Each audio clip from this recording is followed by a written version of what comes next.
people, how are you all doing? It's Revival of Wisdom, and today we're going to be talking about your birth certificates and how we are slaves to a system and how they have trapped us into this system. Okay, so the first thing you need to understand about this system is there are two types of laws. You have the law of water, which is Admiralty law, and the law of the land. So the Admiralty law is the law of water, and this is what money is. Money is water. This is why we say liquidity, currency, the current. A current is water, something moving through something. Cash flow. And this is why banks are called banks, because a river bank is on either side of the water and it directs the currency. You see? So money is water. And as you can see here, Ripple, the cryptocurrency, Ripple, water Ripple, and they're building a bridge over water, overseas, international banking with cryptocurrency. So money is water, and this has specific laws about water, but water is the same everywhere, you see. What the difference is with the law of the land is that you can have different laws in different lands.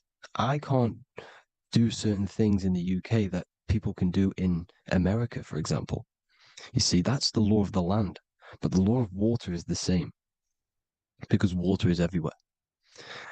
Now, this is very important to understand when it comes to, these birth certificates. So, Pope Gregory, this is where we're going to start off. Pope Gregory in 1582 took the Orthodox Eastern sunrise calendar and changed it to his own Gregorian timeline, not a calendar, a timeline. This timeline was copyrighted by Pope Gregory under the name of the Vatican. So the Vatican owns the timeline that we are using today, 2023. They own it. They own the title of this Gregorian calendar. Okay. Therefore, anyone who is born under this copyrighted timeline, not calendar, they are subjected to Rome because Rome owns the timeline. They have a patent, a copyright for that timeline. What is on our birth certificates? That timeline. We are born underneath, we are subjected to the Vatican. This is why all birth certificates go to the Vatican. They own every single birth certificate. Okay? So when we use this timeline, we are subjecting ourselves to this timeline. Okay? Which the Vatican has a claim over. This calendar or timeline is set to sunset, not the sunrise, which is associated with death, darkness, and the moon, lunatics. You see, so this is a sunset calendar timeline. Okay, this is now, they've changed a couple things, right? They say that the new year is January the 1st. Okay, when we know this is in winter. January is winter, which is associated with darkness, death, the death of nature. So this is a death cult, people. These people are evil. They're so evil. The Vatican. And this is why we use April Fool's Day, because April is in Aries, and Aries is always the start of the zodiac. This is why Aries rules the head region. 12 zodiacs, 12 systems of the body. Each zodiac is associated with each part of the body, and this is why Aries is the head, cerebrum. But we're not going to talk about it in this video. But yes, that is what April Fool's Day is. They're putting it in your face. April Fool's Day is the real start of the year, when the sun starts to rise again, when the risen Savior is resurrected, when it's born again. This is when the Jews celebrate the Passover. This is when the Christians celebrate the resurrection of Jesus, and they eat lamb. The Jews eat lamb because we're in Aries, the new year. The sun is now born again, our risen Savior, the light of the world. So yes, this is what April Fool's Day is. It's the first day of the year, which they changed. Pope Gregory changed. So you need to understand is that you are in the womb. You are inside of a ship, because every ship, literally a ship, every ship is female. This is why they say she delivers the product, because she does deliver the product, you, the baby. Same thing with a ship, they deliver products. They are a she. And when they pull up to the bay, like you can see on this picture, they're pulling up to the bay. This is now called the birth canal. The ship is now in birth on paper. Okay, this is law. And when they pull up, they tie up to the bay, and now they get a certificate of manifest certifying all of the products which are on the ship and what they are bringing into that nation. Okay, so you're bringing in this many of that, everything's on the certificate of manifest. And this certificate as manifest is also your birth certificate, because you are traveling through water when you are in the birth canal of your mother, because you are in water when you are in the womb, and you travel through the birth canal. And when you arrive, you get a certificate of manifest with the name, how many, the quantity, that's your birth certificate. Okay. And this is what it is. We are a we're not a corporation, but we represent a corporation, which is your name in full capital letters. That is your corporation. You cannot physically tax a body, but you can tax a corporation. This is why we get charged. This is why we get taxed, because it all goes down to the corporation which our name represents, which we are subjecting ourselves to. We are my name. I am subjecting myself to this name, and that name has a corporation which I represent, which I subject myself to. You see, this is how we are attached to this straw man, this character that they have built on paper. So it's a character which is on paper. This is what we represent. So when the woman gives birth, she delivers the baby, and then she has another substance. Now I'm going to break down how they attach this name to us, how they do it. Okay. Our mother is carrying us the product in the womb, the water. And it goes from the United Kingdom into a state-owned, corporate, federal-owned hospital, which is government-owned. She does not declare the package when she enters the building. Aha, so keep that in mind. When she delivers the package in the federal territory, she does not declare the package either when she leaves. Therefore, there is no evidence that we exist when we arrive on paper. On paper, there is no evidence that we came into the building or left the building. We have not been declared. So we do not exist on paper at this point. When the woman gives birth, she delivers the baby, and then she has another substance, which is called the afterbirth material. Okay? This afterbirth material has the same DNA as our physical body, with the body, mind, and spirit. Okay? This is how they get this corporation. Hold on. The afterbirth material does not get claimed by the mother nor anyone. Therefore, they salvage that substance, because we are under the Vatican. Every state is all Catholic. Your birth certificate is Catholic. No matter what religion you think you are, every single birth certificate is Catholic, because we are subjected to Rome. All roads lead to Rome. Rome runs all of this. Okay? We're still under the Roman Empire. Okay, so Rome are Catholic and they believe in salvation. This is how religion comes into this. This is how they use religion to get this.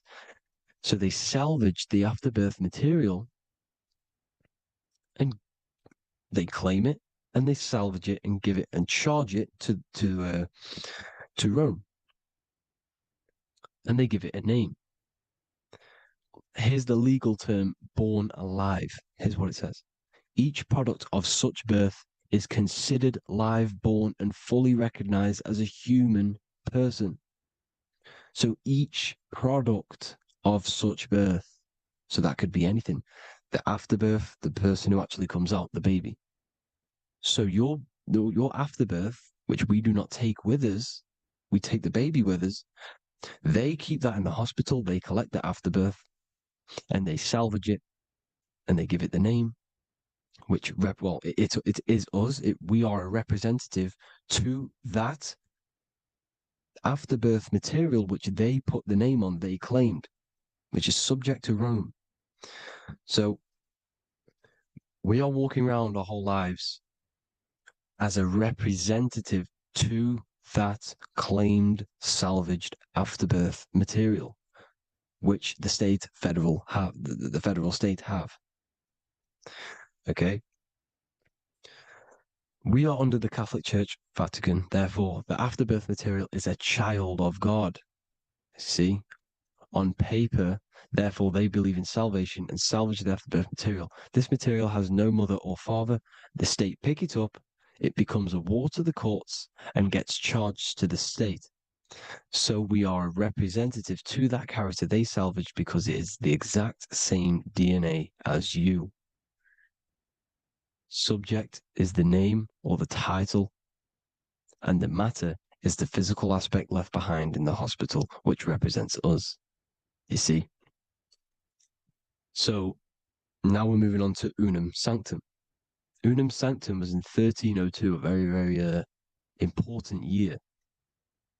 Very important year. Unum Sanctum says this is basically how they claim everyone in the world. So the Vatican had all this power, all this gold, all these people under them. They need to get a claim for them so then they can rule over them and make them slaves. So what they did, they created Unum Sanctum. Pope Boniface VIII did this. And it says, the spiritual man judges of all things and he himself is judged by no man. The spiritual man, keep that in mind, unless he invent like Manichaeus, two beginnings, which is false and judged by heretical, since according to the testimony of Moses, it is not in the beginnings, but in the beginning that God created heaven and earth. Furthermore, we declare, we proclaim, we define that it is absolutely necessary for salvation that every human creature to be subjected to the Roman pontiff. So they are claiming us in Unum Sanctum, and it's in the vaults in the Vatican. They will put a spell on it because they are sorcerers, they are magicians. They put a spell on it, they lock it up, and whatever goes on that piece of paper goes. And this Unum Sanctum is claiming all of us. So what does it say in the beginning? The spiritual man judges of all things, and he himself is judged by no man. The spiritual man, the man with the body, mind, and soul, the first baby that comes out the birth canal. That's you, your body, you, body, mind, and soul. You have the Christ, which is I am, which is grace. Grace means here now, in the present. You have the Christ, which means I am. Therefore, you have a soul. If you can say I am, you have the Christ. You have a soul. But a creature can be anything with no soul. You see? So no man can judge the man with the soul. However, as it says in the second part, we proclaim, we define that it's absolutely necessary for salvation that every human creature to be subject to the Roman pontiff. So they are subjecting the afterbirth, not the man with the body, mind, and soul, but the afterbirth to the Roman pontiff, to the Roman Catholic Church. We are the ones who are claiming to be the afterbirth material, which is our birth certificate, which is our representative. We represent that because it is our DNA. This is how we are stuck. We are stuck because we represent this DNA, which is on paper, recorded. You see? So we, being untaught, uneducated in these subjects, we are subjecting ourselves to this system, to this slavery, because we just want to live. We just want to live happily. No just peaceful. Think about it. Where's all this coming from? Where's all this war, all this killing, deaths coming from? We just want to live. It's coming from the Catholic Church, these evil death cult, which has subjected us, which has used us as slaves, and we are still slaves, and it's just going to get worse and worse and worse.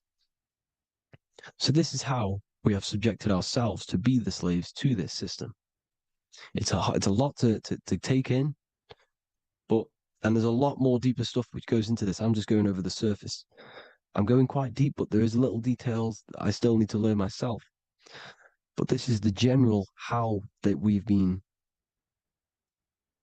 stuck to this slave system. So we are batteries, okay? This is why we get charged. When you go in a court, you get charged, okay? Because you're a biological battery. This is why cities look like motherboards, because we are feeding energy to this matrix. Okay, when we look outside of ourselves, when we give power to so-called Jesus Christ, worshipping idols outside of ourselves, where attention goes, energy flows. We are feeding the matrix with energy. By looking within, placing your attention within yourself, you are taking back your power. Because the I am is Christ. The you, the soul, is Christ. It's God. The awareness is God. Okay? However, we are subjecting ourselves to this system. We're subjecting ourselves to this system and the feeding of our energy. So what we need to look for the future is that, think about it, with the end goal is to change our DNA, is to literally make us robots, transhumanism, slaves. This is why we have smart cars, smartphones, smart watches, smart meters, smart cities. And all of this is going to be connected by the smart grid, which is 5G. This is why 5G is rolling out. 5G is going to connect all of these technologies to one. It's like a big net system. And you know why they're doing this? It's because all of this is going to be connected through AI, through this 5G, and that 5G is going to be controlled by the elites. So you say anything wrong, you do something wrong, you say the wrong thing online, they'll turn off your car, they'll turn off your phone, they'll turn off your smartwatch, they'll turn off your TV, because it's all going to be connected and controlled by the smart grid. And this is what the Great Reset is, people. But they're going to trap us inside of these 15-minute smart cities so we can't leave the area, because they're going to use climate change as a tool to enslave us to not travel because of so-called climate change and the fumes that we are putting into the air, which is all BS.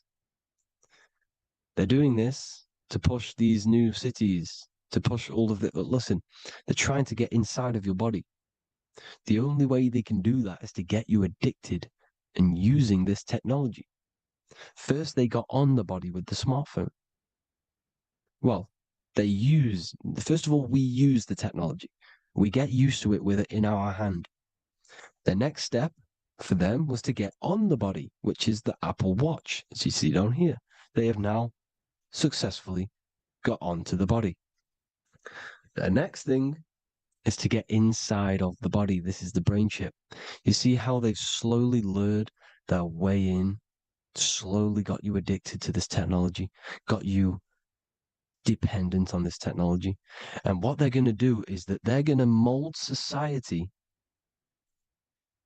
to be dependent on the brain chip.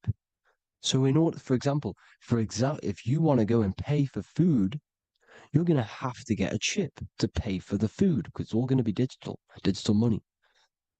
And that digital money will be connected to the chip, and you'll need the chip to pay for things. You see? So This is how they're slowly transhumanizing us. These phones, these apps, these things which are all which are all using was created by Freemasons. Mason means traveler because they travel the depths of the mind. They understand human consciousness. They understand the brain. They understand the mind. By the deepest root cause, they understand it. This is what Masonry is. It's the occult. So these technologies is designed by these people. This is why they're so addictive, because they understand how it works. They understand how to get people addicted because they understand human consciousness, the brain, the body, and the mind. So this is the advantage Freemasons have over us. And these secret societies, which have gone through the orders of Freemasonry and progressed onto these secret societies, which are the evil side, because I'm not saying Freemasonry is evil, okay? But the societies which they go beyond Freemasonry, because you can go beyond the 33rd degree into these secret societies, and they use this knowledge for the bad, to enslave people. And this is what's going to happen. Transhumanism. So I hope you all learned some insight for today. Please do a bit more research on, the birth certificate and stuff like that, the straw man. And have an amazing day, people. Please like, comment, and subscribe. Peace.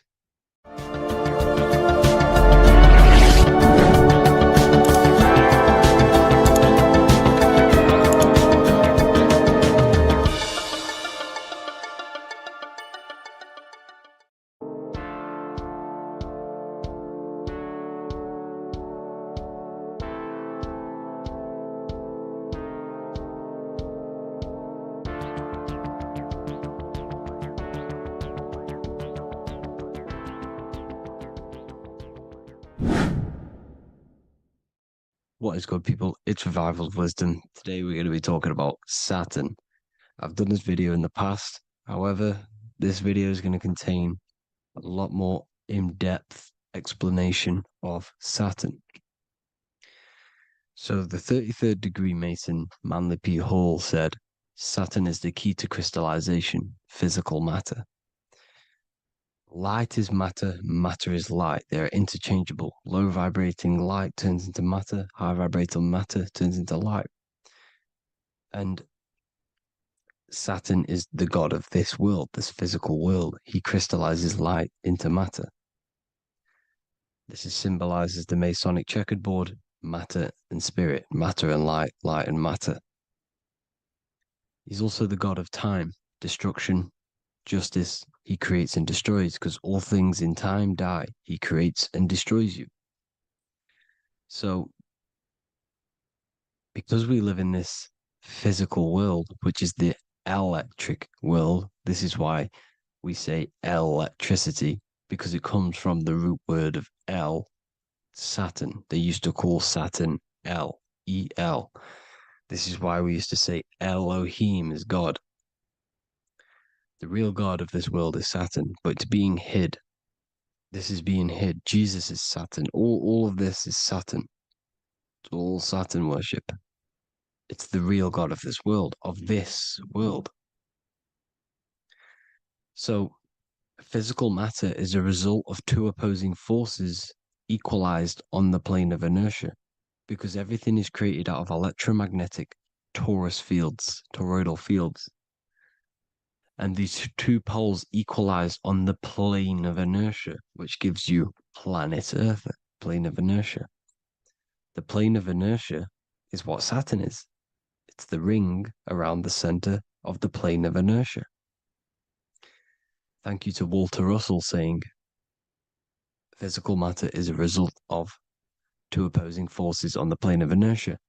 This is what Walter Russell says, so please check out his work. He's got many books, many books on light and electromagnetism and stuff like that. So I advise you to check him out.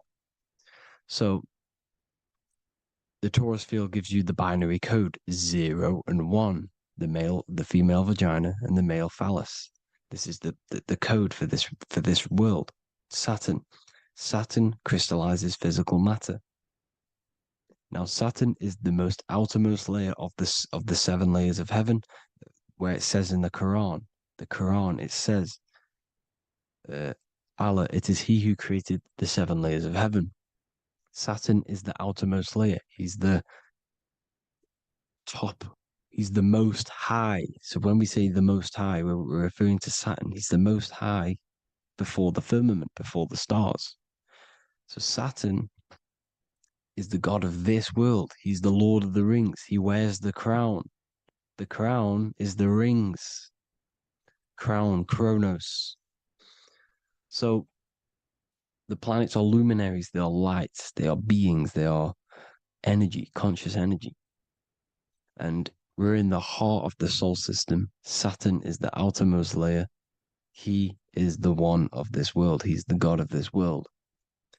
Now, on the North Pole of Saturn, you have the hexagon. Add up all the sides, it creates the 6-pointed star. Or it can be created as a cube. The cube is very important. The 6-pointed star is very important. 6 points, 6 triangles, 6 side, 6, 6, 6. Black cube adds up to 6 in gematria. Now, what did I say in the beginning? Saturn crystallizes the physical world. He creates physical things out of light. You are a light being. This is why we say human. Hue means the light spectrum. Hue, man, we are light manifested into physical forms. Human. And we are incarnated through Saturn. Satan, same thing. The number of the beast is 666. And the 666 comes from the 6.6 triangle, 6 sides of Saturn, 666. We are all known as carbon-based life forms. Carbon, the atomic structure of carbon, is 666, 6 protons, 6 electrons, 6 neutrons. We are materialized into our physical bodies through Saturn, through the number of the beast. These bodies are the beast, it's the animal. The divine, the Christ, is the consciousness within, because you're a physical, spiritual being combined into one, hexed into one. Hexagram. This is a hexagram. You're hexed into physical matter, spirit and matter, light and dark, combined into one. Now you contain of the mark of the beast, the mark of your body. Your body's the beast. Says in the Bible, Satan, who is the god of this world. This world. There are many different worlds, but this world is run by Saturn, and it says that in the Bible. Saturn is Satan. It's the same thing.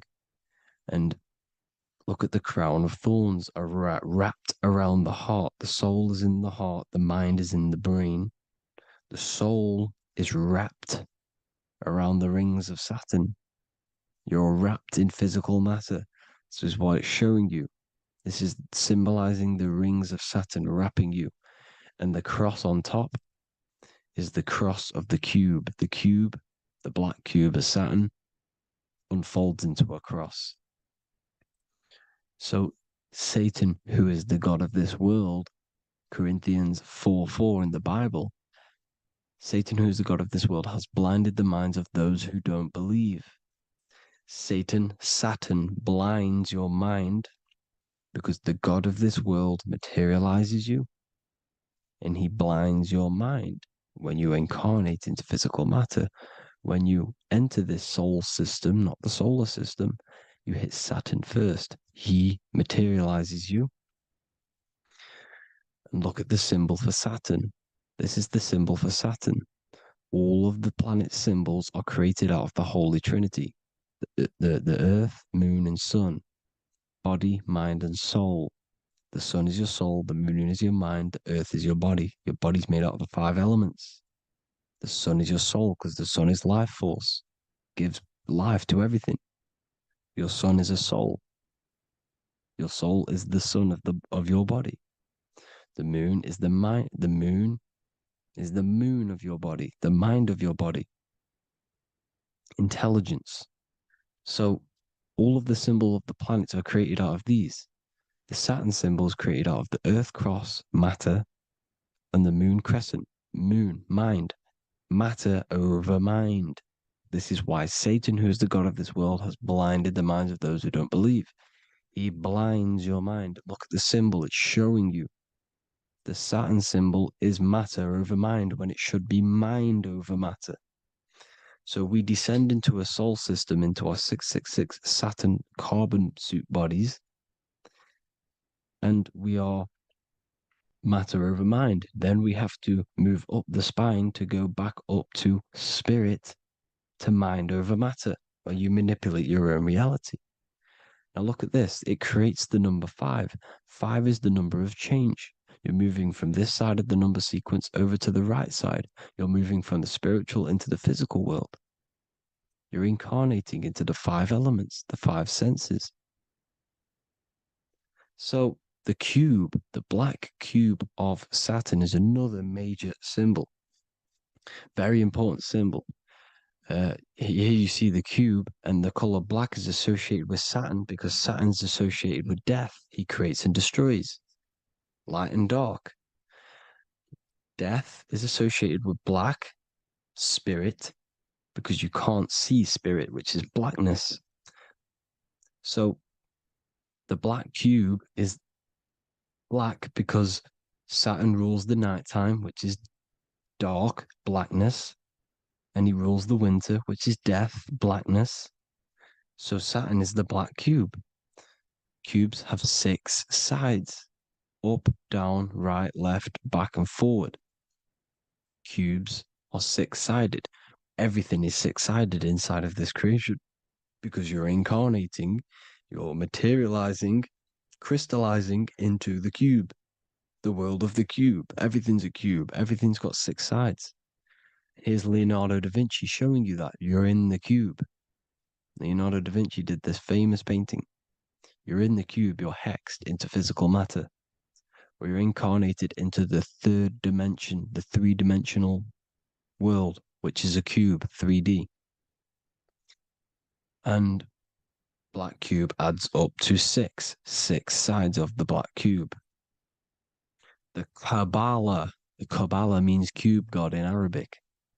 And look at what they do. They worship the cube, the black cube, and they stand in rings like the rings of Saturn. Australia, Denmark, Manhattan, Santana all have these black cubes. You go to New York, you will see the black cube there as well. These black cubes are everywhere because it is the real God of this world,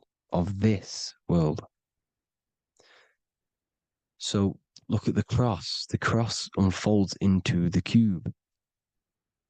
Xbox, Nintendo GameCube, Sega Saturn, anything to do with a simulated gaming reality, they put Saturn in it because we're in the simulation of Saturn. This is a simulation. And this is why they reflect this through the Xbox, GameCube, Sega Saturn, anything to do with gaming, simulations, is all Saturn. Because we're in the cube of Saturn, the black cube. We're in the GameCube, the Xbox, the Sega Saturn. As above, so below. So they reflect it through the simulations that they create inside of this simulation. Cubes have 8 points for the 8 points of time and space.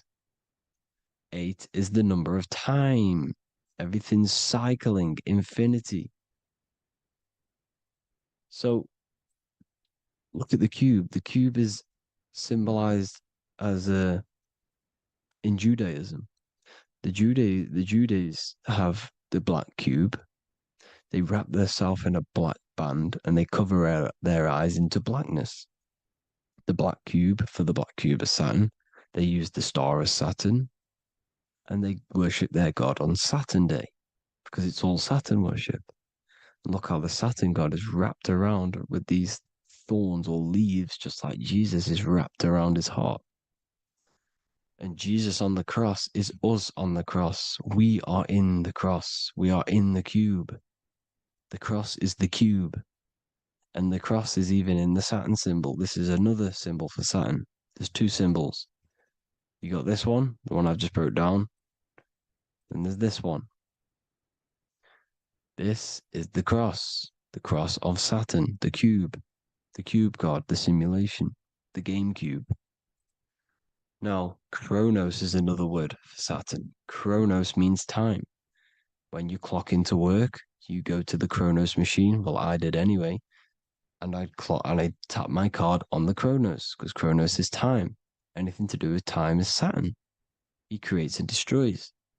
Look at the artwork of Saturn with the sand, the time. Look at this, how he's cutting off the baby's wings. He's crystallizing the spirit into matter.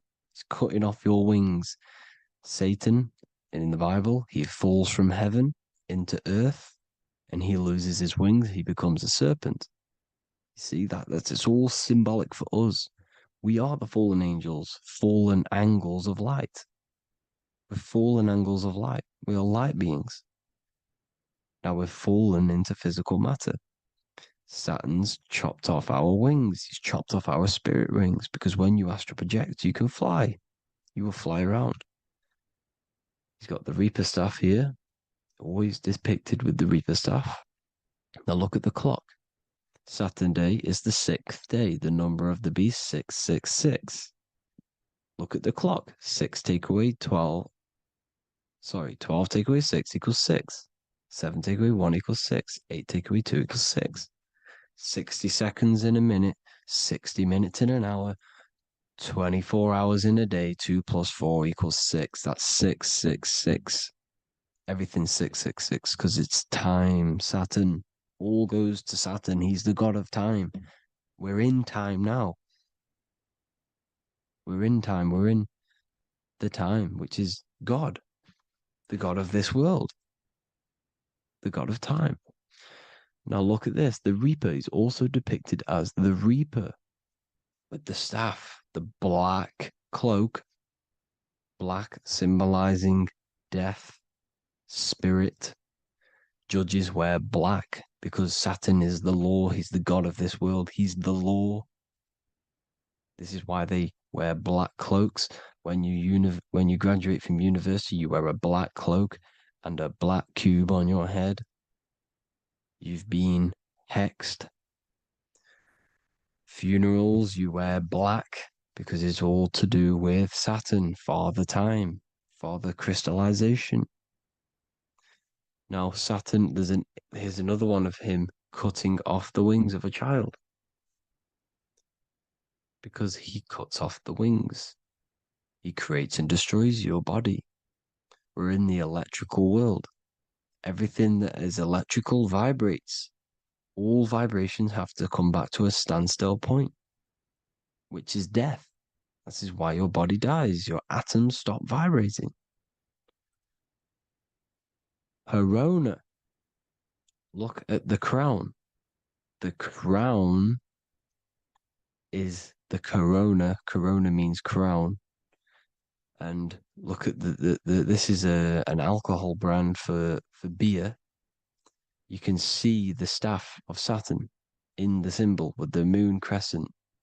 Corona, which is the crown, Saturn, the crown on Saturn, the rings. And then you've got the staff. It's all Saturn worship.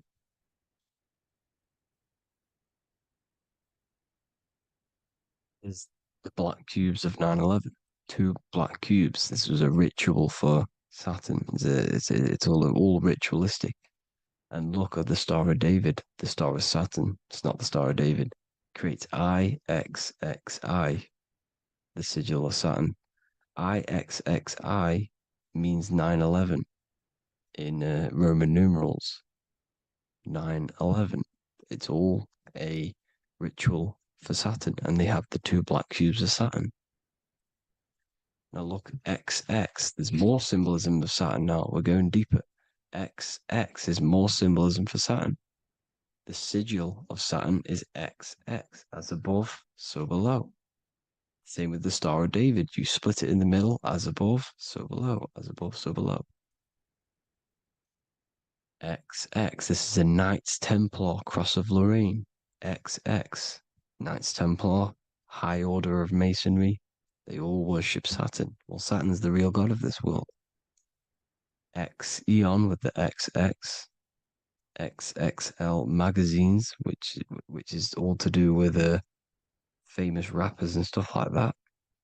When you die, you put XX on the eyes because it's Saturn. He's the Reaper.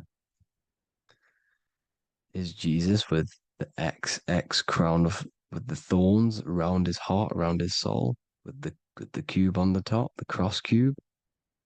Lil Uzi Vert with the XX Cross of Lorraine. Jay-Z with his alcohol brand, XX Cross of Lorraine. The X Factor with the rings of Saturn. All Saturn worship. The seal of Melchizedek is also Saturn. This is the cube. This symbolizes the cube with the 8 points for the 8 points of space and time. And this is the cube. It's another ancient symbol for Saturn. Here you see the star of Saturn with the Melchizedek symbol around it, which is all to do with Saturn. Here you see an altar, the Holy Grail, the Melchizedek symbol on it, and they're worshipping it. This is why we wear rings, wedding rings for the rings of Saturn. It all goes back to Saturn. Earrings. The 8-pointed star of the ancient Sumerians is all Saturn. It's all Saturn. So the ancients, the symbols of Saturn goes on forever. It's in all of the major corporations. You can see it everywhere, the rings of Saturn. Toyota is an obvious one. Internet, Nike, Target, Sega, Saturn. It's all Saturn worship. All Saturn worship. Because he is the real god of this world. Here's Kanye West's album with a Saturn here. Here's Michael Jackson's album saying X, escape. There's the X again. The X, escape. You have to escape this reality. Maybe that's what he's pointing at. Here you see it on the dollar bill. The star of Saturn. Here you see it again on the dollar bill. So that is it for today's people. I hope you all gain some insight on Saturn. Please like, comment, and share if you can. Subscribe if you like the channel. Please have an amazing day. God bless.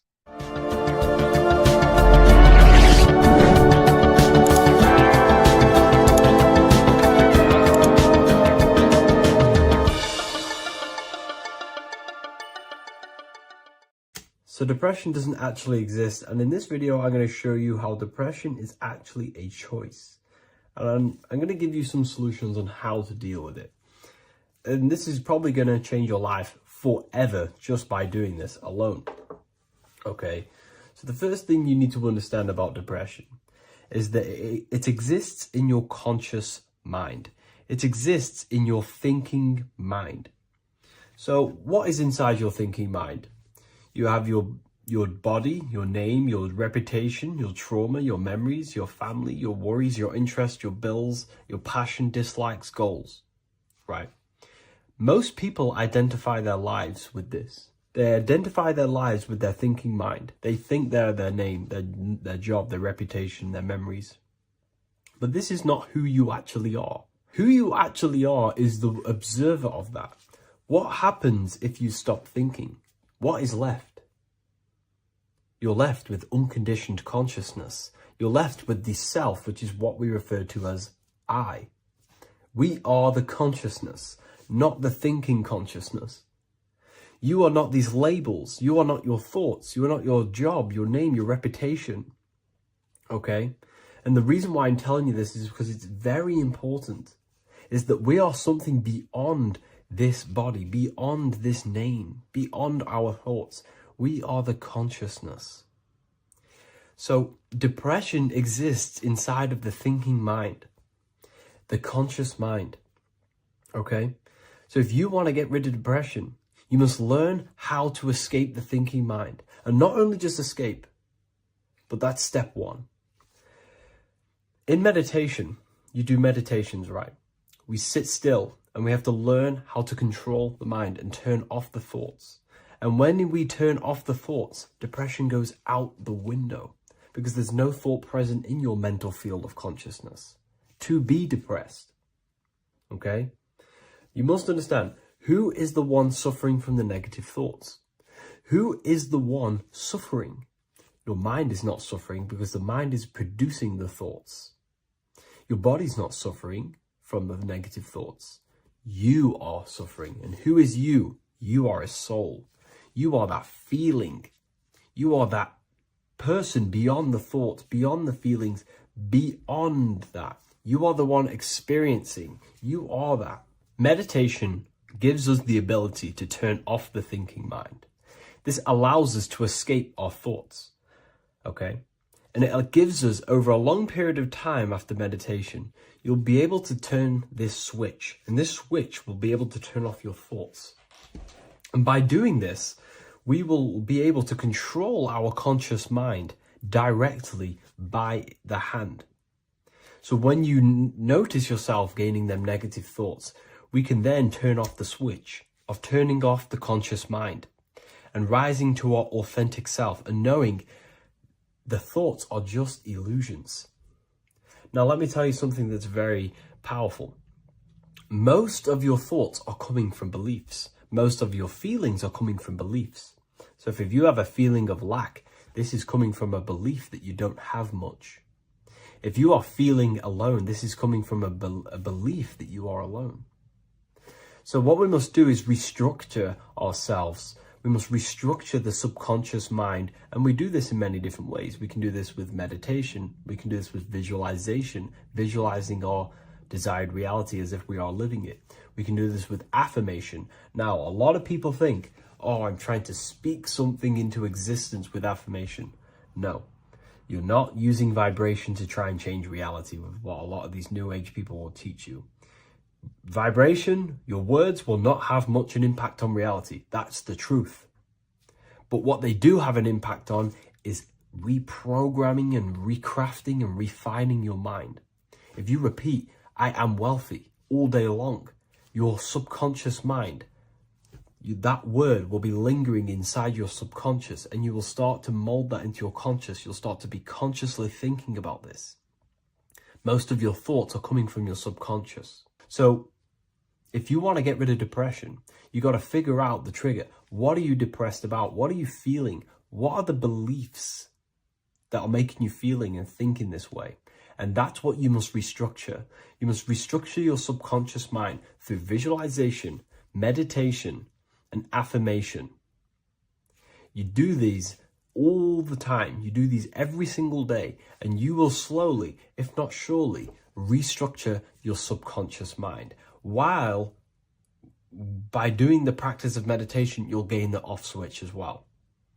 Sometimes depression comes from not living in your authentic self. You're not doing the things that your soul is telling you to do. We all know what we should be doing at all times.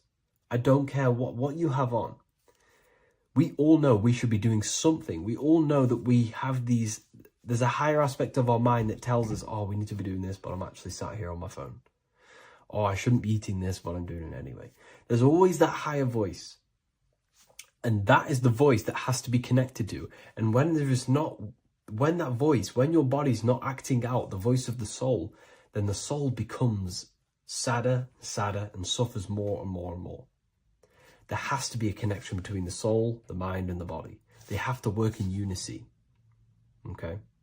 So I hope this video helps with depression, with whatever you're going through mentally.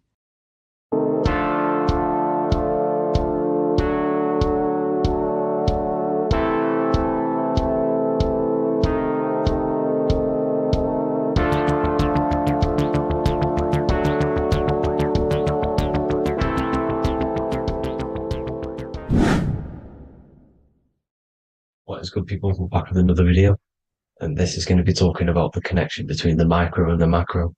You know, you are the universe, everything is inside of you. So the first thing you need to understand is that the law of mentalism, we are a thought in the creator's mind, everything's being thought into existence. We have a spark of this mind, this same mind of the creator, and everything is a state of mind. Particles or atoms, whatever you want to call them, are a mental thing. They're a product of the mind. Everything's thought into existence. Thoughts influence everything. Thoughts are energetic effects which send out waves into the quantum field around you. And your consciousness is actually the universe experiencing itself, expressing itself, and viewing itself. So we are the creator, but viewing itself in separate bodies. And this is why they call the material world the world of illusions, because everything's separate here, but we all forget that we are all one. We've all been brainwashed to think we're all separate, but we're all one. We're all the same mind, the same consciousness, everything. So everything's created out of toroidal fields. God created the toroidal field. That's the only thing that exists because part of the atoms are toroidal fields. And it's the basis behind all creation. As you can see it in the owl's eyes, it creates the infinity symbol. And this was the apple. That apple is a toroidal field.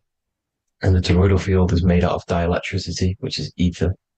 Ether is black light, and this is counter space. This is another realm. This is what creates God to be omnipresent, to be everywhere at one place at all times. He is everywhere because ether is everywhere. Ether is infinite potential. It connects everything together, and that's what energy moves through.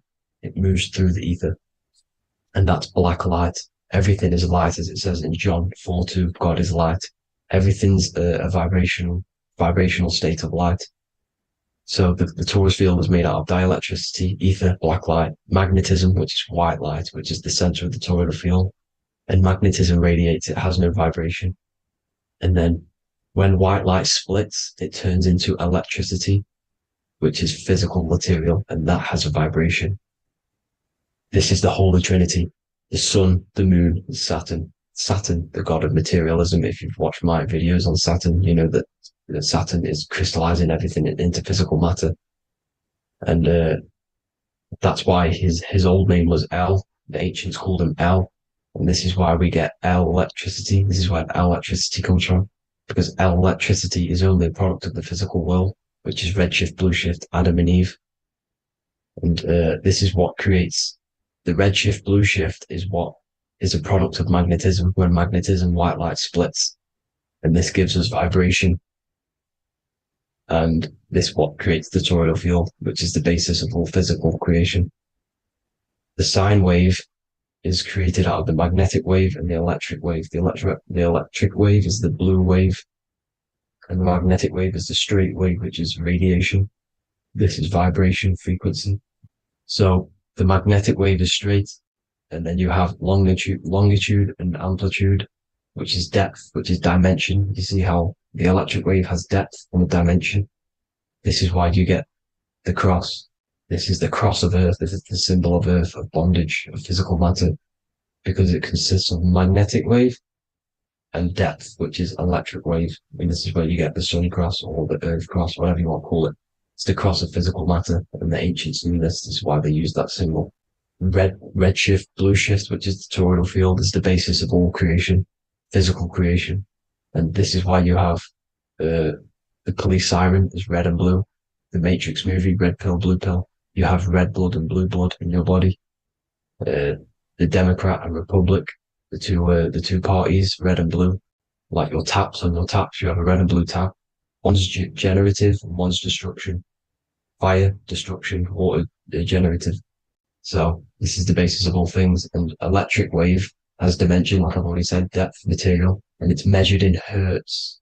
It's measured in hertz because it hurts you. It decays because the electric wave has a vibration, and vibration always has to go back to a standstill point. This wave cannot go forever, but the magnetic wave will go forever. It's radiation. Magnetic is radiation. It radiates forever. It pulses, but the electric wave will at some point come back to a standstill point.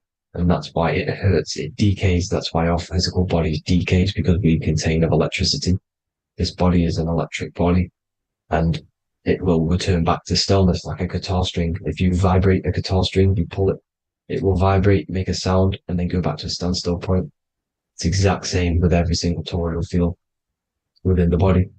It will decay, and this is why our bodies decay, and everything in creation decays. So we're born into sin. The sin of Eve. The sin of Eve is us biting into the tree of knowledge of good and evil. which is the systems in the body. And the sin of Eve is biting into the sine wave. We bit into the sine wave. The sun moves in a sine wave. Our DNA is a sine wave. Time is a sine wave. Everything in this creation is a sine wave. This is why the dollar bill is a sine wave. Magnetism and electric waves in one. And this is the sun doing its sine wave, which creates, when you go bowling, it kind of creates that pin that you hit over. That's the pin of the sun. The zodiac sign is a sine wave because the zodiac sign is an expression of the toroidal field, because magnetism unfolds into 12ness. And that's why you have 12 zodiac signs, 12 systems in your body, 12 cranial nerves in your head, in your brain. So if you can imagine this, see where my pointer is. Always starts with Aries. Aries is the head. It's the first thing that's created in the womb. And this is Aries, the ram. And this is why it's called a cerebrum in your brain, which is the first thing that creates when you're in the womb.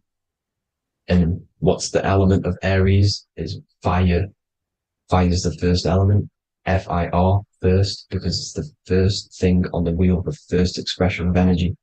As you can see here, my pointer, this is the center of the toroidal field. It would go Aries, Virgo, Capricorn, Pisces, Scorpio, Cancer. Then we go back to Libra. Libra would be center. But you see how the toroidal field is the expression of the 12 energies. That's what the constellations are, the energy expressions of the toroidal field. So it would go outward, starting from Aries here, all the way back to Pisces, which is beyond the bottom half. But Libra would be the center. That's why Libra is the equinox. It's the equinox. Libra is when it goes from summer over to autumn. It's the equal. It starts to transition into the winter side. Equinox, equal, which is Libra. And that's why Libra has the two scales. It's symbolized with the two scales. That's because of, the sun moving over. It's being judged. It's equal now, but then it's going to tip over into the winter. That's why Libra is here, the center of the sine wave. And like I said before, magnetic energy unfolds into 12ness. Magnesium is number 12 on the periodic table. It's the sacred number. And this is why the scientists are NASA is trying to bring in another constellation to destroy the holy science of astrology. So Aries rules the head, which is Mars. Taurus rules the neck, the lower head. Gemini, the two twins, which is your lungs, your two twins, your arms, two twins. Cancer, the breasts, the chest area. Leo, the heart, which is the sun, which is fire, the center of the toroidal field. Virgo, the belly, which is the intestines. Libra, the kidneys, the two scales, the kidneys, balancing out everything. Scorpio, the sex organs. Sagittarius, hips and thighs. Capricorn, I've missed that out, which is the kneecaps. Capricorn, kneecap. Aries, which is the ram, which is the cerebrum in your brain. And then Aquarius, the calves and the ankles. And the Pisces, the two fish, the 2 feet. So everything corresponds, as you can see here. This is an ancient way of depicting it, of the folded human. And this is everything. Each constellation rules that part of the body, gives energy to that part of the body, makes you do certain things. So magnetic energy unfolds into 12ness, electricity unfolds into 7s. That's why when you get electric, the light spectrum that we see, it consists of 7 colors. Why we have 7 planets. The 7 planets give us our 7 metals and the 7 solfeggio scale frequencies. So the rotor, this is the rotor. And rotor is an anagram for Torah, the Torah, which is I think it's the Hebrew Bible. Don't quote me on that, but it's one of the holy books, which is the Torah, the Taurus. Everything goes back to the Taurus field because it's the basis of all creation. So the chief cornerstone, it says in the Bible that the builders rejected the chief cornerstone. The chief cornerstone, you are the builder. You decided to incarnate into the physical world, into the electric world, the world of Saturn. When you are created in the womb, it takes you 9 months for you to be created. So, for example, if you went into the womb here, it'd take you 9 months. So let's say you're born in Scorpio. So you'd go back 9 months, 1, 2, 3, 4, 5, 6, 7, 8, 9. You consist of all of these 9 energies, because it takes 9 months or however long you took to be born. Some people are born earlier. You'd have to find out how many months you were in the womb for. But you consist of these 9 energies, and each constellation has a cell salt associated with it. And these cell salts are vital for your health, and your cells and the optimal health of your body. So the chief cornerstone that you rejected is these 3 cell salts, these 3 constellations. So you're mineral deficient in these 3 constellations. For example, fluoride, magnesium, phosphate, and potassium sulfate. So that's the chief cornerstone. And a cornerstone, people always get it rejected with the cornerstone.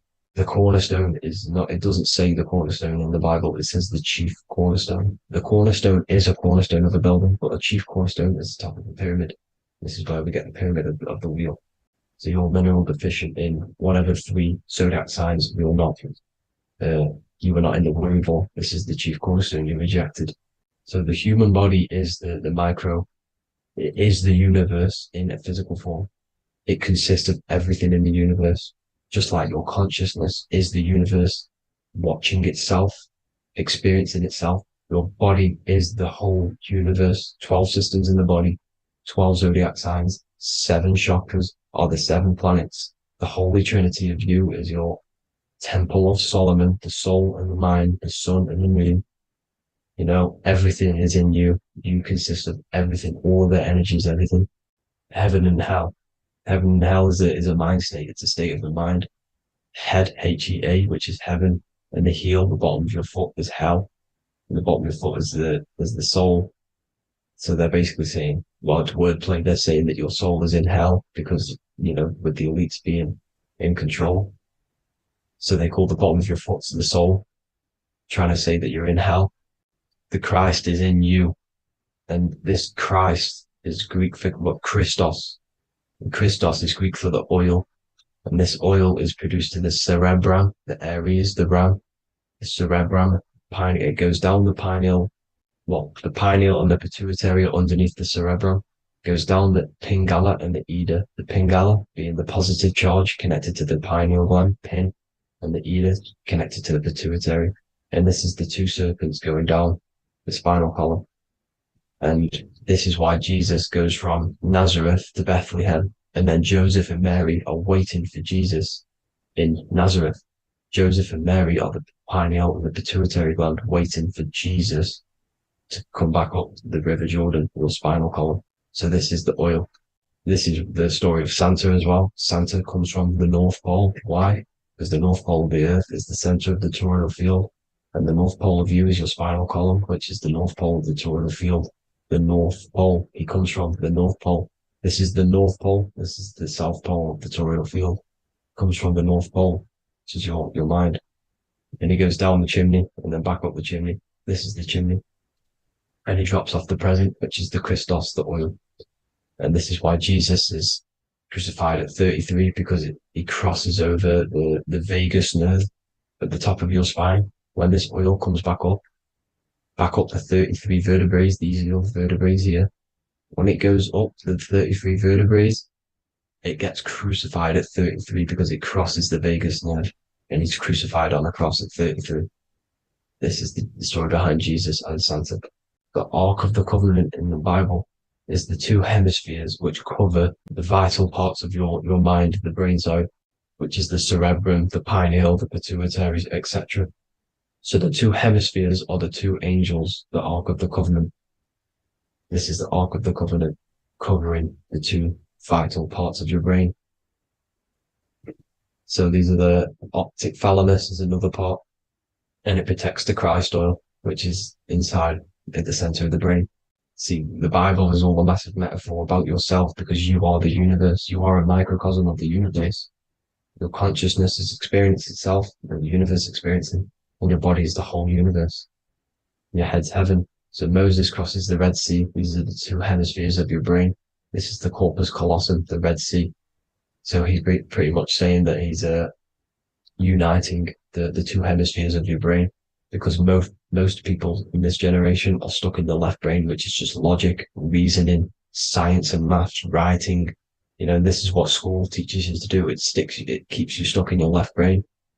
And you want to cross over to you want to cross the Red Sea, which is the corpus callosum, to the right brain, which is awareness, creativity, imagination, intuition, insight, using the higher mind, creativity, imagination. If you don't have intuition, then you can't read energy, you can't pick up on bad things. This is what Moses is symbolizing by crossing the Red Sea. And it's also the upper room where Jesus met the 12 disciples. 12 disciples are the 12 cranial nerves in your brain. It doesn't just represent the 12 zodiac signs, the 12 disciples. It symbolizes many different things. It's like I said, the universe consists of 12ness. So you have 12 cranial nerves in your brain. And that's the 12 disciples as well. And they want you stuck in your left brain, which is the five senses, materialism. So they say in the Bible that Satan blinds the mind. Satan is Saturn. If you've watched my videos, Satan is Saturn. And you consist of the Holy Trinity, which is the sun, moon, and earth. The soul, moon, the soul being your sun, the solar, the moon being your mind, the earth, your physical body. And Satan blinds the mind. Why? Because we enter a soul system. This is a soul system, not a solar system. And Saturn is the Lord of the Rings, which is the outer ring. When your soul enters the soul system, your soul starts to materialize. It hits Saturn. Why? Because Saturn starts to materialize you. You take on the 7 virtues, which are the 7 planets, which are your 7 chakras. And to get out of this soul system, you must get out of your lower nature, your animal nature, which is lust, desire, greed. The number of the beast, 666, which is Saturn, Satan. So you enter the soul system, you take on the 7 energies, which you turn into physical matter. And this is your descension from heaven to what you say hell. And then you must raise back up from matter to spirit. They say Satan blinds the mind. Why? Because your mind gets materialized. Your soul and mind get materialized. And when you get materialized, it's an intense experience. You lose the divinity within you. You forget the divinity. So Satan, which is the first planet, the first energy you take on, the material body, he blinds the mind. He makes you forget everything, your divinity. Then you must remember, ascend up Jacob's ladder, the 33 vertebrae, to heaven. And this is a microcosm of the macro, because you will ascend back up to heaven if you do this, when you leave your physical body, when your body decays. So when it talks about in the Bible, completely destroy them, the Hittites, the Amorites, the Canaanites, all the ites, this is what God says to the Israelites. It says completely destroy them. It's basically symbolizing saying destroy your lower nature. The Canaanites, cannibals. We're under a Canaanite system now, which is cannibalism. And this is flesh eating, lust, greed, all the demonic stuff, all the lower vibrational stuff, the lower nature, eating, sex, and survival, the lower 3 chakras. You must get out of these lower 3 chakras and return back to spirit, which is heaven, which is spirit, love, being holy, being truthful, being passionate. Going back to Satan blinding the mind, all of the planets are made out of these 3 symbols. Satan blinds the mind, and that's why Satan's symbol, this is the symbol for Saturn, Satan, the symbol of Saturn is the cross, which is physical matter, the earth, over the moon. The moon is your mind. So the Saturn symbol saying matter over mind. He blinds the mind. Satan blinds the mind once you enter the soul system. And you must remember, in the Bible, it talks about the Genesis, which is Eve, the sin of Eve, which is biting of the tree of knowledge, with the serpent, which wraps around the tree. It says the serpent placed himself on the tree. Well, the serpent is the spinal column. It's the serpent telling you eat from the tree of knowledge of good and evil, which is your nervous system. And eating from the tree of knowledge of good and evil is doing bad things. For example, over-sexualized, overeating, eating the wrong food. That's eating from your nervous system. It's decaying you, and it's preventing you from achieving the God self, the God consciousness. This is the symbolism of the tree on the serpent, telling you to eat from the left brain, with the left brain being the sinister. Sinister is Latin for left. That's sin. Sin is left. And left is lefty Lucy, Lucifer, right, righteousness, right, God, godly. The tree of knowledge of good and evil, which is your nervous system, because it determines good or bad. That's the only thing you experience in this world is your nervous system. And then the tree of life is the cardiovascular system, and the Garden of Eden is your body. So that's it for this video, people. I hope you've got a greater understanding of how you are the universe and everything is inside of you. Just keep in mind you are the universe experience in itself, and your body is a reflection of everything. The 12 constellations, the 7 planets, everything's inside of you. This world is an expression from the inside outwards. You can't affect the outside world to manipulate reality. Everything's inside of you. I hope you got a greater understanding of this. God bless.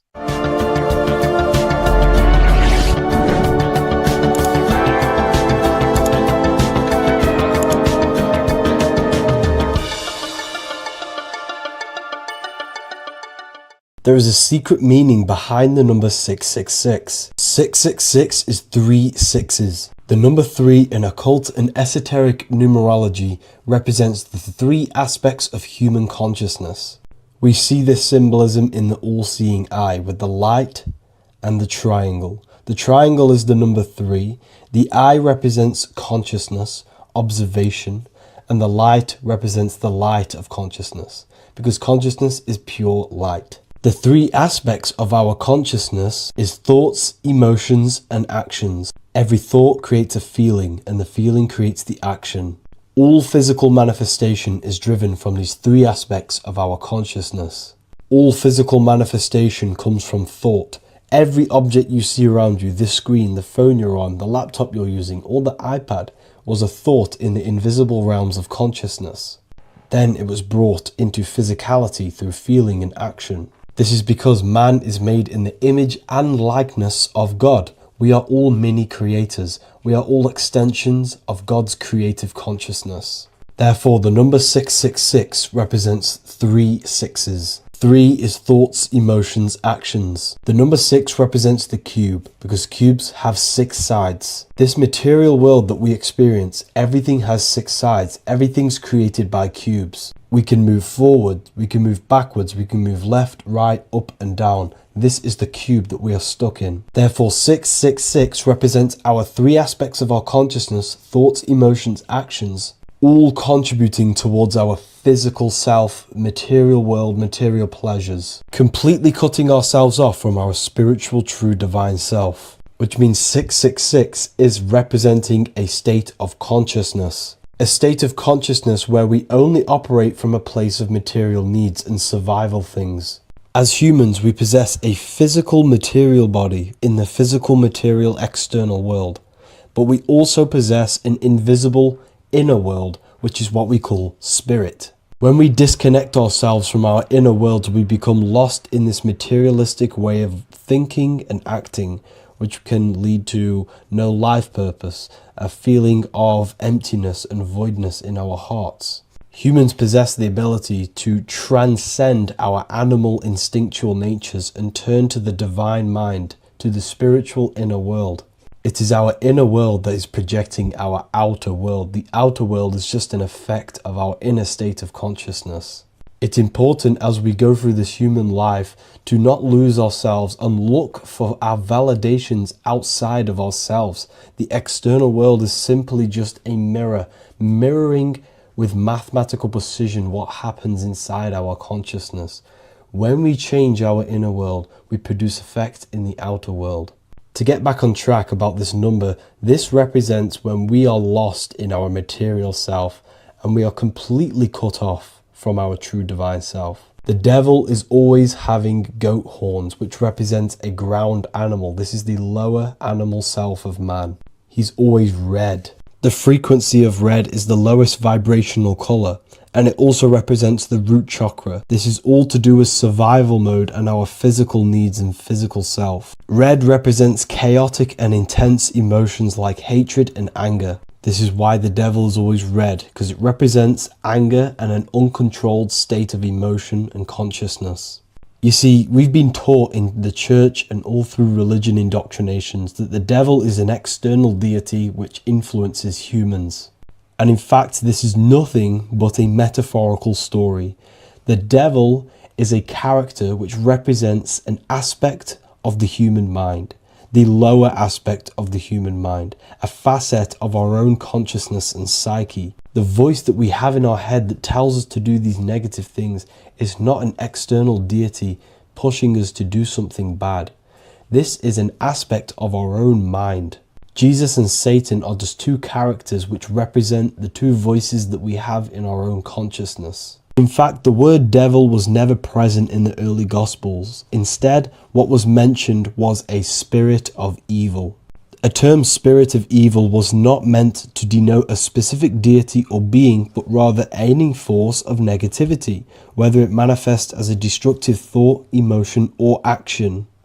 The spirit of evil represents the darker sides of our mind, the part that leads us astray and brings forth negativity in our lives. The reason why they want you to believe in a devil is because they don't want you taking responsibility for your creations. They don't want you to realize that the external world is truly a mirror of your inner state of consciousness. Instead, when something bad happens in your life, you blame it on some external devil or Satan who tempted you. Everything is your creation in your life. When you realize this, you take full control and you begin to reshape your external world by changing your inner state of consciousness. There's an ancient symbol hidden in plain sight, one that holds the key to transformation, power, and unlocking your true potential. It's been used for centuries by mystics, rulers, and even modern science, but almost no one understands its true meaning. Once you do, it will change the way you see yourself and the world forever. Stay with me, because this could be the key to your own awakening. The symbol of the snake, or the serpent, is a very powerful symbol that refers to something within you, that we all are on this journey. So first of all, we see this symbol in ancient Egypt on the top of the pharaoh's head. We also see this with Buddha, with the snake on top of the Buddha's head and below. We also see this in Rome, with the Roman god Mercury holding the staff with the snake. We see this in Adam and Eve's story with the snake tempting Eve. We even see this today on the medical facility. What does this mean? Why is this symbol being used for thousands and thousands and thousands of years? It has a very deep esoteric meaning. We see this in the caduceus staff, and we even see the snake representing the Kundalini. What does the snake actually mean? A lot of people think it represents the Kundalini, which it does. However, there's a deeper interpretation of this symbol, and it goes very far beneath the surface of what the snake actually represents. Okay? So first of all, when looking at symbols, we need to observe what the snake does in nature. The serpent sheds its skin. The serpent shedding its skin is a sacred symbol of an inner transformation. It transforms from its old self to a new self. It sheds layers of itself. As the snake discards its old exterior, it mirrors our own journey of realizing outdated beliefs and patterns, paving the way for a renewed, authentic self on the esoteric path of awakening. Essentially, it represents transformation, but not transformation of our physical bodies, transformation of our inner world. Now, this is where things get a little bit tricky and you may become a little bit confused, but I'm going to make this very clear for you. The snake symbol, or any symbol, can be used for different context. For example, the Kundalini. We see the snake representing the Kundalini. We all know that energy can't be destroyed, only transferred. Like I said, this is a transferring of energy. It's a changing, a transforming, shedding its skin. It represents transformation. Sexual energy is energy, and we can transform the sexual energy into a Kundalini awakening to activate dormant brain cells in our brain and to activate the human light body, which is the spirit. We can cultivate, save, and retain our sexual energy, transmute it up the spine to activate the brain. This is a symbol of transformation of energy in this context.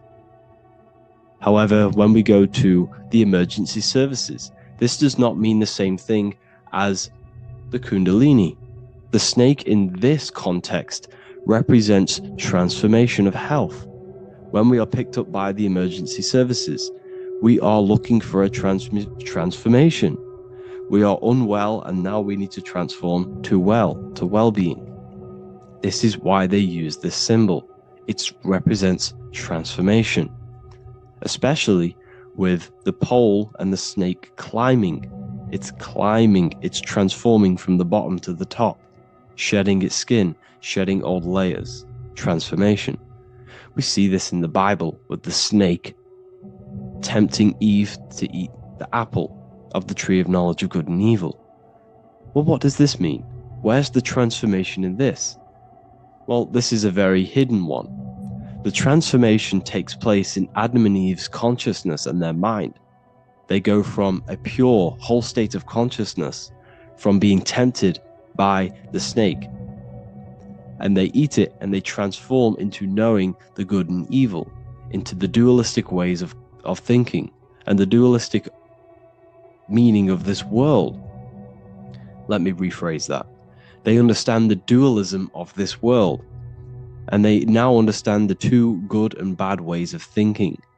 They know the knowledge of good and evil, of duality. They shifted from a whole state of consciousness into their consciousness being split into good and evil. This represents the journey of every single soul that incarnates into this world, including yourself. When you were a child, you were whole. You had no understanding of good and evil. But as you grew older, you eaten the fruit. You grew to understand the knowledge of good and evil. Your consciousness split from a whole into a separate and divided way of thinking and divided understanding of the world. We suppressed aspects of ourselves to fit in with society norms. And we just limited ourselves with limiting belief systems. We knew the knowledge of good and evil. Our consciousness split from a whole state. This is what Adam and Eve is symbolic of. We see this with the Roman god Mercury, with the snake. Mercury represents intellect, communication. He's always flying in the air, which represents the air, the mind, the intellect. He's holding the snake to represent transformation of the mind. This is what we call mental alchemy, turning base metals into gold, turning the unenlightened aspects of our mind into enlightened ones, turning our negativity into power and control. We see this with Buddha, and Buddha is all to do with transformation of the inner world, transformation of the mind and the soul and the emotions. And it also represents the Kundalini. We see this in ancient Egypt. We always see the snake on the head, representing the place where the third eye is, representing the intellect or the mind's eye, the third eye, whatever you want to call it. This is the place of the invisible intelligence within us. This is our mind or intellect. And this is the transmutation of the mind. This is why the snake is on the head, representing the transformation of the mind, going from the unenlightened into the enlightened, going from the uncontrolled to the controlled mind, so that we can control the very fabric of reality. I've kind of just given that away. Why is this important? Humans are creators. We're the architects of creation, endowed with the divine power to channel the fourth dimension, which is the imagination, into reality. Each thought and intention is a seed. When nurtured with focus and clarity, transforms the unseen into the tangible experience. This creative process bridges the gap between the ethereal and the material. Humans are creators. It's impossible for you not to create. Whether you're doing this consciously or subconsciously, you've been creating your whole life, turning non-physical thought into physical reality. We are creators. However, the mind cannot create in a state of chaos. The mind cannot create with limiting beliefs. The mind cannot create with thoughts that come and destruct our minds. The mind cannot create consciously and effectively if there are impulses within our mind and we have no control over the mind. So this is where self-transformation comes from within. This is where the snake comes in. The snake represents the transmutation of our mind from the uncontrolled to the controlled. In this context of the Egyptians with the snake on their head. It's all to do with mental alchemy. In the occult tradition, the mind is seen as a delicate instrument that demands constant vigilance. Left unchecked, it reverts to archaic and destructive thinking patterns. Like a finely honed blade, it must be continually sharpened through discipline and self-refinement. In this unending process of unveiling and mastery, we learn to shape reality, harnessing the power of our thoughts to manifest the highest potential. It's all to do with mental alchemy, and this is how the snake is connected to you, and what the snake represents to you. It represents the transmutation, the changing of ourselves, of our consciousness, so we can gain control in this 3D world. If we lack control, then we'll constantly be manifesting chaos. Now, there are 3 ways that we can transform our world, and we can slowly transform our mind. Now, this is not an overnight process. It takes periods of time of purification. And number 1 is affirmation. Let's say we have this dirty cup of water, and we have a tap of water. And in this tap, it's pouring in more water, clear water. Over time, if I keep pouring clear water into this cup, it's going to slowly purify this cup. And then in the end, it will look like the cup on the right. It's the same with your mind. The cup represents the limiting beliefs, the negative thoughts, the negative mind, the uncontrolled mind. But if we keep repeating affirmations over and over and over again, such as I am disciplined, I am powerful, I am limitless, over time this can purify our subconscious and we can gain control over the mind, and we will become conscious of the thoughts that we are giving attention to. The second way is meditation. Meditation allows one to develop an off switch for the mind, providing a sense of control over it. Over time, we gain the ability to filter our thoughts and become more conscious of the ones we choose to engage with. Meditation, over a period of time, will give you this button that allows you to filter out negative thoughts. If you have a negative thought in your mind, you'll be able to become conscious of this and redirect your mind's attention. This is all about self-control, because remember, we become what we think about. The snake represents the transmutation of the self. And another way is visualization. Visualization allows your subconscious mind to experience the reality you desire, accepting it as truth. As the subconscious becomes more immersed in this imagined reality, it works to manifest it into your conscious experience. Your visual eye, visual eye. You're using the mind's eye to see and mold your future. That's what imagination is for, to create in your future. You can become your future now in your imagination. And this can slowly purify your consciousness, slowly purify your mind, which will then, if you do all 3 of these over periods of time, you will see great transformation from the inside out. And your outer world will start to mirror your inner transformation, because it's as within, so without. You change your inner world of consciousness, of thought and emotion, you'll change your external reality and your circumstances. So I hope this lesson has gave you a great understanding of what the snake actually represents. And now that you see it, you will see this everywhere. Every time you see a snake, you know it represents the transformation. So please, if you can, leave a like, comment, and subscribe, and turn on the alerts to make sure you never miss a video. And if you have any video suggestions, feel free to make a comment and I can make a lecture on it. I appreciate you all watching this video today, and I'll see you all inside my university if you're inside, and I'll see you all in my Telegram if you join, and I'll see you in the next video, of course. Thank you and take care.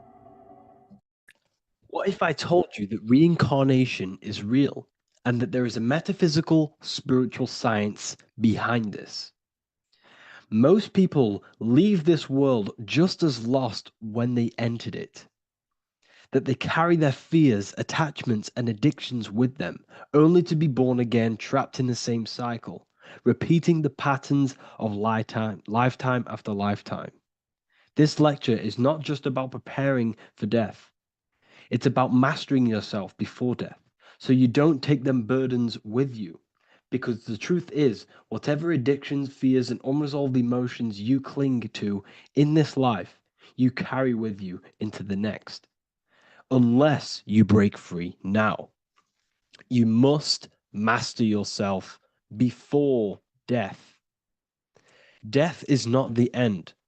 It is the great passage. But how we transition depends on our mastery of the self. This was symbolized by the Ouroboros, the snake biting its tail. Every ending is a new beginning. It's an infinite cycle of consciousness. Now, your human body is basically an antenna tapped in to a stream of consciousness. Just like a radio is tapped into a specific frequency to play that radio. Your body is basically an antenna, a crystal picking up the consciousness of God. You are on an ever-ending journey, a journey of learning and expansion of the mind into new fields of thought. This was symbolized as the Ouroboros. When you die, it is a new beginning. It's a transitioning, not an ending. Everything is eternal in this universe as consciousness is formless and constantly transforms into new forms of life. Let's break down the word death. Death contains the word ether. Now, the ether can be found in the word heart or earth. Ether. Everything in this plane comes from the etheric plane. The etheric plane is the barrier between the physical plane and the spiritual plane, the astral plane. The astral plane is the screen that you have in your mind that allows you to imagine a red apple, for example. This is the imaginative plane where thought forms start to take form. Everything begins as a thought, then the thought form becomes an imagination, then energy, then physical. Everything in the physical plane is a shadow of thought. All objects manifested as thought. You came from the astral. You came from the stars. This is why we say reach for the stars. Or this is why you say you are a star. Cis star, miss star, fraud star, stir is star. And when you become famous, you become a superstar and you gain a star on the Hollywood floor. You are a star. The ether. The ether is the infinite energy source which all things come out of and return back to. This is the cycle of life and death, summer and winter, day and night, sleep and awake. The ether is the infinite energy source which all things come from and will return back to. Okay, sorry about that little error. The ether is the boundless source of energy from which all things emerge, to which all things return to. We can see this in the cycle of the sun. The sun does this wave of creation. It rises and it falls. We have the day and the night. The daytime represents our conscious mind when we are alert. The nighttime represents our subconscious mind when we are inside the spiritual realms. The nighttime is spirit, the daytime is matter, spirit and matter. Awake and asleep, conscious and subconscious. We see this in the yearly cycle. Summer is life, winter is death. Spring is the morning, summer is midday, autumn is evening, winter is the night. Everything is a macro and a micro cycle of being born out of the ether and returning back from life and death. Life and death is manifested within the cycles of the sun and everything outside of you, as within, so without. This is why we say sleep is the cousin of death. The macrocosm is death, the microcosm is sleep. Every time you go to sleep, you are essentially it's a miniature death. You're entering into spirit and then returning back into matter in the morning when the sun rises. Everything is a reflection of the macrocosm cycles. Preparation for death. The first thing we must do in order to prepare for death, for life after death, in order to stop being reincarnated in this cycle of materialism, in order to progress as a soul, because remember, you are a soul in a body. Just like the sun gives power and life to the earth, your soul gives power and life to your body. When you say I, you're referring to the soul. And your soul can be stuck underneath layers of false identifications. Who you believe yourself to be is merely a collection of subconscious programs running within your mind. Now that's very deep. That is very, very deep. Who you think you are is a part of your thinking mind. Your name, your job, your reputation, your family, your friends. These things are not you. They're all aspects of the thinking mind. What happens if you meditate and you turn off the mind? Then all these things do not exist. You're left with the pure soul, the pure awareness, the pure observation. If you turn off the thinking mind, you're no longer your body, you're no longer your reputation, you're no longer your friends, you're no longer your job and your labels. You are the soul. That's the true you, the observation of the mind, not the thinking mind. The ego is the echo. It's an echo of your true self. The ego is your mind's perception of itself shaped by experiences, trauma, emotions, and beliefs. It is merely an echo of your true soul self. The ego is not you. Your mind is not you. You are the soul. And this is the true self that we must express within our life and we must connect with before we die. Because when we die under the echo, under these false layers of the emotions, the traumas, the experiences, the addictions, the emotional attachments, when we die underneath all of this, when we don't know our true self, the soul is still hidden. The true you is hidden underneath these layers of false identification. We must remove these layers of false identifications. We must remove them. We must destroy the echo. Remember, the ego, you never had an ego when you were a child. When you were a child, you were pure. You didn't, you didn't show off things. When you were a child, you were pure. You expressed yourself freely with you didn't hide anything. You didn't hide any aspect of yourself. You didn't suppress any aspect of yourself to fit in as a child, as a baby. Because the ego was not here when you came here. The ego grows with experience. The ego is a false perception of yourself while being incarnated in this material world. It's your mind's perception of itself and it's created through your experience.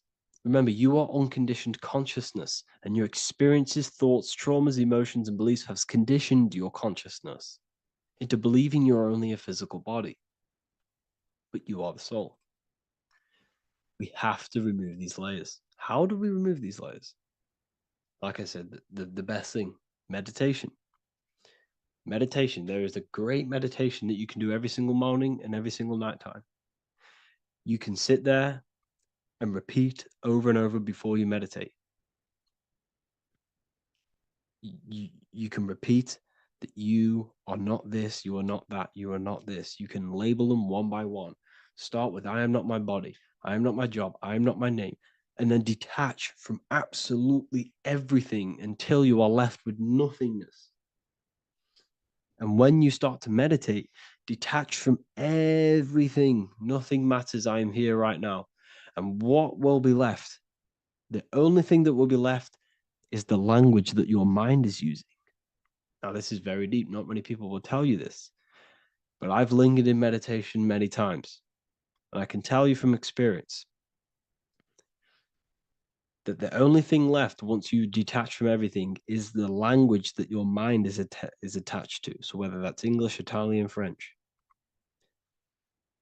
Once you detach the language of the mind that that little voice in your head's using, you're left with the soul. Once the mind is switched off, you're left with the soul, and you have detached from all of these external things. You're left with the soul. That's you. That's the power. That's the source of all creation, where everything you've ever done has come from. Every thought, every idea has come from your soul. Number two, that's meant to say number two. Sorry about that. Mental addictions and emotional addictions. Okay. These two are very important. Mental addictions, this could be thought patterns. This could be the labels that we've just been talking about. Then you have emotional attachments, which is maybe you're too attached to an external thing. Maybe you're too attached to your phone. Maybe you're too attached to family. Maybe you're too attached to loved ones. Yes, I'm not saying don't love them, but what I'm saying is do not rely on anything in this world to make you happy, to fulfill your emotional needs. Everything is found within you. You must look within, and if you're looking without, if you're trying to find yourself in the outer world, you'll never find yourself. You'll constantly be looking around in loops. Because nothing, you cannot find yourself in the outer world. Nothing will long-term give you long-term validation. Seeking validation in the outer world will leave you soulless, leave you feeling empty inside and sad and depressed. You have to find yourself within. You have to detach from everything you are relying on to give you emotional stableness. You have to detach from all. Yes, love your children. Yes, love these people, but do not rely on them. Because everything in this world is temporary. Do not conform to this world. The Bible tells you this. Everything in modern society nurtures the body, but neglects the soul. They keep you addicted to as many things as possible. Smoking, you have to detach. Drugs, you have to detach. Alcohol, detach. You cannot rely on anything. This is why this path is very, very difficult to walk. But I'm showing you the way. These are the things you must do before death. You have to detach from absolutely everything. If you die and your mind and soul is still addicted to these worldly things, then guess what? You're going to reincarnate. You're going to reincarnate because your mind is still thinking about these material earthly things. And if you are operating in that vibration, you're going to project that vibration and come back here. You have to detach. You have to master the soul and master the mind. Like I said, the matrix is designed to keep you addicted to as many things as possible. Your phone, food, smoking, drugs, alcohol, clubbing, all of these things. Everything in society is made to trap your soul and reincarnate in this world. That's why it's very, very, very difficult to walk this path. Very difficult. Matrix, matter, tricks. John 2:15 to 17. Do not love this world, nor the things it offers you. For when you love the world, you will lose God.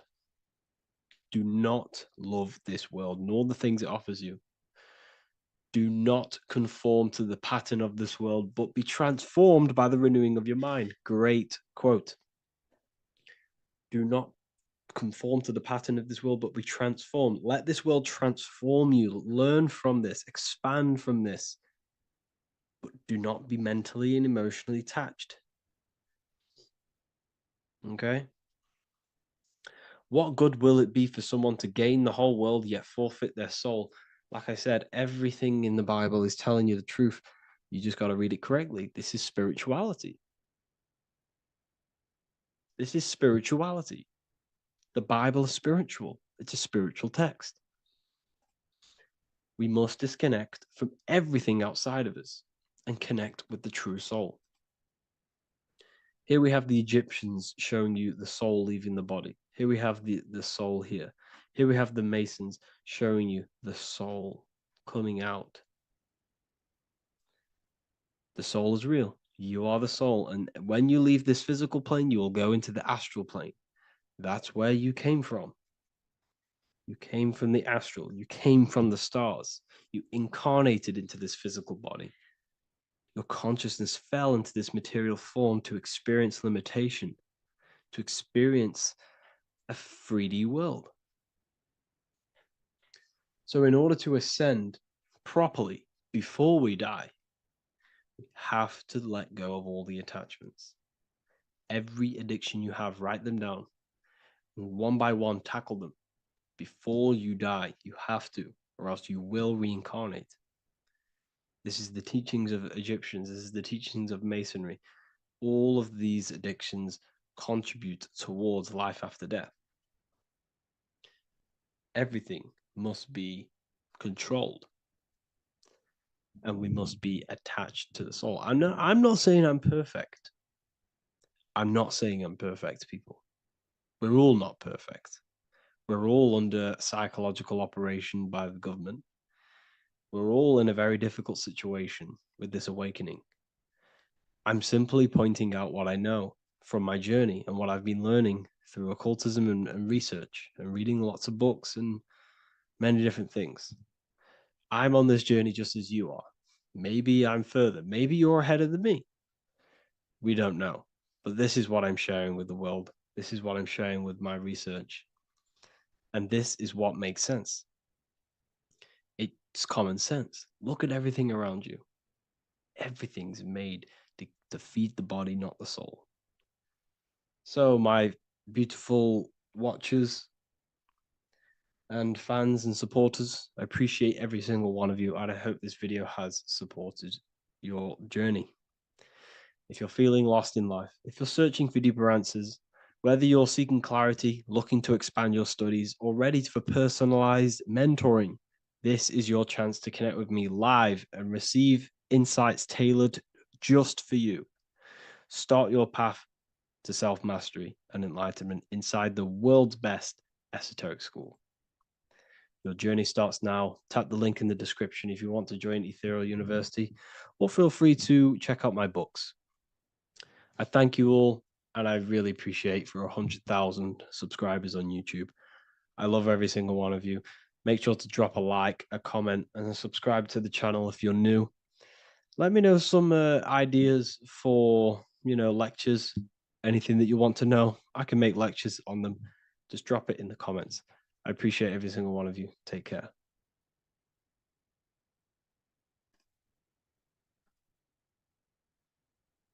The Freemasonic square and compass is not just a symbol that represents Freemasonry, a lodge, or a secret society. It is a symbol of gaining your own personal power. Now, in this video, I'm going to be breaking down this symbol in the most detail I can possibly go into. Most people live in a state of illusion. They live their life impulsively, acting based on their five senses, tasting. They want to feel a certain thing like an orgasm, or they're basically just slaves to external things and their five senses, which leads to a very dark path where you'll never actually become a conscious creator and you'll never actually be internally happy. The Freemasonic square and compass reveals some deep wisdom about this. Now let me break this down. If you want to gain your personal power, listen up. The Freemasonic square and compass is a compass which is used to create circles. Now, if you notice something about the circle, they have no beginning, no end. You can't tell where it begins and ends. It's eternal, which means this represents consciousness. Now, if you don't know what consciousness is, if you close your eyes, you have an internal world. You have thoughts, emotion, visualization. This is all consciousness, spiritual. Then we have the square. The square creates squares or lines, which represent matter. It has a beginning and an end. You can quite see where the beginning of the end is, right? So We can even link this to Leonardo da Vinci, the Vitruvian Man. We see the man in the square with the circle. The circle is the eternal consciousness, and the man is the square, limited to the physical world. But consciousness is not limited, that's why it's outside the square. This is eternal, the body is mortal. The body will die, consciousness will never die. If we look even closer at the symbol, we notice in this particular symbol, we have the compass overlapping the square.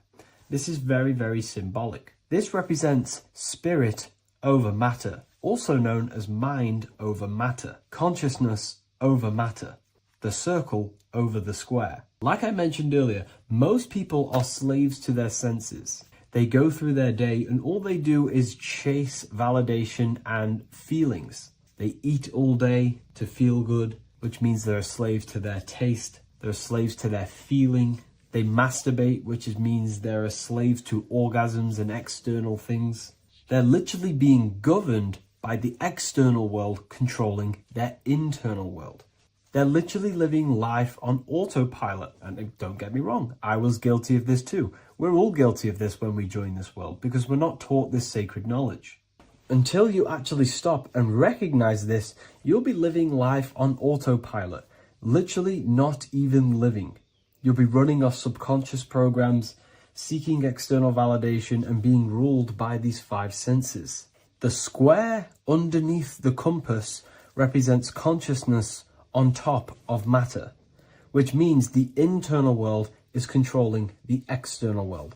It is the mind controlling matter and not matter manipulating the mind. In the occult and esoteric world, it's very important that you are conscious of every action that you are taking in your day-to-day life. Never act subconsciously. Always be conscious. What are you thinking? What are you acting? What are you giving your attention?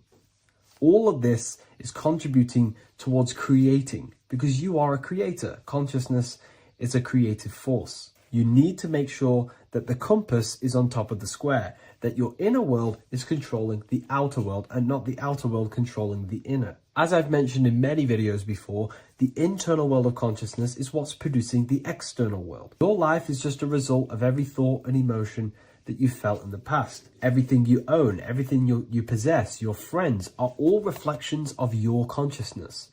They're all reflections of what you are thinking about. When you change your thinking, your external world starts to rearrange itself. On a basic level, this symbol represents the combination of spirit and matter. You are a spiritual being and a material being. You are heaven, the sky, and earth, the ground. You are heaven and earth, spirit and matter infused into one. You are a bridge between the divine and the earthly worlds, and you can bring down these higher realms of consciousness, thought, imagination, and emotions into a physical, tangible reality. To do this consciously, we need to make sure the external world is not manipulating the inner world.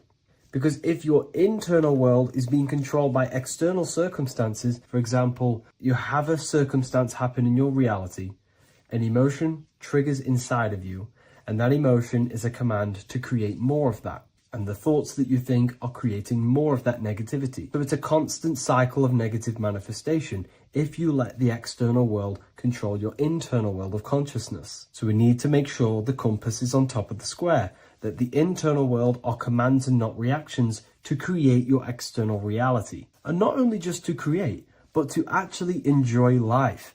If we let the external world bother our internal world, this means that we have some sort of mental or emotional attachment to the external world. We need to detach from the external world. Why do I say that? Because it's temporary. It's an illusion. We are going to die one day, and none of this will matter. You need to understand that everything in this world is temporary. You have to be okay with losing things, losing family, losing things in this world, because it's guaranteed to be temporary. We need to make sure the internal world is order and not chaos, commands and not reactions. Now, at the back of the Book of Wisdom, Volume 2, the book that I've wrote here, I go over the different meanings of the different arrangements of the square and compass. Sometimes we see the square overlapping the compass, which is the opposite of what we've just broken down. Or sometimes we see one leg of the compass on top of the square and one leg of the square on top of the compass. These are all highly symbolic. When we see the square overlapping the compass, this pretty much represents the beginning of the Freemasons' journey, when their internal world is being controlled by the external. They have a lot of spiritual growth and a lot of learning and inner work to do. Now, when we see half and half, one leg of the square on top and one leg of the compass on top, this represents the Masons' gradual emergence from the material realm into the spiritual. This interplay of symbols reflects the process of gaining greater light and knowledge as the Masons ascend from material concerns towards spiritual enlightenment. And of course, we've just broken down what this means. This represents spirit over matter. They're not chasing external physical things anymore. They're actually chasing and gaining validation and happiness from spiritual growth, more knowledge, and deeper understanding of consciousness and themselves. Most people chase external material things, which actually don't make you happy in the long run. You could be given £1 million today.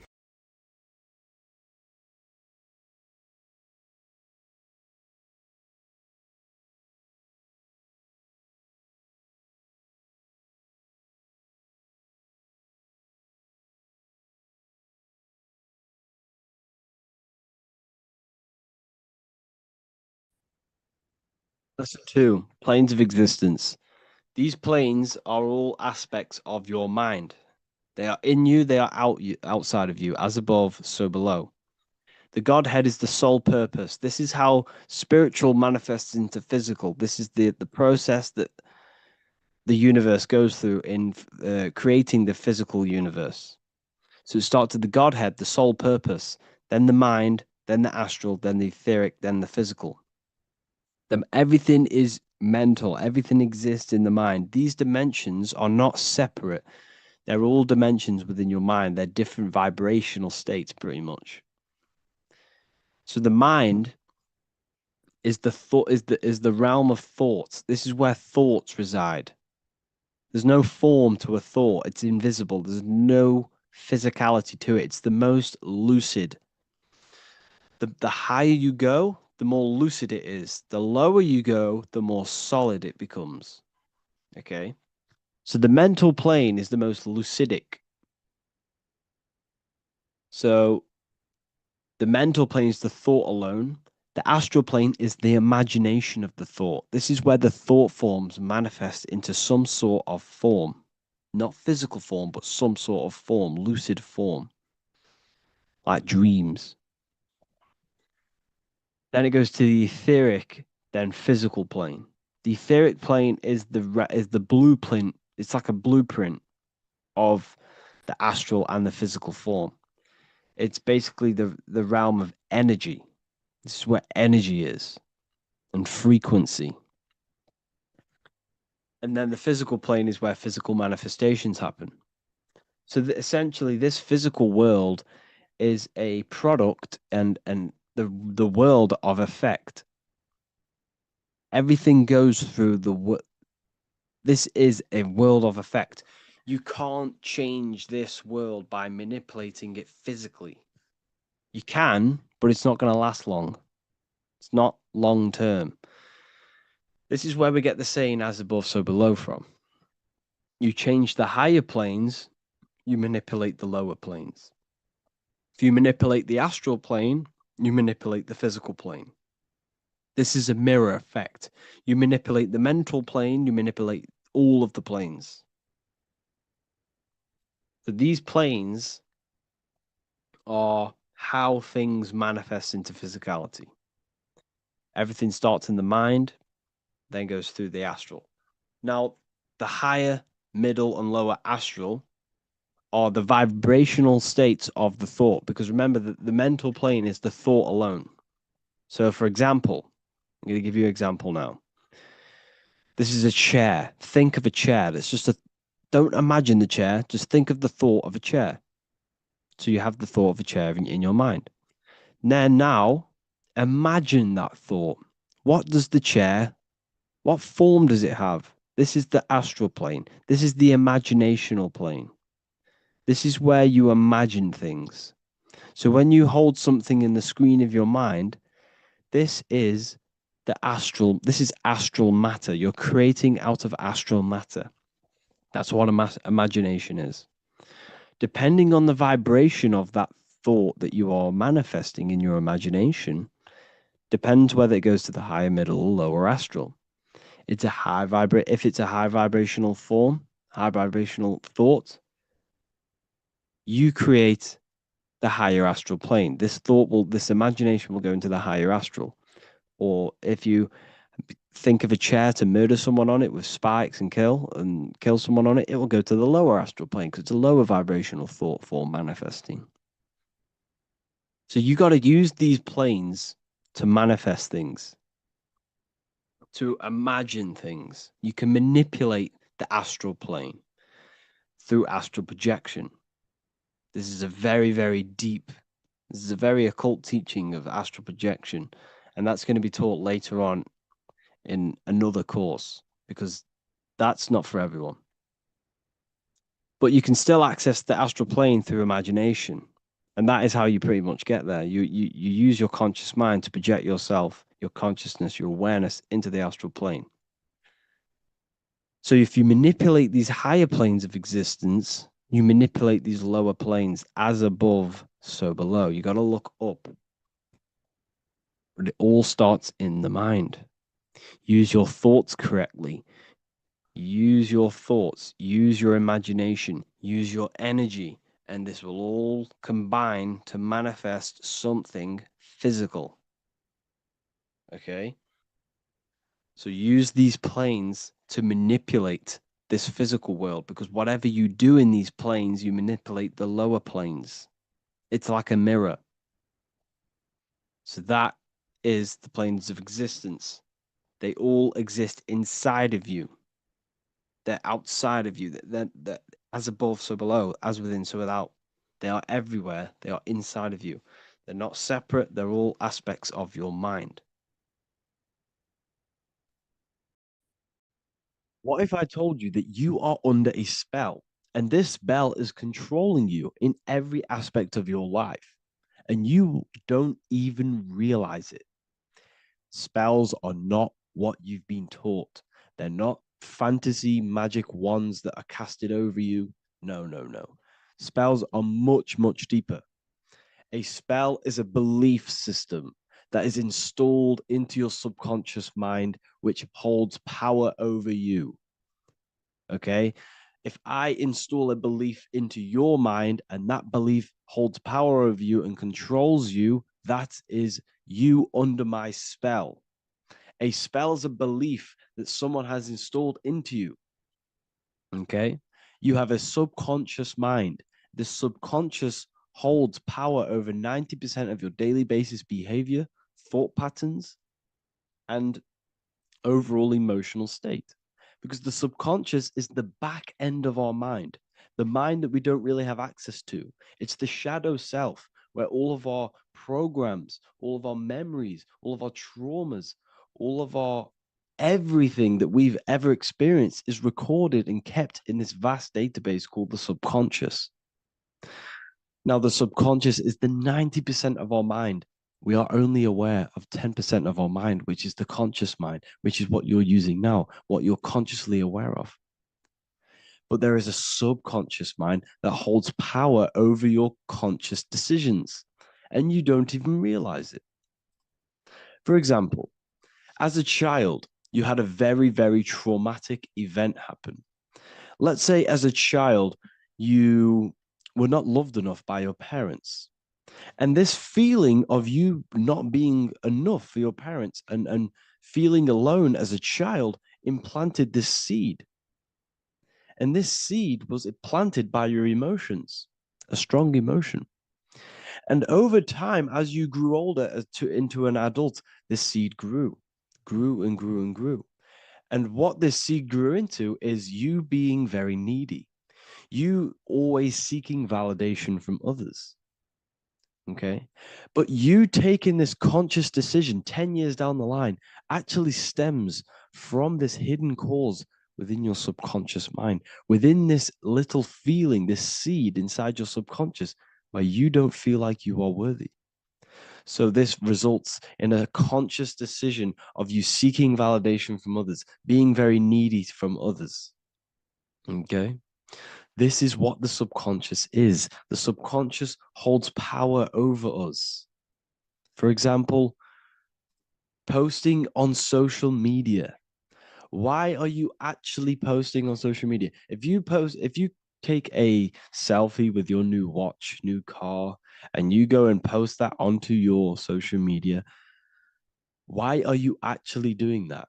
On the deepest root cause, it's not because you just want to post a picture. No, it's much deeper. It comes from a subconscious belief or a subconscious emotion of you seeking external validation, whether you believe that or not.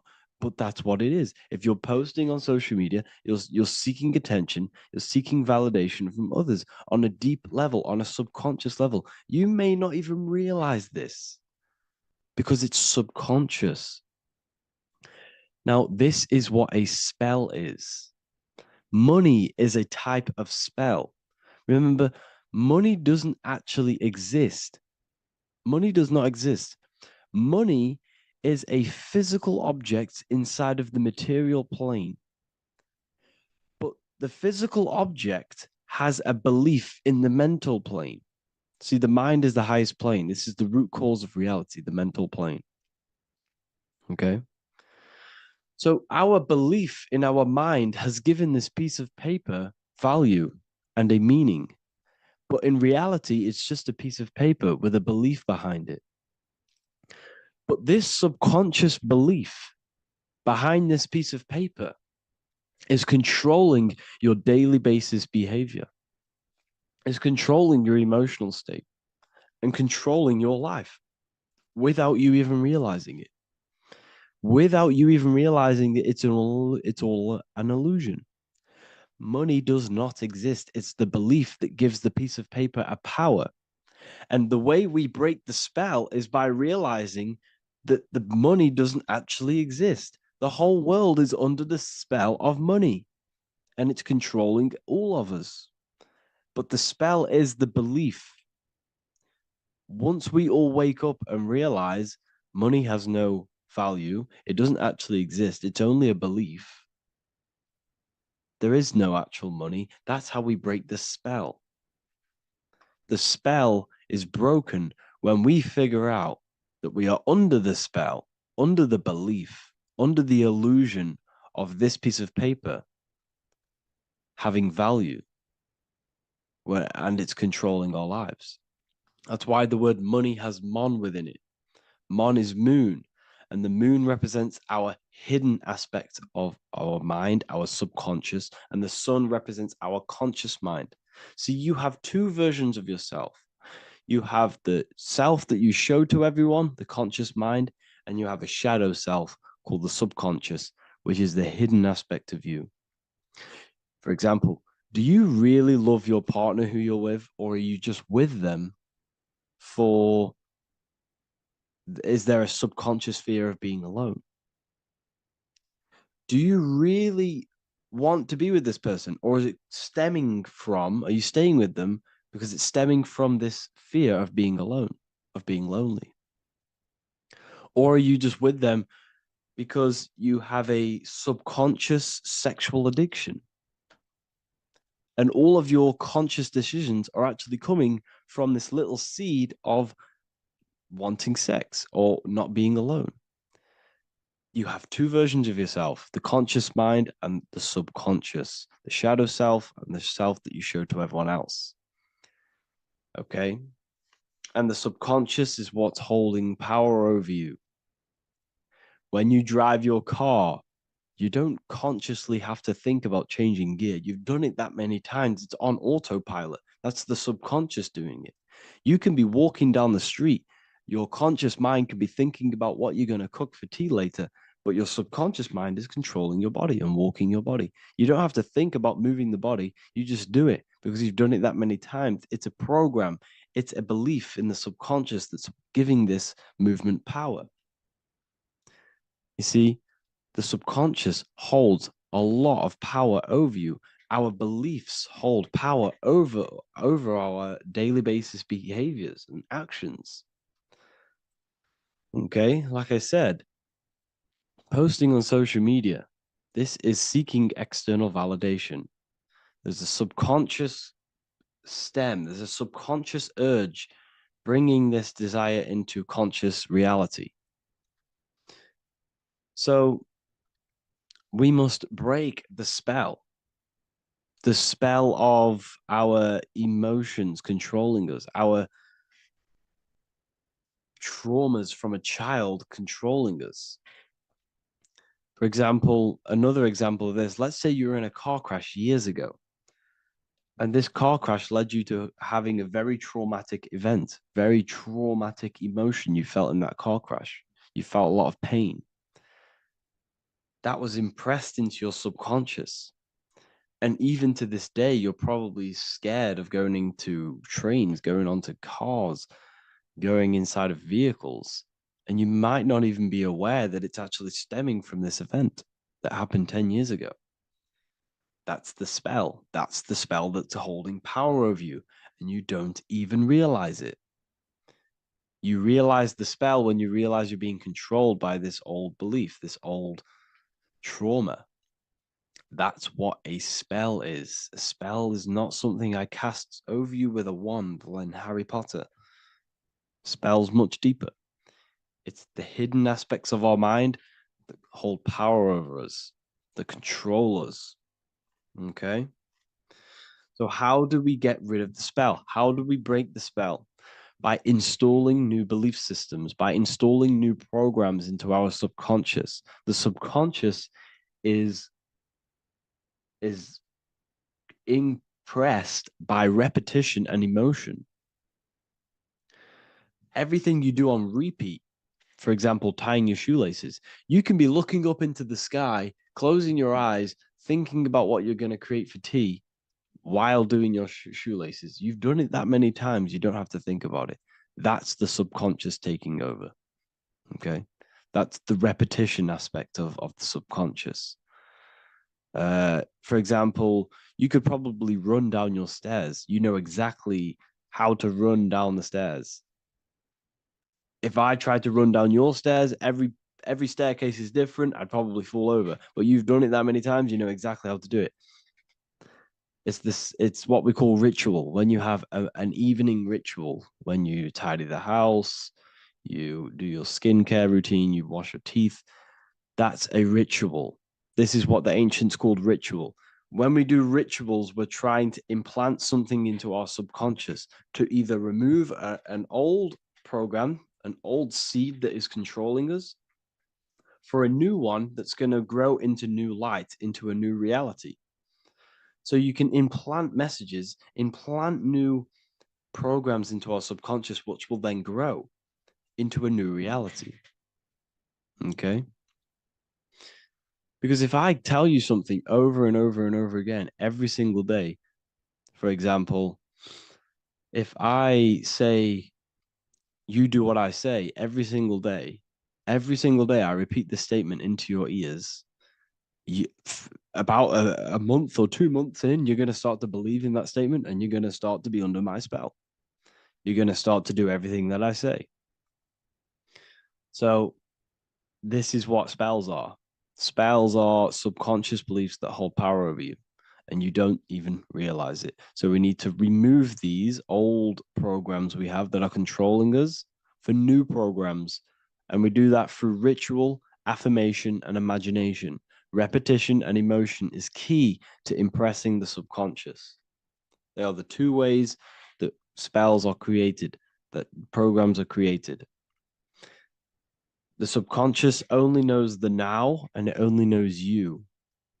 So every word you say is a spell. So when you call someone else a name, you're calling yourself a name, because your subconscious takes everything you say as truth, because it only knows you. It doesn't know anyone else.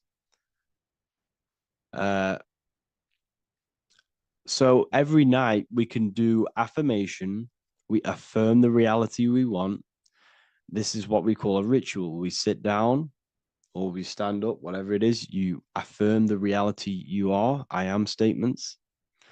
and then you imagine that reality. And you do this over and over again, every day, twice a day, 3 times a day, however many times. And this will cause repetition.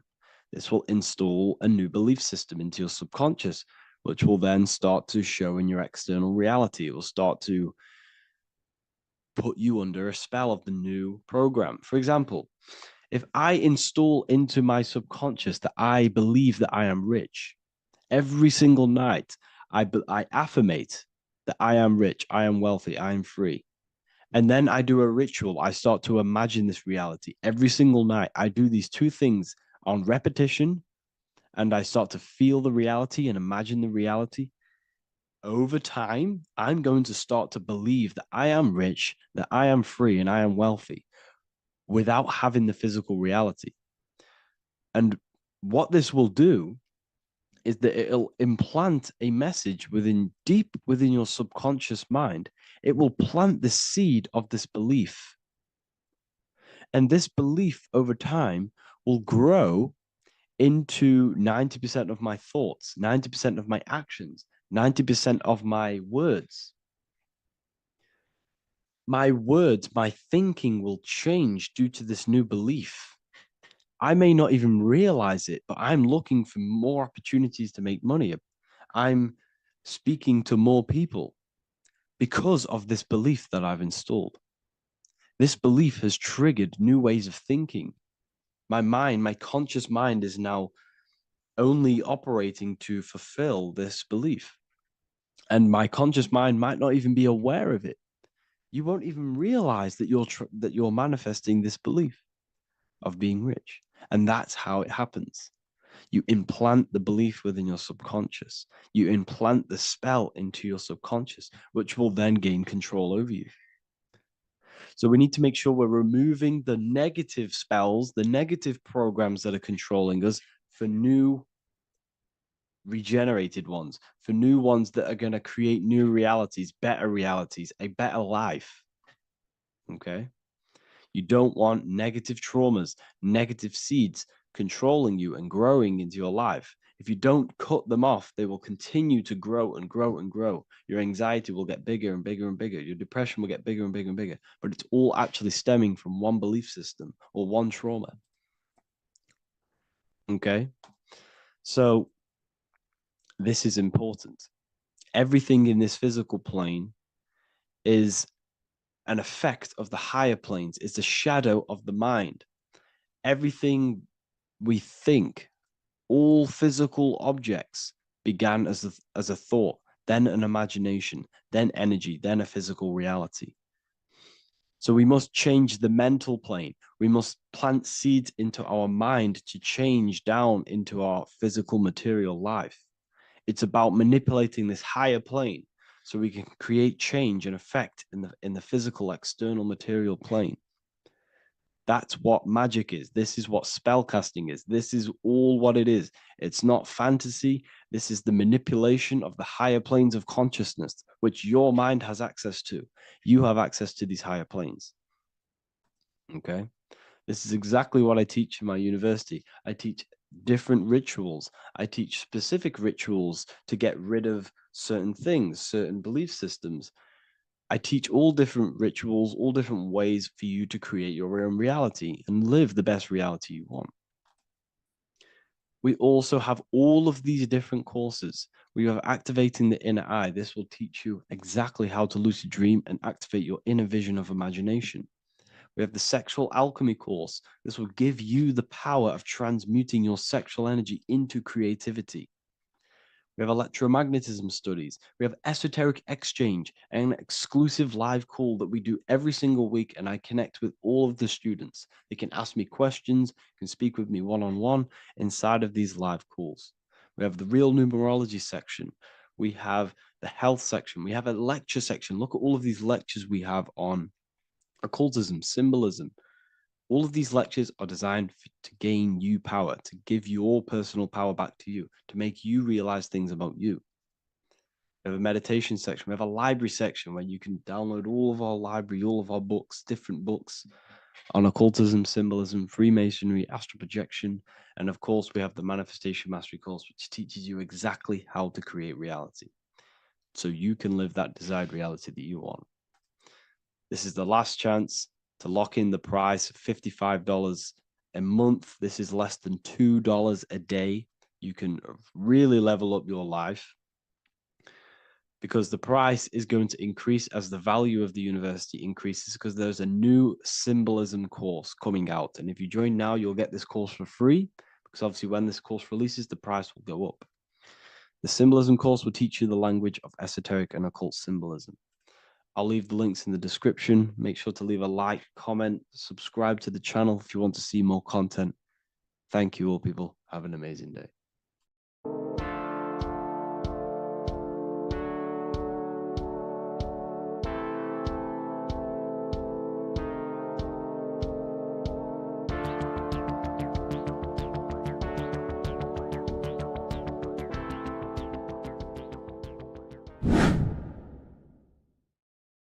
What are we all doing, people?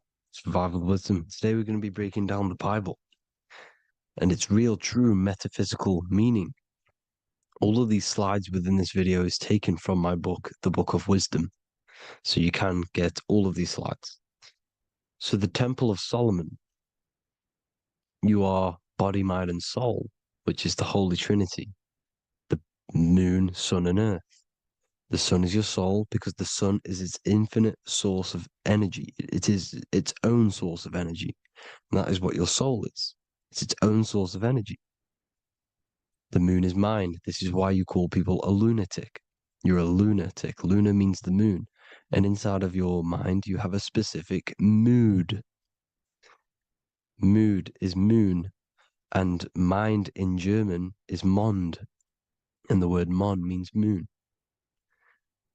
And earth is your physical body because your body contains of the four elements, the four physical elements. Well, the Temple of Solomon is the temple of the soul and the mon, the soul and the mon, the soul and the mind. And it's the temple of the Holy Spirit in the Bible. Everything leads back to one singular point in the center of the brain. The brain is not the mind. It's mind over matter. Okay? The brain is the physical manifestation of the mind. The brain is the electrical computer which decodes the light waves given to it by the mind. This is why everything in the body leads back to one singular point. And we'll go over this in a minute. But this is controlling the physical body. This is the within. If you rearrange within, it spells high twin, because within you is your twin, your true self. And it's just an entity in the center of the mind. And if you shut your eyes, you can feel it. Your awareness is in the center of the brain. So there's just an empty chamber in the center of the two cherubs, the two brains. They are two separate brains. They're two hemispheres. And the empty chamber, when scientists chop it up and see it's just an empty chamber, well, because you can't see in that plane of reality. You cannot see the mind. You cannot see thoughts. It is invisible to the human eyes, to the visible light spectrum, to the two eyes. The reason why we call it the third eye in the center of the brain, it's not the third eye, it's your true self. It's the mind and soul. It's an eye because it does see. It's the all-seeing eye that you always see here. There's some Masonic artwork showing the two pillars, the two cherubs, the two hemispheres of the brain, and the inner eye. This is the eye that sees all things. What do I mean by seeing all things? Not physically. It sees the mind. It's what, because your soul is watching the mind. You can observe the mind. You are not the mind. And if you meditate deeply enough, you can go beyond the mind. It's the all-seeing eye. It sees the mind. It sees what emotions you're feeling. It sees what you're thinking. It sees what you're seeing with the two eyes. It's the all-seeing eye. It sees all things. It's omnipresent. It's everywhere. Because the mind can be anywhere. The mind can switch itself into any place it wants.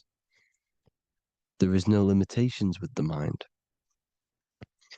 So there is two hemispheres in the brain. And in the Bible, there is a quote saying the most holy place between the two cherubs. The two cherubs is the two hemispheres of the brain, and the most holy place is between them, which is what the Masonic artwork is showing. This is the all-seeing eye, the soul and the mind in the center of the brain.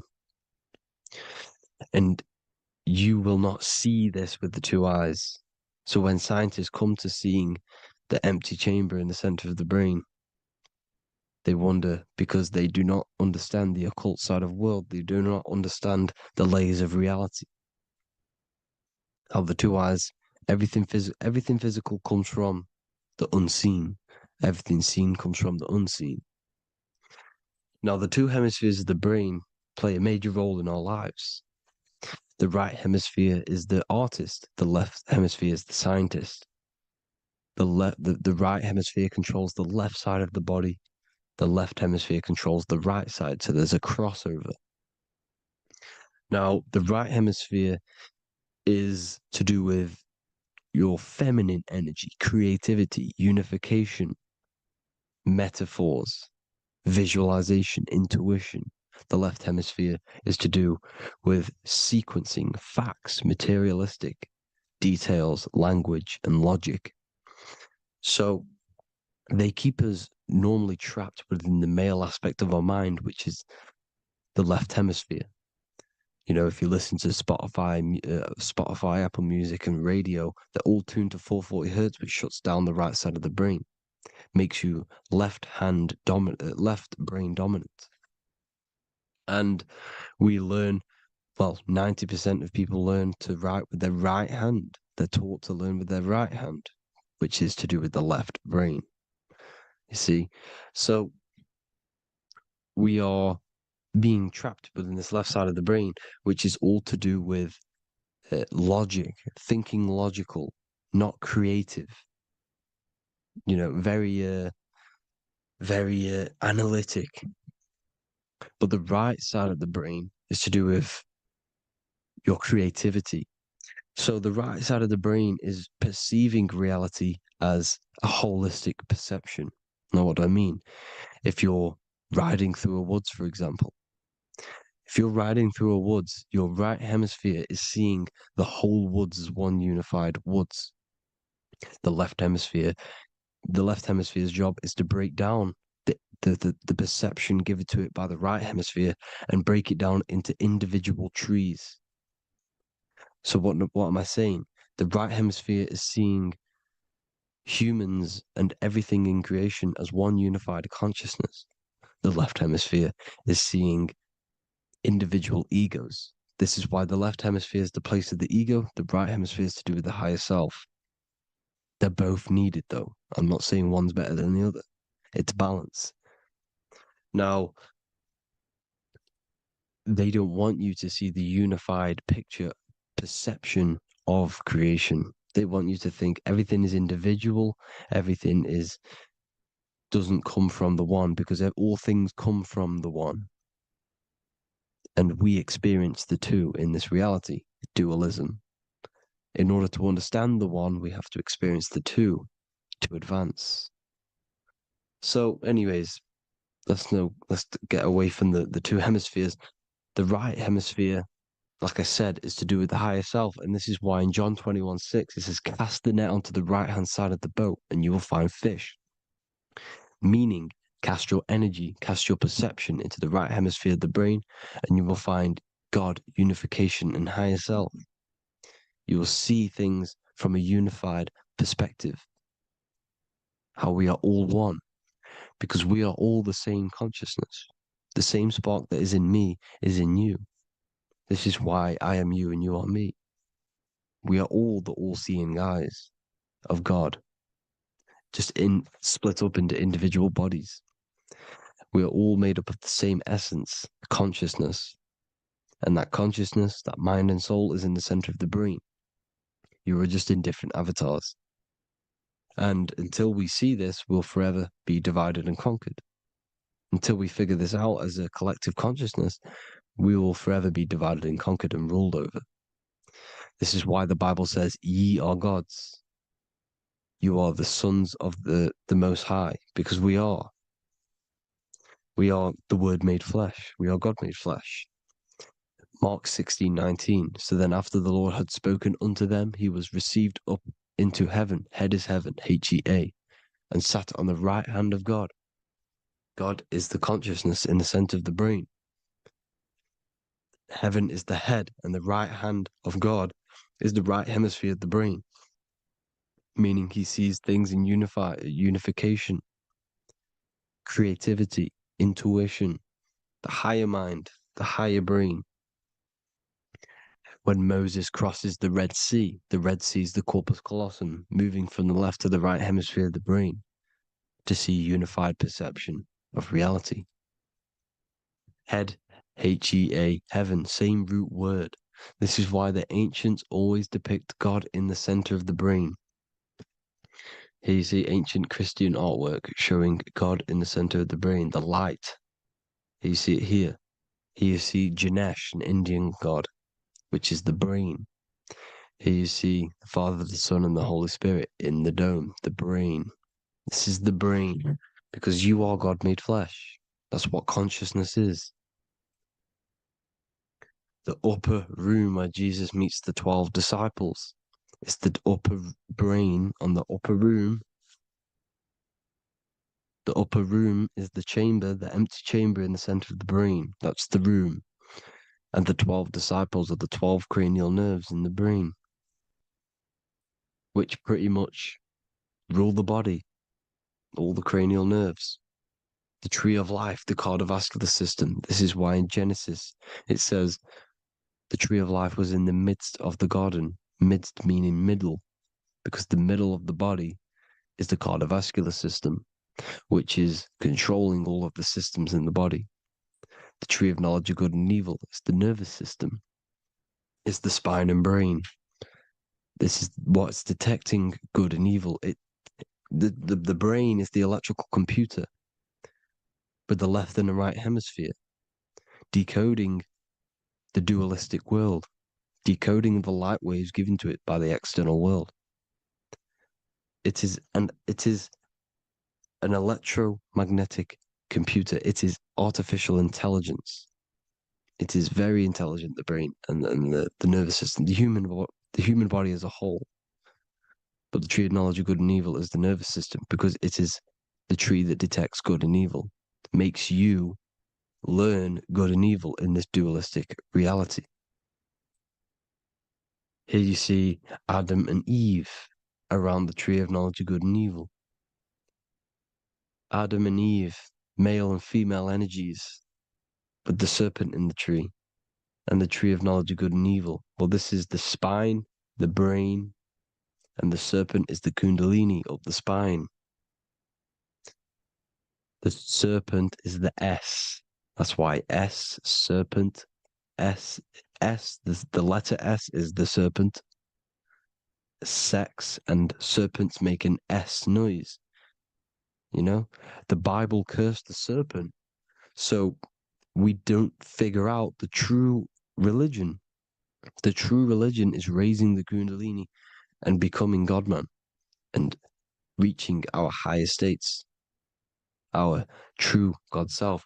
Because once the kundalini is saved and hits the pineal gland, it activates 100% of the brain, when we're only using around 20 to 10% as of right now without the kundalini awakening. So when you use it, you're activating 100% of the brain. You're activating all the dormant brain cells. You're regenerating the body. And this is the serpent in the tree of knowledge of good and evil. This is the spine, brain. This is Adam, Eve, the male and female energies. The light of the body is the eye. Therefore, if thine eye be single, thy whole body should be full of light. Matthew 6:22. This is the single eye in the center of the brain. It is not the pineal gland. It is what's inside the pineal gland. You have to go beyond the physical world, and there are no words to describe things that are not physical, metaphysics. And the whole body should be full of light. Well, this light is the same pyramid that you see.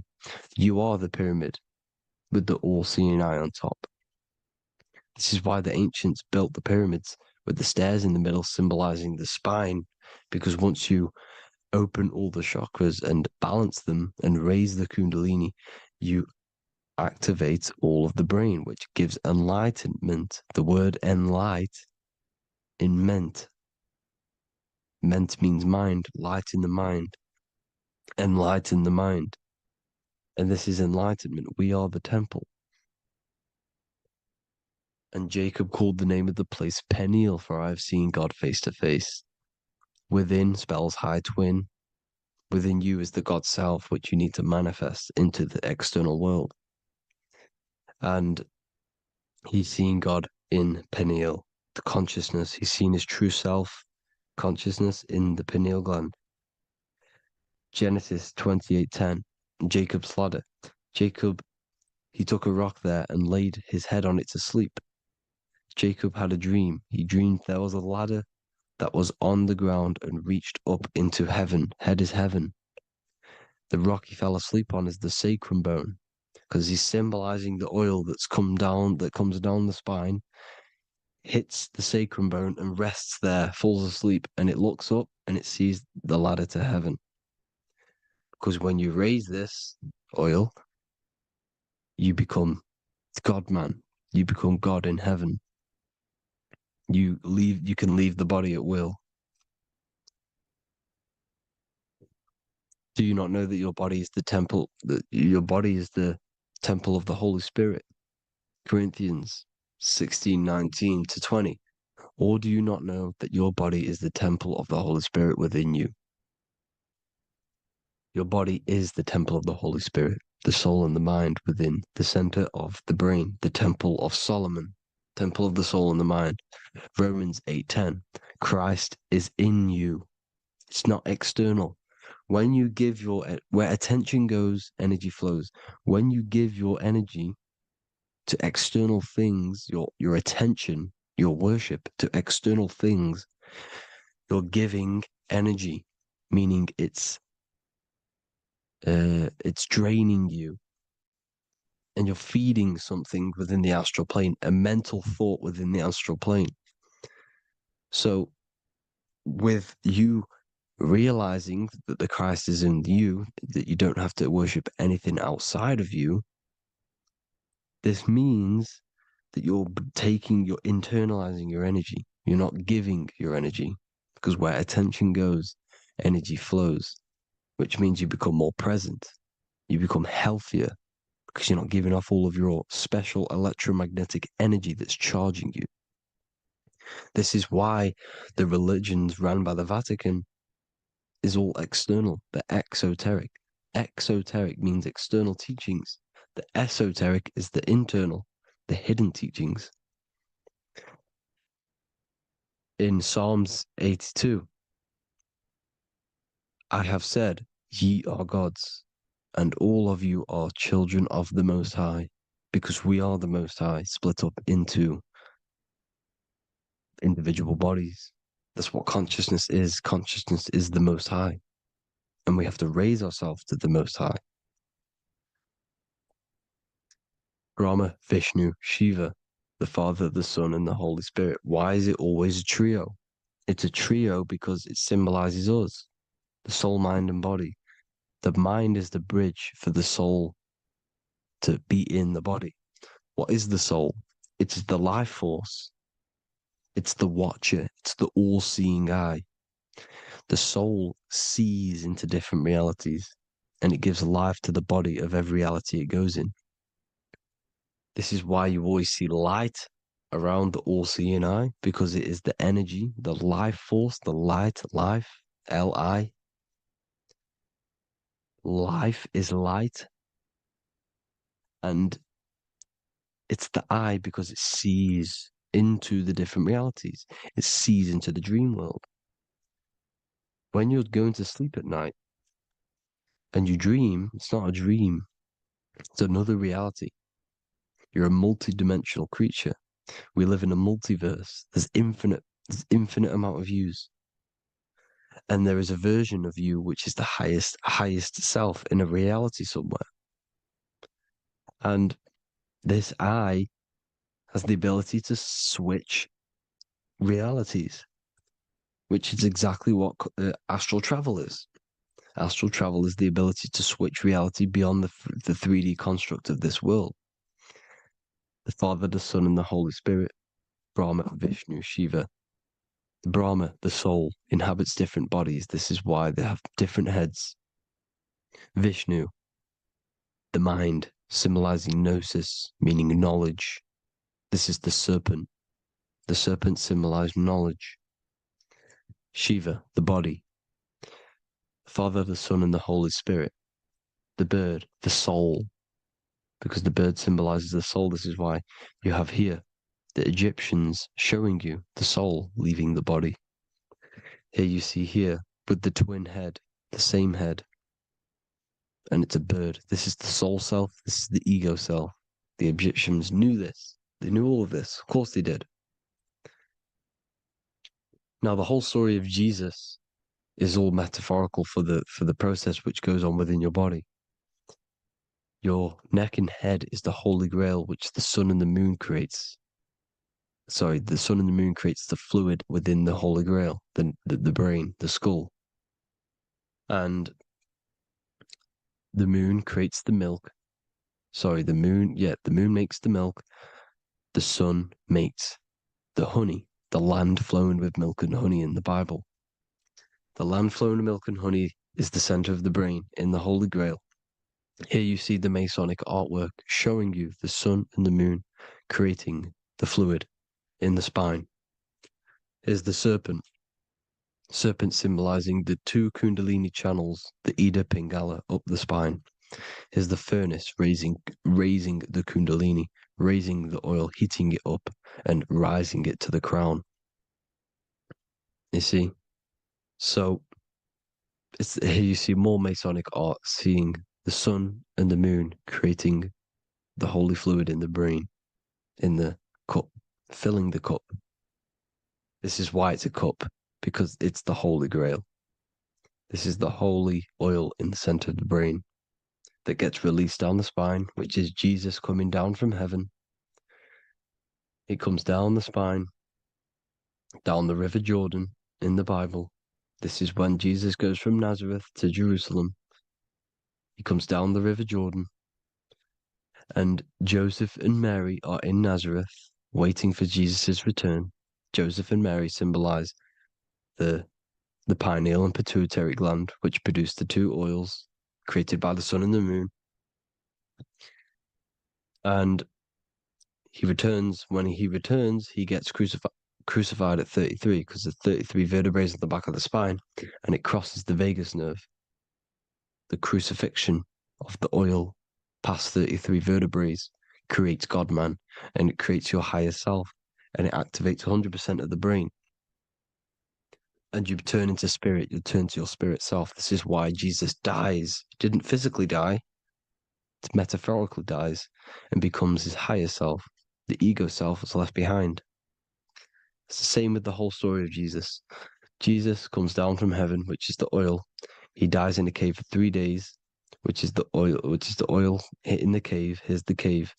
And resurrects after 3 days. If you resurrect the oil, comes up and gets crucified at 33 in Golgotha. Golgotha translates to a place in the skull. The three wise men from the east. Well, if you look at the Masonic artwork, they'll always show you a ladder up to the east. Okay? Here you see north, south, west. This would be east. Here you see east here. East here. The ladder up to the east. The east is the top, up. Three wise men from the east. The thalamus, pituitary, and pineal gland in the center of the brain. The most important glands in the body. Here you see the Egyptians with the spine, the sun, and the two hemispheres of the brain. What did I say at the beginning? The sun is the soul. The sun is its own source of energy. It's the life force, which gives life to anything it inhabits. The soul is the same thing. That's why sun and soul mean the same thing.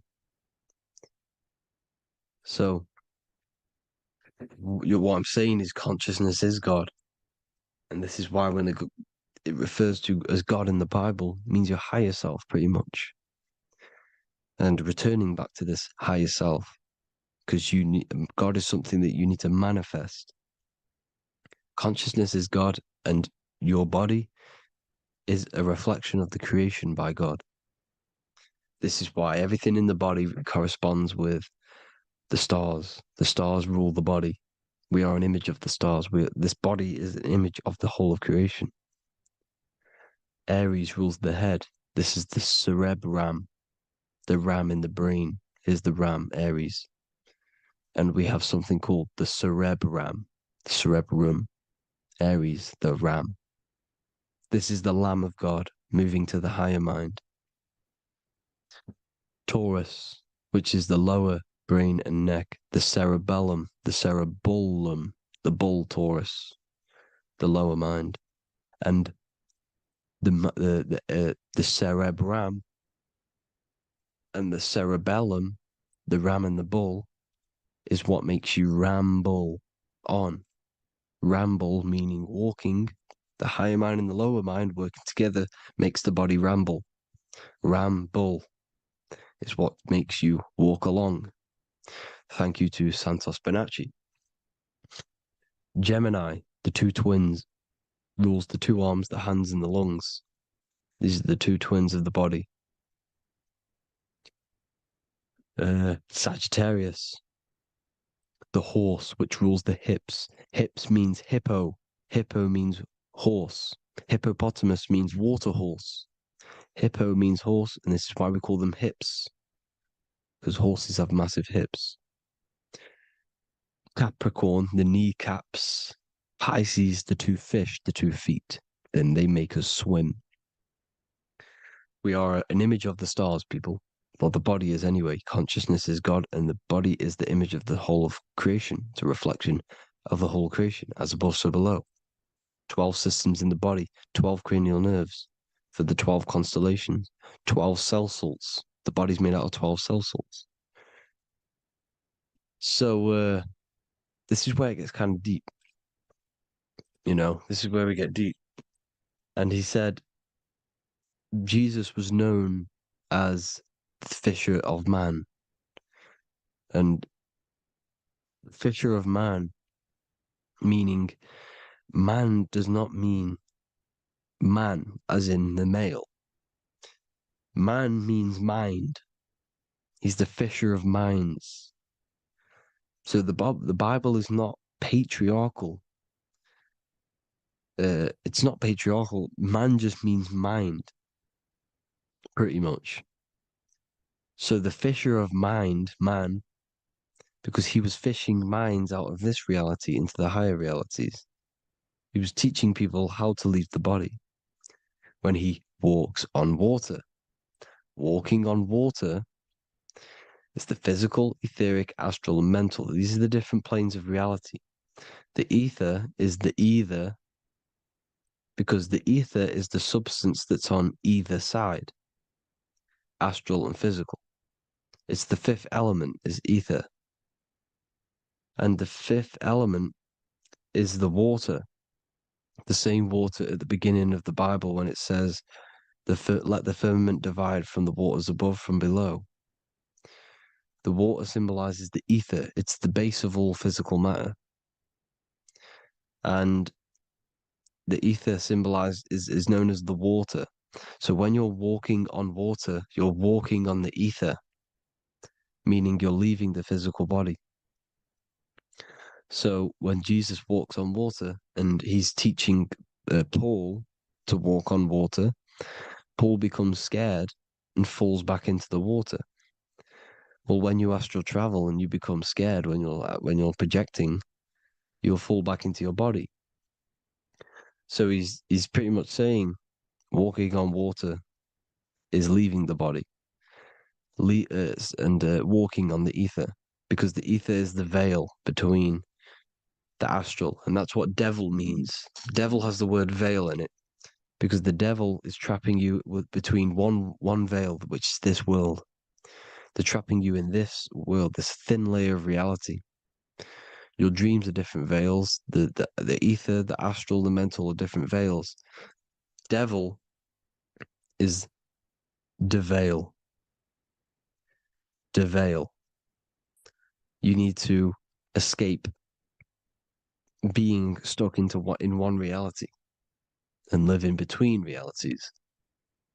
And this is when you truly become a multi-dimensional being, because your soul is just the eye. That's what you are. You're just an eye, and you see into different worlds. And it also, when Jesus means the fisher of man, the fisher of minds, he is. There are. I truly believe, because of my research, that there is other worlds. It's not just this one. There's higher worlds. There's an infinite amount of you, and you've been in you, in them dreams you call dreams. Them dreams are other realities that you are in. That's why when you're there, you don't feel like you're in a dream. You feel like it's 100% real, because it is real. So this is why the ancients always depicted the many different heads, because there's many different versions of you. And this I, the soul, the watcher, is switching itself into different bodies at all times. Well, when you sleep, when you astral project. And this is what the ancients were doing. They understood the multiverse, and they could switch bodies at will. And this is what the 7 seals are in the Bible, also known as the 7 chakras. These are literally portals within us to these different worlds. We're in the heart at the moment. Earth, rearranged, spells heart, meaning middle. This is where good and evil exist. It's the middle point, the midpoint of realities. So I hope you all enjoyed the video. All of this knowledge that I've give you in this video is inside of my book, the Book of Wisdom. The Book of Wisdom gets updated every single month with new pages. It's a one-time payment for a lifetime worth of research and knowledge by me. So if you do want to get it, the link will be in the description. But I hope you will gain some amazing insight. Please like, comment, and share to help the algorithm, and drop a subscription. And for more lectures, every 2 days, I drop lectures and knowledge within the Patreon. If you want to support the channel, join the Patreon. Everything's in the description, because we are not monetized on YouTube. Thank you all. Have an amazing day.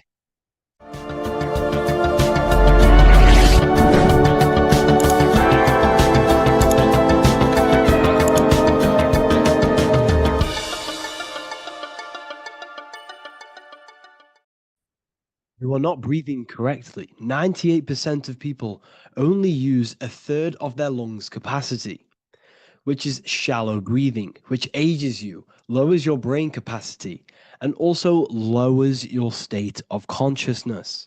So it's essential that you breathe consciously on a day-to-day basis, because this is what truly elevates your consciousness. I am going to give you the key for you to raise your consciousness just through breathing alone. Such a simple thing, but yet the most effective way for raising your state of consciousness and becoming more spiritually and mentally advanced.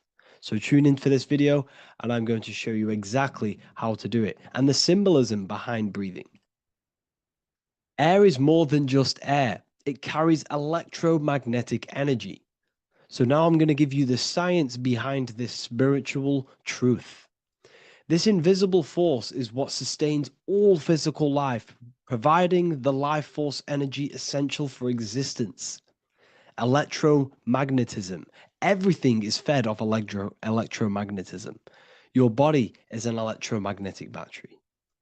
Now, we can prove that air carries electromagnetism just by doing a simple test, a simple scientific experiment by getting liquid oxygen and pouring it between a north and south magnetic pole, two polar opposite magnets, we see that the liquid does not fall straight through it. It is sucked, it is magnetically attracted to these two opposing forces, opposing magnets. This is proof that air, liquid oxygen carries electromagnetism. When you are breathing electromagnetism, the essential life force behind all living beings. This is known as energy or prana, chi, ether, or spirit. This is all the same thing. Air is not just empty space, it is energy, it is prana, it is life force, it is spirit, it is ether, chi, prana. You are an electromagnetic being. Your consciousness is in direct correlation with your electromagnetic aura or biofield around your body. Your state of consciousness is mirrored within this field around your body. Now, your breath, when you breathe in, you're breathing electromagnetism or life force. Breath is the vital link between the physical and the spiritual, bridging the body with the soul. Through breath, we connect with both tangible world and deeper, the unseen realms of energy and consciousness. Breathing deeply and properly elevates our consciousness, enhancing the brain's functions, heightening the sensitivity of our five senses. It also brings a profound calmness to the mind, creating a state of clarity and inner peace. Like I said earlier, breathing properly is the fastest way to elevate your consciousness. It is the fastest way because breathing, when you stop breathing, what happens? You lose physical consciousness. Your body will shut down if you do not breathe in this vital electromagnetic energy in the oxygen. If your body does not get this for 5 minutes or however you can last without breathing, this makes you lose physical consciousness. Your body will not survive without this essential life force energy. Therefore, air is one of the most overlooked things. This is why we see the symbolism of Buddha having a big belly. Why does he have a big belly? Because it's symbolizing breath work, proper spiritual breath work, the certain teachings of breath work, of when you breathe in through the nose, you have to breathe in through the nose. You don't want to breathe in through the mouth because the nose acts as a filter which catches dust particles and filters out the air before it enters the lungs. The mouth does not do that. The nose is for breathing inward. We breathe in through the nose, and when we breathe in, we breathe into our belly, not our lungs. When we breathe into our belly and our belly expands outwards, we are then moving this energy down from the nose down the spinal column. And when we breathe back out, the belly goes in, which is raising the energy up the spinal column, back out through the mouth. This is the true way of breathing, because when we breathe, we are moving energy. We are moving electromagnetic energy. When we breathe in through the nose, the energy travels down the spinal column. And when we breathe out, we are raising this energy back up the spine, some of it going out the mouth, and some of it reaching the brain, activating dormant brain cells in the brain. But when we breathe, we need to make sure we are using 100% of our lungs' capacity, because the lungs is what transforms this special energy into consciousness, physical consciousness. So this is why Buddha has a big belly. It's not because he was fat. It's not because he was overweight. It's symbolism. It's symbolism of breath work. So try this. Do this for 2 minutes while you watch this video. Breathe in through the mouth as hard as you can until you no longer can fill any more air into your lungs and belly. Breathe it into your belly, not your lungs. And breathe out through the mouth. Do this for 5 minutes or 2 minutes, however long. I promise you, breath affects your consciousness. You will notice the difference. If you do it quicker, the quicker it'll affect your consciousness, and you might go lightheaded. But that lightheaded is you activating your spirit, your energy body. So try this just when watching this video. When you breathe consciously, you are renewing both your energy body and astral body, aligning your consciousness with a higher state. This practice feeds new life force energy into the body, revitalizing and enhancing your overall well-being. Like I said, your brain requires the most amount of oxygen. When we have shallow breathing, this is reducing the brain's capacity. Because when we are not breathing properly, which 98% of people are only using a third of their lungs capacity, we are essentially only using a third of our consciousness, because your breath is directly correlated to your consciousness, your state of consciousness. When you breathe in through the mouth, out through the mouth, out in through the nose, out through the mouth, consciously and deeply for 5 minutes, you will notice that your senses are more powerful and sensitive. Your brain is quicker.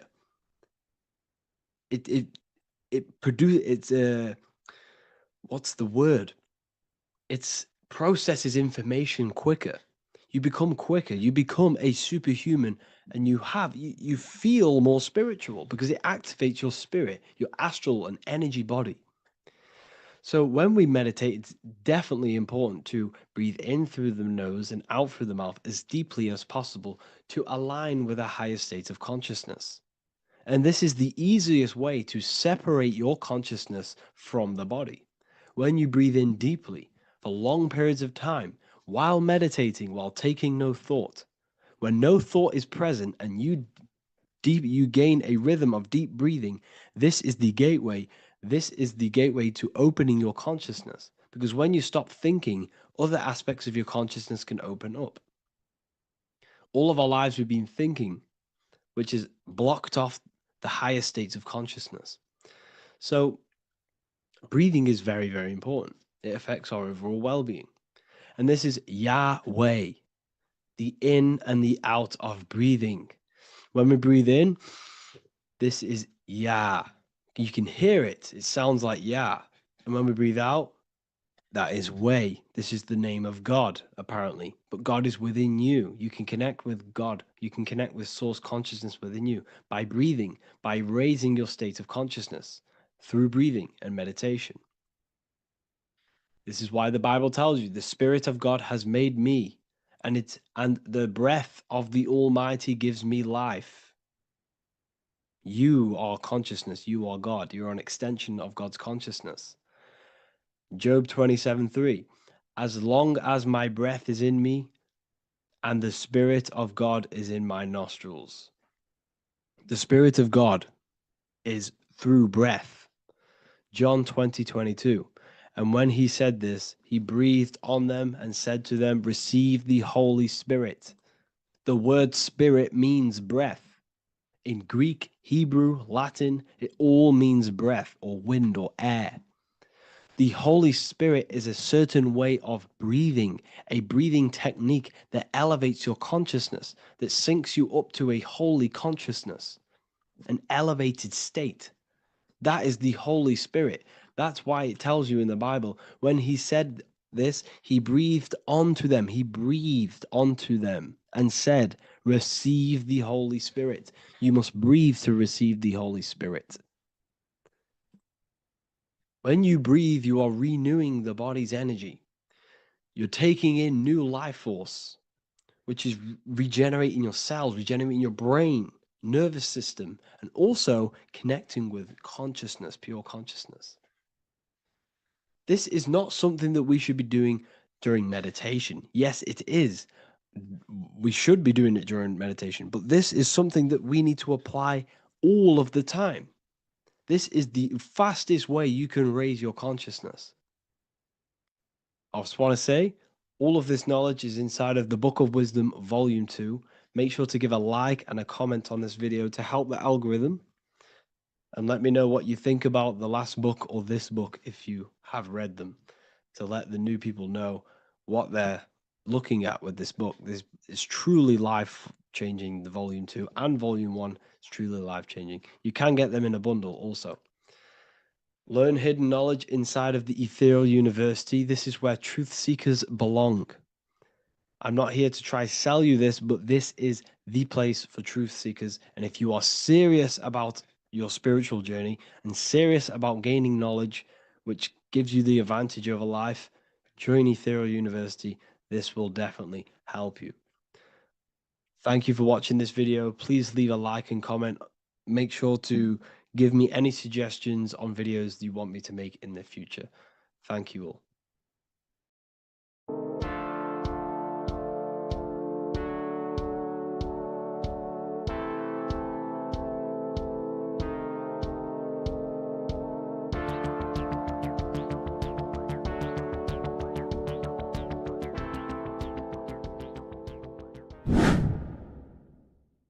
What is good, YouTube? Today we're going to be talking about the astral plane and how the cosmology fits into the astral plane. Okay, so first let's go over the astral plane and go over the different layers of reality so that you can understand reality more. You are a multi-dimensional being. You are not in these, you are in all of these realities at the same time. They all interweave into one big reality. But there are different planes. They are different vibrational dimensions. There are different dimensions of reality. The mind is the root cause of reality. We're living in the mind of God. Everything is being thought into existence from the root cause, from the universal mind. This is why the ancient Egyptians said, all is mind. We're living in the mind of God. And we are a microcosm of this mind. This is why we all have the same mind. This mind is the world of thoughts. Now, this world of thoughts is just the thought alone. For example, it is the thought of a chair. But then when you start to imagine this chair and you start to mentally see the chair, you're now manifesting the thought, the singular thought, into some sort of form. So now you're imagining the chair. You're imagining the form of this chair, which is then manifesting into the astral plane. The astral plane is the world of thought forms manifesting. So when you are imagining something, you are seeing into the astral plane. Okay? Your third eye, it is an eye because it sees the astral plane. It is seeing the other side through imagination, through dreaming. Well, we'll go over dreaming later. So the thought of a chair is a singular thought. The imagination of the chair is the manifestation of the chair. And in the astral plane, it's basically the world of all the chairs that could ever exist.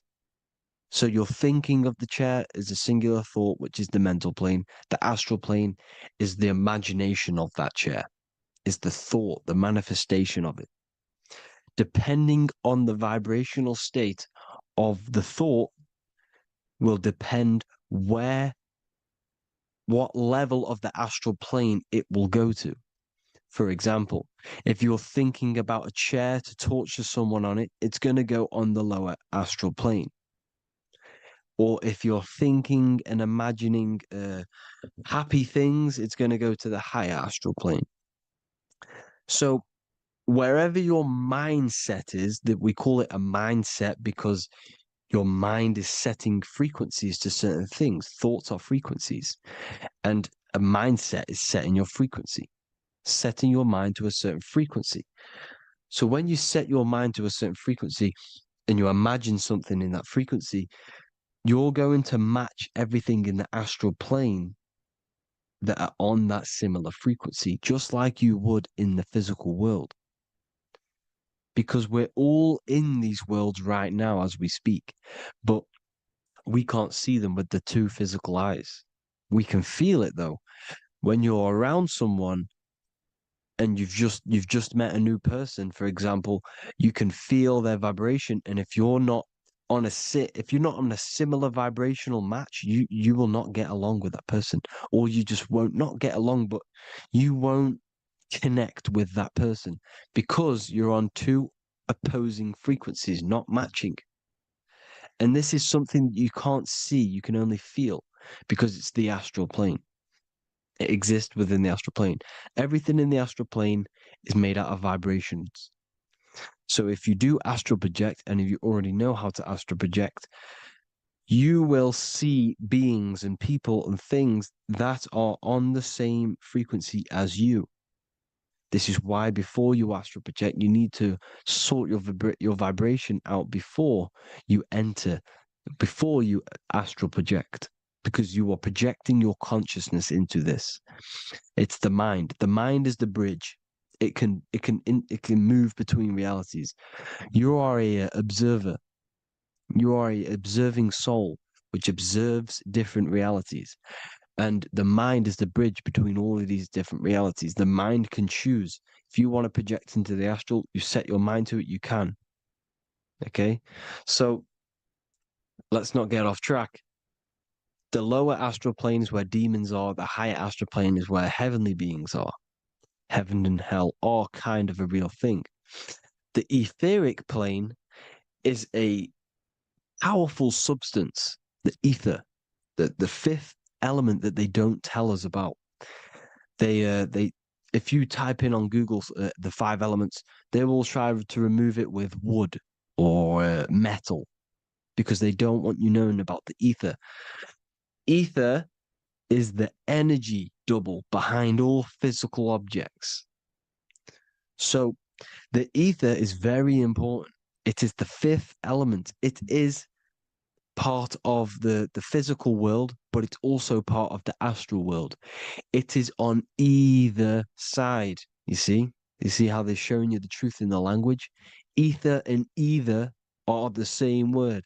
The ether has 1 foot in the astral and 1 foot in the physical world. It's a substance that connects the physical to the astral world. It is the either. It's on either side of reality.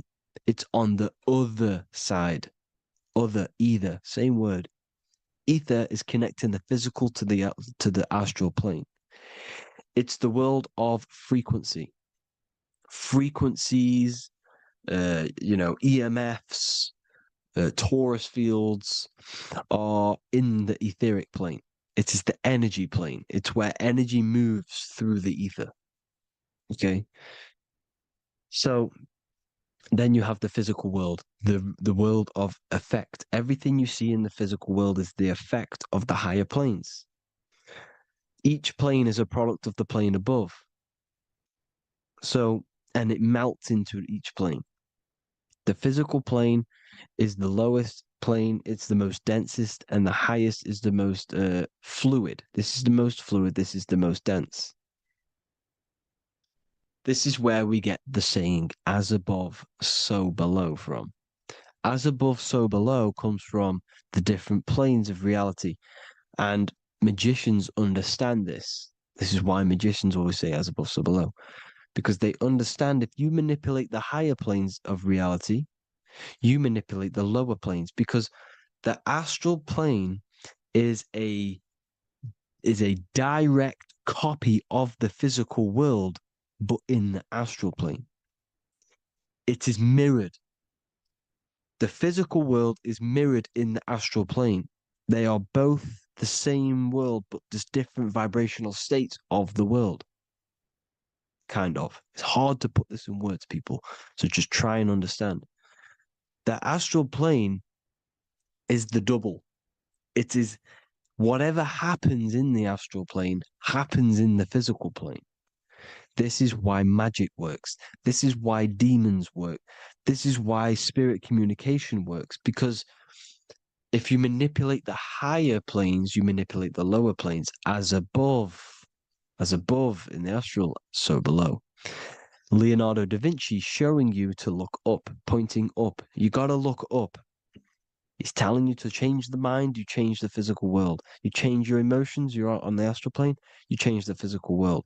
You change your reality by changing the higher planes. This is the Masonic 11, the two pillars. This is the 11, also symbolizing the two hemispheres of the brain here. But the 11 symbolizes the two mirrors. 11. 11. 9, 11. 9, 11 adds to 11. 9 plus 1 plus 1 equals 11. The Twin Towers were in 11. Flight 11 was hijacked because it's a mass ritual within the astral plane. Now, we're going to go deep into that later, and I'll show you these rituals they do in order to manipulate the astral plane. So, this is what the 11 is. It's the mirroring of reality. If you contact spirits and conjure spirits, you can either summon or attract demons and spirits. Summoning is creating a spirit. You create demons. Okay? Like I said here, the mind is the root cause of reality. If you think of if you think of a traumatic event that happened in your life over and over and over and over again for years and years and years, where attention goes, energy flows. The mind is the director of energy. If you are directing energy into the specific emotion, the specific thing that is torturing you in your mind, that will manifest as some sort of being in the astral plane, which is called an elemental. And this elemental being that you have created through your thought forms and emotions will latch onto you and feed off this energy. So it's important that you get your mind right. Okay, it's important that you sort that you file the mind and you discipline the mind. Make sure it's only entertaining positive things, because you are quite literally creating your own demons. Creating the word demon has the word mon in it, and if you've watched my videos to know mon means moon. The moon is your mind, the sun is your soul, the earth is your physical body. Demon is mon means mind, moon is mind. You create demons with your mind. Summoning. Now, this is where the rituals come in. 9/11 was a ritual because everyone was thinking about this big fearing, the death of 9/11. Everyone was thinking about it. And all of their minds thinking about this horrific thing will manifest and summon a negative energy spirit elemental within the astral plane. That's how all of this works. This is why it was a mass ritual.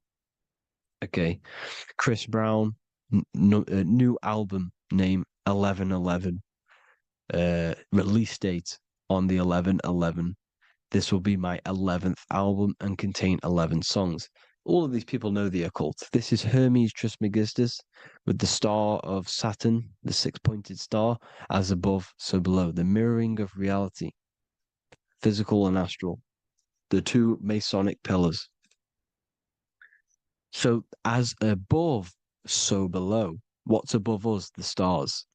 The stars are connected to the astral plane. This is why we call them stargates. When we dream, we are experiencing these different realities. And what are stars? They tell in the Bible, it says Genesis 1:14. And God said, "Let there be lights in the firmament of the heaven to divide the day from the night, and let them be for signs." Signs translates to things to come. Why things to come? The stars tell the future. Why? And why do we say as above, so below? As above us is the astral plane and the etheric plane. As above, so below. Whatever happens in the stars happens on Earth. The stars are connected to the astral plane. Above us is the astral plane.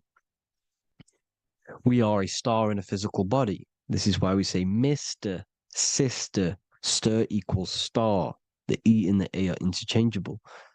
We are stars, and the stars are the start of our incarnation. We start in the stars, same root word, and we descend through the 7 energies, which are our 7 chakras. Then we enter the heart of the soul system. The heart rearranged spells earth. And this is the true cosmology. Here's the Masonic cosmology. This is Masonic now. Here's the firmament. Let there be a firmament in the midst of the waters to divide the waters from above, from the waters that below. Genesis 1:6. The firmament, firmament comes from the word firma, Latin, I'm pretty sure, which means firm. When something is firm, meaning it's stable, it does not move, it is firm. The firmament is firm. So, is the firmament Genesis 1:6. What does he say? Genesis 1:3, sorry. Let there be light. This is before the sun and the moon was created. Let there be light. Before the sun and the moon was created, light was appeared. So what's that tell you? This is a holographic projection from some sort of light being, some sort of projector. And that projector is the all-seeing eye you see in the Masonic cosmology. This is the all-seeing eye projecting the light beams. Let there be light. Everything is made out of light. The universe is created out of light waves. The torus field is one unit of light. The light projecting this reality is Polaris. Okay, the famous all-seeing eye. Now, what else? Then we have after let there be light in Genesis 1:16, and God made the 2 great lights. This is the sun and the moon, electric, magnetic, male and female. Then we have the Masonic checkerboard, the black and white symbolizing dualities within the dualistic reality we're in, spirit and matter, light and matter, rest and motion, positive and negative, good and evil. Everything's dualistic here. Okay? And it's a dance. The universe is a dance between flickering of white and black light, which is the torus field. We're not going to go over that, but this is all connected to the astral plane. This is the true cosmology. The astral plane cannot work on a spinning monkey ball in the middle of space. Does not work. Cannot work. It's impossible. Okay? Impossible. So, even in the Quran, it says, Allah has made the earth for you as a carpet, flat. Quran 15:19. And the earth we have spread out like a carpet, set there on mountains, firm and immovable. It is immovable. In the Quran, it also says 65:12, it is Allah who has created the 7 heavens of the earth. The 7 heavens meaning the 7 layers of heaven, the 7 planets. And Psalms 104:5, he set the earth on its foundations and it can never be moved. Never. So here you see in Isaiah 40:22, he sits enthroned above the circle of the earth and its people are like grasshoppers. He stretches out the heavens like a canopy and spreads them out like a tent to live in. We live in a tent. This is the tent. The projection of light. Here you see an ancient picture here. Here you see the ethereal barrier, meaning the firmament, the etheric barrier. And here you see his head popping out. Why is his head popping out? Because your head is heaven. Your heel is hell. Your head has access to the astral plane. This is why your head is heaven. The pineal gland, when stimulated, has access to project itself, project consciousness into the astral plane. Here you see another ancient picture here with the Masonic Royal Arch, with the zodiac here, the zodiac on the top, arching because there's a firmament above us. Here's God in the brain. Consciousness is God. Here you see the Masonic Royal Arch, symbolizing the firmament. George Washington above the Masonic Royal Arch. These are the stars. This is Polaris projecting reality. His ancient churches with the dome, Polaris projecting reality with Jesus. Disney World is under the dome. The seven layers of heaven, ancient paintings, all depict if you go and look at the ancient paintings, they'll all depict the firmament, the arch above us. This is where we get interesting. The Masonic Royal Arch has the 6-9, which is Cancer. The constellation Cancer, which is 6-9 is associated with portals because CERN is the 6-9. Okay, CERN is opening portals. They're trying to create a portal to the other side. Cancer has the word CERN within it, so there is a link between Cancer and the opening, the firmament opening above us to ascension. Here you see the Masonic art with the Royal Arch and the light and the opening. Here you see the light and the opening. This is the opening of the firmament. Here's the Hebrew cosmology with Sheol, the underworld, and the opening. So Cancer is definitely some sort of portal in and out of this reality. I'm just connecting dots here. Now, we're going to go change a bit now. These celebrities that you are seeing they have not sold their soul to Satan, okay? They have not sold their soul to Satan. Satan is a demonic, low vibrational energy that has been summoned over the thousands and thousands and thousands of years of evil occult arts.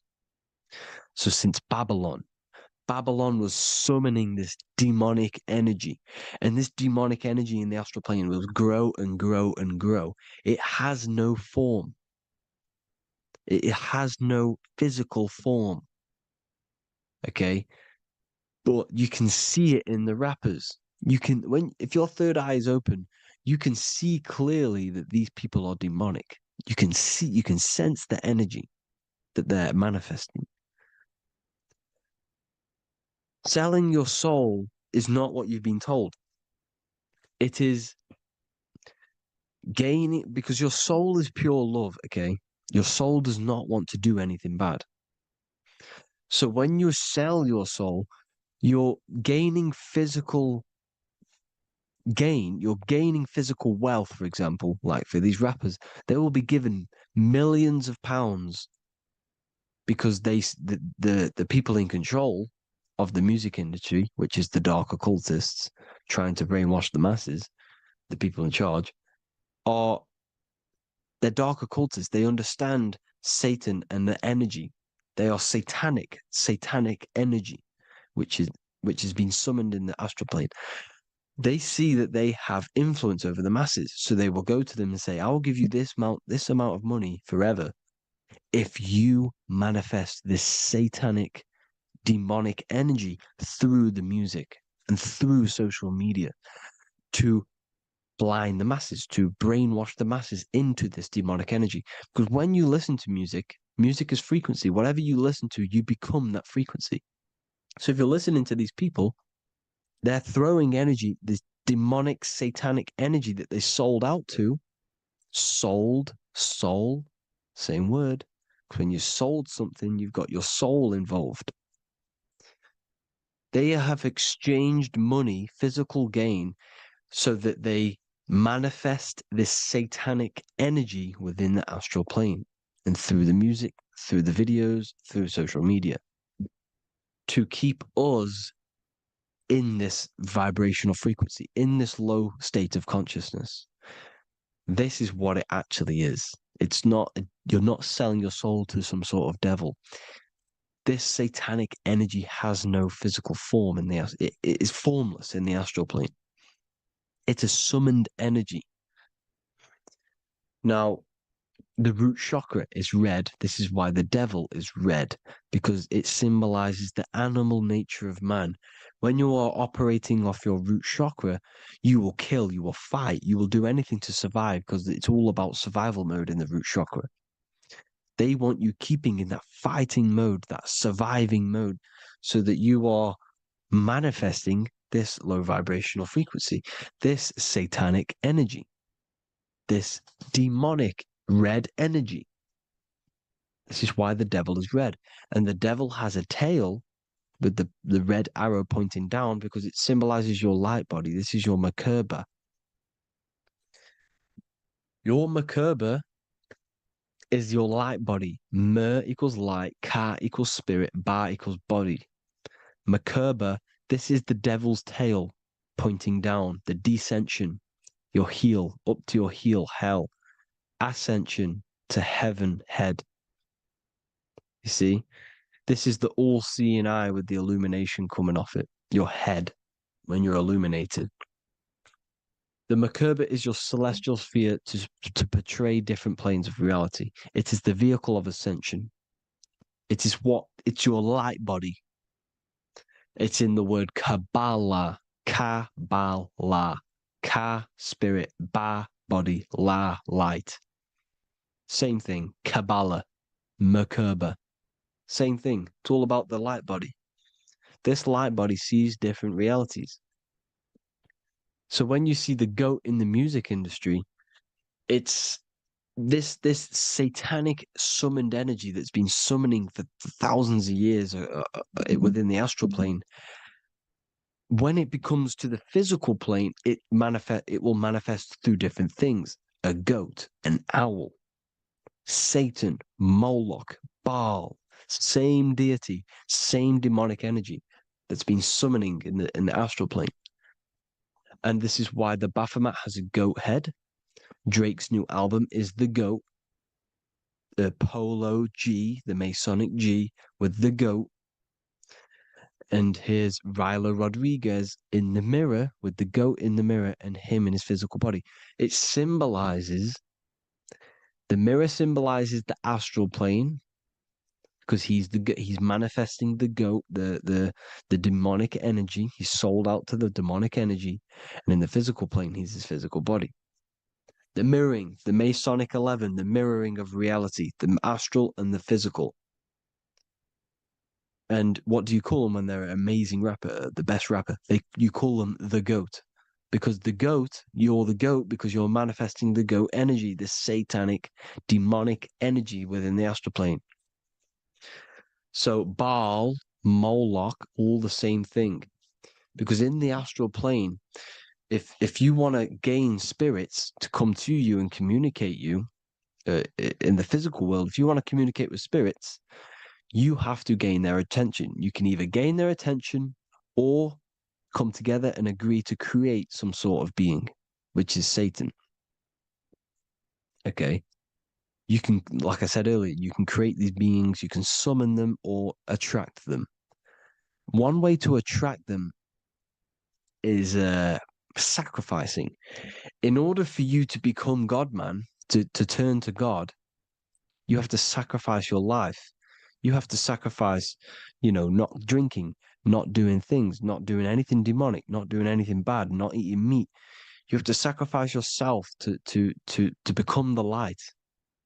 However, if you want quick, instant gains in the physical world, you can sacrifice something else to communicate with these spirits because these demonic energies feed off demonic energy, your demonic energy. So these dark occultists will give away babies, they'll sacrifice, torture babies so that they gain, so that they can communicate with these spirits for physical exchange. Yes, you can do this. These powerful spirits, these powerful demons can give you powers. They can give you certain things. And this is what they are doing. They're summoning and attracting these demonic energy. This is why, trafficking is one of the most, Balenciaga. Baal is the demonic energy in the astral plane, which requires child sacrifice for his presence. Balenciaga, and they were trafficking children. They were trafficking, killing them, and offering them to the spirits. This is what they are doing. Balenciaga. It's in the name. Here you see, you can see here a stick man with two horns. The goat, obviously, it's all the same deity. Baal, the goat, Moloch, is Moloch the owl, the Egyptian owl? Because it comes from the owl of Moloch, which is Baal, which is Satan, all the same demonic energy. And it's on the dollar bill, a tiny dollar bill, tiny, on the $1 bill. All the same thing. Bohemian Grove, they worship the big owl, Moloch. It's all the same thing. It's all one big demonic energy which has been summoning in the astral plane. And it's trying to take over Earth, the physical plane. That's what it's doing. So I hope you all gained a deeper understanding of the astral plane and what's actually going on in the world. Please leave a comment if you can to help the algorithm. Drop a like if you like this content.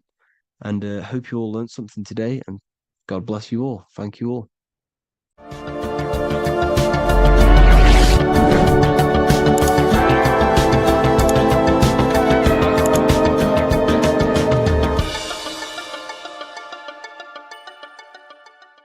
Welcome to Revival of Wisdom.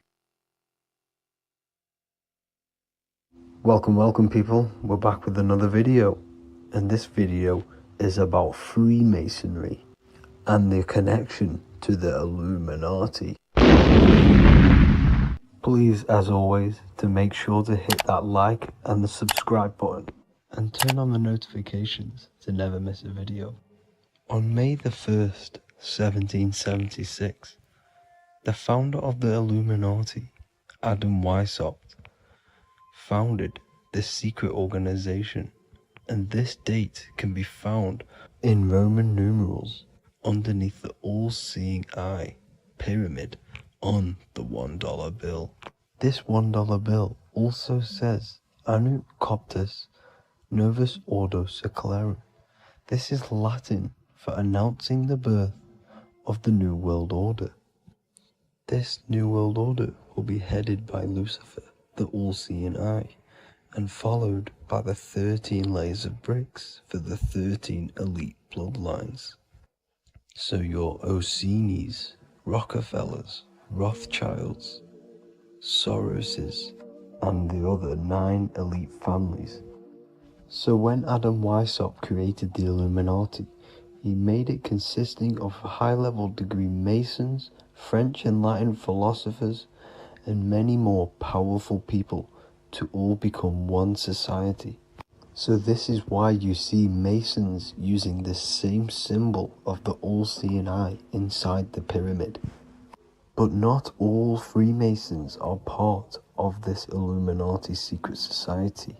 As the 33rd degree Freemason Manly P. Hall said in his book The Secret Teachings of All Ages, Freemasonry is a fraternity within a fraternity, an outer organization concealing an inner brotherhood of the elect. So what he's saying here is that Freemasons have to go up the degrees of Freemasonry, and once they hit the top, they either get elected or not into these secret societies like the Illuminati, Skull and Bones, and Knights Templar. So when you see celebrities doing this one-eye symbolism, either covering one eye, doing the triangle, or doing 666 over one eye, this is showing and reflecting the symbolism of Freemasonry. They have taken the oath to never speak on anything they learn about Freemasonry. Duncan's Ritual of Freemasonry book states the oath they have to take, quote, I ... of my own free will and accord, that I will hail, ever conceal, or never reveal any of the secrets, arts, points of Master Mason's degree to any person whomsoever. All this most solemnly, sincerely promise and swear. Now, this is what happens when they break the oath, stated in this book, quote, myself severed in two, my bowels taken from thence, and burnt to ashes. So this states that Freemasonry comes first, before any law of the land. It has the right to kill you if you break your oath. This is the hand gesture they have to do every time they enter the ritual room inside the Masonic Lodge. This is the cutthroat symbol, showing you and reminding you of the oath and what will happen if you break it. Now in this book, Richardson's Monitor of Freemasonry, it states, if you break your oath, binding myself under no less penalty than to have my throat cut across, my tongue torn out by the roots, and my body buried in the rough sands of the sea. If they do not decide to kill you, this book states this by pointing him out to the world as an unworthy vagabond, by opposing his interest, by dearranging his business. In other words, they have the power to frame you and destroy your reputation to the world and destroy your business if you break this oath. So yes, they do kill to keep this truth hidden, because this truth of this reality is what keeps them in power. They have the ability to manipulate people because people do not know what manipulates them. This is why they call themselves the government. They govern the ment, which is the mentality, because the mind is the root cause of reality. They control what you perceive to control what you manifest. By knowing the truth, you are set free, and you no longer need no controller above you. So this is why they are willing to kill and do whatever it takes to keep the truth concealed within these high-level degrees of masonry and these secret societies. However, going back to Manly P. Hall's book, it states, part of the symbols are displayed here to the initiate, but he is intentionally misled by false interpretations. So this is saying even Freemasons are intentionally misled and told lies to conceal the truth, to make sure the truth is hidden in the high degrees of masonry. So that's it for this video, guys. Thank you all for tapping in. Please leave a like and a subscribe. God bless.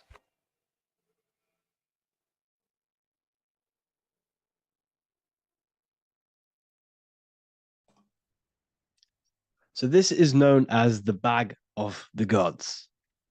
This symbolism is widely known, but no one knows what it truly symbolizes.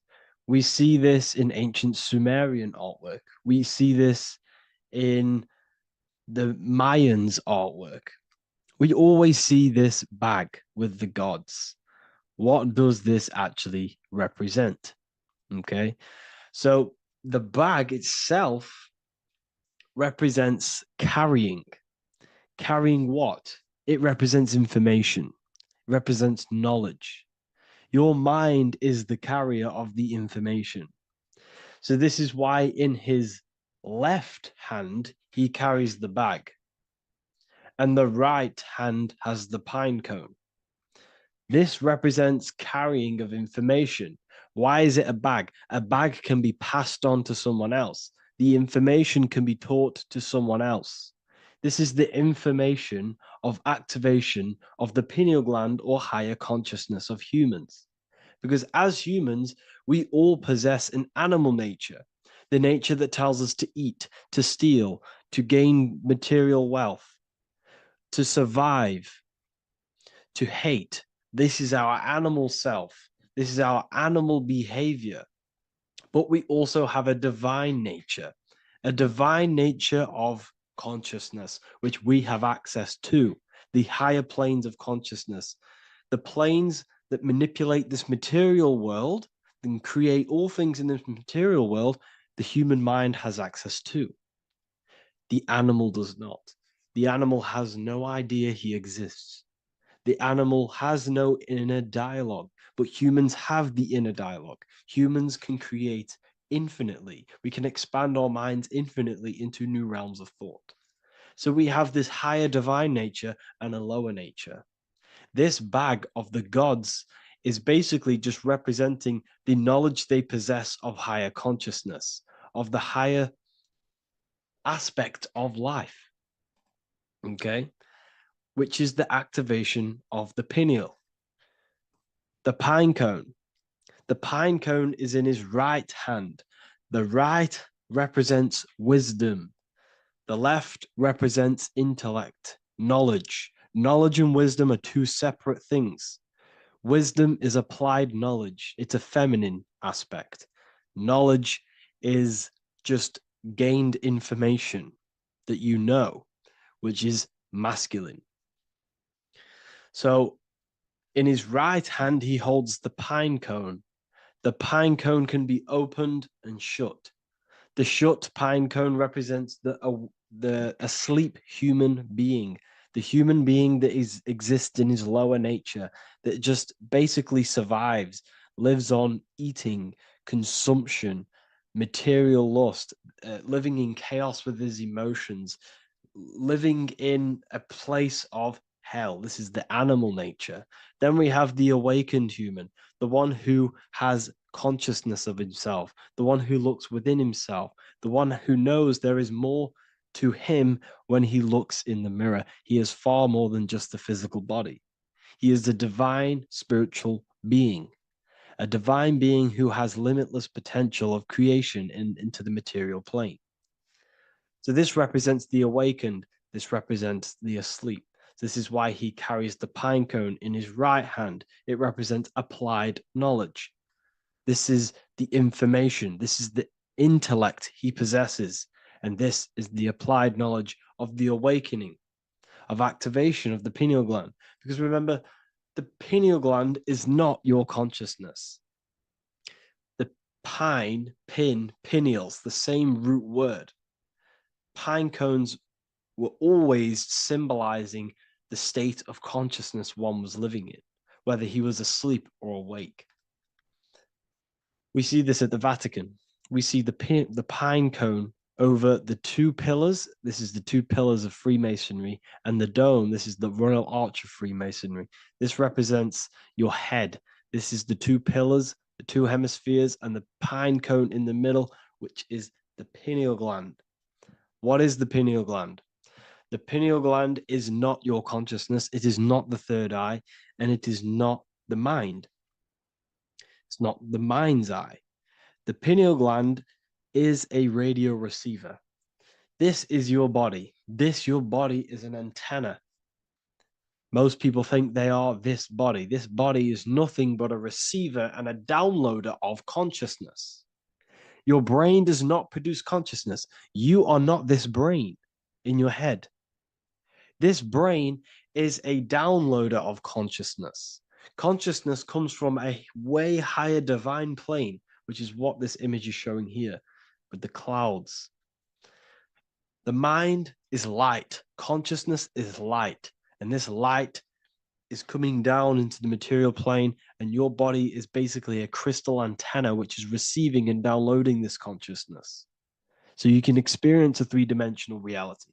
So God can experience himself in a divided, separate state. This is what this represents. Now, the pineal gland can be activated, okay, and stimulated, because the pineal gland has physioluminescent crystallized jagged-shaped cells on it. And obviously, these are crystals. Crystals are on your pineal gland. And what do crystals do? Radios use crystals. Your phone uses crystals. They tell you that crystals are woo-woo and pseudoscience because they don't want you to know the power of crystals. Your body is basically a giant crystal. Your pineal gland is a radio receiver for your consciousness. So if they can ruin your pineal gland and damage it, this will damage your connection to the divine, to your true self, to consciousness, to God, whatever you want to call it, the source. There is all one source consciousness, and we're all collectively connected to it. And this is our connection. This is our antenna. So what a radio does, a radio has an antenna, and the frequencies are all around us because all the radios are playing in your ear right now. But what the antenna of a radio does is tune into a specific frequency to pick up that frequency and play that frequency. It's the same with your consciousness. You're all a fraction of God's consciousness. So that is essentially what we are looking at here. We're seeing knowledge, intellect in the left hand, and applied knowledge, activation of waking up to higher consciousness, to the higher human form. Because we can reach beyond our physical form. We can turn our animal self into a divine being, into one of these so-called gods. These gods are nothing but human beings. The Anunnaki were not gods. They didn't come from the sky. These are normal, regular human beings who activated their higher consciousness. This is what we have here. This represents spirit. Birds represent spirit. So do we have any questions? I'll take some questions now. That was just a short lecture on what that symbol truly means. Okay, so if we have any questions, feel free to go ahead and ask some questions. Anything that you don't understand, anything that you want to know. Okay.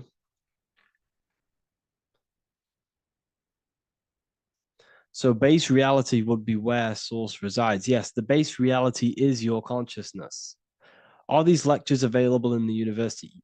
There's a whole section, basically inside the university, there's a whole section with like over 30 long form lectures like this. So the base reality is where the source resides. Yes, the base reality is your inner world, your consciousness. That is the only thing that exists. Your outer world is just an effect of your consciousness. Your consciousness, everything that has gone on within the mind and emotion is pushed outwards into your reality. You have thought and felt your way into your external circumstances. Your life is a direct correlation of every thought you thought in the past. Therefore, your inner world of consciousness is creating and molding your outer world.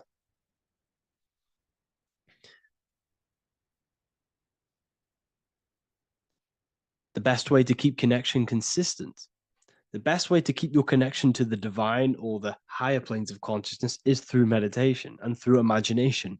Imagination is the fourth dimension. It is the astral plane. That screen that you have in your mind is not a physical screen. That is the divine plane of the astral. And this is essentially where all objects of this material world comes from.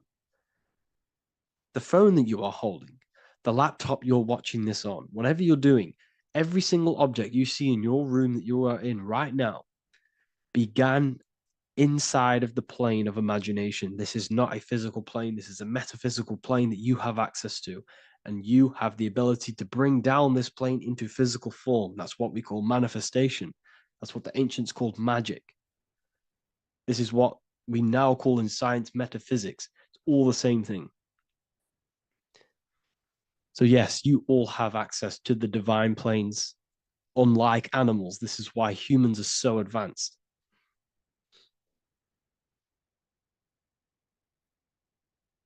Okay. Is the pineal able to constantly activated, or is it just a temporary experience? I don't fully understand that question, unfortunately. Maybe you could word it in a different way. The real meditations on the university, legit, y'all, yes. In order to connect to consciousness, you need to sit in meditation and turn off your feelings, and the feeling of unity will come. Do I understand correctly? Yes, that is correct. So when you sit in silence and in stillness,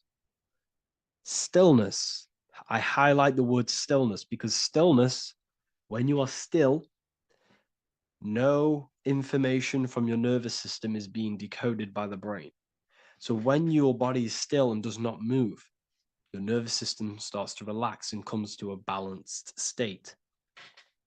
Your brain starts to relax, it comes to a balanced state.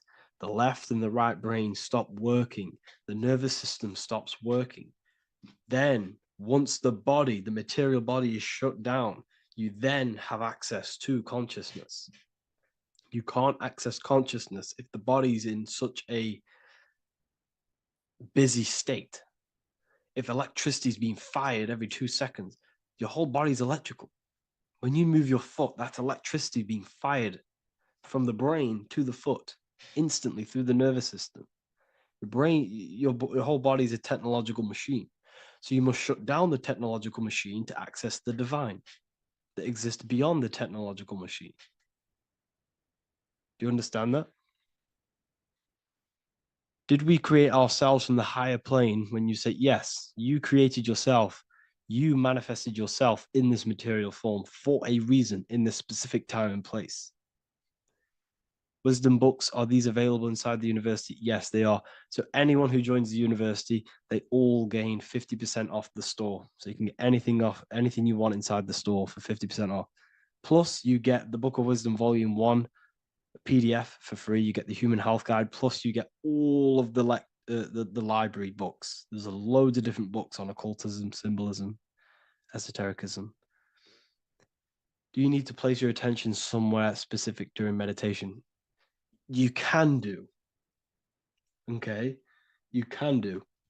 So if you struggle, when you first start to meditate and you struggle to turn off the thoughts, think of the back of the brain, the back of your head. Don't think of it, place your attention on it. Okay, so when you place your attention on the back of the brain, this now shuts off thought because the back of the brain doesn't have any activation to do with thought. The front brain does, the neocortex. That's all to do with activation of thinking.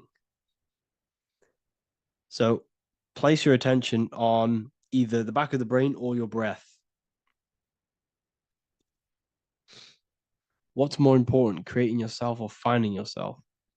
It's balance of both. So in order for you to create fully, you must have awareness of self and awareness of thought and control over the mental dialogue, the inner voice inside of you. Okay? When you control that inner voice, that is when you gain power. That inner voice is what brings commands into physical reality. Before you kick a football, there is a change in consciousness. There's a decision made in consciousness before the body takes the action. Therefore, every physical manifestation is a change of inner consciousness before it's a physical reality. You can have the reality you want through consciousness before physically having it. That's the secret to creating. But you must believe it like you know the sun is going to rise in the morning. That's how much you should know that you have that reality in consciousness through feeling and thought and imagination. And that's how you can truly create in your reality. Shrooms help with consciousness or ego. I can't really talk about that because I'm maybe uploading this to YouTube, unfortunately. But we need to clean our pineal gland first from calcification. Yes, definitely. You should go on a detox the body.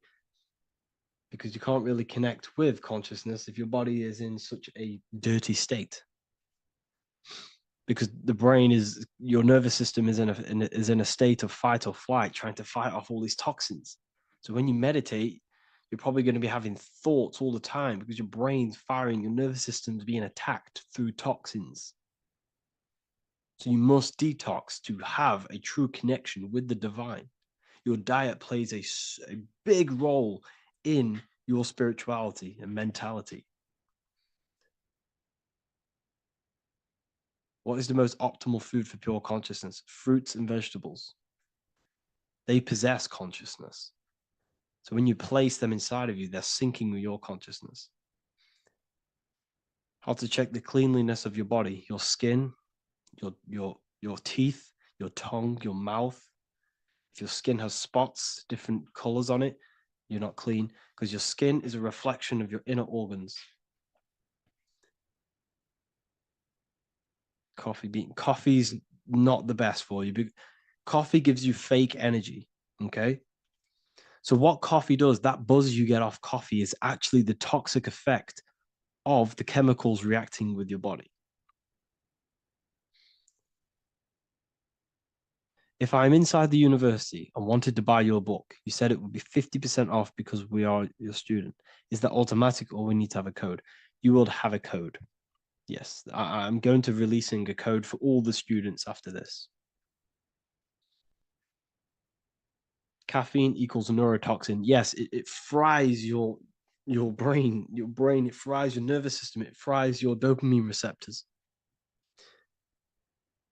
Will the Q&A last week about money symbolism be posted? Oh, I didn't post that. That's my bad. I totally forgot. I will post that after this. Thank you for reminding me. How to detox the body. The best way to detox the body is going through a week cleanse of fruit. So only consume fruit, sea moss, and cayenne pepper, and lots of freshly pressed juice. Do that for a week or 2 weeks, depending on how you feel, and then start to fast. You will lose weight, but you're not losing weight. You're losing impurities.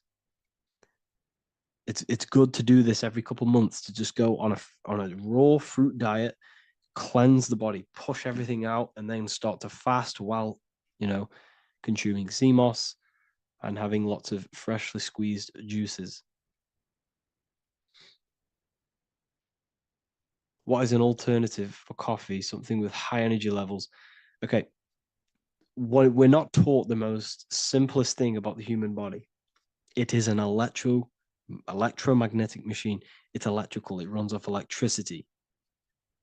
The only energy you need is electricity, and that is found in fruits, vegetables. If you want energy, drink pure, fresh, pressed juice. That will give you more energy, more electricity than coffee. Can we cleanse ourselves through oil pulling? Do you recommend it? I do oil pulling every day with coconut oil in my mouth. Celery juice is a good one, very good one. Yes, celery juice.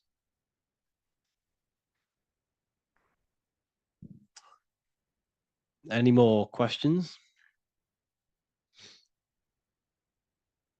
What kind of music do you listen to when lifting? For me, rap, hip hop push me work harder, but I know it's terrible for my subconscious. Yes, very.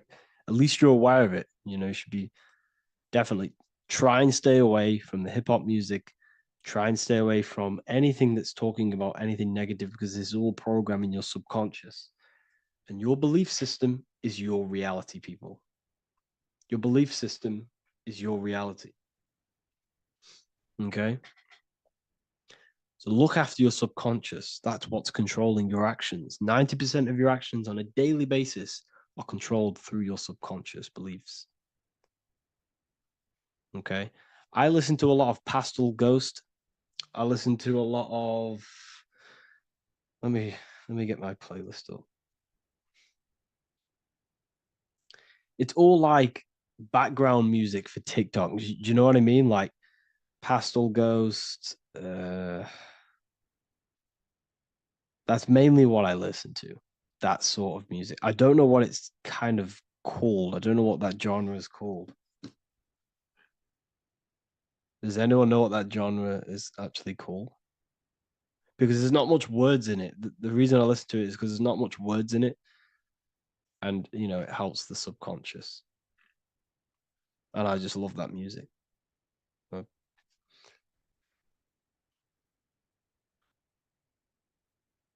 Like lo-fi, yeah, a bit of lo-fi.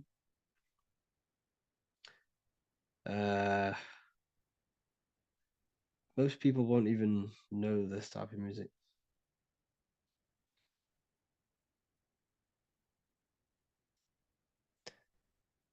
Can you tell us how you use cayenne pepper? So I mix it with freshly squeezed orange juice every morning. So the first thing I have, empty stomach, I have a teaspoon of cayenne pepper, mix it in and just down it every morning. And sometimes at night. The feeling you get in your stomach after putting cayenne pepper on an empty stomach is absolutely amazing. It tingles in your stomach. It kills parasites. It kills all horrible organisms.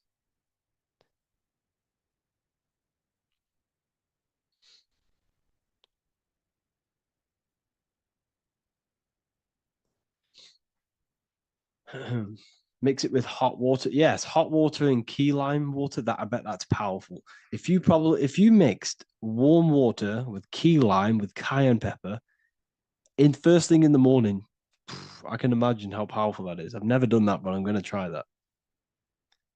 Do you use sea salt? I don't know what to think about sea salt, to be honest. I try and stay away from it.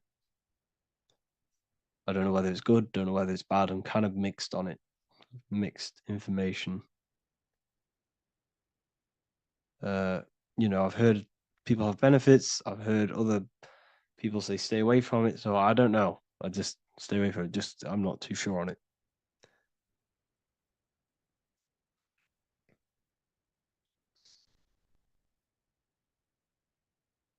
I drink fresh pressed celery juice every morning. Yeah, definitely. Is there any chance we could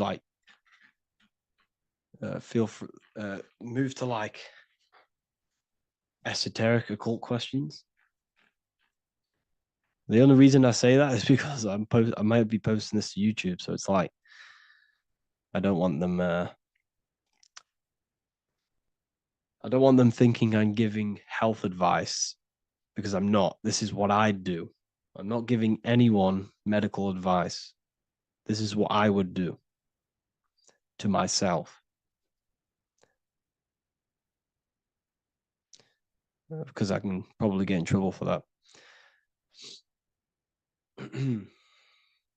So the subconscious is the all-knowing. It is the all-seeing eye. The subconscious knows everything.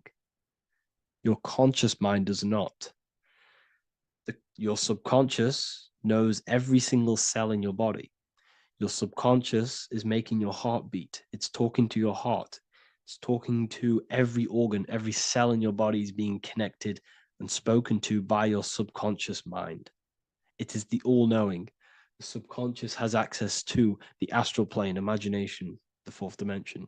It has access to the mental plane, thoughts. It has access to the ethereal plane, energy. And has access to your physical body. It's the door. It's the portal.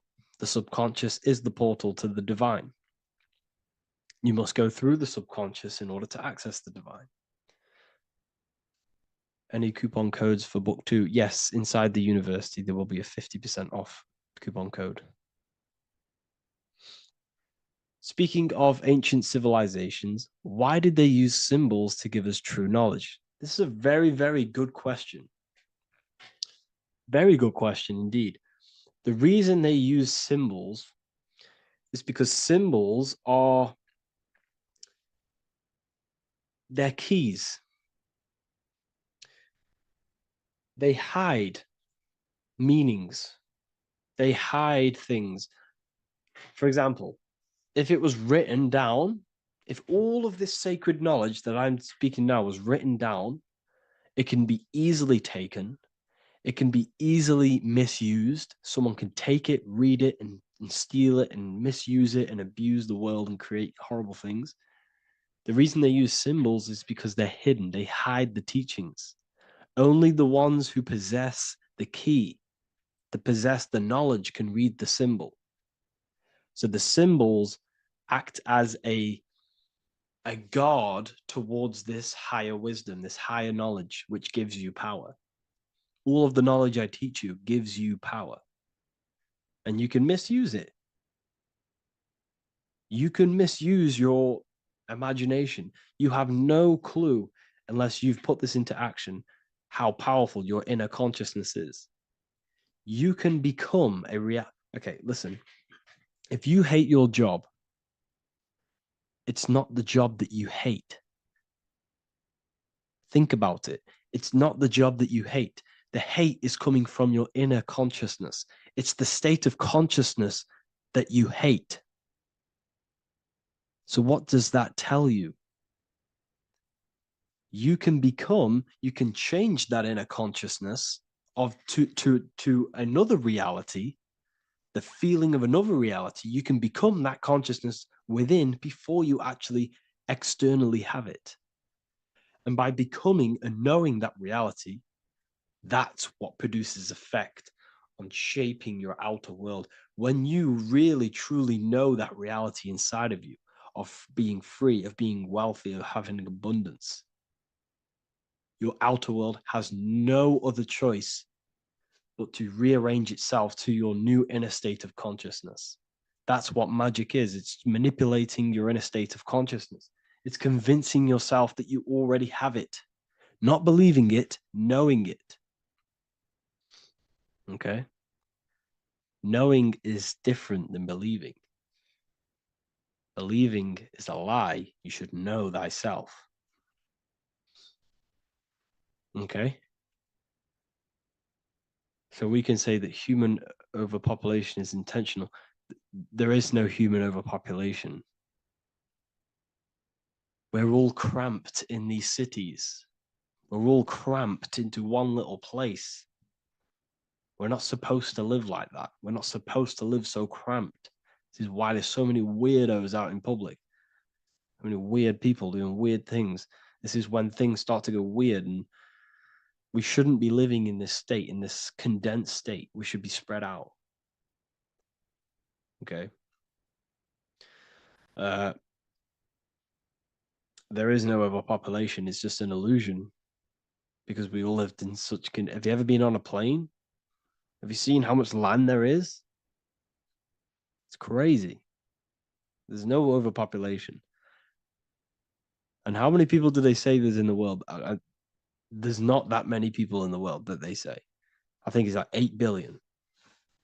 I think they say there's 8 billion people. There's not 8 billion people. There's probably more like 2 billion. And the reason I say that is because I have a friend who only has like 300K followers. That's a lot of followers, okay? And he gets recognized everywhere he goes.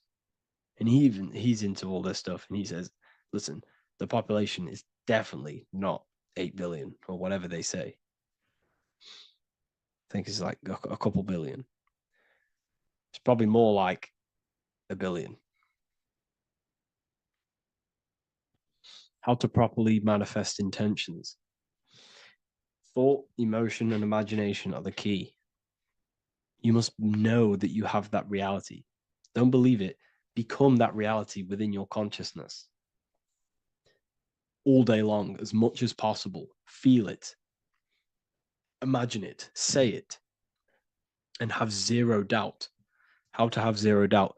You can't, well, okay, so the doubt, that little voice that will seep into your mind saying, you can't do that. You can't do this. That's your old voice of your subconscious program.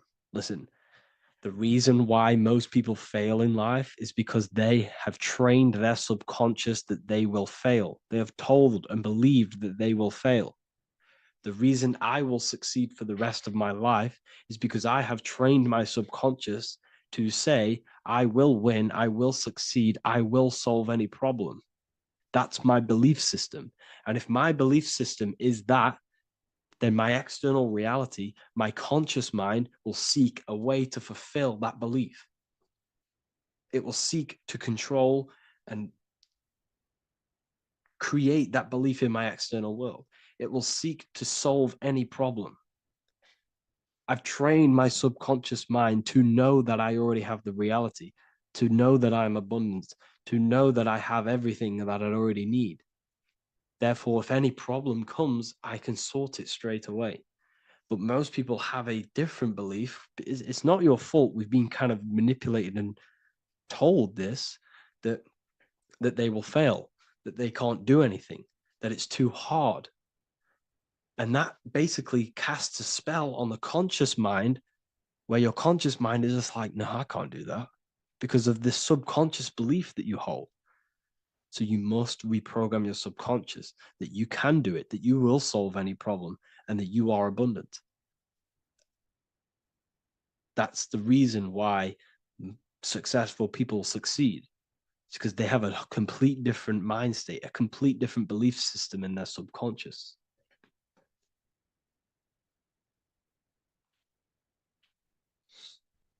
Do you offer mentoring? Yes, I do offer mentoring, but it's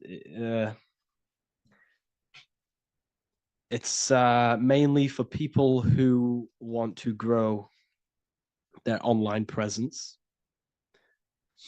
and for the amount of value and transformation that I can place into your life, and the time that, well, the price of my time, it will be a higher price tag, but your life will completely change if you join my mentoring, because I will transmute your life. I will transmute your mind, and I will transmute your whole reality, because I could tell you exactly what you need to do. How to have super genius power pulling information from the source. Okay, so you can do this. I talked about this in Book of Wisdom, Volume 2, if you've read it. This is a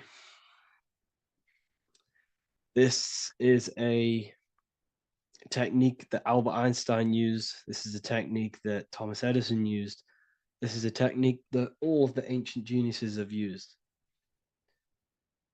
So you get on a chair, you place metal below you or plates, and you hold a metal ball in your hand, and you fall asleep. And every time you fall asleep on the chair, you're going to drop the ball because your body will become unconscious, and you will basically drop the ball and it will wake you up because it's going to hit and make a loud bang on the plate. And every time you go to sleep, basically what this is actually doing is shifting your consciousness from conscious into the subconscious. So from physical into the astral, your consciousness is shifting between these two planes. And as you do this, you can bring down great ideas from these higher planes. So when you fall asleep, have an intention. And when you fall asleep, you'll drop the ball. And when you wake back up, you'll have an idea, and you just got to write it down.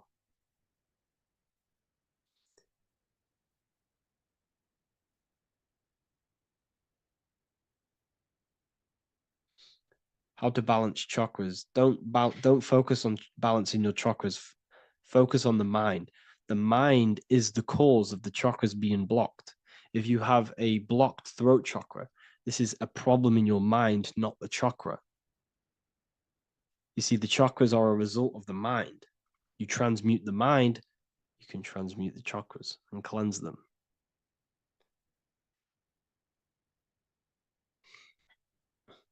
So was Jesus a real man that walked? Okay, so I'm going to tell you something. Like, some of the things that I say in my reels, they are to catch attention.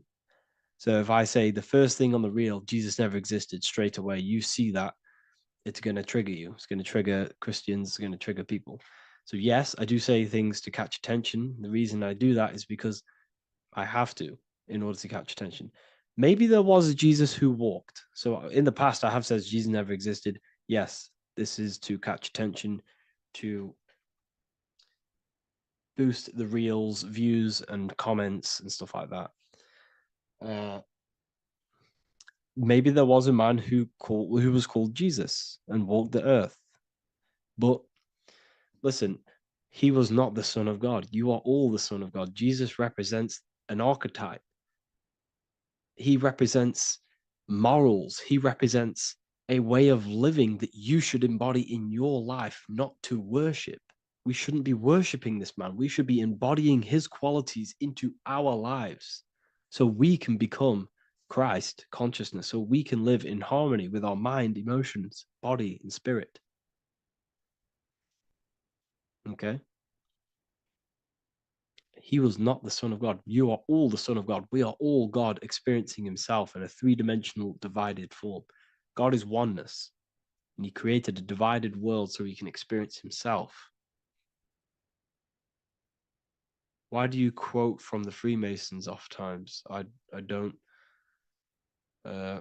recall me looking at Freemason quotes and quote them. I just simply, when I post a quote, I literally just, whatever comes to my head, I just whack it into Telegram or Twitter.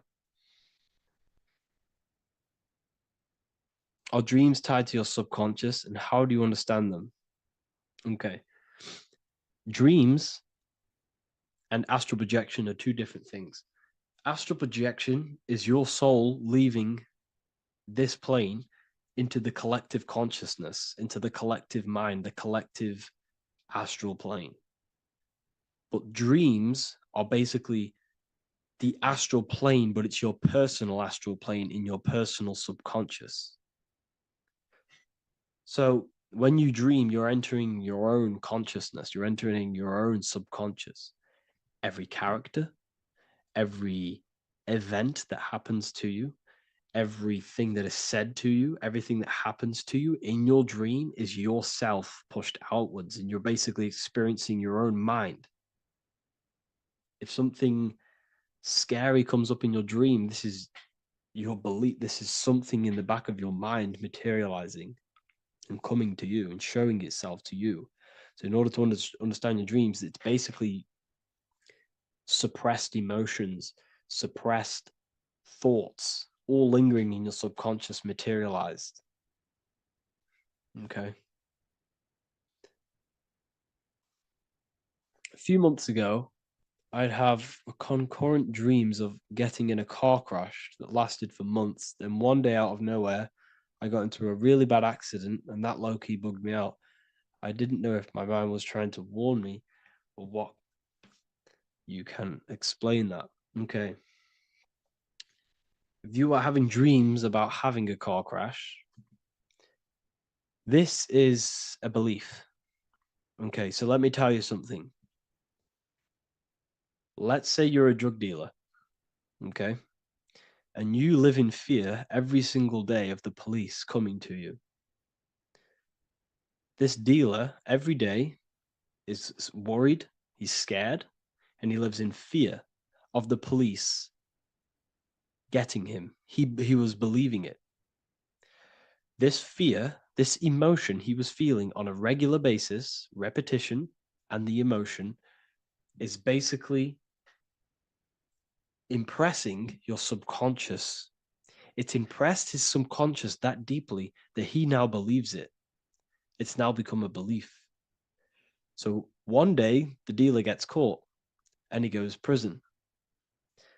Let me tell you something. He placed himself there because he created a program, a belief in his subconscious of the police. And his external reality is now in a prison cell. But that prison cell is just an external manifestation of the prison cell of fear he installed in his subconscious mind. The four walls he's now trapped in is just basically an externalization of his own belief system that he created through consciousness, through the subconscious. If you embedded your belief that you will be in a car crash, you will be in a car crash. He placed himself there. He materialized that reality through the thought, through the emotion, through the belief. He put himself there. You see? So if you were having dreams, this was maybe, it could have been anything. You could have watched a program when you were a child about a car crash, and that maybe scared you. Or you saw a car crash when you were very young, and that scared you, and that impressed your subconscious. Then you had a dream about it. Then you started to believe it. And then one day, bang, it happens. That's the power of the subconscious mind. It holds control over you. It holds control over every aspect of your reality, of your being. So, I hope you all enjoyed this live. I'll see you all inside Ethereal University. I'll be posting another lecture this week. And yeah, let me hold on. Welcome to Revival of Wisdom.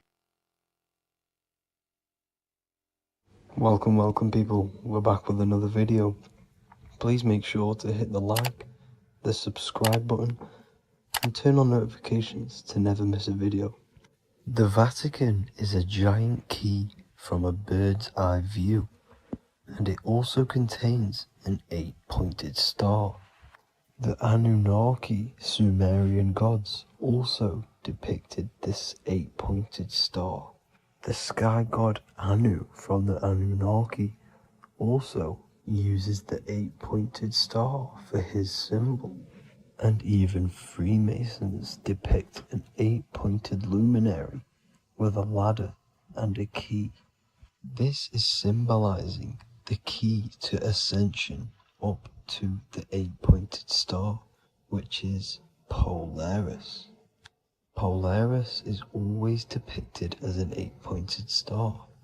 Polaris is the standstill star at the very center of our realm, which is perfectly aligned with the North Pole. The Earth is a giant torus field, and at the center is where the most electromagnetic energy is stored. This is why all compasses point to the north. Hence why a compass is an 8-pointed star, because it points you to Polaris, which is the North Pole, the center of this realm. The 8 points of the 8-pointed star symbolize the 8 points in space and time. So yes, Polaris is the portal which you ascend through if you outgrow this consciousness by aligning your chakras. Our earthly realm is a macrocosmic reflection of us, and we as humans are the micro reflection, with the earth containing its 7 chakras as well as us. The North Pole is the 7th chakra, which is the crown chakra.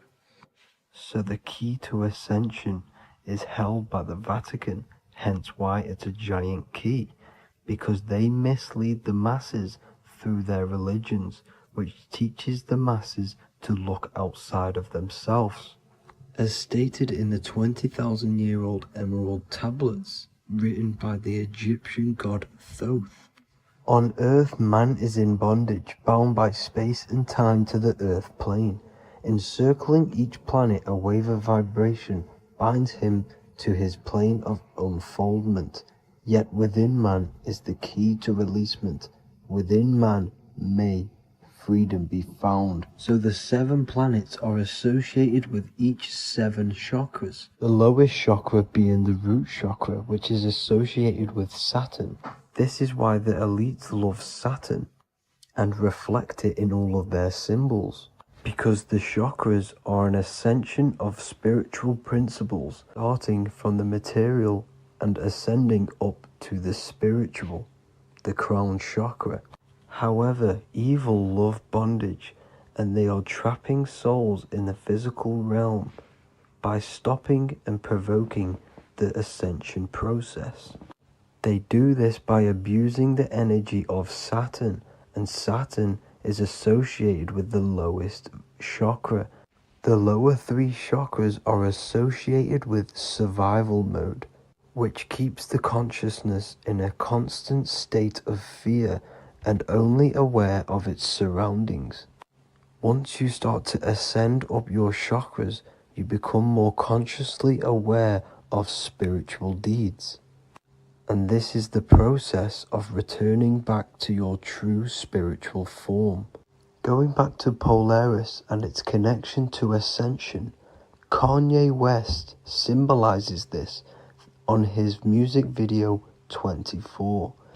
As you see him rise up into the sky, you see an 8-pointed shape around him, which symbolizes the 8-pointed star, as you see the beam of light.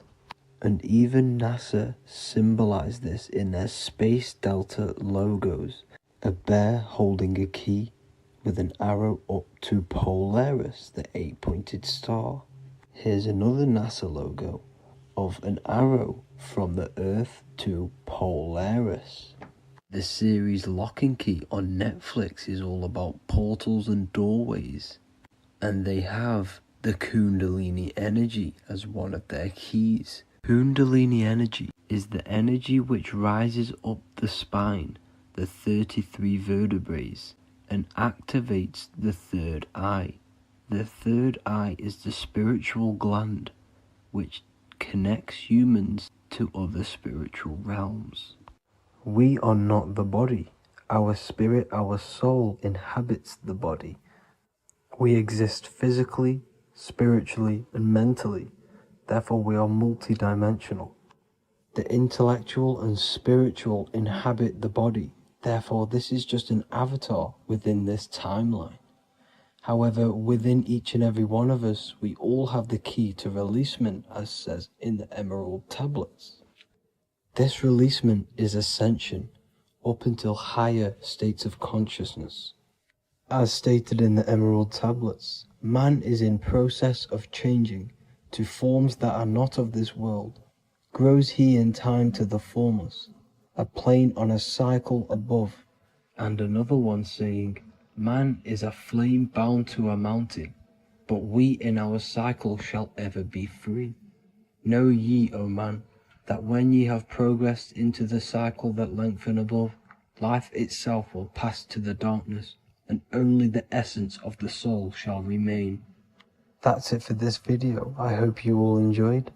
Please feel free to leave a like, subscribe, and comment any subjects you want me to talk about. God bless you all.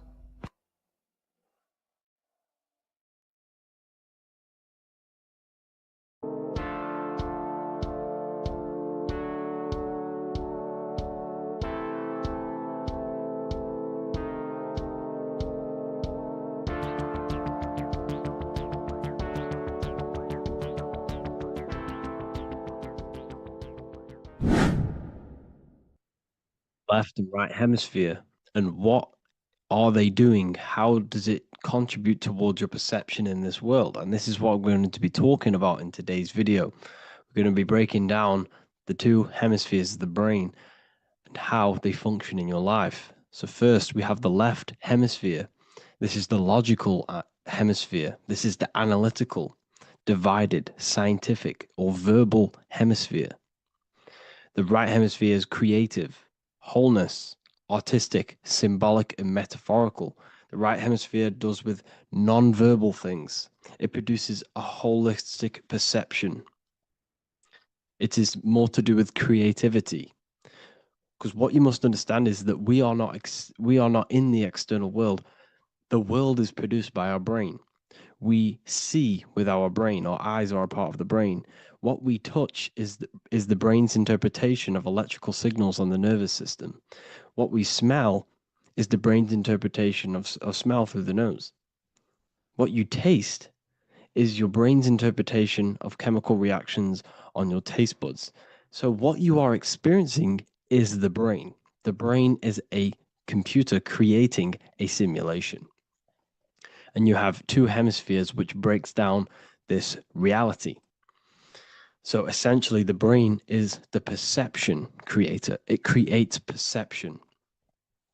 So if the brain is creating this, who is the one experiencing the brain? Well, that is you, the consciousness, the mind, the all-seeing eye. You are the all-seeing eye experiencing the brain, the observer behind the brain, behind reality, behind the emotions. So if you're walking through a woods, this left brain sees individual trees. The right brain sees the whole woods. It sees the biome. It sees the bigger picture. So when you are walking through this woods, the right brain picks up a holistic perception of reality. It creates the woods as one unified woods. The left brain's job is to break this down and analyze it so that we can see individual things. And this is also necessary for humans to have the ability to break things down and manipulate things in this world. So without this left hemisphere, we could not manipulate things and break things down. So this right hemisphere is important because it sees the whole woods. It sees humanity as one unified consciousness. However, the left hemisphere sees individual egos. So the left hemisphere is the place of the ego because it only understands it sees the world very divided. Okay, so for example, here's another example of the left and right hemisphere. If someone pulls out in front of you in traffic, your left brain's going to start going crazy and analyzing them, calling them names. The right hemisphere, however, sees the bigger picture. Maybe he didn't see you. Maybe it's just a mistake. Maybe he's in a rush. You see how the two brains are very different. They do the same thing, but they function in different ways. The right hemisphere is feminine, the left hemisphere is masculine. So, like I said, this person pulls out in front of you, you start to think with the left. If you start to perceive that in the left brain, you're going to start analyzing them, you're going to start going crazy and calling them names because you're analyzing it. You're not seeing the bigger picture behind it. You're not seeing it from his perspective. So there is a crossover. So the left hemisphere of the brain controls the right side of the body, the right ear, the right eye. Everything to do with the right side of the body is connected to the left hemisphere, and the right hemisphere controls everything on the left side of the body, including your eyes, your arms, your legs. So everything is crossed over, and even your visual field is crossed over. So this is your visual field, as you can see here, and even the left side of your visual field goes to the right brain. There's a crossover.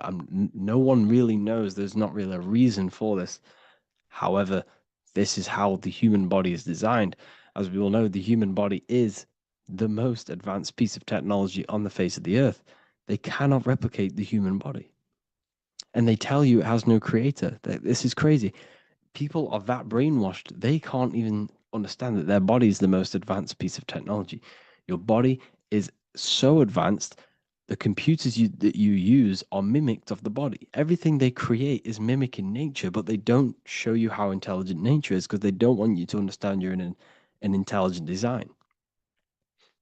So anyways, let's get back on track. There is a crossover in the brain, and this is why they teach you to write with your right hand. And I was speaking to someone who's in a nunnery, or whatever you want to call it. They were a nun, or they knew someone who was who was a nun, and they forced these people, these nuns, to write with their right hand. You had to write with your right hand. This is why, I'd say at least 70% of the world, or 80%, is right-handed and right-legged, because they taught us this to activate the left hemisphere more because of this crossover that happens in the body. So when we are using this right side more, we are using that left hemisphere more. Why? Why are they doing this? Well, they also called it writing. Writing is a spell, to cast a spell on you to use that right side of the body so that you use this left hemisphere, because they want you to see the world as a divided perception. They don't want you using the right hemisphere, using that left side of the body to activate the right hemisphere to see the bigger picture and see how everything is all one and everything is created. This left hemisphere domination keeps you from seeing the connections between everything, because that left hemisphere analyzes, it breaks things down. So when we are left hemisphere dominated by using the right side of the body, we are essentially seeing everything as divided. And this is why so many people will not understand my work, because my work connects dots and connects fields of knowledge, and makes you see the bigger picture. So people who are left hemisphere dominated will see my work and think this guy's crazy. But everything, it's all about activating that right hemisphere. So they called it writing because every word you say is molding your mind in some sort of way. The things you see is molding your mind. Everything you take in through the five senses is molding your mind. And language is a massive spell, especially the English language. They called it writing so that you use that right side. It's a spell because your subconscious mind picks up everything you say. And 90% of your daily basis behavior and thought patterns is produced by these subconscious programs within the subconscious mind. Essentially, your conscious mind is only the 10% of you. The conscious mind is just what you're aware of, what you're wearing, how you're feeling, what you're thinking. That's your conscious mind. The subconscious mind is controlling every system in your body. It's telling your heart to beat without you being conscious of it. So essentially, this is what they're programming. They're programming this system in the back of the mind, which is controlling everything through the words. And this is what spells are, because it's all about creating perception in the subconscious. So they want you to use that right side more. I truly believe the ancients, they were balanced. They used the left and the right side of the body. They didn't have a stronger side because they understood this science of the body and how the body works. So this is actually called phonetics. It's not etymology. Etymology is the study of root words. Phonetics is the study of how words sound similar. The way words are spoken. So phonetics, phone, is why we call them a phone. Because you speak into a phone. So this is write and writing, to use that right side to activate the left hemisphere more. So your hands are a manifestation of your brain. The left hand is the right brain, the right hand is the left brain.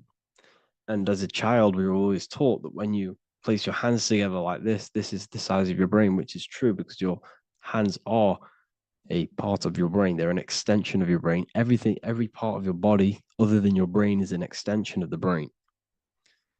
Everything's working and feeding back information to the brain because you're experiencing the brain. So another trick that you can do, or another exercise, is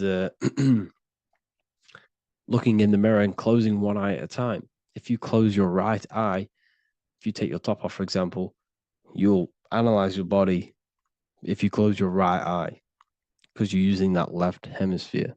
Sorry, other way around. If you look at yourself through your right eye, you'll use that left hemisphere, which will analyze yourself. You'll see individual body parts. If you close the right eye and use the left eye, you'll see your body as a whole. You won't really analyze it. This is how you can analyze yourself using these two hemispheres. So this whole system is created to keep you thinking logically and to restrict you from creating and restrict you from understanding symbolism, allegories, metaphors, and teamwork. They want you stuck in a logical way of thinking and a logical way of seeing the world. This is why when you go to school, you are told exactly what to do. You're told to think this way and no other way. You're told to do orders, do this. It's a very left-brained system because if we all started to open up this right hemisphere, we'd all see, wow, everything is all one, everything's all connected. And this is what my work is doing. I'm showing you everything is one. The physical world is an illusion of duality, but everything comes from the one source, the one mind. The universe is a giant mind. I am mind, you express mind. We all possess mind. Behind the physical body is the same mind consciousness. And we are all expressions and fractals of this infinite consciousness called mind. And this is what they don't want us to figure out, is that we are all just one consciousness expressed. It's an infinite consciousness. It's even in the squirrel, it's in the dog. All of these different animals, they're just different bodies, but behind the bodies is the same consciousness, which is mind. That's what the pineal gland is. The pineal gland is not the mind, and it's not the third eye. The third eye is your mind. If you have a closed third eye, it just means you have a closed mind. If you have an open third eye, it just means your mind has expanded from beyond physical things through astral projection and mystical experiences. This is how you gain an open third eye. It's just an open mind. A mind that has astral traveled, that has explored the realities within the mind. So everything they do is to keep us in a divided state. Divide and conquer, right? That's their motto. All to keep you thinking how everything is divided. Everything they've done is division. Postcodes, countries, everything is divided. Like football teams and all this stuff. It's also a natural process when you grow up, because as you grow up, your brain is constantly analyzing the world. So this is sort of a natural process of how you become more left hemisphere dominated, because your brain is always analyzing. And unless something awakens you, you can awaken that right hemisphere where you can start to see the bigger picture. Even the music, all tuned to 440 hertz, shuts down the right hemisphere of the brain. 440 hertz, Spotify, Apple Music, the radio. Every time you turn on the radio, it's tuned to 440 hertz. This was specifically tuned. It never used to be tuned to this. It was in the 1950s. It was changed. The standard music tuning was changed to 440 hertz because it shuts down that right hemisphere of the brain. They don't want you thinking seeing the world in this way and perceiving things as one. And I'm going to show you. It tells you this in the Bible. Cast the net onto the right-hand side of the boat and you will find the fish. What was Jesus saying? This is, you see, people read the Bible and they don't understand it. If the Bible is not talking about you, then it has no meaning. The Bible, everything you read in the Bible is about you and how it can better your life. It occurs to you. So if Jesus says, cast the net onto the right-hand side of the boat, this is an allegory. The boat is your body. Cast the net. It's the awareness, the perception onto the right hemisphere of the brain, and you will find the fish. What's fish? What do fish do? They swim deep in the ocean. It represents the knowledge. Deep knowledge. Cast the net onto the right-hand side of the boat and you will find fish. You will find the wisdom. You'll gain understanding when you cast that your awareness into that right hemisphere. You will see that I am you and you are me. We are all one consciousness. You will see everything. You'll see that the trees are the same patterns as the nerves in your body. You'll see everything is connected. Everything is a fractal of the one infinite consciousness. And how many fish did they catch? 153. That adds up to 9. This is now numerology. The Bible's filled with numerology. Adds up to 9. What's 9? Human consciousness. It represents consciousness. You're in the womb for 9 months. Feminine. It's all about consciousness. And then Revelation 14. And I looked, and behold, the Lamb standing on Mount Zion. That's the spines, the mountain. With him, 144,000. 144 adds up to 9. It represents consciousness on top of the spine. You see? And he had his name the name of his Father written on the forehead. What's the Father? The higher mind, the higher consciousness within you. Where is that? In the forehead, the pineal gland.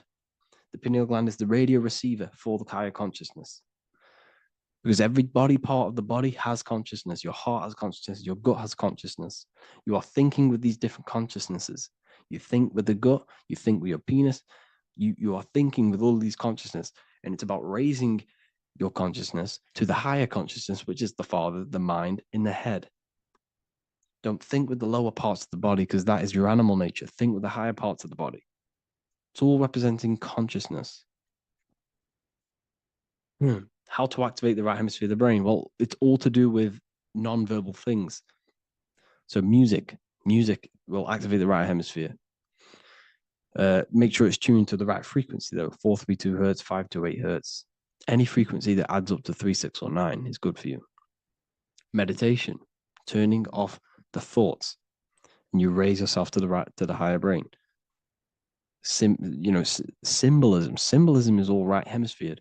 Reading between lines, metaphors, determining the Bible, it's all right hemisphered. Seeing the bigger picture, it's reading between the lines. So tithing in the Bible. These people in the churches are giving 10% of their money to the church. It's nothing but a scam. What these people have done is they have externalized the Bible. They have taken the Bible and literalized it, so that they can make a business out of it.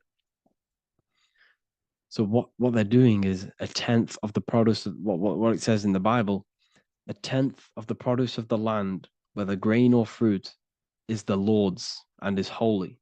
So what's that saying? The 10th of it's basically saying give the 10% to the Lord, to God.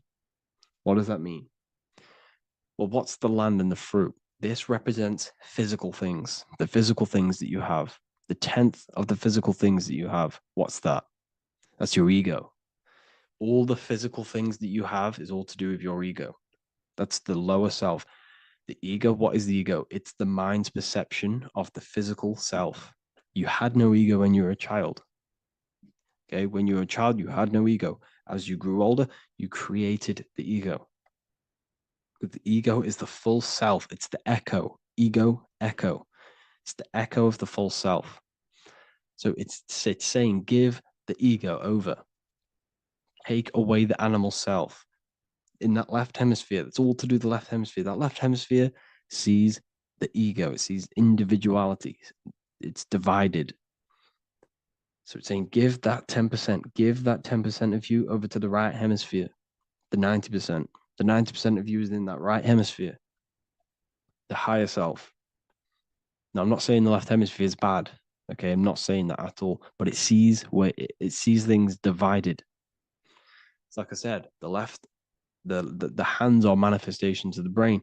So when these Christians are praying, they're putting their hands together. What are they doing? They're syncing the brain hemispheres. What you're doing, because everything's an extension of your brain.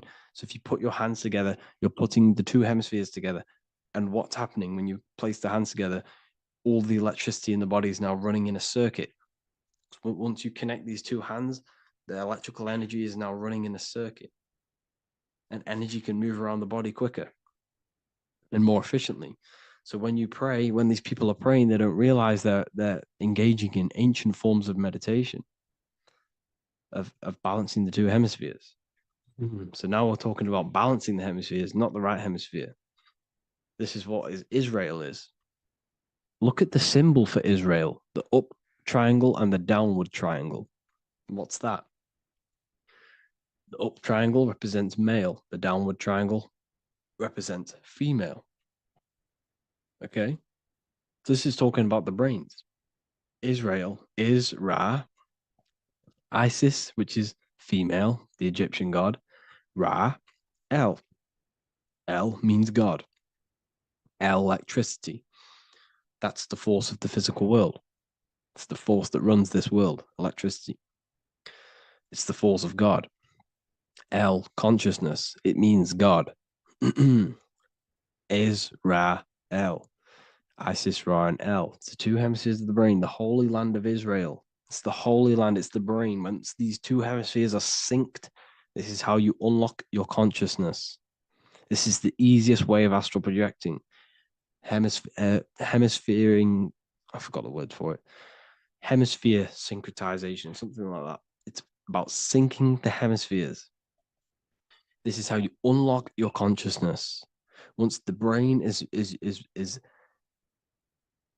running as one electrical system, this is how you balance the two masculine and male opposing energies. Once these opposing energies are no longer in war with each other, the brain, they come together to work as one. You unlock your consciousness. You are born again.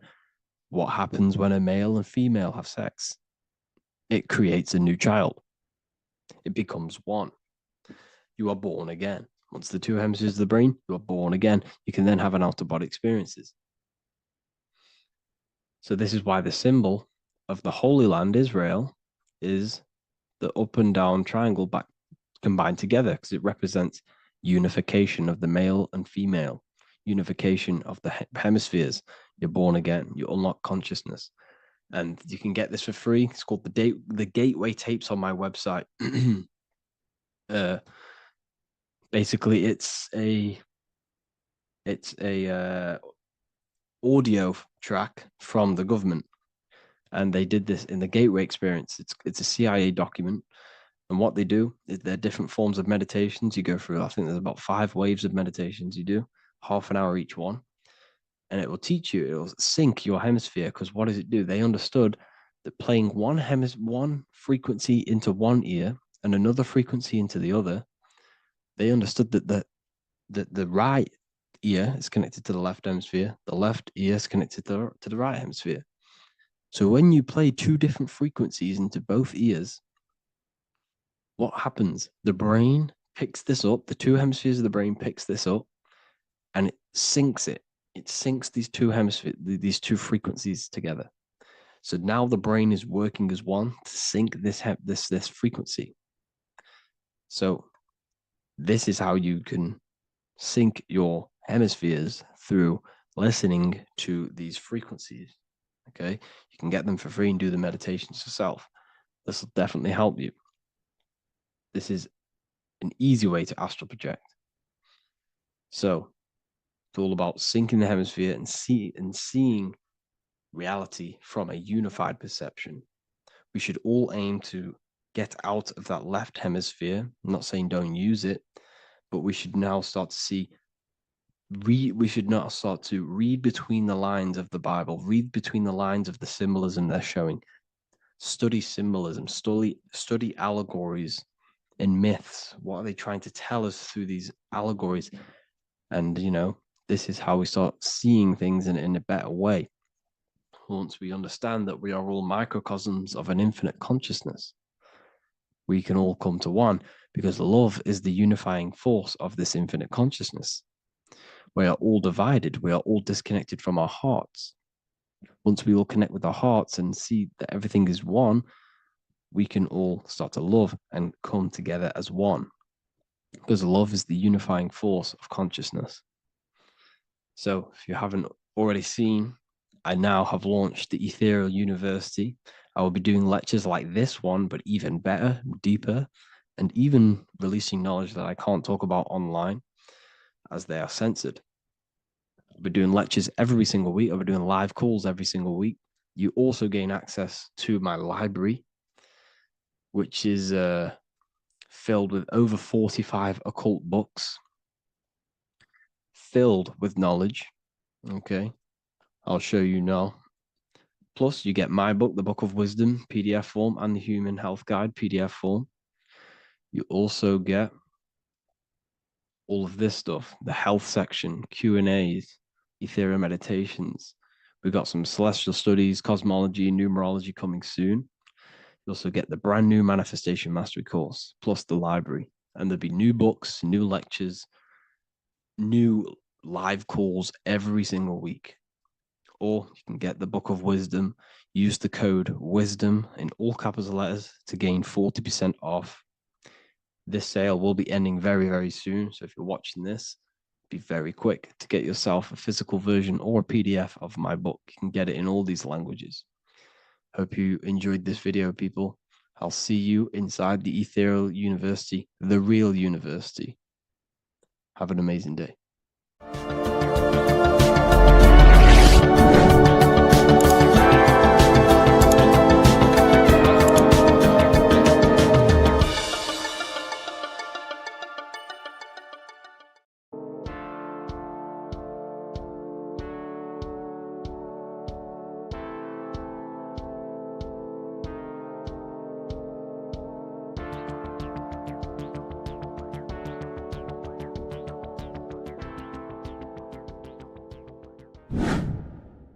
Hello and welcome to another video, people.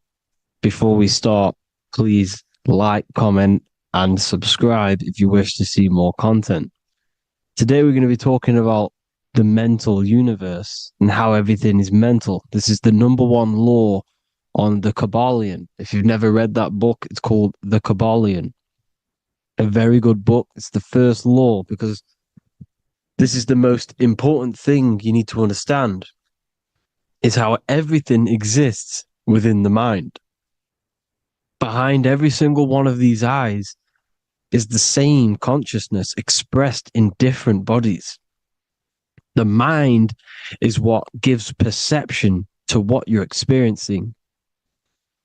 Behind every single one of these eyes is the exact same consciousness, but the brain that they inhabit is giving them a different perception, a different being, a different body. Now, this is the difference between humans and animals. Humans possess a advanced consciousness, an advanced mind that gives us the ability to be aware of ourselves mentally, physically, and spiritually. We can reflect on ourselves. When a dog looks in the mirror or an animal looks in the mirror, it doesn't know what it's looking at. It doesn't realize it has a consciousness. It can't reflect on itself. It can't say, I want to improve in this area. It doesn't have that consciousness. We have a divine consciousness. Take away the N for divine, and you get with a D, put it with a D, you get divide, because we have a divided two-way consciousness. An animal only has one. However, it's still the same mind. We're all mind. We're all mental. We all exist within the mental plane. Look at this person walking.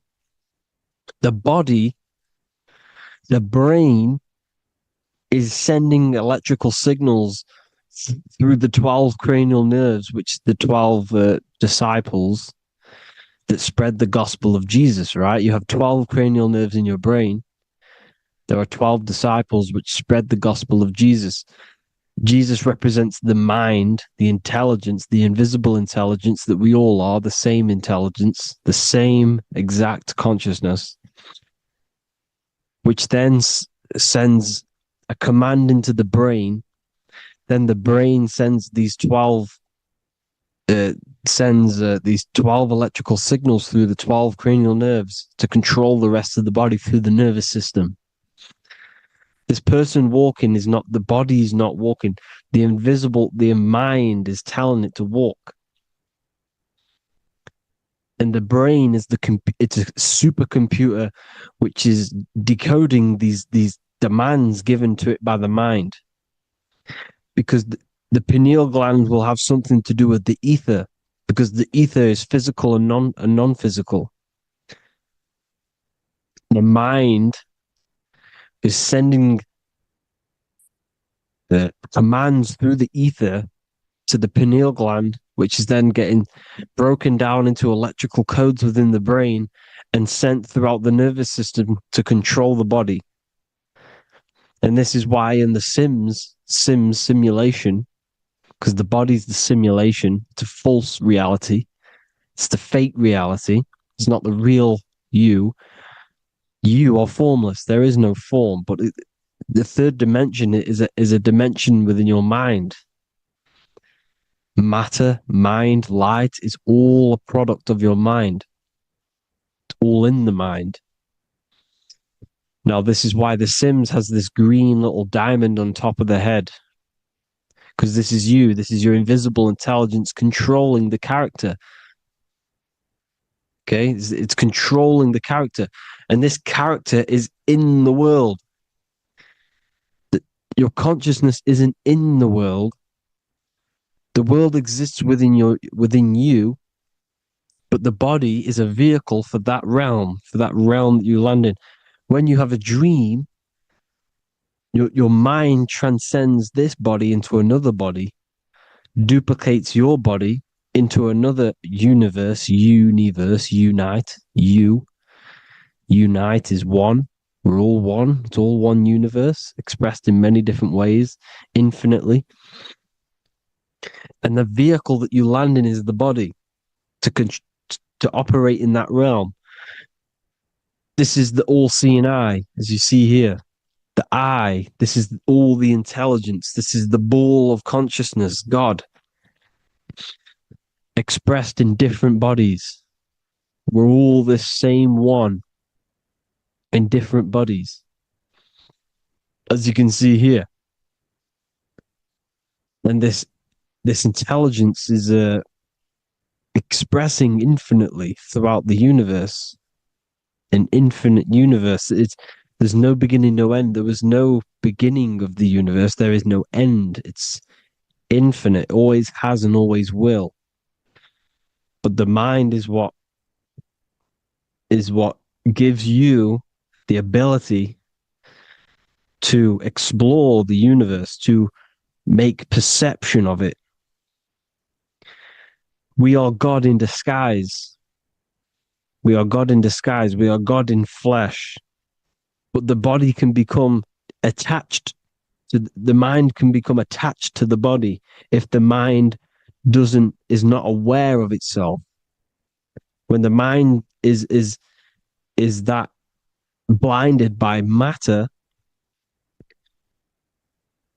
and we lack knowledge and understanding of what we truly are, a formless, infinite being, a traveler. This is why Freemasons are called Freemasons. Mason means traveler. Free. You're a free traveler because you Your consciousness is a traveler of the universe. When we lack understanding, our mind bounds to the body because we don't separate the body with our different layers of consciousness. When we separate them and identify that we are mind, body, emotion, you then can apply this knowledge to when you want to astral travel and explore the different realms of your mind, because the mind is the universe. People, this is what we need to understand. The mind is the universe. I am you and you are me. This is the Egyptians showing you this. The Ankh is the symbol of life. This is the one ball of consciousness, mind, giving it the Ankh life to all the different life forms. The cows, the birds, the snakes, and the big Ankh given to the humans, because the humans are the most intelligent. We have the most advanced consciousness. We have the most advanced consciousness. This is why the one is giving a big Ankh to the humans here. Here you see again, this is not the sun. This is also showing Ankh giving out its life to all things infinitely. And this is the Most High. We are the Most High in disguise. When we strip off the body, we strip off the desires for the physical world, we strip off all of these fake identities that the mind gets attached to. That is God. The universe. You are the universe experiencing itself. I and I. The letter I and the number 1 is just one line. The letter I is the number 1. Because your I am, when you refer to yourself as I, every single one of you who's watching this video refers to yourself as I, which is the one. We are all the one. We are all intelligence. We are all invisible. We are all the one. 1 is the only number. 1, 2, 3. Everything goes up in ones because there is only one. Doesn't matter how far you go down the line with numbers, all of their numbers are created by 1 because there is only one. To me and you are the exact same consciousness expressed in different bodies. Mind, cause. There is only one cause. There is only one mind. There is only one being. But because we lack understanding of this, we think we are the bodies. And this causes division because the physical world is the most illusionary world. It's an illusion. It's all an illusion. Now you see with the two, you look with the two eyes, but you see with the inner eye, the mind. Okay, the mind is the mental plane is a shared plane, and it gives perception to what you're looking at. The mind. I'm affecting you when I speak because the mental plane is shared. We all share mind. We all express mind. When I'm speaking to you, I'm affecting you because we are mind. So the words that I'm saying, which are being manifested from my mind, are being manifested through my body into vibration, is affecting you. I'm affecting you with what I'm saying. And these words are having an effect on your mind because we're all mind. This is why you need to be careful what you're listening to, music and all sorts. Because music can also create thought loops within your mind. Because the chorus, we shouldn't be listening to choruses Choruses are loops. And what they're saying in the chorus is being looped. And this can create thought loops within your mind. Go and listen to an old song that you used to listen to about 5 years ago, 10 years ago, 20 years ago. Go and listen to an old song, and you guess what? You will get nostalgia. Why will you get nostalgia?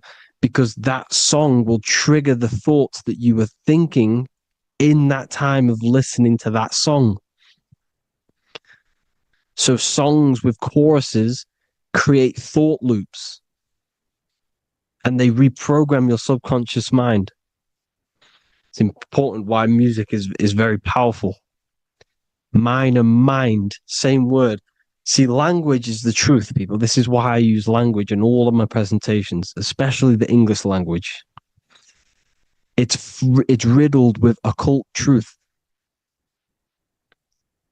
I is my me. I, you, and me, or I, one.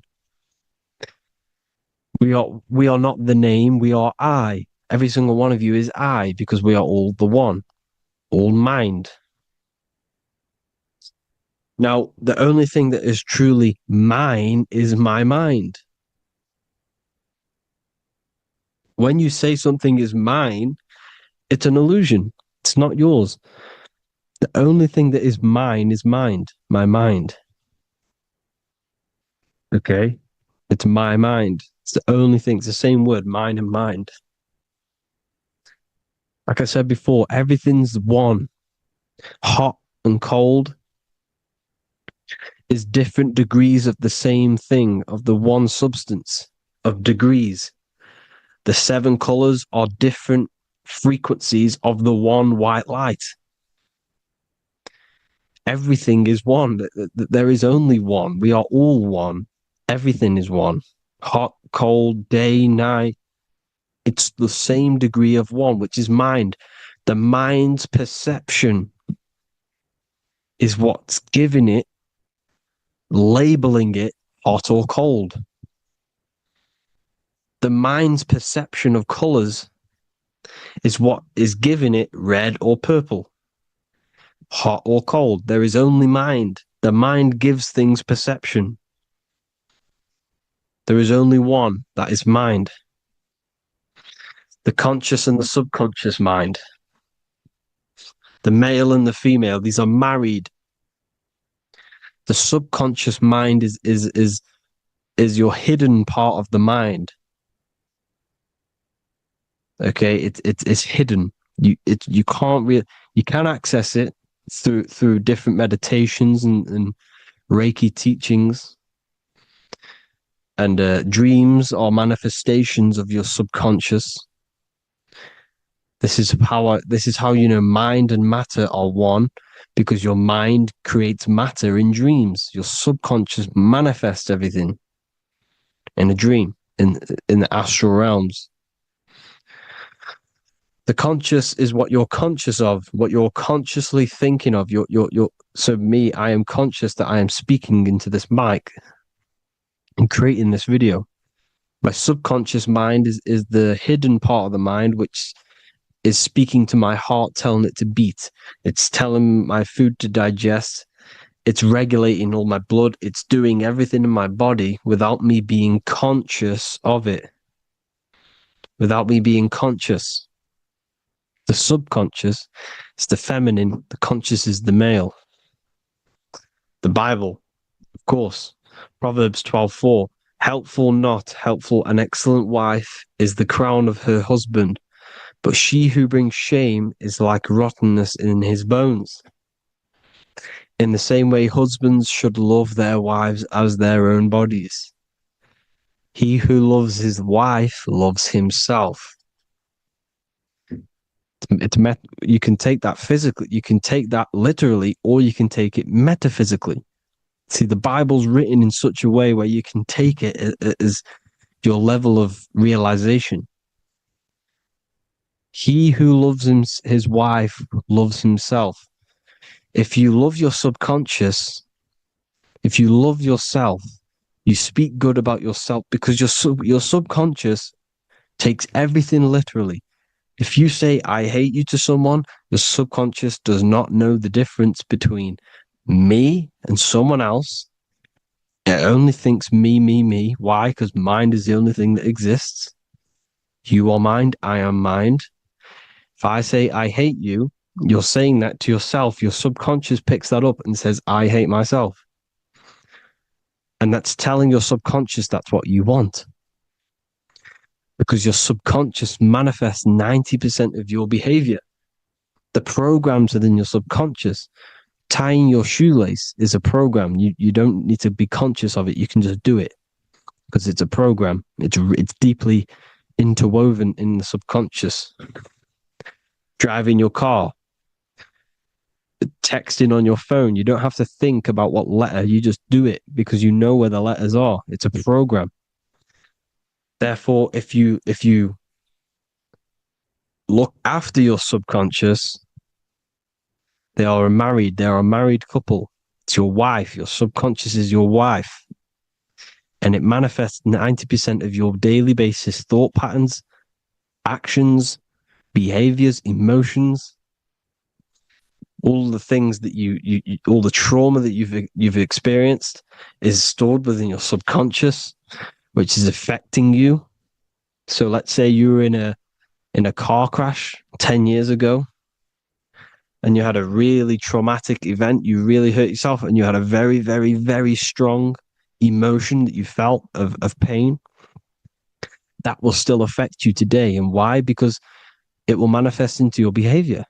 How? Well, you'll be cautious of what cars to go in and who. You'll be cautious because of that event that stored within your subconscious, because of that feeling you felt was so painful and so strong. It's still manifesting into your behavior today.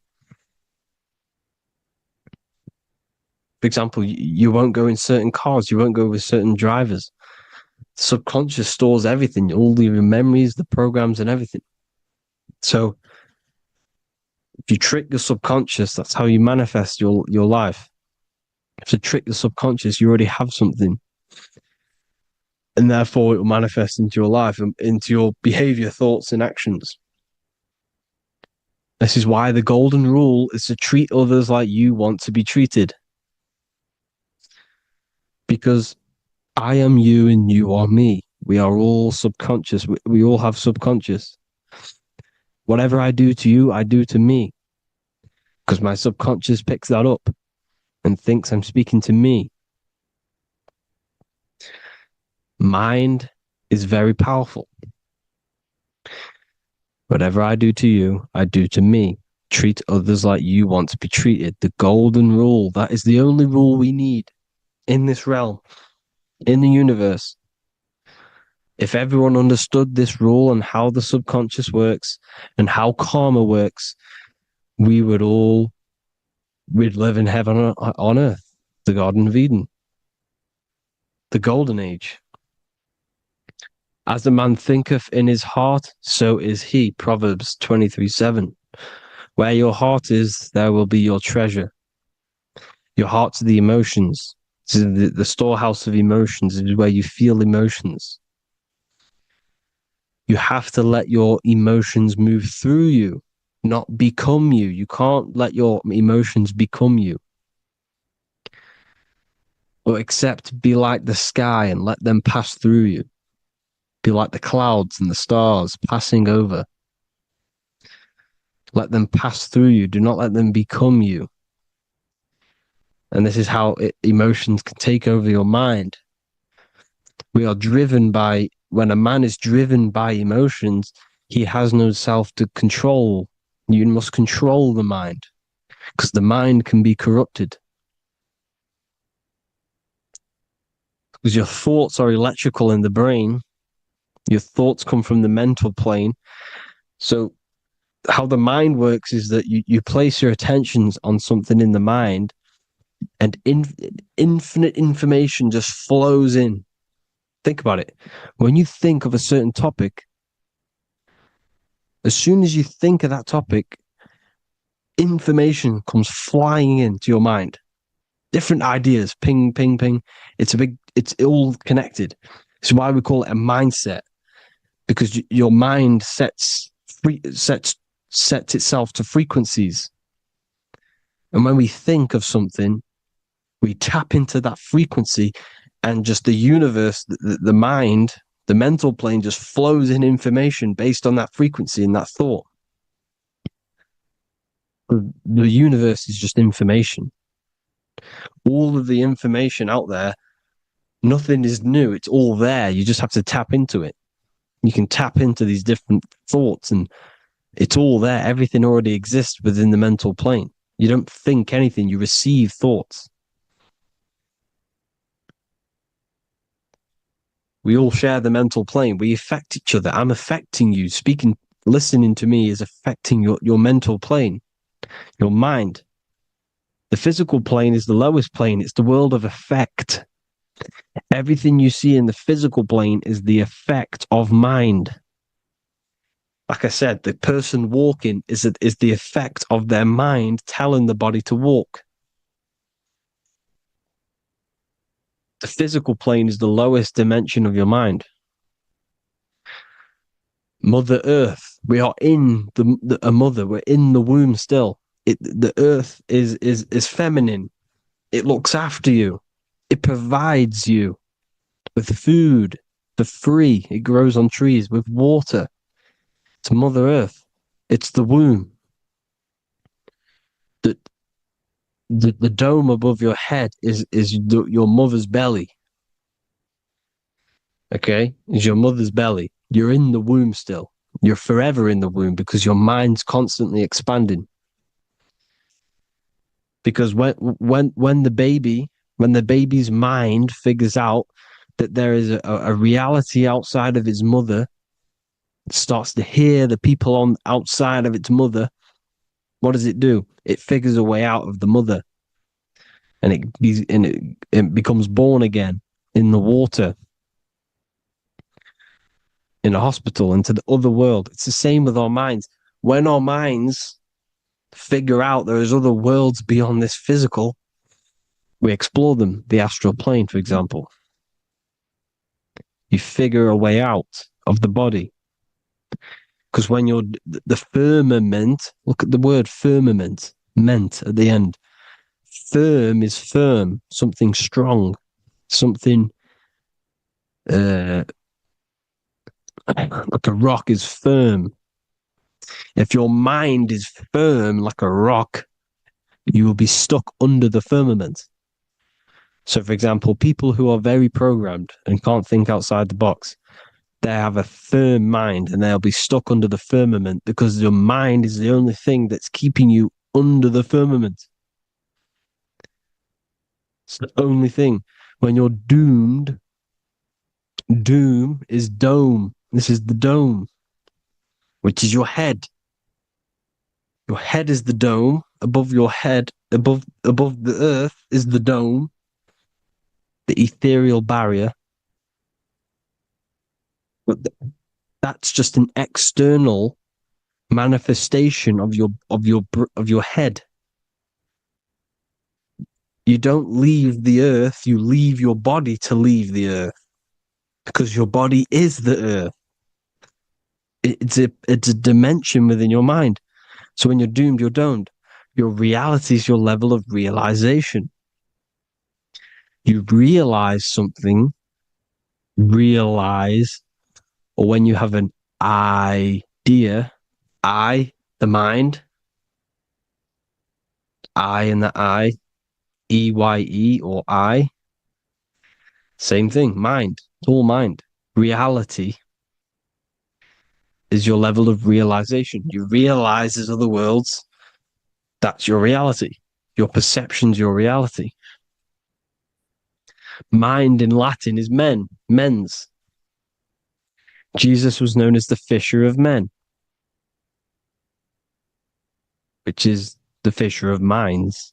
He was fishing minds worthy of knowing the higher truth, the deeper occult knowledge. Jesus figured out that we are all God. And he got killed for it because in that age they were trying to suppress this information. Jesus figured out he was God because we are all God, every single one of you, and they killed him. because we're all mind. We are not the body. We're the invisible intelligence, which is God. But you are not God if your mind is attached to this physical world, to the worldly pleasures. If you master your mind and travel the depths of your mind, that is God. Mental and men. Look at the word mental. It has men in it. Men in the Bible means mind. Here you see Masonic, the Masonic symbol with the eye, the mind. Looking over, everything is the one. Everything comes from the one. All the lines coming off it, giving its life to all of the life forms. Down here on the bottom, you have duality, black and white. Up here, you have singularity. One and the two.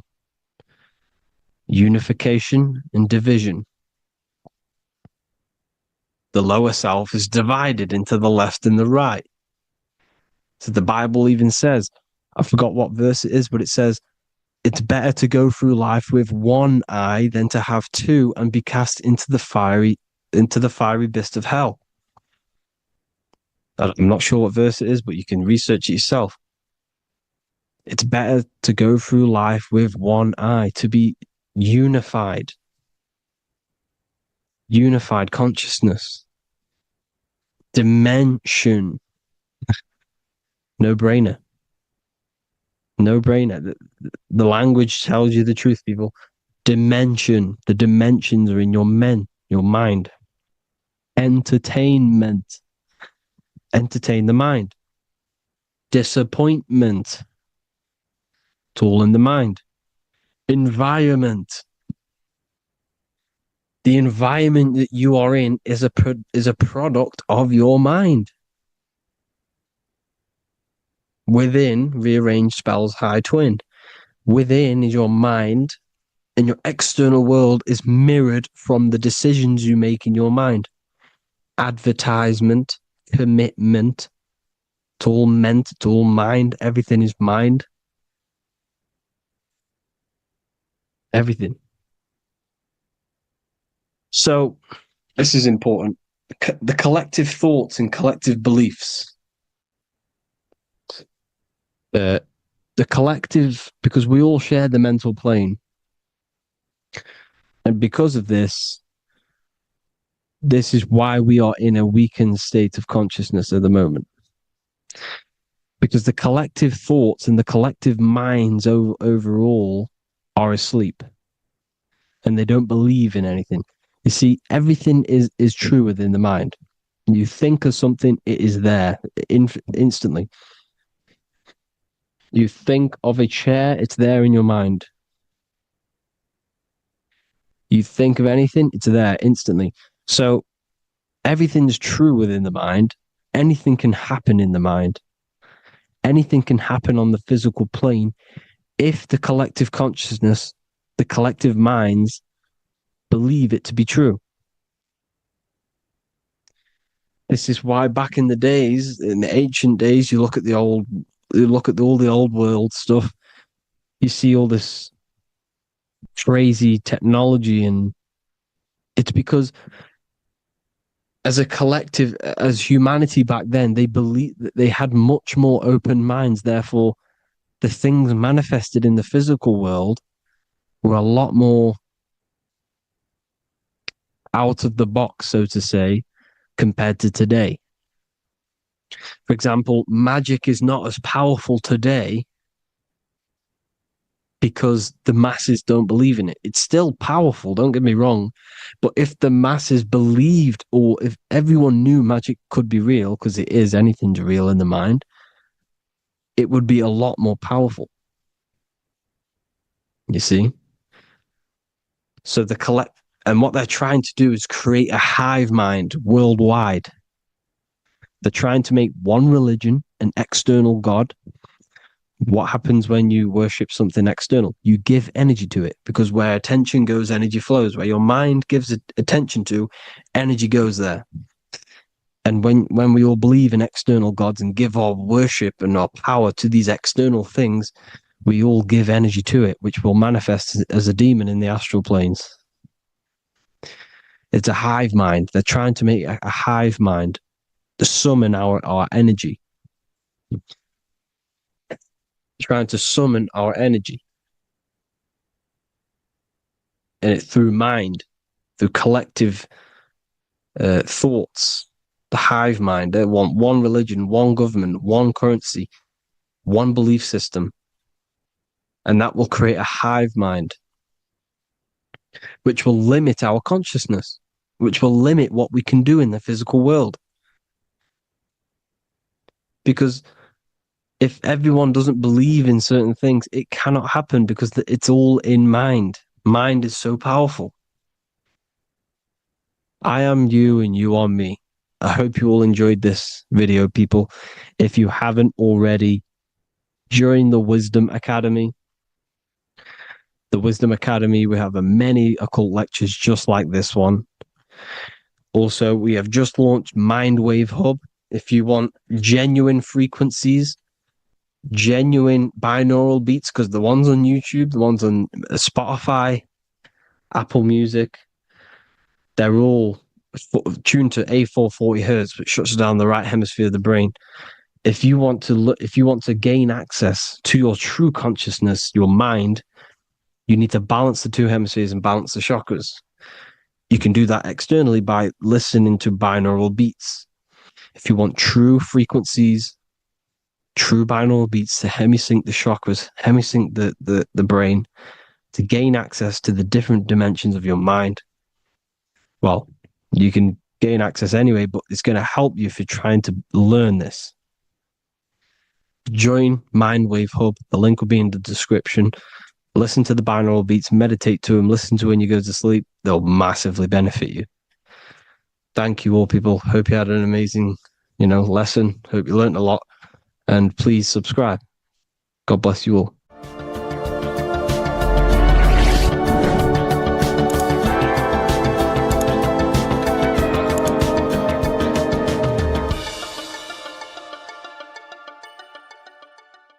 Welcome to Revival of Wisdom.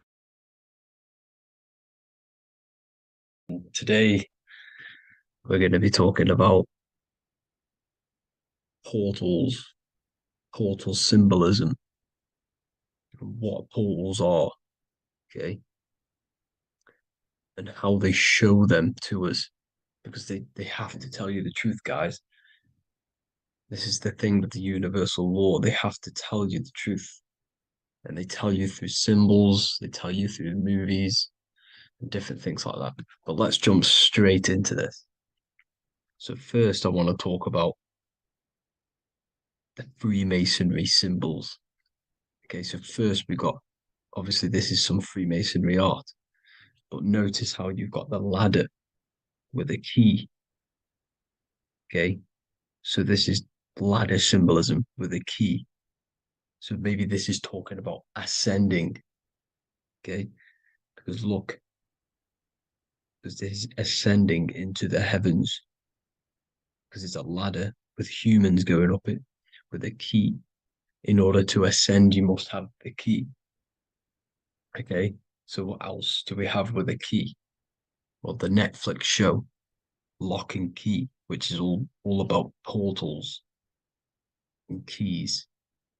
Because what the keys do, they open doors, gateways. Okay, so what's interesting about this is that they've got this key here, which represents the Kundalini energy rising up the spine. Okay, but we'll come back to this. But it's that same portal key symbolism. We've also got the Vatican.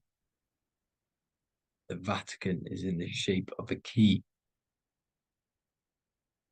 Okay, so you can see the start of it here and the end. So this is key symbolisms. Keys open doors. And notice how it's got the 8-pointed star.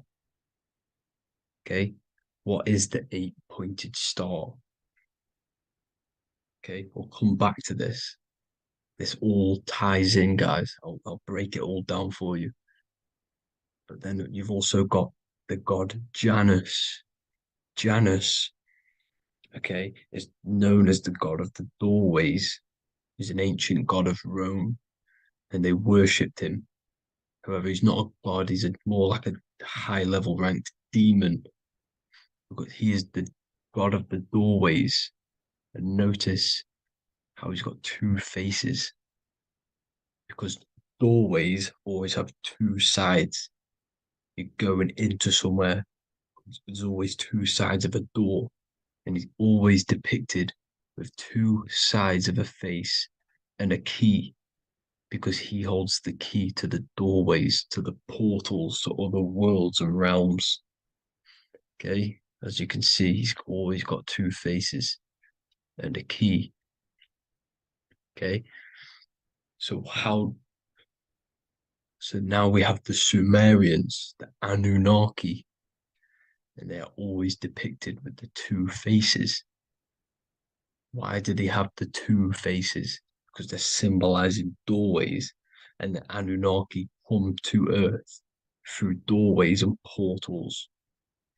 So these are what these gods are symbolizing in their artwork. But they always have the 8-pointed star. Okay, what is the 8-pointed star? You see how they always have. Look, let me try to find another one. It's the 8-pointed star. This 8-pointed star is Polaris. Okay, Polaris, just like the Vatican has the 8-pointed star with a key. Polaris is the center star. Polaris is a fixed star, it doesn't move. Okay, so the Anunnaki's symbol is also the 8-pointed star. So this is symbolizing the portals and doorways that they come through in order to get to the Earth. But Polaris is that center star which does not move. It's always symbolized with the 8-pointed star, just like a compass. Why is a compass the 8-pointed star? Because at the center of our realm is where the most electromagnetic energy is stored. As you can see, we have an aura field, an electromagnetic aura field. So does the Earth. And in the center, so like our heart, for example, is where the most energy is stored. And like the center of the Earth, this is why all compasses point to the center, because this is where the most electromagnetic energy is stored. It's at the center of our realm. Okay. So like I was saying with the lock and key series, see this here? The Kundalini energy rising up the spine, just like your Kundalini energy rising up the spine. Let me try. I can't zoom in. But you know what I'm trying to say here. Let's go back to Polaris. Because at the center is where hold. Can you see the pole of electromagnetic energy? Polaris, the North Pole. It's symbolized. The truth is in the words. It's like a pole of electromagnetic energy. And this is where the aurora borealis comes from. Notice how it's got the word aura in it, because it's the Earth's aura, electromagnetic field. Just like you have an aura, also known as the northern lights, because it's coming out of this center hole in the center of our realm, where the black sun is. And this is where the electromagnetic energy is coming up from. And this is what the aurora borealis is, or the northern lights. It's just electromagnetic energy. And it's symbolized through our symbols, the original O. Okay, because it's like a pole through the middle. Polaris. So this Polaris is sky vault. It's the portal into this realm, because this is what the Anunnaki are always talking about, always symbolize it with the 8-pointed star. And just like a compass, it's the 8-pointed star pointed to the center, to Polaris. Okay. See here on the Sumerian tablets with the 8-pointed star again. And how we know it's talking about portals with this 8-pointed star is because CERN 666 are opening up portals to the underworld, letting in demonic entities into this realm. How do we know it's a portal? Because their Hydra Collider has 8 points, just like the 8-pointed star. So they are creating synthetic portals to the underworld to let these demonic entities into our realm. But what is the key? Because if we're talking about ascending through Polaris, notice how here on the masonry art, this luminary here, so this is the sun, that's the moon, this is Polaris because it's a luminary with what? 1, 2, 3, 4, 5, 6, 7, 8 beams coming off the luminary, just like the 8-pointed star. So you see the ladder with the key going up to Polaris. It's symbolizing ascending out of Earth. So what is this key that they're keeping from us? Because it's a human holding a key going up the ladder to Polaris. Well, chakras. We have 7 chakras. Okay, so this is what they are telling us in the lock and key symbolism. The Kundalini energy rising up the spine. Okay, just like they have 33 vertebrae on the back of your spine. Okay, this represents the Kundalini energy going up your 33 vertebrae, just like in Masonry has 33rd degrees. Okay, so what is the key? Your chakras. Your chakras have to be unlocked. Okay, you have to unlock your chakras, and you can't unlock this one without going through this one. You have to go through them all. It's like a ladder, just like Jacob's ladder. You can't go from the bottom to the top. You have to unlock each one. Okay, just like you have 7 chakras, you have 7 layers of your aura. Okay, you have to unlock your chakras to the highest point in order to reach Christ consciousness. And this is the key that they're talking about. They're symbolizing the organic portal within each and every one of us to ascend out of this realm. Okay, so this is the key that they're talking about, and they're holding back this knowledge to keep us trapped in this 3D realm. Okay, so like I was saying with the 33 vertebrae and the Kundalini energy coming up the spine, 33 vertebrae, you can see this sort of symbolism going up to the light, because it's the light. You see here, your crown chakra turns on and becomes enlightened, just like the Illuminati symbol. Can you see it? But also, Jesus also died at 33. So this is symbolizing, okay, they're symbolizing the death of the ego, the body. So once you open up your chakras and reach Christ consciousness, which is your 33rd vertebrae, once your Kundalini energy goes up your 33rd vertebrae, your body technically, not physically, but spiritually dies because you then become formless. You reach Christ consciousness. So then you can travel other worlds. Okay. This is what they're talking about with Vatican, 8-pointed star, and the key. Janus with the key. The Sumerians with the 8-pointed star. Anunnaki, the 8-pointed star. Polaris, 8-pointed star. So Polaris is the way out of this realm, which is at the center. Pole, North Pole. Okay. So the key is that they're hiding from us is the knowledge to unlock our chakras. Okay. And without this knowledge that they keep from us, is trapping our souls in this reality to keep reincarnating. Okay. Well, thank you all for tuning in. I'm going to leave you all there. Make sure to leave a like and a comment in the comment section.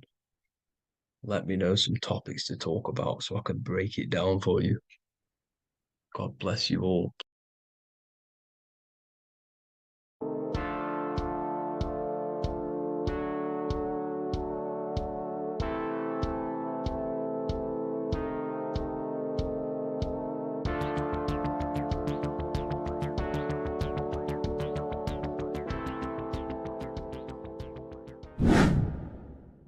Welcome back, people, to another occult lecture by Revival of Wisdom. Today, we're going to be talking about magic and how it's being used on us for the New World Order. Magic has the word mag within it, which is magnetism. Magnetism is the force. Magic is influencing forces, natural or supernatural forces, and using it for a certain agenda to gain something out of it. Now, magic is not what everyone's being thought. It's not some sort of fantasy thing. It's actually very common, and we all do it, whether you believe it or not. Magic is all to do with the mind.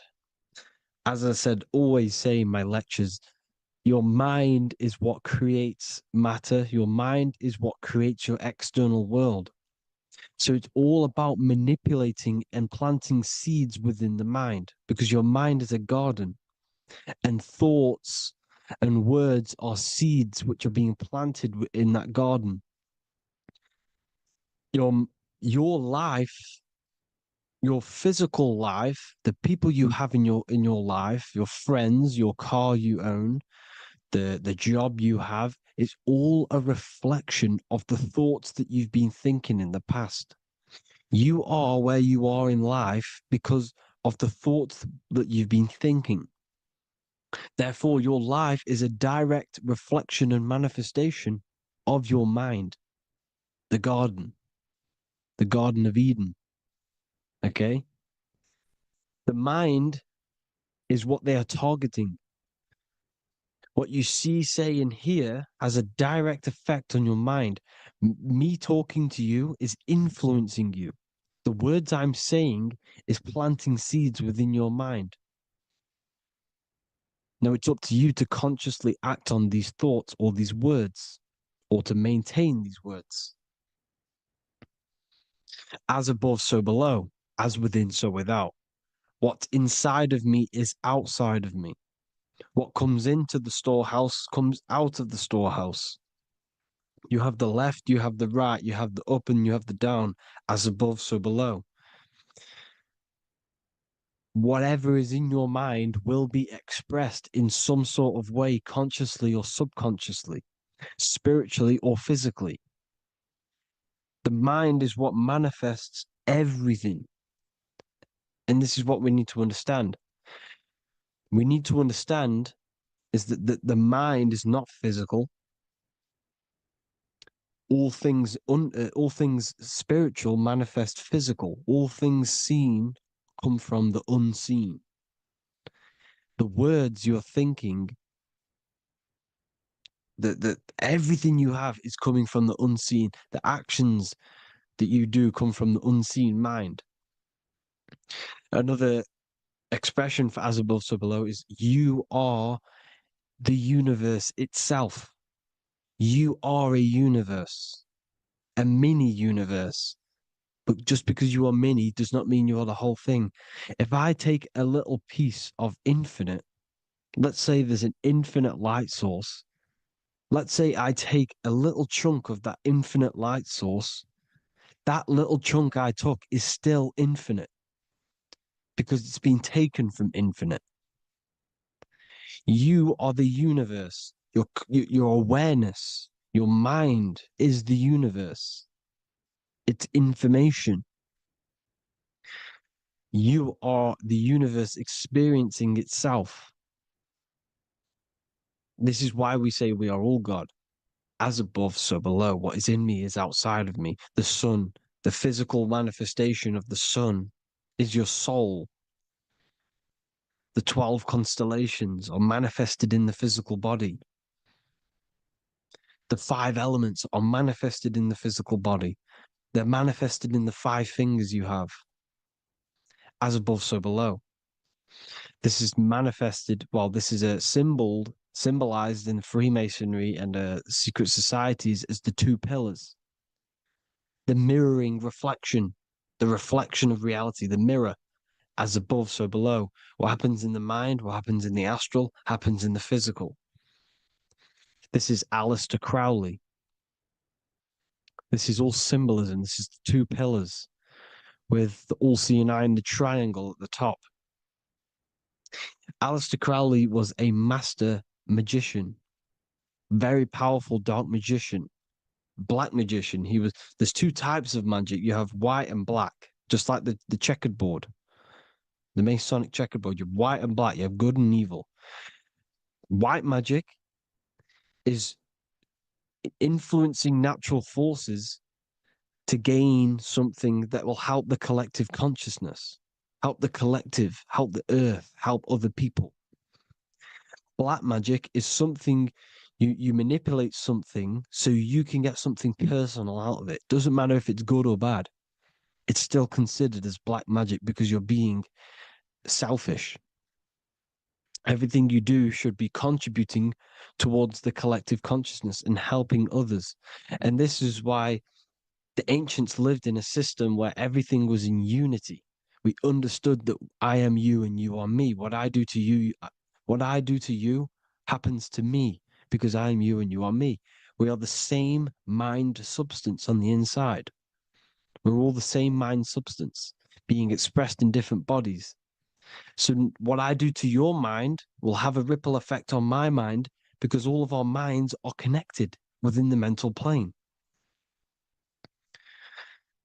So this is why they know all this knowledge. They know all this knowledge. So yeah, this is the mirroring effect of reality, the 2 pillars, or symbolizes the number 11. The number 11. We'll go deeper into that. The technology we're using is magic. It's a form of magic. Television is tell a vision. They're telling a vision into your subconscious mind, into your memory. And when you turn on the television, you get a program because they're telling a vision to create a program within your subconscious mind. You see, the conscious mind is only 10% of your mind, which is to do with your, what you're aware of, your 5 senses. What are you consciously aware of? Well, I'm aware I'm here, I'm talking. I'm aware of what I'm wearing, the 5 senses, what I can hear, taste, smell, hear. What I'm wearing, I'm aware of what I think of. But the subconscious mind is the 90% of your mind. It's the hidden part of the mind, which is telling your heart to beat, telling your body to breathe. It's storing all of your emotions. It's storing everything you see, storing all the belief systems that you have. It has everything. It stores all of the habits you have, the values. It stores everyone's name that you know. All the words that I'm speaking right now is all coming out of the subconscious. Everything is subconscious, and it literally manipulates 90% of your daily basis behavior. Most people don't know this. What you did yesterday is what you will do today because of these beliefs and mental programs within the subconscious, stored within the subconscious. So the subconscious is what they're aiming at. They're trying to create programs within the subconscious, because the subconscious manifests 90% of your thought patterns, 90% of your actions and words. They know all this stuff. So the subconscious mind is the most powerful part of the mind. Another way the subconscious manifests and influences your life is, let's say you were in a car crash years and years ago, 10 years ago. Let's say you're in this car crash, right? And you really hurt yourself. The emotion you felt in that time when you were injured in that car crash had a great impression on your subconscious mind. You see, the stronger you feel something emotionally, the stronger impact it has on the subconscious. You can remember and recall that moment, and very vividly, because of the impact it had on the subconscious. For example, you become that terrified of cars that it manifests into your life today, that you are wary to go in certain cars. You don't want to go into cars at all, maybe, because of that moment that stood within the subconscious. And it will manifest into anxiety. It will manifest into not going into cars. It will manifest into depression, maybe. These things, these emotional, very emotional, traumatic events have a great impression on our subconscious, and they control your life. This is why you need to meditate and let go deep within yourself and let go of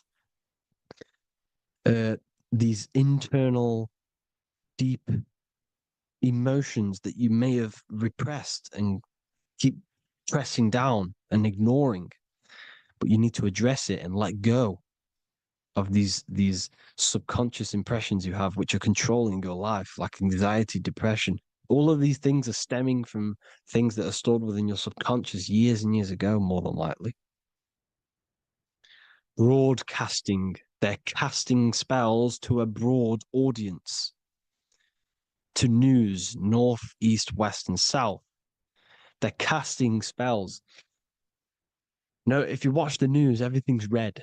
Breaking news in red writing or the red background. Everything's red. Why? Because red's the root chakra, which is all to do with survival. They want to stimulate this root chakra because they want you down there in survival mode. They want you in survival mode because you're easier to control. They control out of fear. And not only they're casting these spells as if, because most of the things they cast in the news hasn't already happened. They're constantly bombarding you with, there might be a war breaking out, war this, war that, kill here, kill there, murders. It's impressing, it's casting spells on your subconscious mind. So when the event does turn up in real reality, in physical reality, you're less emotional, you're less surprised. You're not as surprised because you've already heard it before. Your subconscious has already heard it all before. If you never heard of a war and then a war broke out, you'd be going crazy. So they subtly program your subconscious mind through the words, because the words they say is impressing your mind. It has an effect on your mind, which will have an effect on your behavior, your words, your conversations you have with people. They're casting spells to north, east, west, and south on the tell a vision. They're telling a vision by broadcasting, by saying spells. This is why we call it spelling. Even the word, listen, the words we say cast spells. Bless. Oh, bless you. That's be less. The subconscious mind only picks up literal things. You see, when I say bless you, your conscious mind picks that up as, oh, thank you, you're blessing me. But your subconscious picks up as be less. You see? Because the subconscious it has no filter. It's just, it is what it is. Everything is factual in the subconscious. Therefore, if I call you an idiot, your subconscious, my subconscious will think I'm talking to myself and calling myself an idiot, and it will take that as true. That is truth. Everything is truth within the subconscious. And the subconscious manifests your behavior. The devices this is the biggest one. Black scrying mirrors, device, the devil's vice, the device. Okay? Black scrying mirrors, black screen is scrying. Black scrying mirrors were used to communicate with spirits within the astral plane in the medieval times. They're still being used now by black obsidian mirrors. And look at your phone, it's a black mirror. And there's some sort of, I'm not saying this is facts, but personally, I believe these are portals for spirits and ethereal entities to come into your life, to come into your surroundings. So this is the next big thing: the TVs, your iPhone, your iPod, all black mirrors. And mirrors are very, very powerful. Even just a normal mirror. Mirrors have an effect. Whatever you say into a mirror, what you say is energy. And when you say something into a mirror, you're saying it into yourself. It's an infinite cycle of words of energy because it's being reflected infinite times. When you say something into a mirror, it has a massive effect. You're saying it directly into your eyes, into your mind. So what you say in a mirror should be said with precaution. Never say anything negative into a mirror, because mirrors are very, very powerful ways for you to reprogram your subconscious mind for the good. You can say very positive things into mirrors and it will reprogram your subconscious mind. Okay? Manifesting is all magic. It's all magic. Everything is magic. But consciously doing it is what they're doing. They hid this knowledge. Your phone is magic. It manipulates your mind. The iPhone. Okay. See, magic isn't all of this with wands. See, Harry Potter, okay, that was created to give you this perception of a mystical and amazing form of magic with magic wands and all sorts of stuff like that. Yes, that stuff was true when the collective conscious minds were on a higher level and our belief systems believed in these things, because the universal mind, all of our minds contribute to reality. If the masses don't believe in magic, if the masses don't believe in a certain thing, it's going to have an effect on physical reality. So when the collective minds are higher and have more open minds, things like Harry Potter can come true. See, it's all in the mind. The iPhone, the eye is the symbol for the mind, the invisible intelligence. The triangle is the ethereal plane. Okay, so the eye in the triangle is the eye that sees into the beyond the ethereal planes. The square is the physical plane. So the iPhone, your phone, is a black box, just like the Saturn black cube. It's a black mirror. It's taking photos of you every 2 seconds, and it's your mind. Your mind is in that phone. Everything you like, everything you text, everything you type in Google, everything you say to someone, every conversation is all recorded on the phone. Therefore, it is a direct reflection of your mind. Your mind is imprinted into your phone because your mind, everything you think in your mind, you're manifesting into typing, saying, taking pictures into the phone, and it's collecting it and storing it. And what they're doing, and this is for all forms of magic, it's manipulating the mind. It's all manipulating the mind. Reels, Instagram, TikTok, this is all dopamine. It's all controlling the mind. Every like you get, every follow you get, every share that you get is dopamine within your brain. They're literally targeting your brain and mind. It's all manipulating because what they're pushing through the phones, through the media, through the news, through the televisions is visions and programs. You are the one manifesting the New World Order. They're not manifesting the New World Order. They're giving you the information so you can manifest the New World Order. Everything they say is contributing to your mind. For example, digital money and all the information they put out for you to see is contributing to your enslavement. Your mind is manifesting the New World Order. They know this. They don't manifest it. There's billions of us. We could easily run over them physically.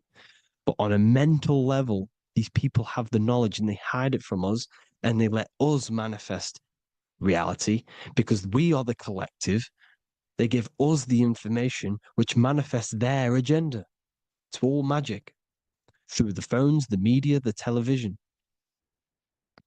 So your phone is a manifestation of your mind. It's a record of your mind. Hollywood, holly tree, holy tree. They used to make wands out of holy trees, because it was the most holiest wood, the best for casting and transmitting energy. So they used holly trees to cast spells. That's what Hollywood is. And in Hollywood, they have the red tear, the blood drop next to the Hollywood sign, because it's all satanic. They're all black magicians. They use Hollywood to cast the spells through the music, through the films. You see, music is a form of magic. All of this is magic. Everything they do is a form of magic because they want an agenda behind it.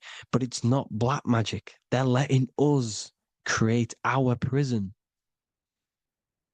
This is what you have to see. Yes, they're evil, but they're not doing anything evil, or else they would face the karma. They let us manifest this agenda through giving in the information by telling you what's going to happen in the movies. Everything that happens in a movie, it's all there on purpose to program your subconscious, to plant a seed within your garden, your subconscious, your mind. Because when the mind has already seen something, when it comes up and turns up in physical reality, you will be less shocked and you won't rebel. So they lure you slowly. They make you aware of these things over time. They make you gradually think it's okay. Like the technology, we never used to use these phones. How did we become so addicted and reliant on them? Well, because first they gave you a little flick phone. Well, no, sorry, they gave you a phone in your house. And then once you got used to that, they say, oh, here's the newest version of a little flick phone. You started texting your friends. Everyone was loving it in high school. They could now meet up without saying, let's meet on the weekend at this point at this time, like your parents probably did. Or maybe some of you watching this, you probably had to tell your friend to to meet on the weekend at a certain time because you had no way of communicating. So everyone got these phones and got addicted to them. Then they slowly got addicted to the new iPod with the touch screen. Now they invented touch screen. Then everyone got addicted to touch screens. Then because all of this is producing dopamine in the brain, which creates you to become mentally addicted to things and physically addicted, chemically addicted. Because dopamine's a chemical.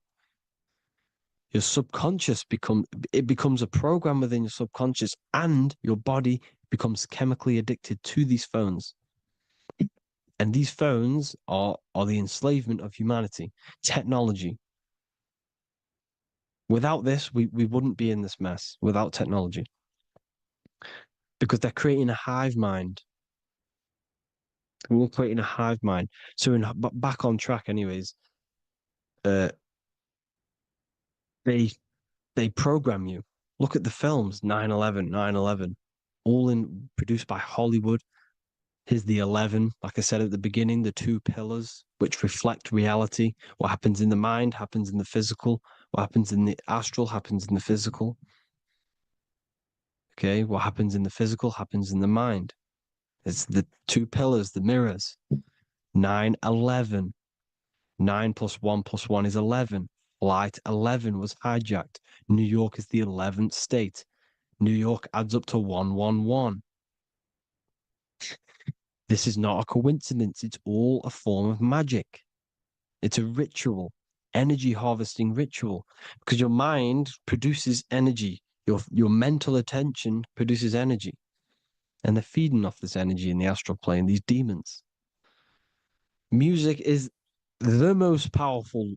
Personally, I think the music is one of the most powerful forms of magic they're using. Okay? Music is hypnosis. It puts your brain in a hypnotic state. It influences your electromagnetic field through vibrational energy. It reprograms your subconscious mind. Why do you think you remember the lyrics? You see, your subconscious stores all of the memories. Remember, the subconscious manifests 90% of your behavior. So therefore, the music you're listening to is manifesting your behavior. You wondered why some people wonder why they have drug addictions and they can't get out of violence and they can't get out of all this negative mind space. It's because the music they're listening to is creating a negative mind space. The words you listen to have plant seeds within your mind. So the reason you remember the lyrics is because that song created a program within your subconscious. Yes, that is what happens. You can use magic to reprogram your mind, but you can use music to reprogram your mind because it's all forms of magic. It's using natural mental energy forces to manipulate the physical reality. You manipulate your mind, you manipulate reality, physical reality. Okay? So the music, another very, very big one. When you turn on the radio, it's just all talks about alcohol, drugs, and sex because they want you down in the lower three chakras. They want your mind attached to matter when it's mind over matter. Your mind's not physical. You see, the word spirituality is the new trend. It's not about your spirit. It's not about your spirit. It's about your mind. It's not about, you know, uh, spirituality and looking after your spirit. And they've got you focused on your spirit. Why? Because they hide your mind from you. You see, a lot of people think their mind is their brain, but the mind is everything. There is no physical reality without mind. You can have a brain. Imagine if you had no mind but a brain. It wouldn't work. The mind is everything. The mind controls your avatar. It begins in the mind before it happens in the brain. Then the brain manifests through the body. The brain's just an electrical computer. So that, you know, they've got people scared, or do I have a soul or not, and all this stuff. Listen, if you have a mind, you have a soul, because you are not the mind. This is why everything is sort of an illusion, because beyond the mind is your soul. But what is the soul without a mind? You can't have a soul without the mind. But if the mind didn't exist, the soul doesn't exist. You are the person listening to your mind.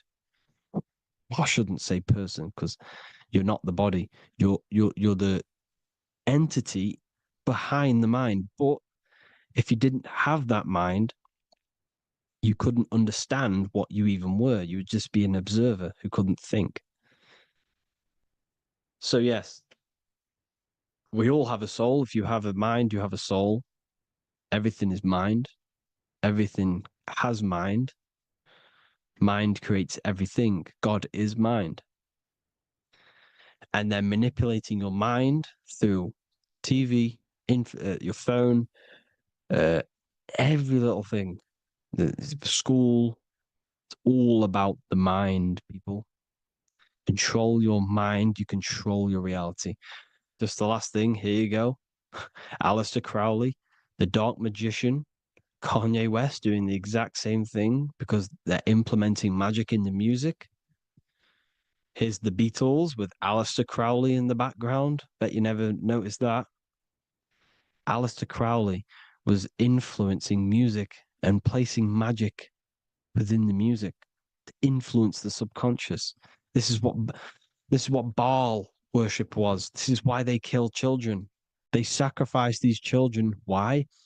Well, because in order to ascend, in order to raise your consciousness internally, godly, by being good, God, or being in order to be good and raise your consciousness and to get something in the physical world, you have to sacrifice yourself. And what do I mean by that? In order to raise your consciousness and ascend, you have to sacrifice the lower nature of yourself. You know, you got to abstain from having sex to retain your sexual energy, to transmute it, or staying away from negative, some poisonous foods like meat. So, staying away from blood. We shouldn't be consuming other animals' blood. We should be keeping our blood pure. We are humans. We shouldn't consume chicken blood, chicken germs. We are the most divine creatures on this creation.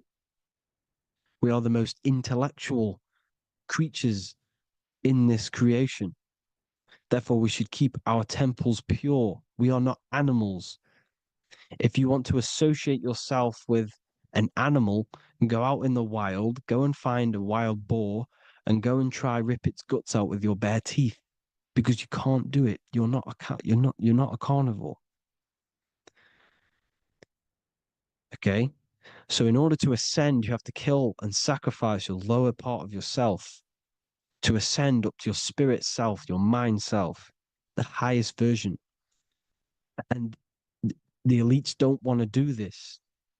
So they sacrifice other things like babies to kill them, to exchange their life over to the astral plane, so these demigods in the astral plane can give them something in return in physical. They don't want to sacrifice their lower self, so they sacrifice other things for exchange, for physical pleasure. But the godly person sacrifices their lower self for their higher self to do good and ascend. So this is what all the Baal worship is, people, and this is why they're doing it.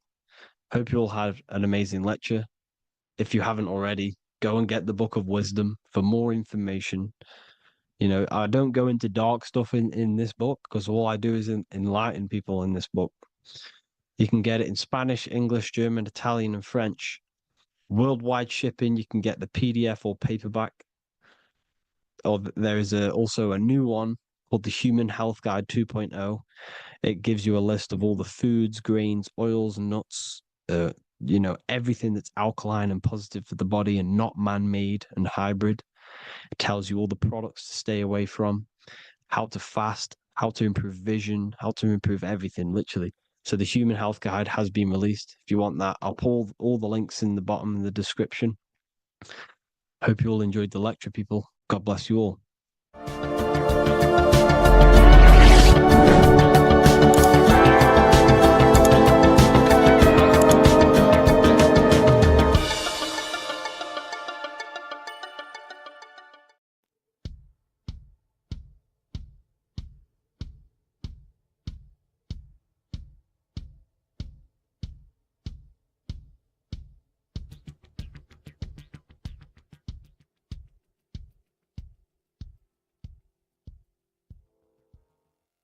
Welcome people, we're back with another video. I will now be keeping track of my YouTube and trying to upload every week. In this video, we'll be talking about the chakras. The chakras are the 7 attributes of God, and they are the 7 planets. These are literally vortex portals within us that connect us to these vices and characteristics of God. Each one of these energy centers are a spinning wheel of energy which controls the cells and organs in that particular area of the body. For example, it's literally a mini brain for that area of the body. Each chakra has a vice which you need to turn to a virtue in order to climb up through the system. They work like a stairway system. You have to go through each chakra in order to unlock the one above. This process is turning matter into spirit as you descended from spirit to matter. Saturn is Satan, that's why it's the lowest chakra, and that's why the devil is red, because red is the lowest vibrational color. When you are in these lower states of consciousness, you are in your animal nature. This is your physical side of your nature, and you are mainly being driven by your animal instincts, or your ego. Moving back to your higher self or your spirit self is not an easy process, it takes a while. However, with discipline, consistency, and motivation, you can achieve this, and this is what the ancients called Christ consciousness. Once you have achieved this, it is basically a state of mastery of the mind. You no longer lust for the lower animal nature things. Now, let's start with the root chakra. This is located at the base of your spine, and you can feel this chakra by tensing your anus. This energy center is in control of your survival needs, your vitality, stability and security. Now, if this chakra is unbalanced, you will feel insecure, fear, anxiety, unstable, low self-esteem, anemia, over or underweight, and constipation. In order to balance this chakra, you need to feel grounded, embodied, stable, calm, centered, a sense of safety and trust in yourself and the world around you. The next chakra is the sacral chakra, which is located around the belly button area. You can feel this chakra just by sucking in your belly. This chakra is to do with relationships, self-worth, creativity, empathy, and most importantly, sexuality. This is the most important one in order to start to raise your vibration overall, is giving up the over-sexualized nature. In order to balance this chakra, you need to come into harmony with all the toxic relationships that you have. Get rid of the fear, the anxiety, the isolation, and 100% get rid of the over-sexualized nature. Lust is one of the most lowest vibrations you could possibly feel. It is literally manifesting hell. In order to work on this chakra, you need to feel self-worth. You need to do creative things, empathy, healthy relationships, and 100% being confident. The next chakra is the solar plexus. This is to do with personal power, will, metabolism, eating, happiness, and your self-esteem and self-identification. You can feel this chakra just above your belly, below your ribs, and you can suck in this area. If this chakra is blocked, you will feel lack of confidence, difficulty in manifesting your desires, low self-esteem, misuse of power, misuse of dominance, weak will, and shame in yourself. Biggest one for this chakra is overeating, as it's to do with metabolism. If you are overeating, you are literally unbalancing a lot of your lower chakras, not just the solar plexus. In order to work on this chakra and balance it, you want to have a positive self-identification. You want to feel happy, a happy self-esteem, effectiveness to people, not overeating, and a strong willpower. Now for the heart chakra, one of the most important chakras. Chakra is to do with love, understanding, trust, hope, openness, compassion, balance, and forgiveness. The most important because your heart is the tree of life in the body. It is the center of the toroidal field. It is the most powerful chakra. Your heart is 5,000 times stronger magnetically than your brain. Once you have hit the heart chakra and you start surpassing the heart chakra, you are now turning matter into spirit, as the lower three chakras are dense and physical, and the above the heart chakra are turning to spirit. As you can see already, this is a hard and long process of working on yourself physically and internally. The symptoms of a blocked heart chakra would be lack of love or too much love, difficulty to accepting or giving love, lack of compassion, loneliness, and lack of emotional fulfillment. Finally, a lack of connection with a divine or to nature. In order to balance this chakra, the most important thing and the most powerful thing you can do is loving people, accepting and giving lots of love. Second most important thing to balance the heart chakra is balance. You need a balanced life. You need balance in all aspects of your life. Now for the throat chakra. This is a very important chakra as it's to do with communication. A symptom of this being unbalanced is a lack of self-expression and putting on a front all the time, acting with the ego. In order to balance this chakra, you need to constantly self-express yourself. You can't be putting on a front. That voice inside your head, you have to let it come outward. Don't just block it off with a wall. Self-expression will lead to you gaining friends who actually like you for being you, and not these fake friends that you have to put on an ego for. In order to balance this chakra, you need to express yourself, express the word that's within you. Don't be lying to people, don't deceive or be deceptive. The next chakra is the third eye chakra. This is starting to get very advanced and you are coming very close to spirit. Just before we head on, I want to announce the PDF is now available, containing all the presentations I've ever made, all into a condensed 38-page PDF. The link will be below this video for you to access. And if you want to learn how to create reality using your mind, how to attract your desires, how to get out of the situation you are in, the link will also be there for the Manifestation Mastery course. Now for the third eye chakra. The third eye chakra controls the pineal gland, which is your first eye. It's to do with your psychic abilities, channeling, telepathy, astral travel, visions, and connection to the higher self. You need all of the chakras aligned to get the full potential out of your third eye or pineal gland chakra. For example, if you're astral traveling and you fear something, you will be instantly shot back to your body.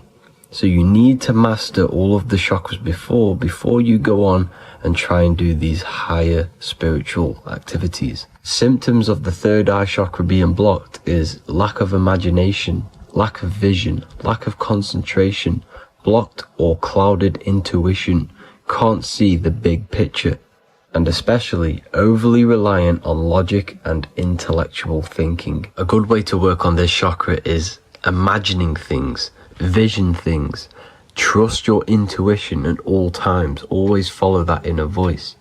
Cut out the tap water which contains fluoride. Fluoride blocks the pineal gland. And cut out all junk food because all of this is affecting your pineal gland. When in meditation, you want to focus your eyes and your attention to the center of your head between the two eyebrows. This is where the pineal gland is located. This will help and awaken the pineal gland over time when you keep doing these meditations. Finally, for the crown chakra, this is to do with universal consciousness, all-knowing, enlightenment, cosmic connections, the God source. This chakra is blocked by being cut off from spirituality, plagued by the senses, being tricked into the five senses and being tricked into thinking you are the body. In order to work on this chakra, you need to feel grounded. You need to know yourself, your real self, the voice within you. Have common sense, have specific decisions that you're making, be very direct. Now we've got out of the way all of the chakras, I can now introduce methods and meditations which will help you unblock them spiritually. When meditating, you want to get into the present moment in a nice, comfortable position. Bring yourself to the present moment by saying, I am here right now, nothing else matters. Keep repeating this over and over with your eyes open or closed. After a couple minutes of bringing your attention to the present moment, you can now start to breathe in through the nose deeply and breathe out through the mouth slower than you breathed in. Place your attention on the chakra that you want to balance. Think of a high vibrational emotion like love, and think of this while placing your attention on that chakra. You can do this exercise every day for 10 to 20 to 30 minutes. The longer the better. Another practice you can do is by chanting the Bijis for each chakra. They are here starting from the root chakra all the way to the crown chakra. Or you can chant the 7 vowels. There are not 5, there are actually 7.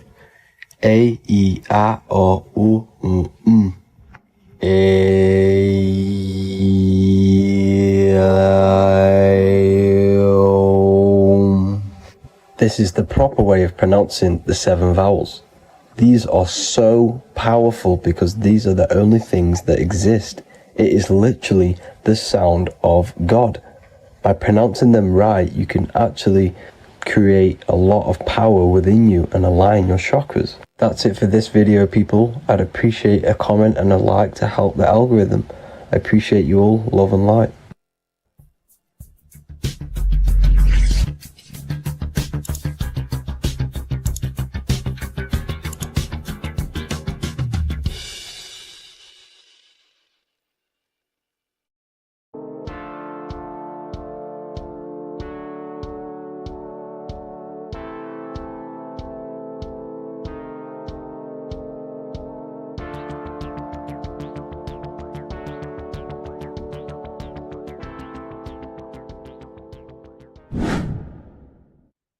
How are we all doing, people? It's Revival of Wisdom from the Wisdom Academy.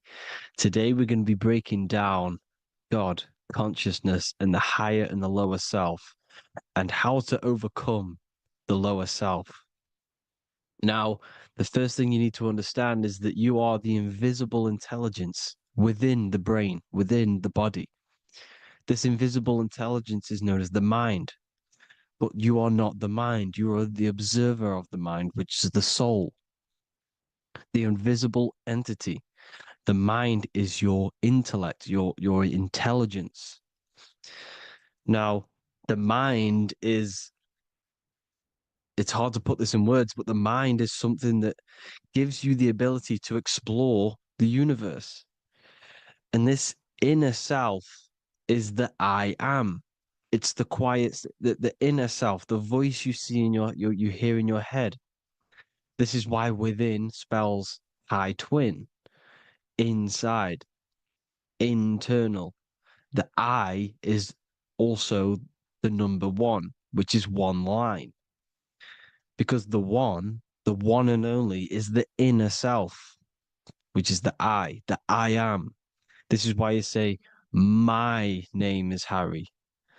You are not Harry, you are the I, the inner self, the intelligence. Okay, this is why Jesus in French is I am.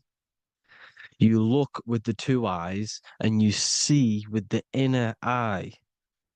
I and I, the same thing. Okay, because the I inside is what gives you the perception of what you're looking at. So when someone's trying to explain something and then you catch on saying, I see now, it's because you're seeing with your inner eye, the one that gives you perception, gives you intelligence, gives you the the ability to understand things. This is the internal I, the invisible self, which the physical body is nowhere near as complicated as this inner self. It's in infinite potential, infinite potential. God, God, generator, operator, destroyer, soul, mind, and body. Brahma, Vishnu, Shiva, the Father, the Holy Spirit, and the Son.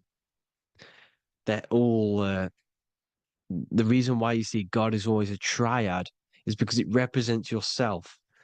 Your invisible intelligence is God. Me and you are the same invisible intelligence.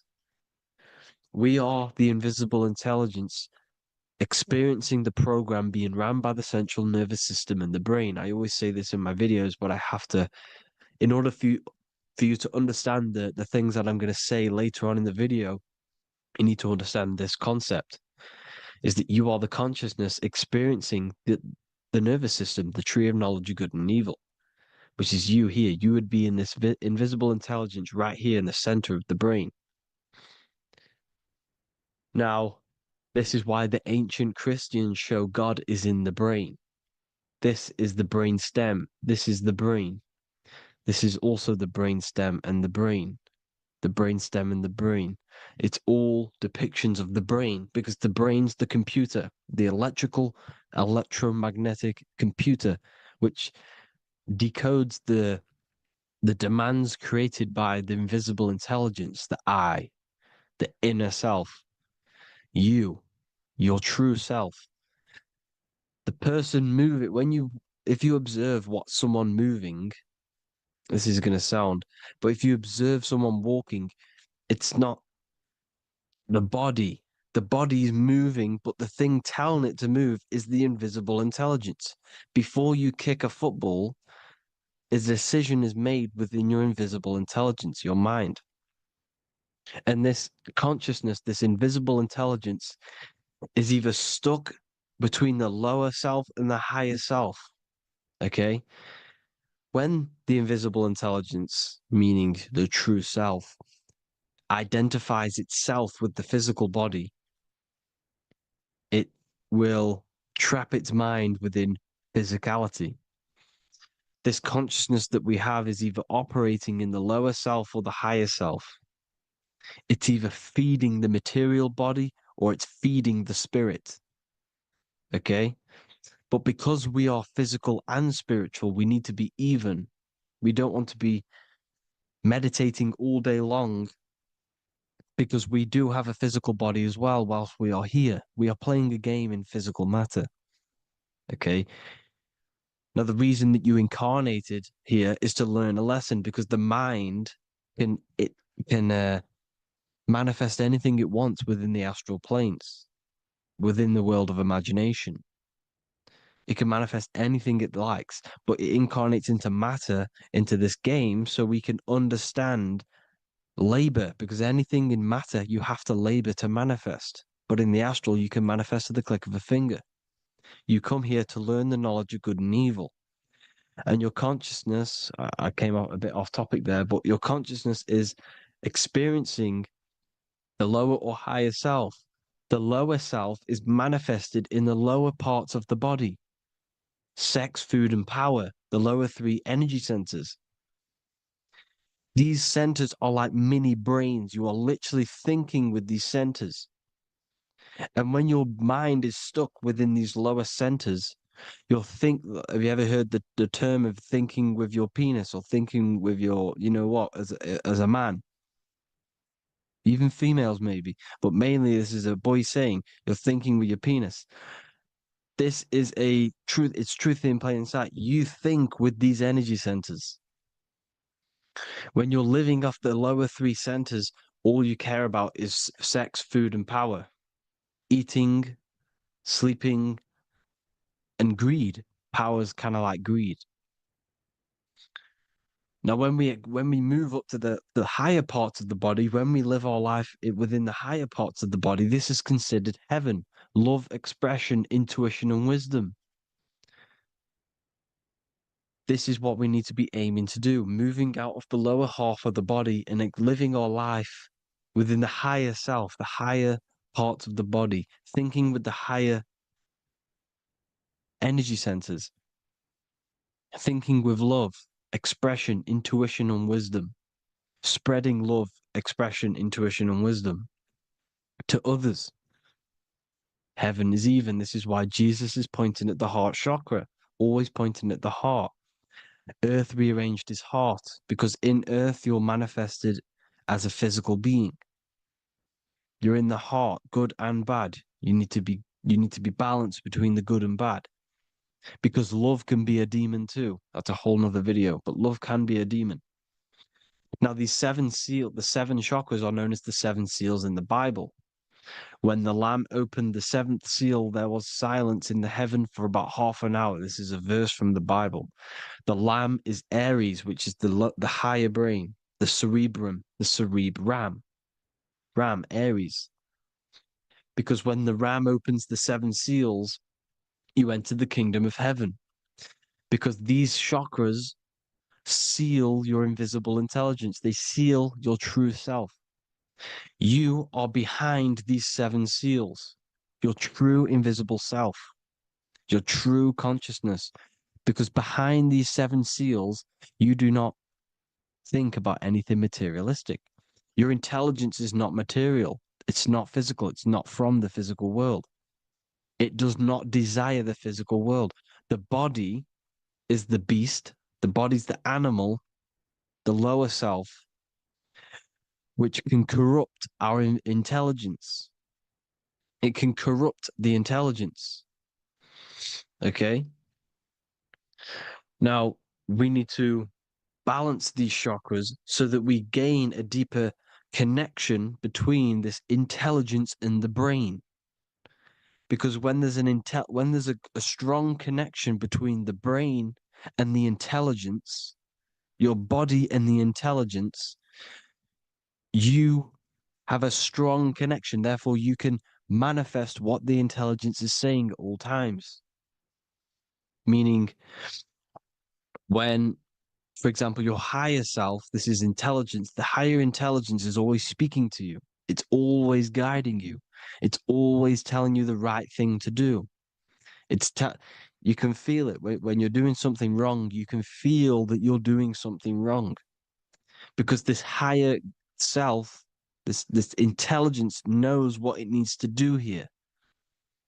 And when there's no connection between the body and this our intelligence, our true self, when we strip away, when you close your eyes for long periods of time, you will figure out you are this invisible, infinite, creative being.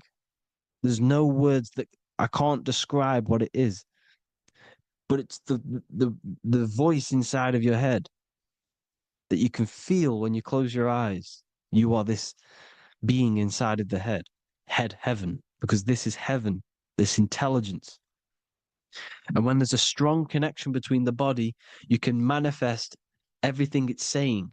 When everything is balanced, when you're no longer thinking with the lower centers, when they're all balanced, you're not thinking in particular with every center, you balance them all, you can manifest everything it says. Your body will act out what the intelligence is always saying. This is God in the brain, the intelligence, trying to touch Adam, representing the lower self. This is why they're not touching. Notice how Adam is resting, but the intelligence is always reaching out, stretching, symbolizing metaphorically saying it's guiding. I'm always reaching out. The intelligence, your intelligence is always guiding you. It's always reaching out to you. But Adam is ignorant of it. The lower self is ignorant of it. And that's why he's so relaxed and God is so stretching out. Because at our highest self, that when you think of when you want to better your life, that highest true version of yourself is God. When you're manifesting this, your highest self, this is God. Your truest form. your most perfect form, that is God. Your highest version of yourself, that is God. Emotions. Emotions are not what you've been taught. Emotions are not something that should be reactive, okay? You should not let the emotion be you, except that you should experience them instead of letting them become you. You need to understand there's a separation in our consciousness. You have the soul, which is the person who is observing your thoughts. When you think a thought, who's the one observing that thought? The soul, you, the I am, the I, the inner self, the one and only. And inside of every single body, inside of me, inside of you watching this video, there is this same intelligence that is inside of me, inside of you. And it's the exact same intelligence, experiencing a different body. And this is what we mean by the universe is mental. We all are all sharing the same ball of consciousness in a different body. The animals, the fish, the cells, all expressing this one consciousness. Me and you are the same. This is why the golden rule is treat others like others should be treated, because I am you and you are me in a different body. Now, going back, you need to identify that there's different levels of consciousness: soul, mind, emotion, and body. Okay? Your emotions are on a separate layer than the body, the mind, and the soul.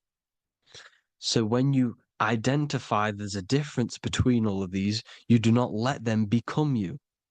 You do not let your mind rule you, because your mind can be corrupted. Your soul is the one that is pure good, pure love, but your mind can be corrupted. Okay? Your emotions can be corrupted. The body can be corrupted, but the soul can never be corrupted, only layered on top. You can only throw piles of programs within the subconscious, layering the soul down, but deep down inside of every single one of you, there is a loving being. Because love comes from the heart. Love is the universal emotion, expression. Now, your thoughts can become bondage, your emotions can become bondage. Now, what do I mean by bondage? By conquering the lower self, we need to conquer our own mind, because the mind is what's manifesting the lower self. When you're thinking with the lower half of the body, when you're becoming your emotions, you need to experience the emotion, not become the emotion. Do not let the emotion become you.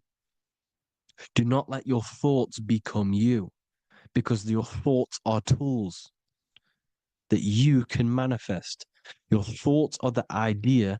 Your emotion is the energy that you can use to manifest that thought. Your emotion is energy in motion, emotion. You use emotion to manifest, to feel as if you already have the thought. Therefore, you become that vibration. Therefore, your emotions are actually a creational force that is given to you to manifest things, because you're a human, a manifester. You're here to manifest things. You're a creator. You are a god.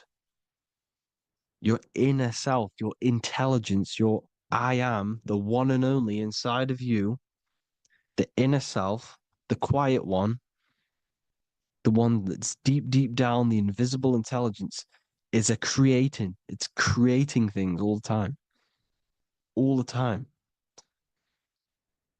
Speak no evil, see no evil, hear no evil. This is the astronauts, they're Freemasons, but they understand this, because thinking, seeing, and hearing can corrupt your mind. And when you have a corrupted mind, you'll have a corrupted subconscious.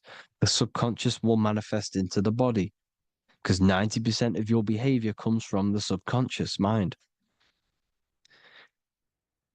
So you got to speak, see, and hear no evil.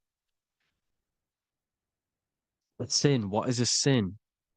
To overcome our lower self, to overcome our lower self, the 7 deadly sins are not something that goes against an external God. A sin is something that goes against your inner guide, your inner conscience, the inner self that's always speaking to you. It's always telling you the right thing to do. A sin is something that goes against this inner guide. And this is why you can feel something where you can feel you're doing something wrong. Because the inner guide is speaking constantly. And when you commit these 7 deadly sins, which are 7 internal states which keep your invisible intelligence bound to your physical body.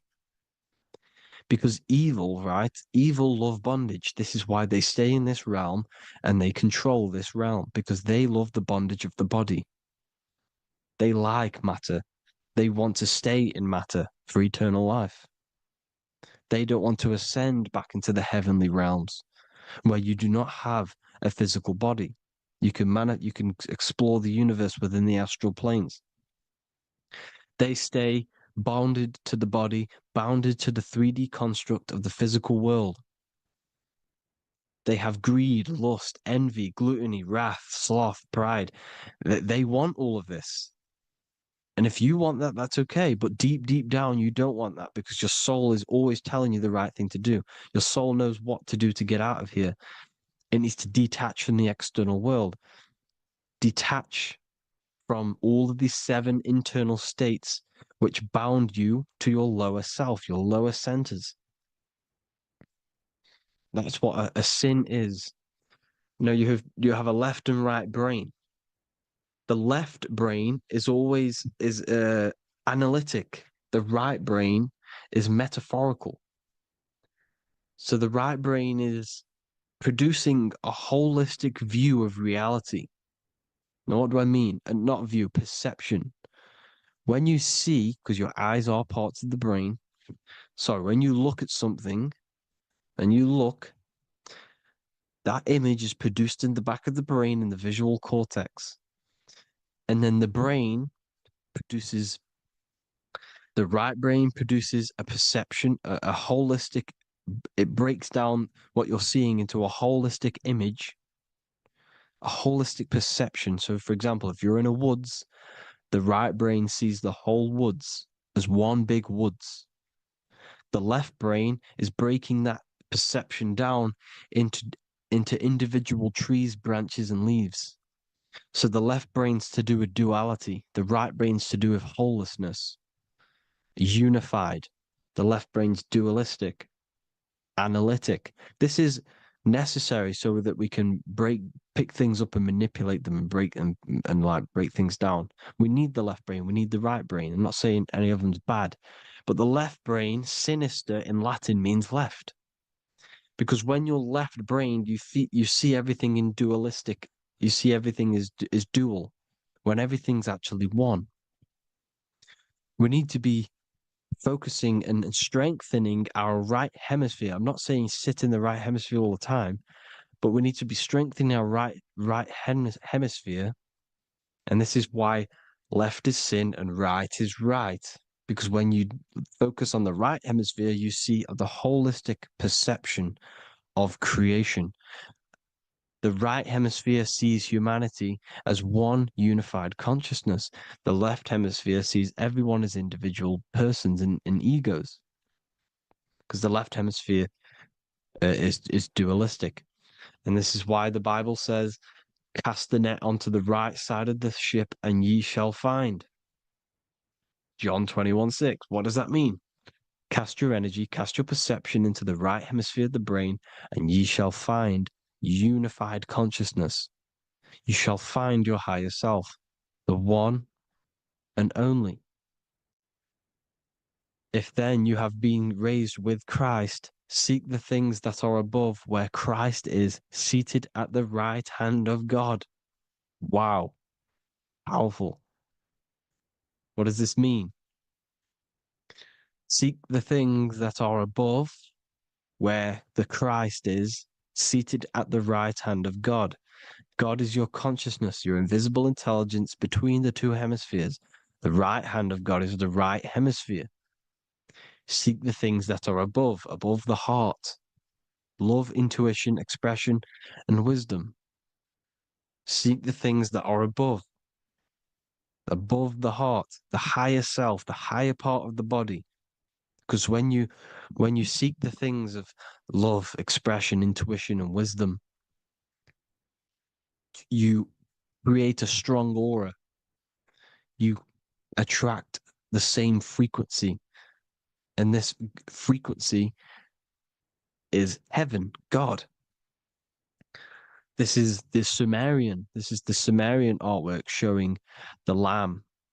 This is a step symbolizing stepping upwards, raising up.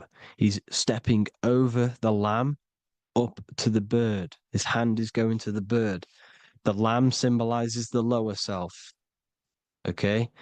The bird with the wings is in the sky. It represents the higher self. This is why angels always have wings, because it represents the higher self in the sky. The lamb is a ground animal, symbolizing the lower self. He's stepping over the lamb to the bird, his higher self, his invisible intelligence. Horus and Set, Jesus and Satan. Look, Horus has an evil brother, Set, just like Jesus and Satan. Horus is a bird, higher self. Set is a ground animal, lower self, which is the devil and the angel on your shoulder. You see? The right and the left hemisphere, the two wings. So the devil and angels always speaking to you.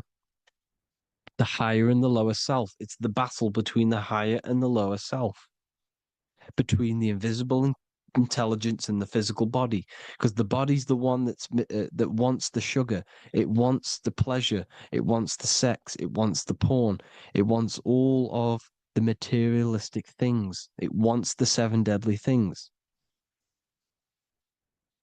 Okay, it wants this. There's a battle between the higher and the lower self, your intelligence and the body. This is why you need to become balanced, so that there's a deep connection between the body and the invisible intelligence that I am. You need to master your mind with discipline, and you gain a connection between the brain, the body and the intelligence. Resurrection, transmuting sexual energy. Okay, this is important. Res is Resh, which is Hebrew.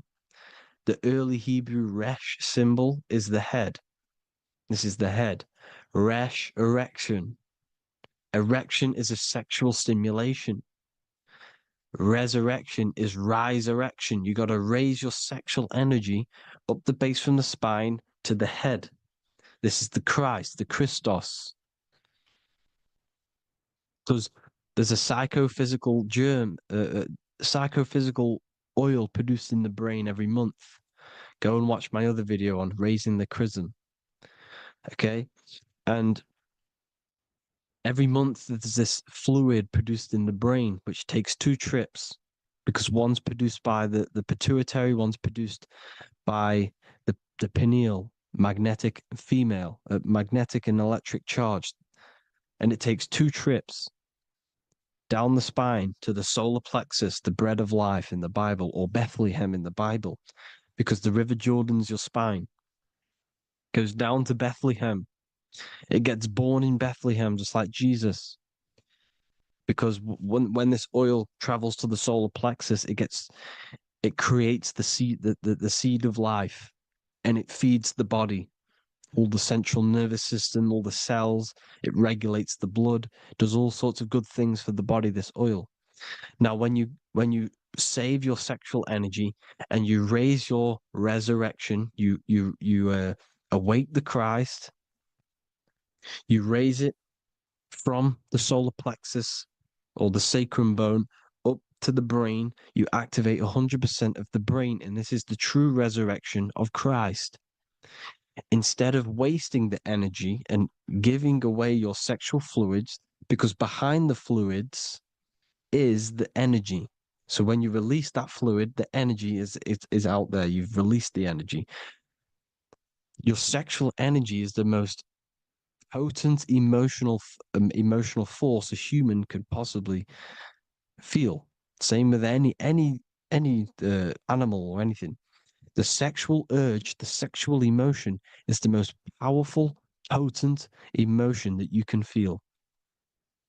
It takes over the whole body. When you feel sexually aroused, it takes over everything because it's so potent.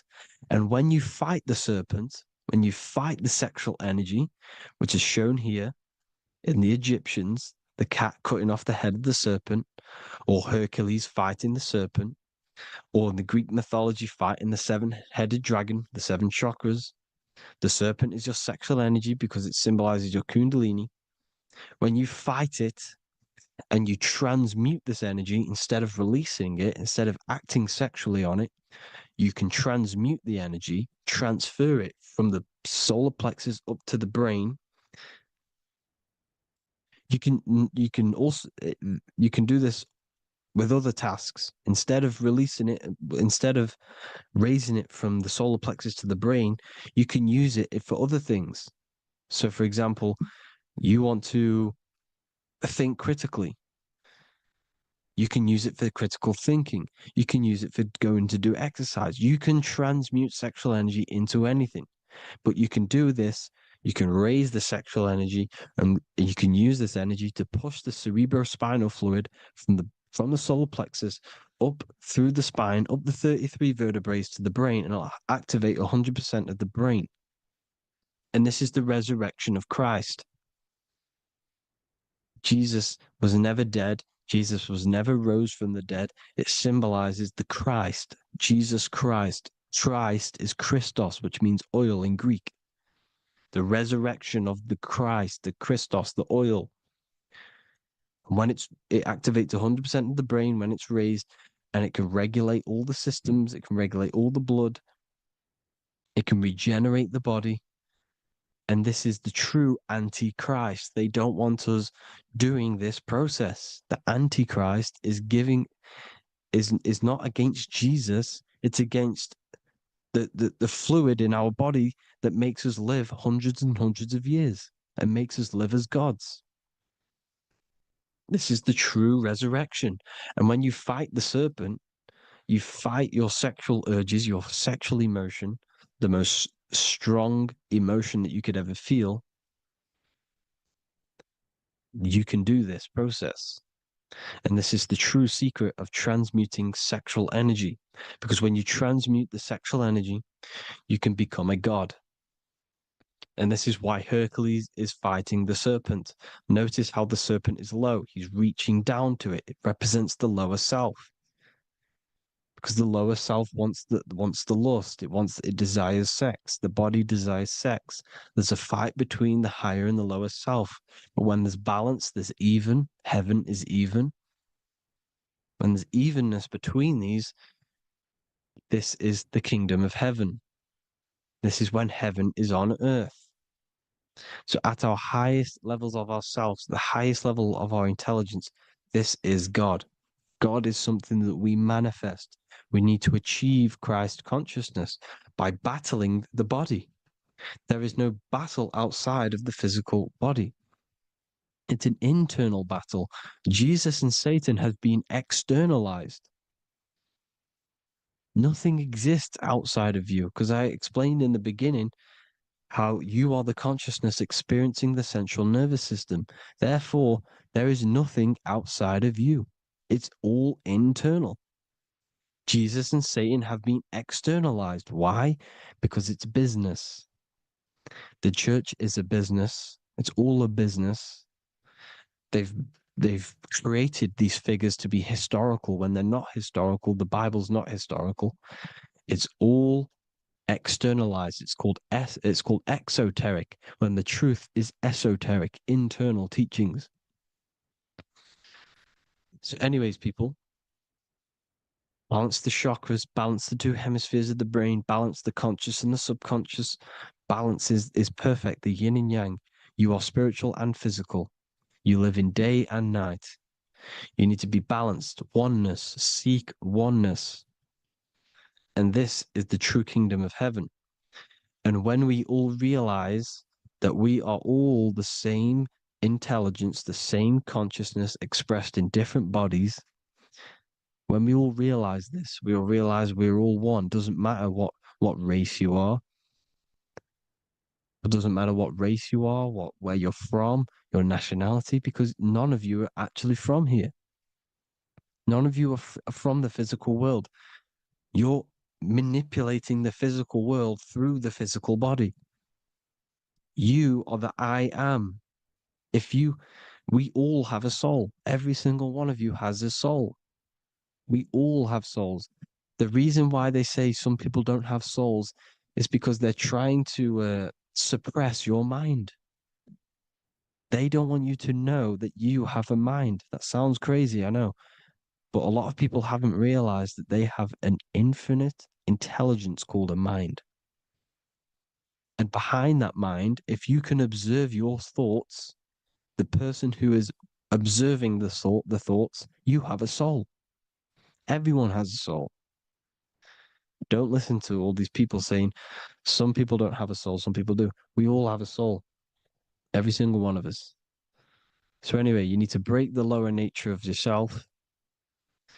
At our highest levels, we are gods.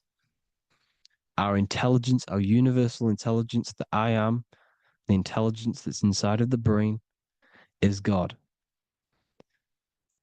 Our minds are being corrupted within believing that you are the body, and by the result of this is a society like today,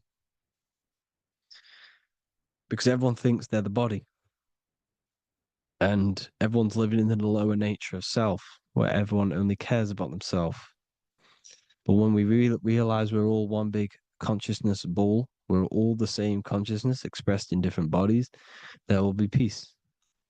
So thank you all, people. If you do want to learn more, if you do want to read my book, it's called The Book of Wisdom. I'll put it in the description. It's an amazing book, people.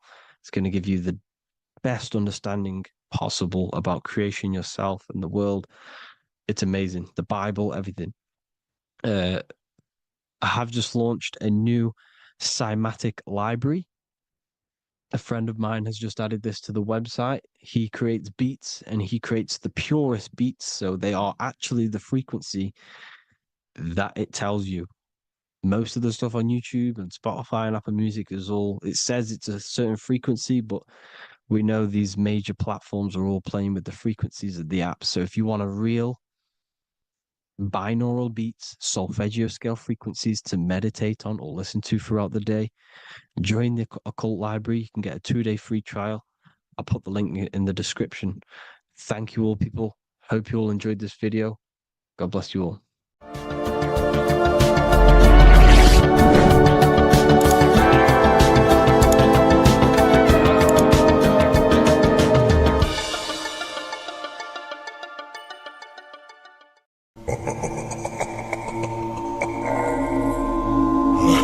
If your ultimate goal is to be famous, then you're gonna do a lot to get there, like sign your name in blood in a contract with the devil. That's how I got introduced to the music industry. I swear I wanted to be like the Amy Grant of music. Yeah. But it didn't work out, and so I sold my soul to the devil. Well, needless to say, sold my soul. Alright, y'all. I'm finna sell my soul. I'ma hit y'all when I'm through. I'm gonna be rich as hell, alright? My soul, little bro, man. You trying to sell your soul, man. Look.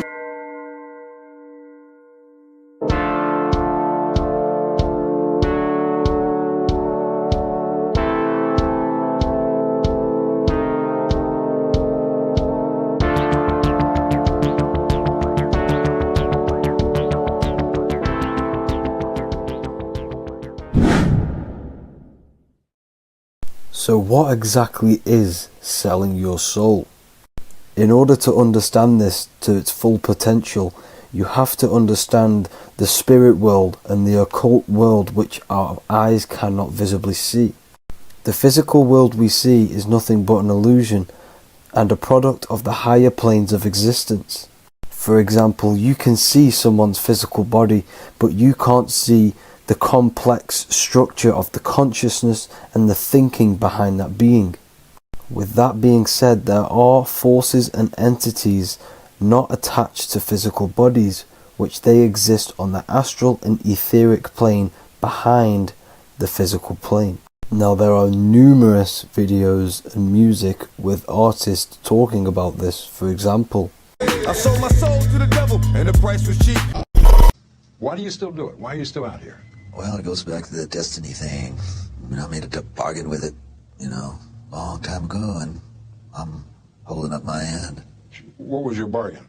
To get where I am now. Should I ask who you made the bargain with? with the chief commander. On this earth? And on this earth, and then in a world we can't see.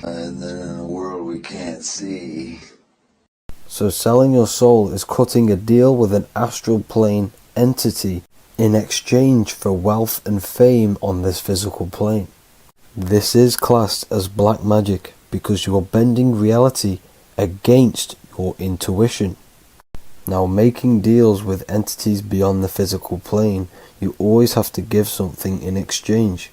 When it comes with demonic entities, it always involves some sort of sacrifice, bloodshed, or humiliation.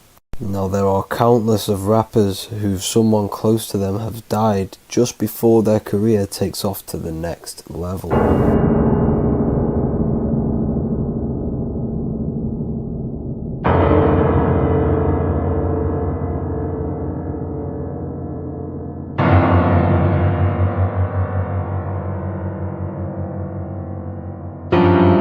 My mama was sacrificed.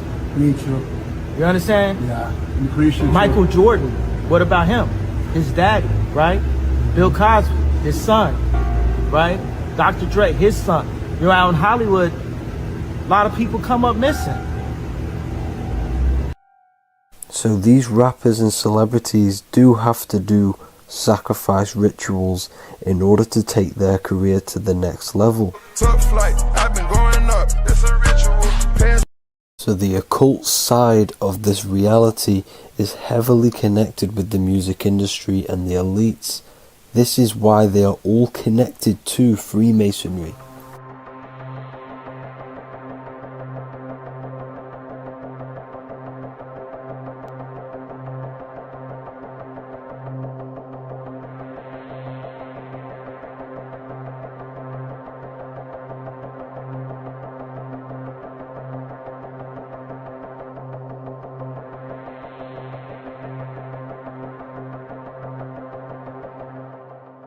Now, this is why the music industry is one of the most important industries for the elites to stay in control and keeping the masses on low states of consciousness. Frequency is one of the most powerful things in reality because it's the only thing which can enter your soul and body without consent. The frequency on Spotify and all major platforms are all tuned to 440 Hz, which was set by the Rockefellers. 440 Hz turns off the whole right side of your brain, and the right side of your brain is to do with critical thinking, imagination, and your intuition. Music has the ability to influence your intent, your emotions, your thoughts, and your actions just by frequency itself. By controlling the music the celebrities put out and the things they talk about, they're actually molding society because of the celebrities' huge amount of influence over the younger generation and cultures within society. This is why the music industry is mainly talking about sex, guns, violence, and hating other people. These are all very low vibrational acts and things to do which destroys humanity and societies, keeping us all conquered and divided in order for them to stay in power. Music can actually reprogram your subconscious mind, and it is a form of MK Ultra which is mind control. Yada, yada, yada. It's in my brain. Do you know that? It's living rent free. I can't get it out. You did that. Yeah, it's hypnosis. Yeah, it's hypnosis. You're so awesome and dope. You do need to be very careful with what you're listening to and what frequency it's playing at, because all of this has an effect on your electromagnetic field and your state of consciousness. Now let's go back to selling your soul. When these rappers and celebrities sell their soul, they now gain eternal life on this physical plane. When you do sell your soul, you are allowed to live forever. And these people that are called youngins, rookies, new booties, like I was, had no idea that these people still live. They will prey, haunt, kidnap, anything to stay on top. This is their world. They have nothing but time, is what they believe. Now this explains why there's so much Saturn worship, because Saturn is the father time. He's the god of time and crystallization in the physical realm. If you want more information on that, go to my previous video.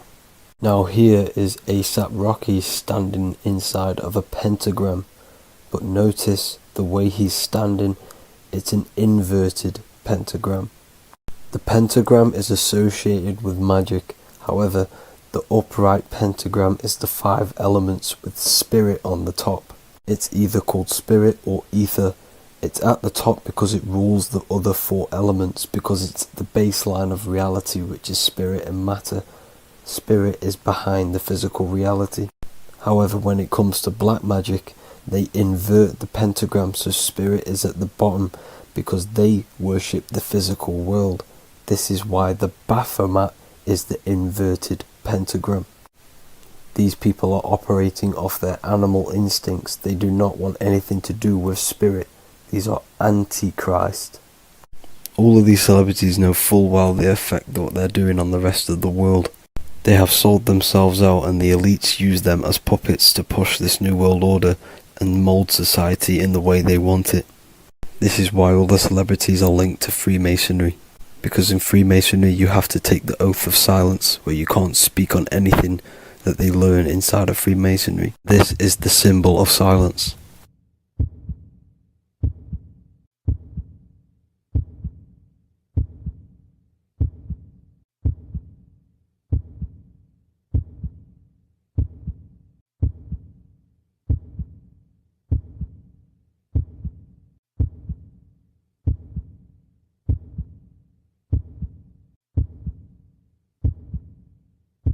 The elites need them under this oath, so they do not talk about certain topics and certain things to the public, because of the amount of influence they have on society. Now, even the name Hollywood is an occult term, because back in the ancient days when they used to create wands, they used to create them out of Hollywood, out of the holly tree, because each wood has certain attributes and virtues when it comes to magic. And the holly tree was known as the holy wood, and they used to create the wands out of it to cast spells. And Hollywood are still casting magic to this day through the films and through the music to the masses. That's it for this video, people. Hope you enjoyed. Please like and comment and subscribe. Peace and much love.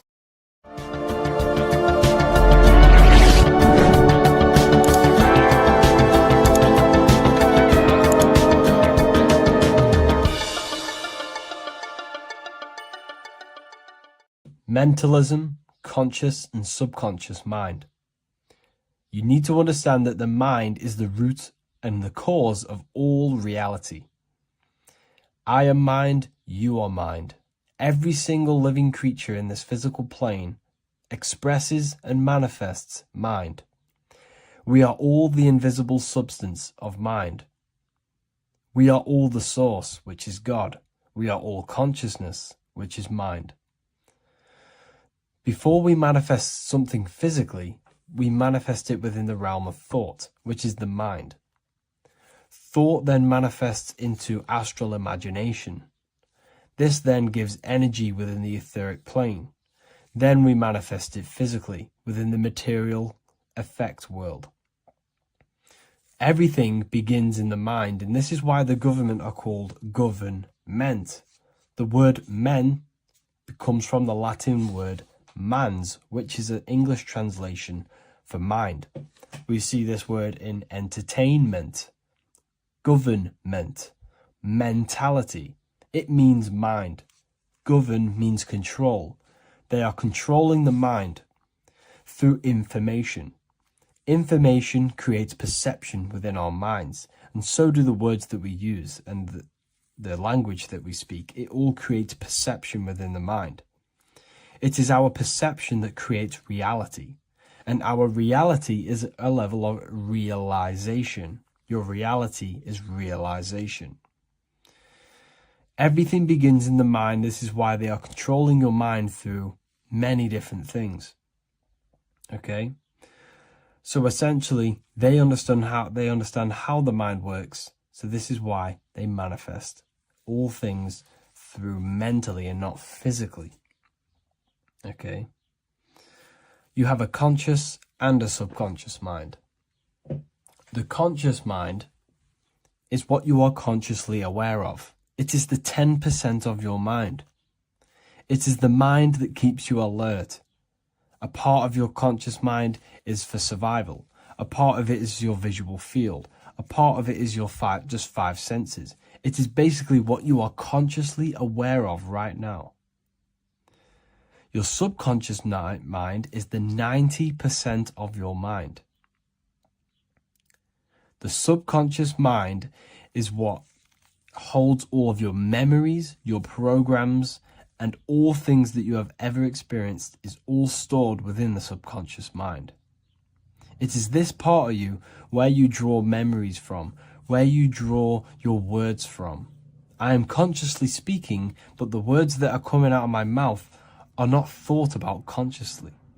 They are coming straight from the subconscious mind, where all programs and memories are stored.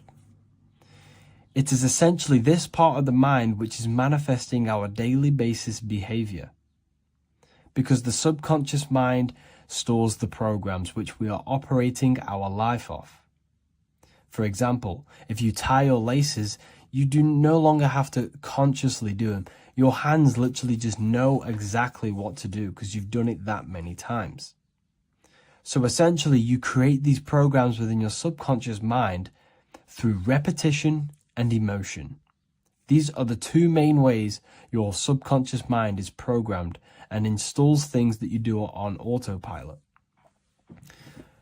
The subconscious mind, like I said before, manifests 90% of your daily basis actions and 90% of your daily basis thought patterns.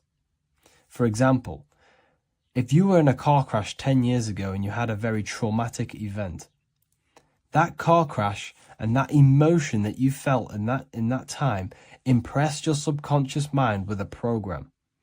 And even to this day, 10 years later, you are still wary about entering cars because of that program. Even though you may be not thinking about the car crash, you are still wary about entering cars because of that program, because of that emotion impressed upon the subconscious mind. You see, everything you say, everything you think, and everything you feel is telling your subconscious mind, that is what I want. The subconscious mind takes everything literally. Even if you are talking about someone else, your subconscious mind only knows you, and it only knows yes, and it only knows the now, the present moment. So this is why the golden rule back in the ancient days was treat others like you want to be treated. Because the way you treat others is telling your subconscious mind that is how you want to be treated. And this will create subconscious programs within you, affecting you. So, before you go to sleep every single night, what you want to do is to impress your subconscious mind with thinking and feeling of something that you want to become. Become that reality. think and feel that reality. And by doing this, you are impressing your subconscious mind, and you will wake up in the morning with ideas. Because when you install a program within your subconscious mind, like I said before, it manifests into at least 50% of your thought patterns. So let's say I created a program within my subconscious mind of how to become financially free. Well, I created the program that I am financially free. My conscious mind will start to slowly think about that program and how I can achieve that program, because the conscious mind operates on survival. So if you create a subconscious program of I am financially free, your survival conscious mind will start to operate and think and act on this program subconsciously. You won't even know that you are doing it, but you are. And this is the power of the subconscious mind. You have to reprogram it properly. You have to be careful of the things you think, say, and feel, because all of this is contributing towards molding your subconscious mind, which essentially molds your reality. It draws things to you.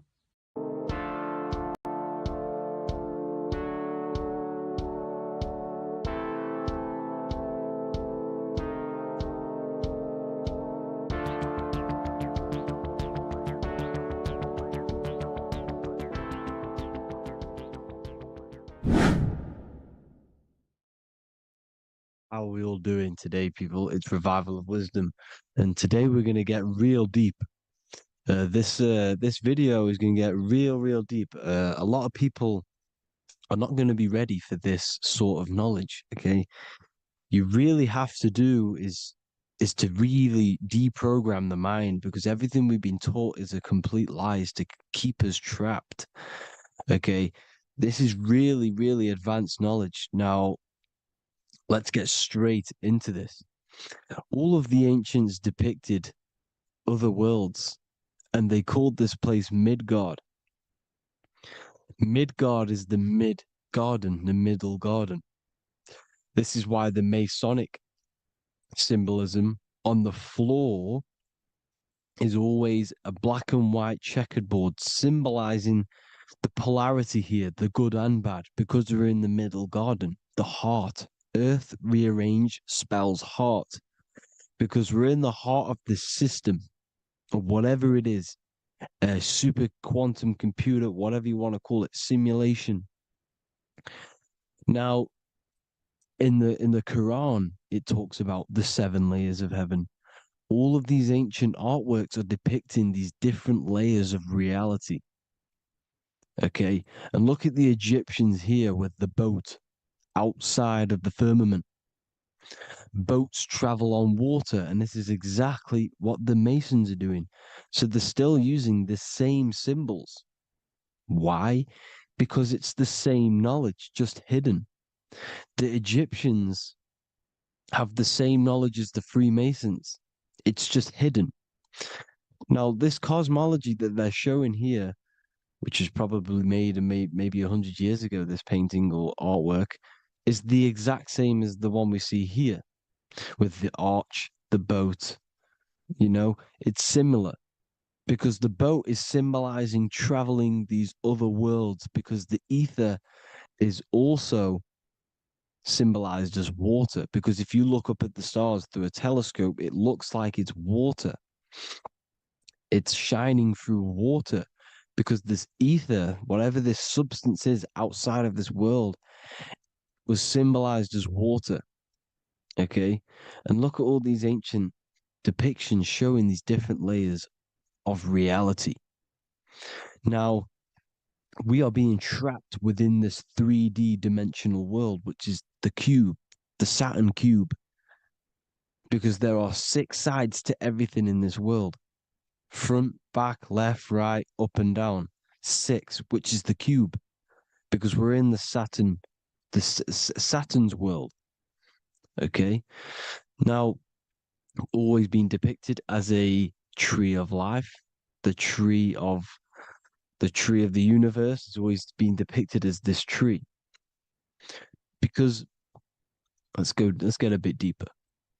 Now, the cosmology of this reality is the sun, the moon, and Polaris, always in the Masonic art. The sun, the moon, and Polaris, the all-seeing eye. If you go inside of the temples, of the Masonic temples, they always have this star in the middle, shining light beams. Okay? Look here. The light beams coming from the big star in the middle, which is Polaris. This eye is God.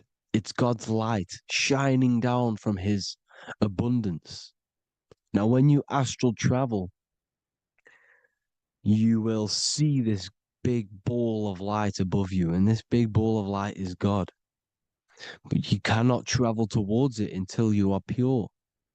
It doesn't work like that. You have to become formless. You have to become pure before you can become one with the light. In all these Masonic artworks, it's all depicting the star in the center. This star is Polaris, because Polaris is the way out of this place. And this is why you see the stairway to heaven all the way up to the light beam, the light source. What does it say in the Bible? God is light, because everything is made out of one substance, and that substance is light. And it symbolizes the eye because God is an eye. All things that are alive have an eye. And we all say, I am. We all see these realities through eyes. God is an eye. He's the all-seeing eye. He sees all things at all times. And he is projecting this light.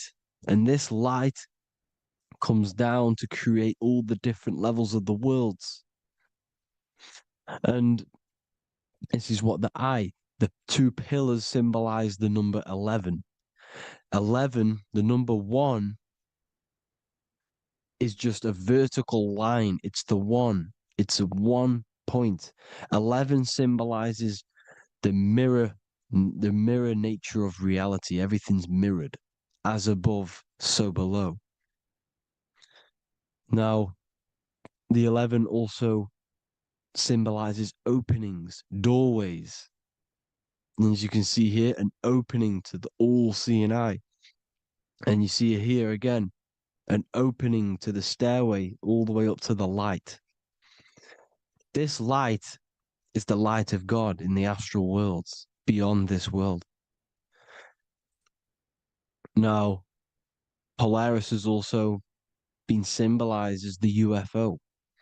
They put the truth in plain sight. So, you know, in the films, how the UFOs suck people up.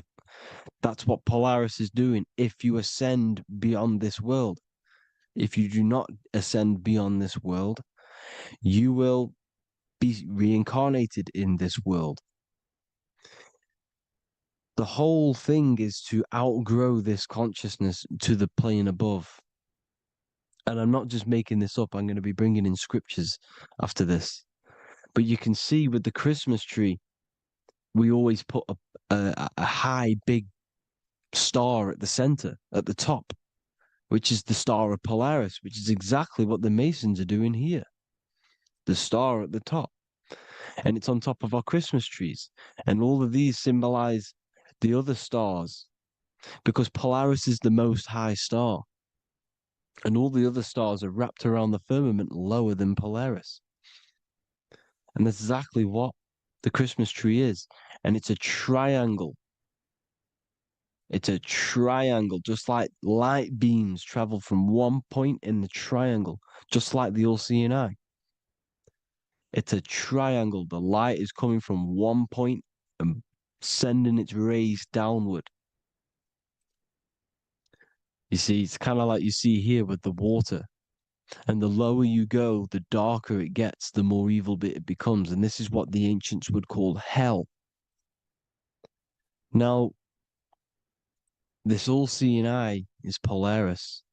And below Polaris is Mount Meru, the North Pole, the magnetic North Pole. The Tower of Babel, which is in the Bible. The etymology of the word Babel Ba meaning spirit, which gives the ability to move the soul through the worlds, which is that's the ancient Egyptian description of the word Ba, meaning of the word Ba. You have the Ka, the Ba, the Ak, but the Ba is the one that gives the ability for the soul to move through the worlds.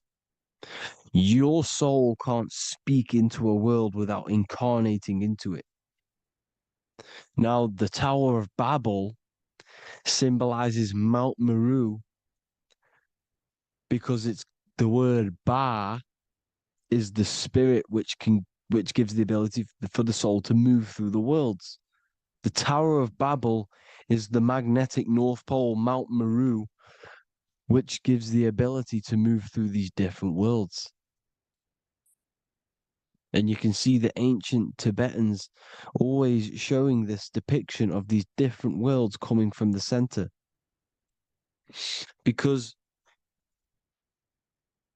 we have to ascend our consciousness. It's not about how good you are to reach heaven. It's about how you expand your consciousness, you expand your mind. So they teach now that you have to be good in order to reach to heaven. It's about expanding the mind, expanding your consciousness to these different planes, these different realms. So that's what it's about. And Jesus was known as the fisher of man. Now, Jesus is a massive part of this. He was known as the fisher of man because he was fishing. He could have been fishing. He could have been one of these deities that had come down from these different higher realities and pull people up. So they would so they called Jesus the fisher of man. And he says unto them, follow me and I will make you fishers of men. So these deities that we see in the past, like Buddha, Krishna, Hermes, Thoth, Jesus, could all be these entities who were coming down to pick up the minds that were worthy enough to see the higher planes of reality. And this is why they called him the fisher of man. Now, when Jesus walks on water, there is a parable with Paul. And he says, but Jesus immediately said unto them, take courage, it is I, don't be afraid. He's talking about astral travel here. He's talking about leaving the body. Because when you leave the body in astral travel to see these alternative realities, you can't be afraid because fear is a bondage, which is what the Emerald Tablets talks about. Lord, if it's you, Peter replied, tell me to come to you on the water. The water. Come, he said. And Peter got down from the boat, walked on the water, and came towards Jesus. But when he saw the wind, he was afraid and began to sink. When you become afraid in astral travel, you sink back into your body. Lord, save me. So this is talking about Jesus pulling people up into different realities. And you can see the fish is the symbol of Jesus, is another symbol of Jesus, a fish. Because fish symbolize deep occult knowledge, because fish travel the depths of the ocean. And they symbolize us because we are fish underneath the ethers. And Jesus was pulling people up. You see, so the Bible is a people today believe the Bible is a book telling you how to reach to heaven, how to become godly and reach heaven. But you've got to become the Jesus Christ to see these alternative realities. Now look at the Emerald Tablets is a massive part, and it speaks so much about these different realities. Look what it says here. This is in Emerald Tablet 3.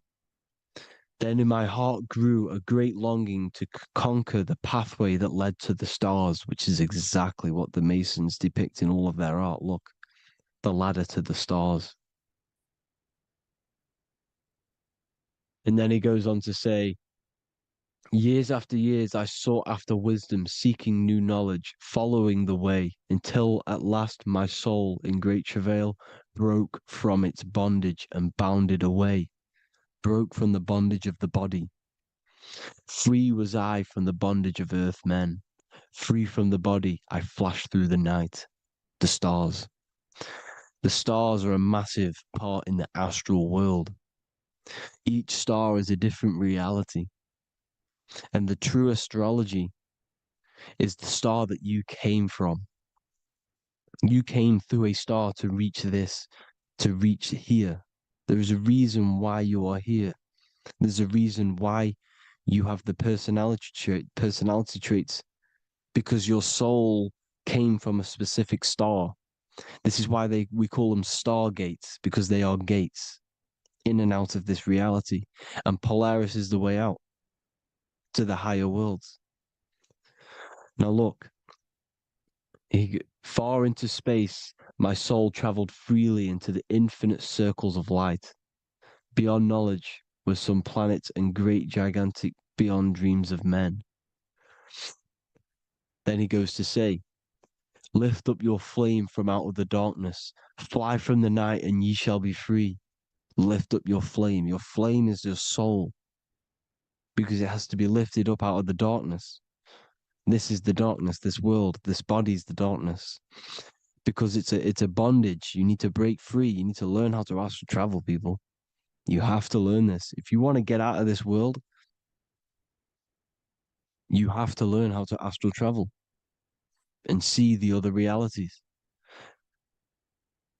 Traveled I through space-time, knowing my soul at last was set free, knowing that now I must pursue wisdom until at last I pass to a plane hidden from knowledge, known not to wisdom, extension beyond all that we know.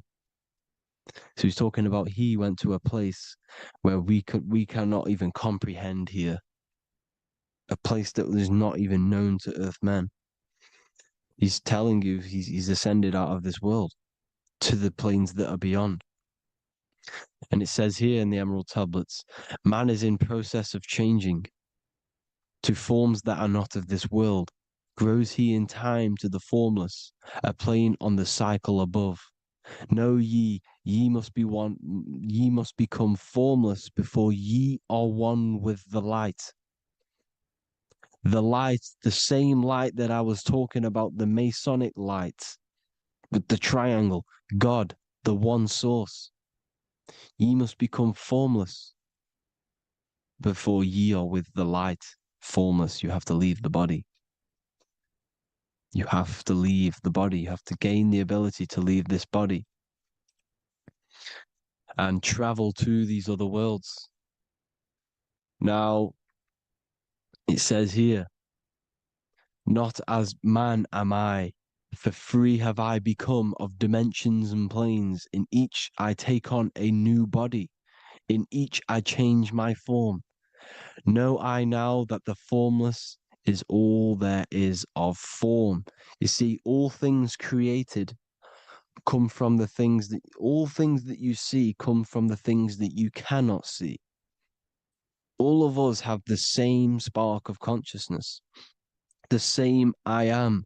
Every dog, every animal, every human has this same I, this same thing which sees through the eye. It's formless. It takes this formless entity is the same entity of us. We are all the same entity in different bodies.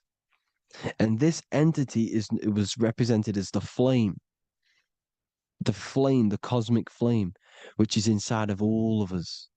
And this is why the Masons depicted your spine as a candle or the Holy Grail.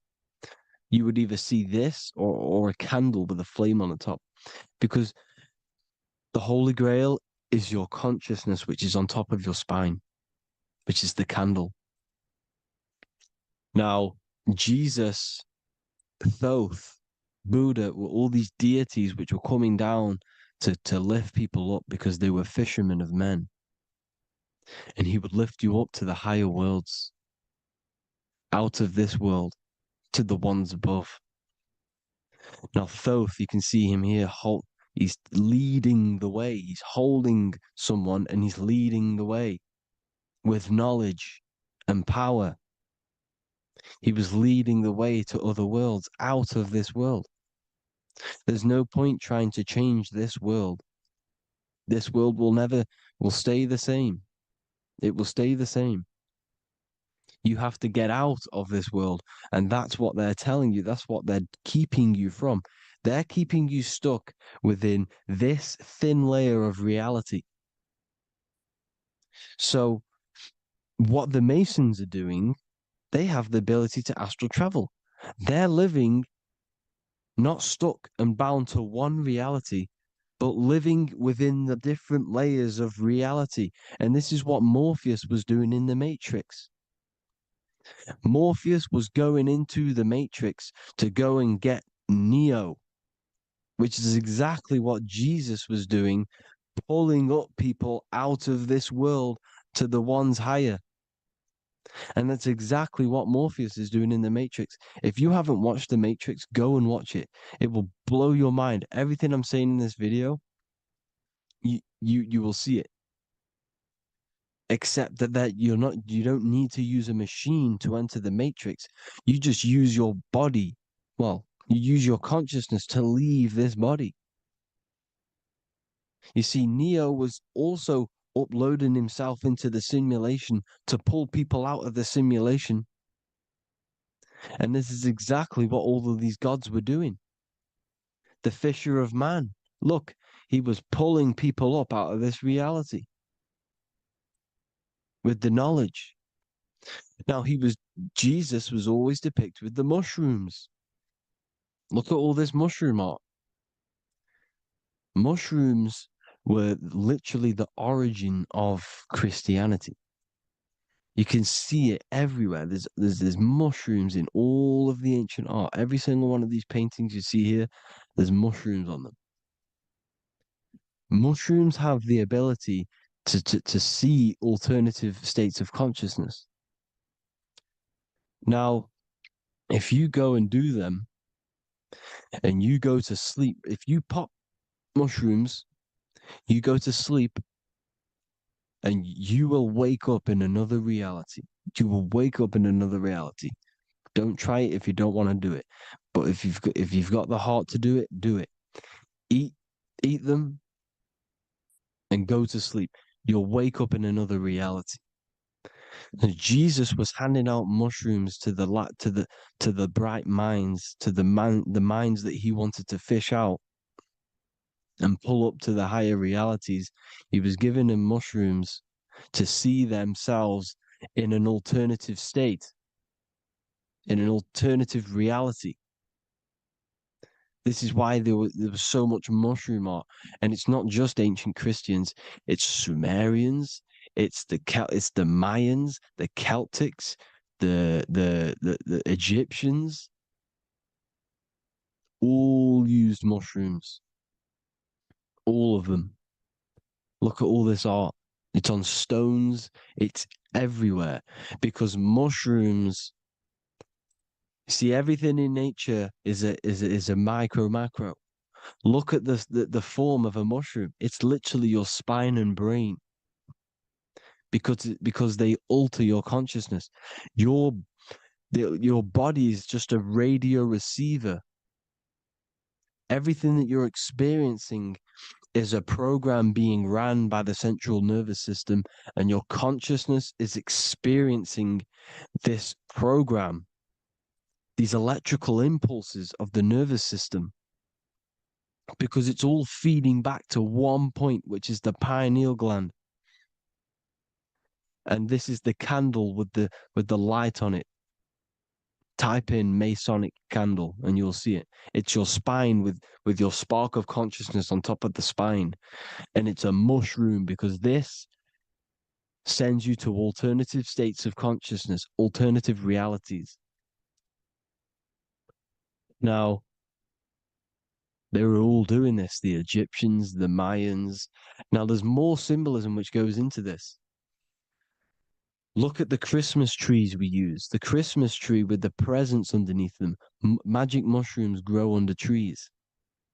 And these are the presents under the trees that we symbolize today with Christmas. Santa's red and yellow for the red and yellow mushrooms. The same mushrooms Mario has to collect. And when he gets enough mushrooms, he levels up. And then what does he do when he go past the world? When you win that world in Mario, you go to another reality. You go inside of another world. It's truth in plain sight. And it's using mushrooms. It's using mushrooms. Everything, all of the characters in Mario, well, a lot of them are mushrooms. Look at this one. The presents, black, yellow, and red and white. Red and white mushrooms. And the bow on the top is the mushroom head. That's a bit of a reach, but you know, the symbolism never lies, is what you need to understand. And it's as above, so below. Now look at the Sumerians. The Sumerians were also multi-dimensional beings. Okay, look at how they have the double faces. They had 1 foot in this reality and 1 foot in another reality. And look at this one, a double-headed god inside of like a portal. You see? Because and look at these with the wings, the astral travel. Birds, ancient birds symbolize the soul. Because the soul is a bird, it flies to different worlds. It flies around the cosmos. And mushrooms gave you the ability to see these alternative states of consciousness, these alternate realities. Because you exist in infinite realities. You exist in infinite realities. Now look at the 33rd degree Ordo Ab Chao badge. You get this badge when you become a 33rd degree Freemason. And it's a double-headed eagle. A double-headed eagle. And you can see this in Sumeria first. Sumeria have the same symbol. A double-headed, bird. You can see it here. Here as well. And the Masons are still using this symbol today. And when you become a 33rd degree, 33 vertebrae on the back of your spine, above the vertebrae is your consciousness, and it's a double-headed eagle.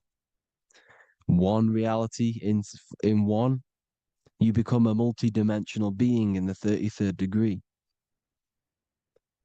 And I've heard many interviews of Masons say it becomes Luciferian.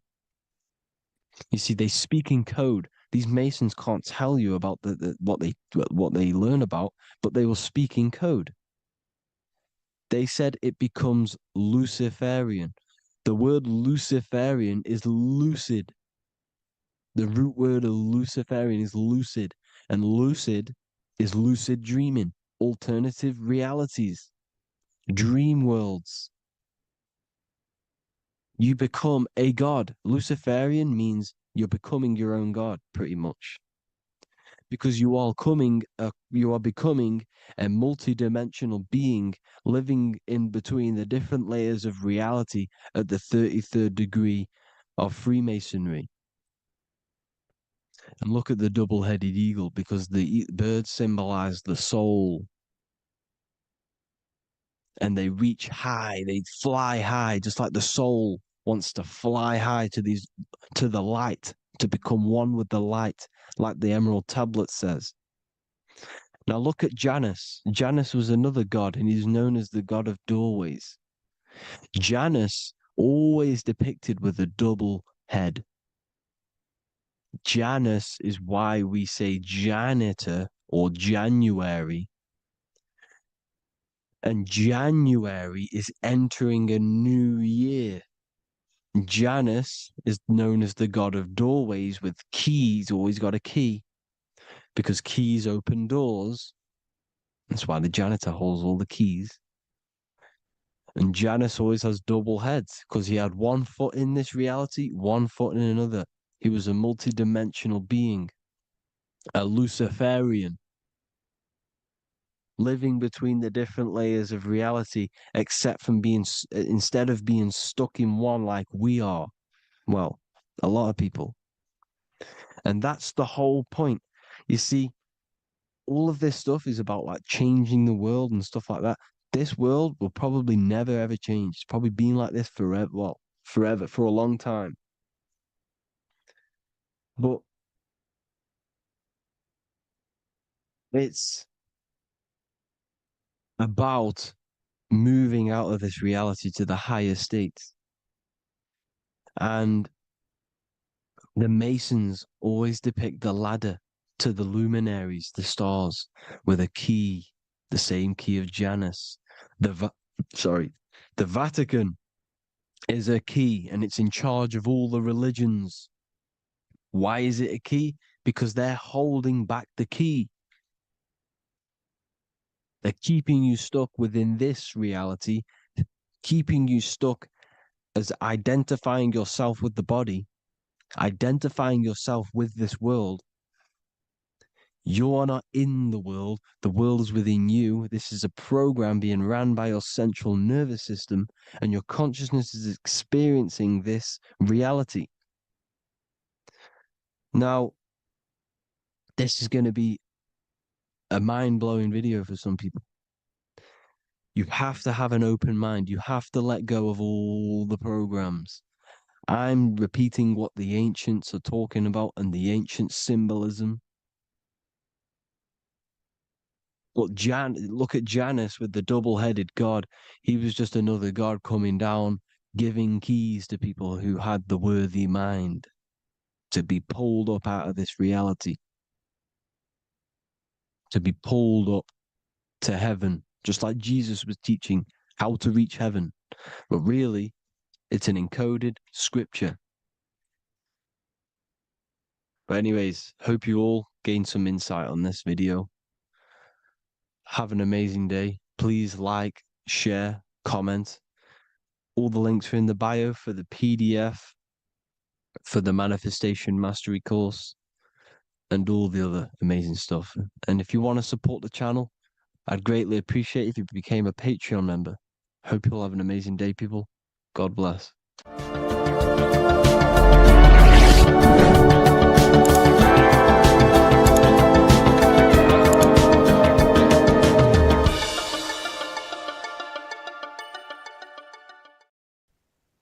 As above, so below. This is one of the most crucial teachings within esotericism, occultism, or what we like to call it today, spirituality. I don't like calling it spirituality because it's not spirituality. I teach human consciousness. I teach the science of you and your consciousness alone and your being. And in order to fully understand you and this world around you, you must understand this number one principle of as above, so below.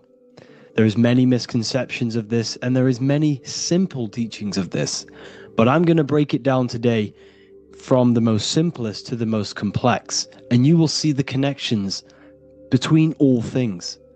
This is the most important lesson you could ever learn, and I'm going to teach it you today. So what you must understand is with the term as above, so below, it applies with everything you see in this world and about yourself. We have something called the macro, which means the bigger scale. On the bigger scale, we have the whole earth. If we look down from the sky on top of rivers, this is what we see. We see this tree pattern. Then on a smaller scale, we see trees have the same pattern. Then we look even closer. We're going smaller and smaller into the leaves of the tree. We see the same pattern. Then we go even more micro into the human brain and look at the human brain cells, and we see the same pattern. This is proof this is a fractal universe, and everything is in the micro is reflected in the macro. As above, so below. As within, so without. On the macro is a reflection of the micro. So now that you understand this, we can go a bit further. A yearly cycle of spring, summer, fall, winter is a macro. A micro is a daily cycle. So a day is a mini year. The summer is the midday. Autumn is the evening. Night is the winter. And spring is the morning. This is a macro, a reflection. We have a miniature cycle of the zodiac every single day. And this cycle is also reflecting the cycle of life and death. We live, we are born, which is the spring. We live, which is the summer. We then age, which is the autumn. And then we die, which is the winter. And then we are reborn again. This is the cycle of life and death. And you do this every single day. You see, death is a macrocosm of sleep. This is why we say sleep is the cousin of death. Because you die every single night. You do this process of life and death every single day. As above, so below. What's in the micro is in the macro. So when you go to sleep, you are essentially dying. And then in the morning when you wake up, you are then born again. This is a fractal cycle that we live in. Everything in this whole world is fractal. Everything applies to as above, so below. We have the sun, we have the moon, we have the day, we have the night. We have the life, we have the death. We have the conscious, we have sleep. As above, so below. We have the conscious mind, because now we're diving into as within, so without. As above, so below more refers to the external world. As within, so without is referring to your inner world and the outer world. What you must understand is about yourself. You exist in two realms. You're an individual. The dual nature of you exist in two realms at once. You have an inner world of your thought, emotion. This is the inner world that no one else can see but yourself. And you have an outer world with a physical body which everyone can see. So you exist in two worlds. You have the inner voice, you have the outer physical voice, which I'm speaking to you with now. But I also have an inner voice, which no one can hear, only but me. So you exist in the light and you exist in the darkness. The sun represents your external self, your physical, conscious mind. The moon represents your shadow self, the inner self, the psyche self, the spirit self. There is an as above, so below. The sun is within you. The moon is within you. Everything is within you. Now that you understand as above, so below, what is your body? Your body is a miniature earth. Let me repeat, your body is an earth. Your body is the earth. Okay?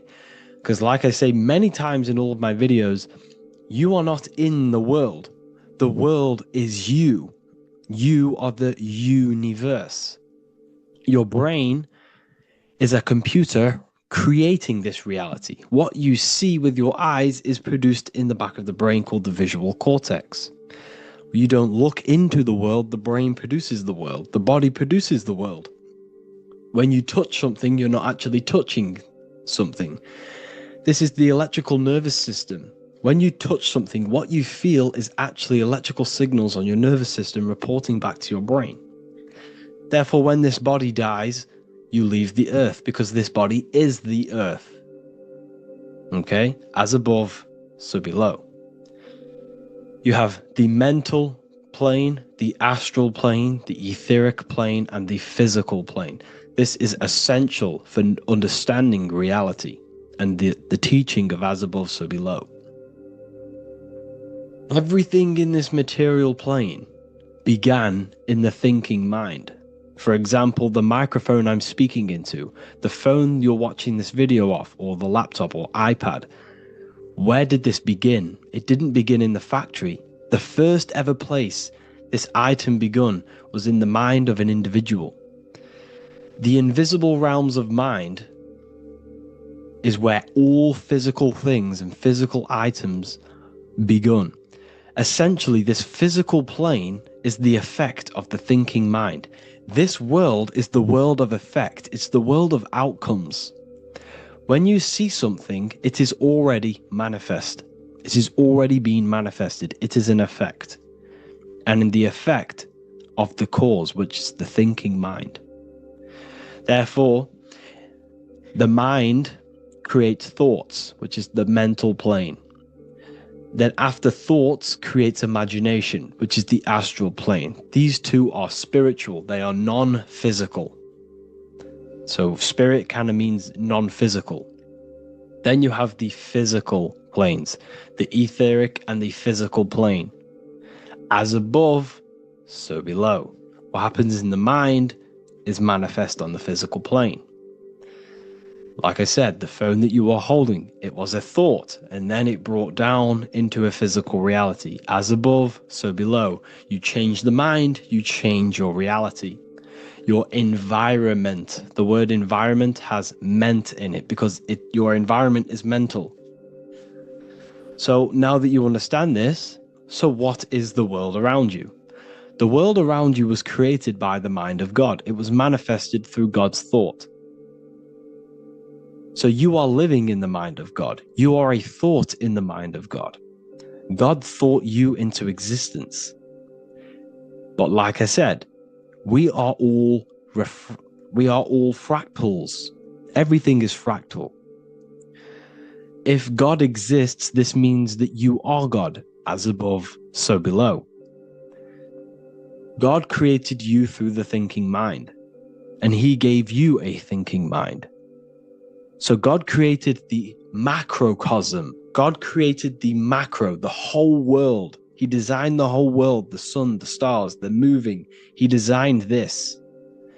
But then he gave you the thinking mind to design your own life and create your own life in his world. You are a microcosm of God's macrocosm. Just like God thought you into existence and the whole world into existence, you are a microcosm thinking your world, your reality into existence. You see this now? Everything is a reflection. Everything is a mirror. Everything is fractal. So in order for you to change your reality, you must change these higher planes. Your thought and imagination are the two key aspects of creating physical reality. Every object you see around you was begun in these higher planes of the non-physical, and they were brought out of spirit into physical matter through the thinking mind and physical action. So now we're going to get a bit deeper. The brain is not the mind. Now that you understand, we have spirit and matter. As above, so below. You have a non-physical side of reality and a physical side of reality. The mind is the spiritual brain. The brain is a physical manifestation, a physical effect of the mind. The mind uses the brain to operate in the physical world. And it's the same with the heart. The soul manifests itself physically through the heart. The heart is a physical manifestation of the soul, of the emotion, thought and emotion, the mind and the soul, the brain and the heart, heaven and earth. So you have the inner world and the outer world, the spiritual, non-physical, and the physical. So we are all on this process of awakening, an expansion of our minds into new fields of thought, into new fields of awakening ourselves. Because essentially we are born into this world. But you are born many, many times. You can be born physically and you can be born spiritually. Like I said, everything is fractal. So just like when the baby finds out that there is a world outside of its mother, what does the baby do? The baby seeks a way out of its mother, and then the baby is now born into a new world, a world outside of its mother's womb. It's the same with you and your spiritual process.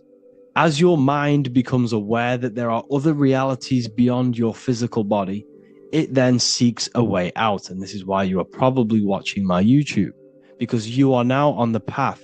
Something within you has guided you to this path of knowledge, truth, enlightenment, and expanding your consciousness. And it is your soul who brought you here. Your soul speaks through emotion, like guidance. Emotion is the language of the soul. When you feel very bad, this is your soul telling you you're not in the right place. You're doing the wrong things. Because the soul is always unfolding its purpose, which is expansion and learning. That is it. The mastery of the self and the learning of the mind is the only thing that counts in the end after this life. So you are on a journey of expansion, of learning, creating, and spiritual rebirth. As above, so below. What does this body tell you? When I see someone overweight, I don't see the overweight. I don't see the body. I see the mind. I see an undisciplined mind. I see a mind that lacks self-control. I see a mind that seeks external validation. That's what I see when I see an overweight person. I don't see his body. I see the result of his mind. Because what does the Bible tell you? You shall know them by their fruits. It's the same saying as above, so below. You shall know them by their fruit. The fruit is their manifestation. Your body is a direct correlation and manifestation of your mind. Your inner world projects your outer world. As within, so without. As above, so below. Now, what do you see when you see this man's body? I see discipline. I see strength. Mental strength, not physical strength. I see mental resilience of pain. Because all of this man's mental energy has been manifested physically within his muscle. This body is a direct manifestation of this man's mind's pain and suffering, and it shows discipline. This is why people instantly respect you if you are in shape. You walk into a room and you are in shape, people will instantly give you respect because they know that you are mentally disciplined. The body is a reflection of your inner world, and it's the same with your friends, your family, your connections with people. If you think about yourself very negatively all the time, and you don't have a good connection with yourself, you don't have a connection with your true self, this will manifest into every single relationship you have in your life. If you don't have a good relationship with your inner self, you don't have a good relationship with the people and the friends around you. Because as within, so without. If you think negative about yourself, you will only pick up the negative in other people. If I think very highly of myself and I think very happy and good things about myself, I will then see the good things in other people. Because it's as above, so below.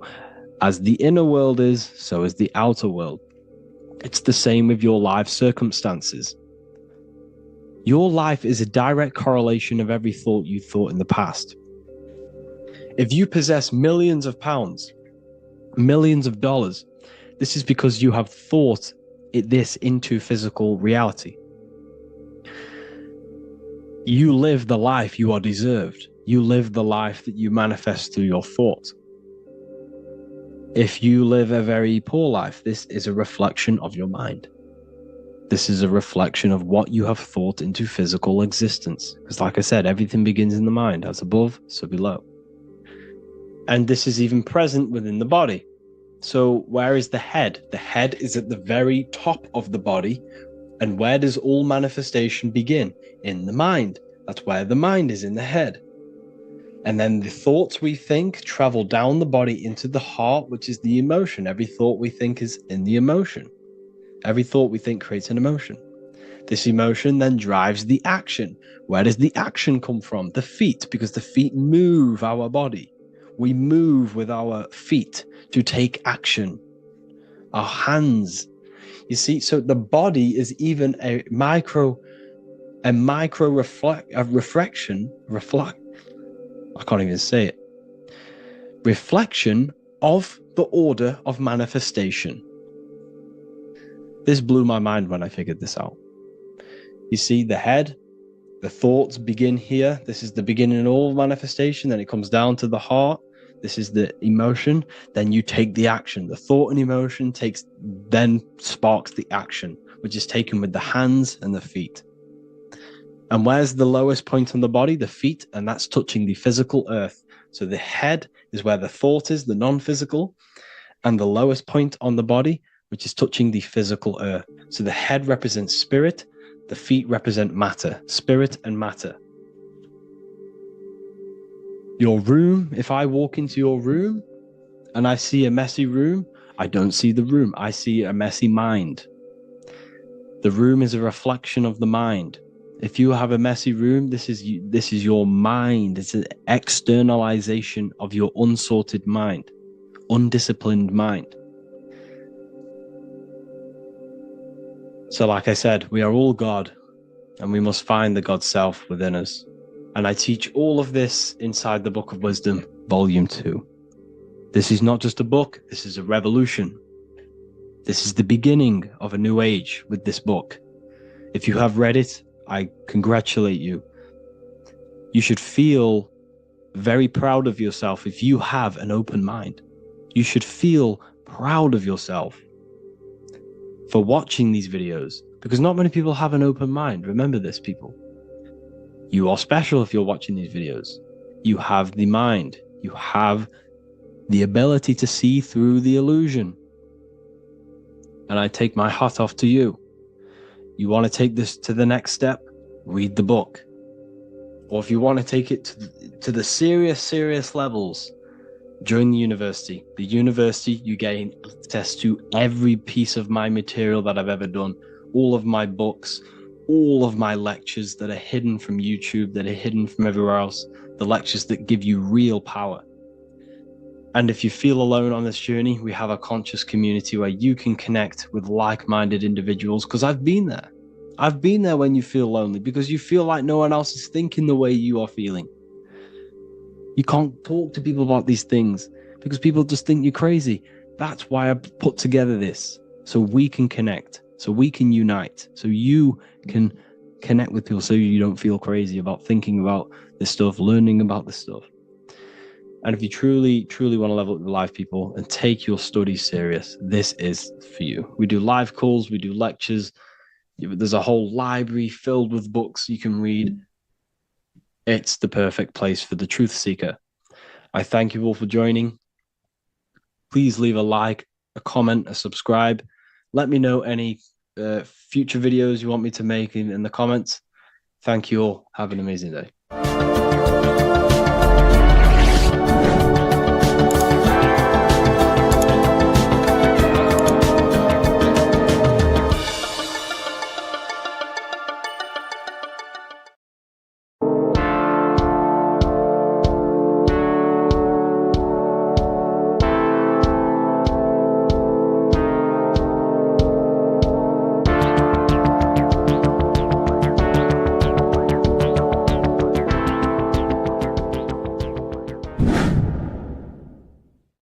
What is good, people? It's Revival of Wisdom. I hope you're all doing well. Now, this video is how to raise your holy oil or your kundalini. Let's get straight into this. So this is a monthly cycle.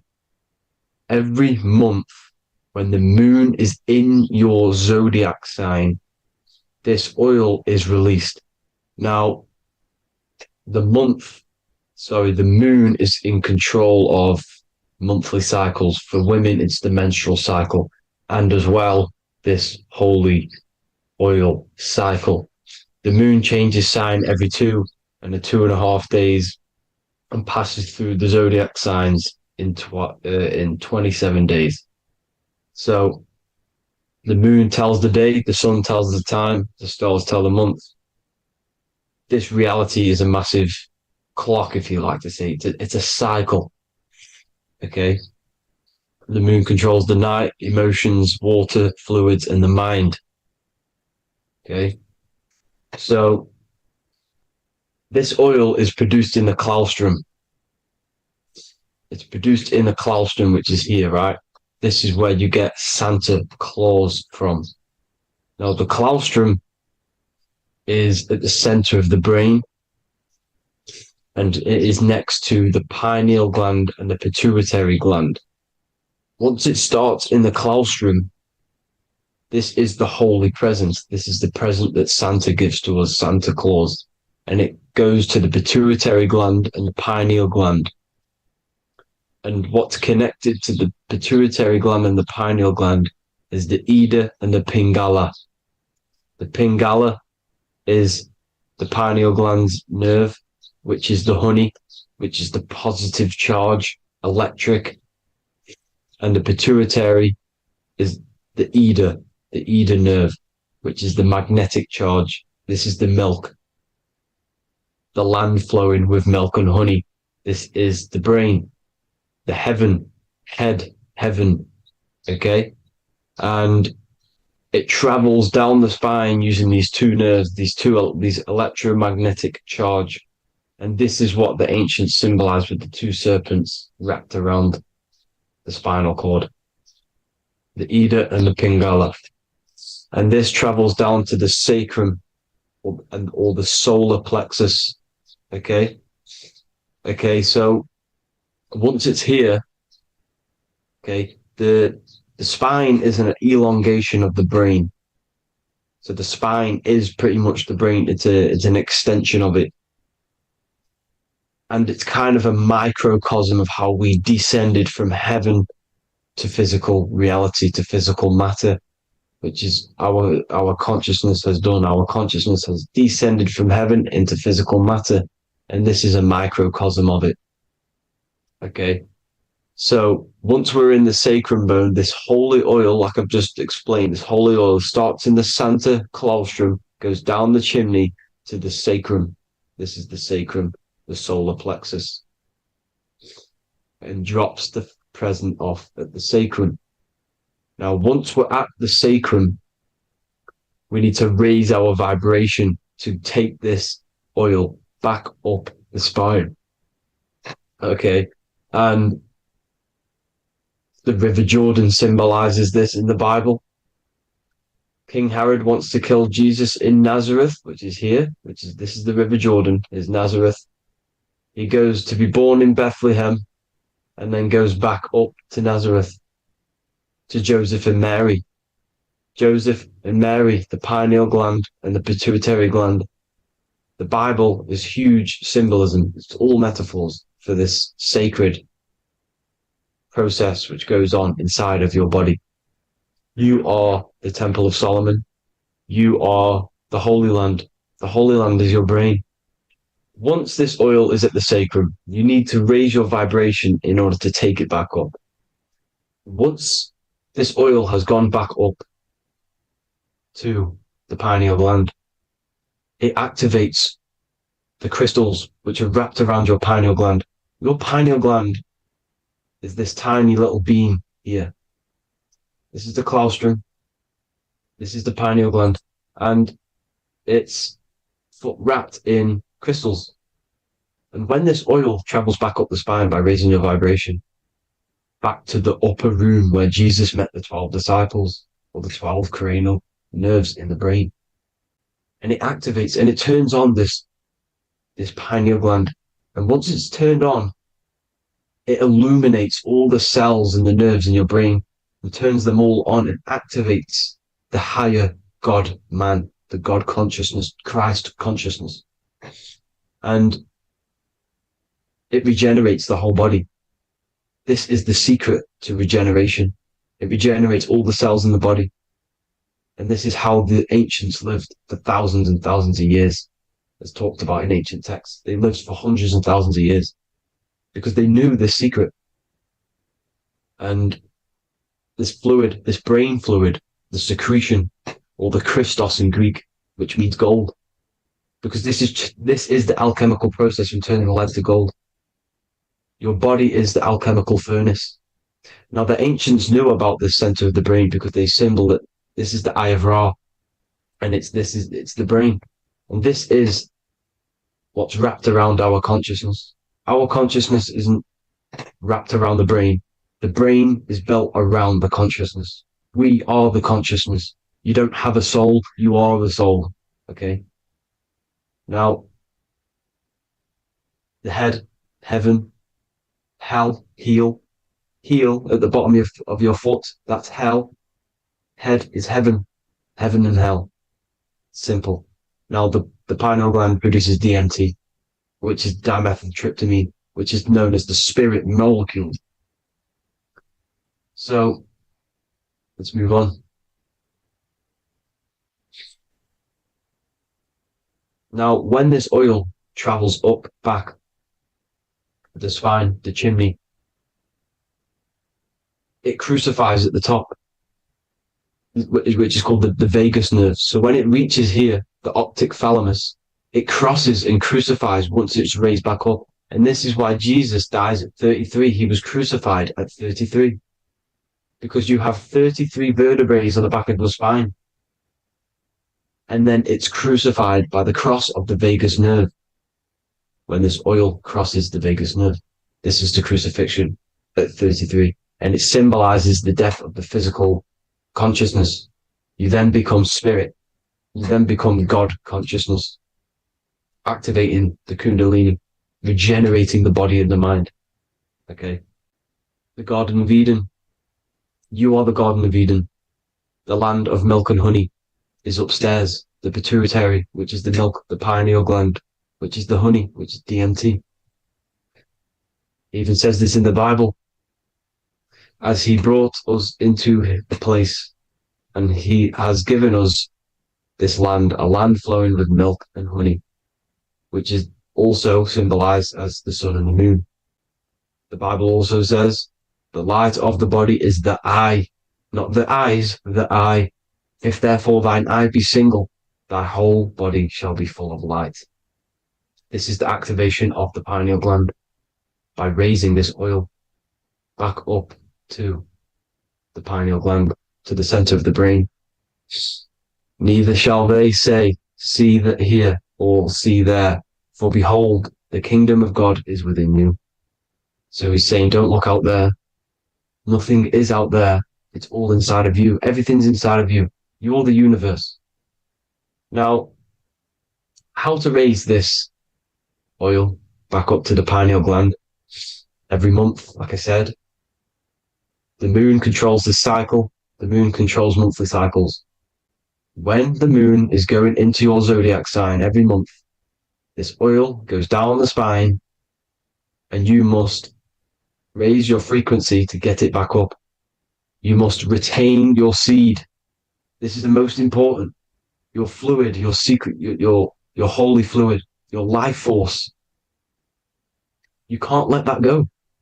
That life force is the reason you're alive. This holy oil is the reason you're alive, because it feeds all of the systems in your body. It feeds all the systems in your body. You have to retain your seed. Alkaline diet, positive thinking, and meditation. Okay? When you retain your seed, you will live longer. The moment you release it, you're killing yourself. You're killing a piece of yourself every time you release your seed. Every single time. You're killing a part of yourself. Okay? Now, this could be why this could be the illumination, the single eye on the Illuminati's symbol, the Freemasonic symbol, the illuminated eye, the triangle, which could symbolize the body, mind, and spirit, but the eye illuminated. Now, in the Bible, it talks about the two trees, the tree of knowledge and the tree of life. The tree of knowledge is the tree of good and evil, which is the most important system in your body, which is the nervous system. The nervous system, the most important. the tree of good and evil, and the tree of life, which is the cardiovascular system. Now, this oil, when it's released every month, feeds these two systems, and these two systems feed everything. Now, it's important you understand that. Okay? The ancients knew all of this knowledge. The Bible's telling you this knowledge. But it's in a metaphorical way. You have to understand the context behind it so you can read it properly. Now, eating of the tree of life, which is when it talks about in the Bible, eating from the tree of life is actually symbolizing a bad diet, ejaculation, because you're eating from these two systems. You're killing yourself with a bad diet. You're killing yourself with an ejaculation. Okay? So, that's important to understand. Now, this is Jacob's ladder in the Freemasons. Jacob's ladder, which is the spinal cord, it's the stairway to heaven. And this is Jack and the Beanstalk when he goes up the beanstalk and finds the golden egg in the grey clouds. The grey clouds symbolize the grey matter in your brain.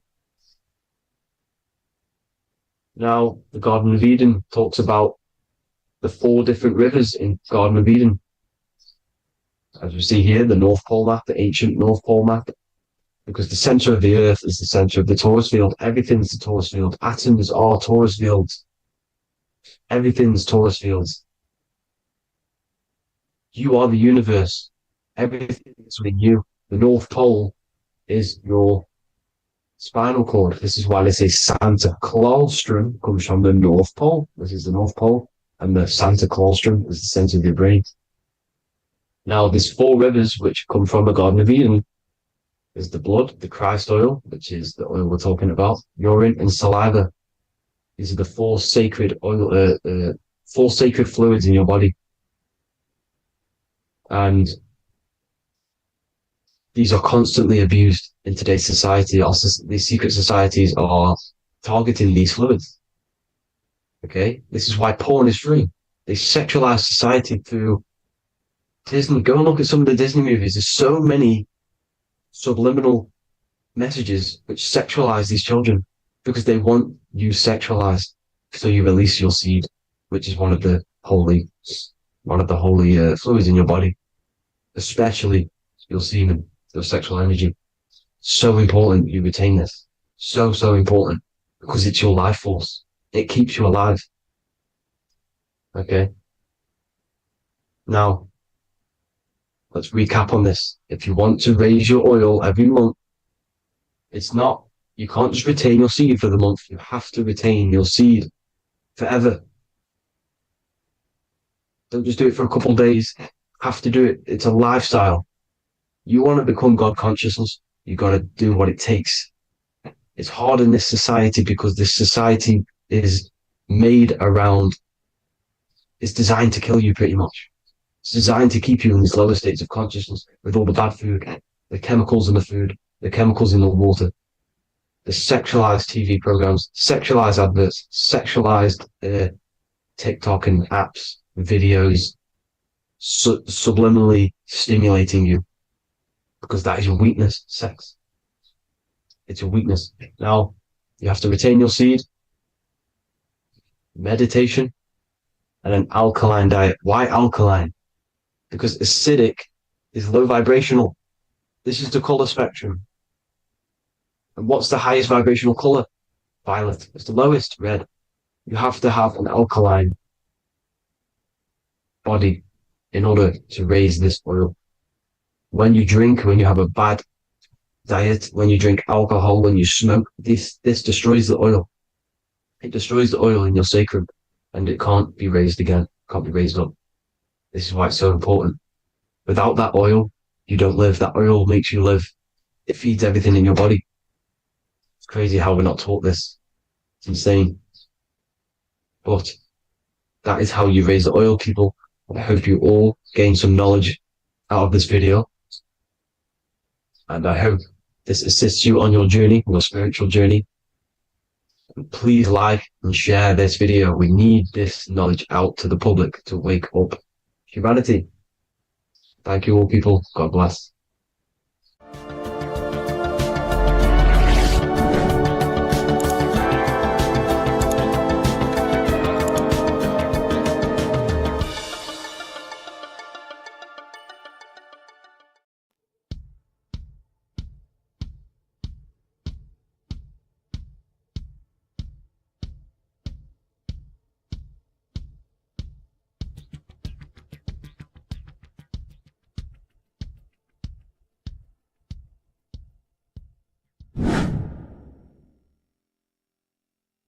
What is good, people? How are we all doing? Today we're going to be talking about the different planes of existence, the occult side of the world, the things they don't teach you in school. And of course, you can only find that on this channel, so welcome. So you need to understand is that your consciousness moves through these different planes of existence, these different states of consciousness, which make up all of you. Okay? They are all interlocked planes. They are all interpenetrated into each other. They are all one. They melt into the plane above and below. You see, each plane is a product of each plane. As above, so below. Now, the higher you go, the more fluid, the more dreamy, the less dense it becomes. The lower you go, the more denser it becomes, the more solid it becomes. The lowest plane is the physical plane, which you are obviously aware of. You are inside of the physical plane now. But while you are in this inside of this physical plane, you are indeed inside of all these other bodies which you have not awakened yet. You have to awaken these different bodies. You have these bodies. Okay?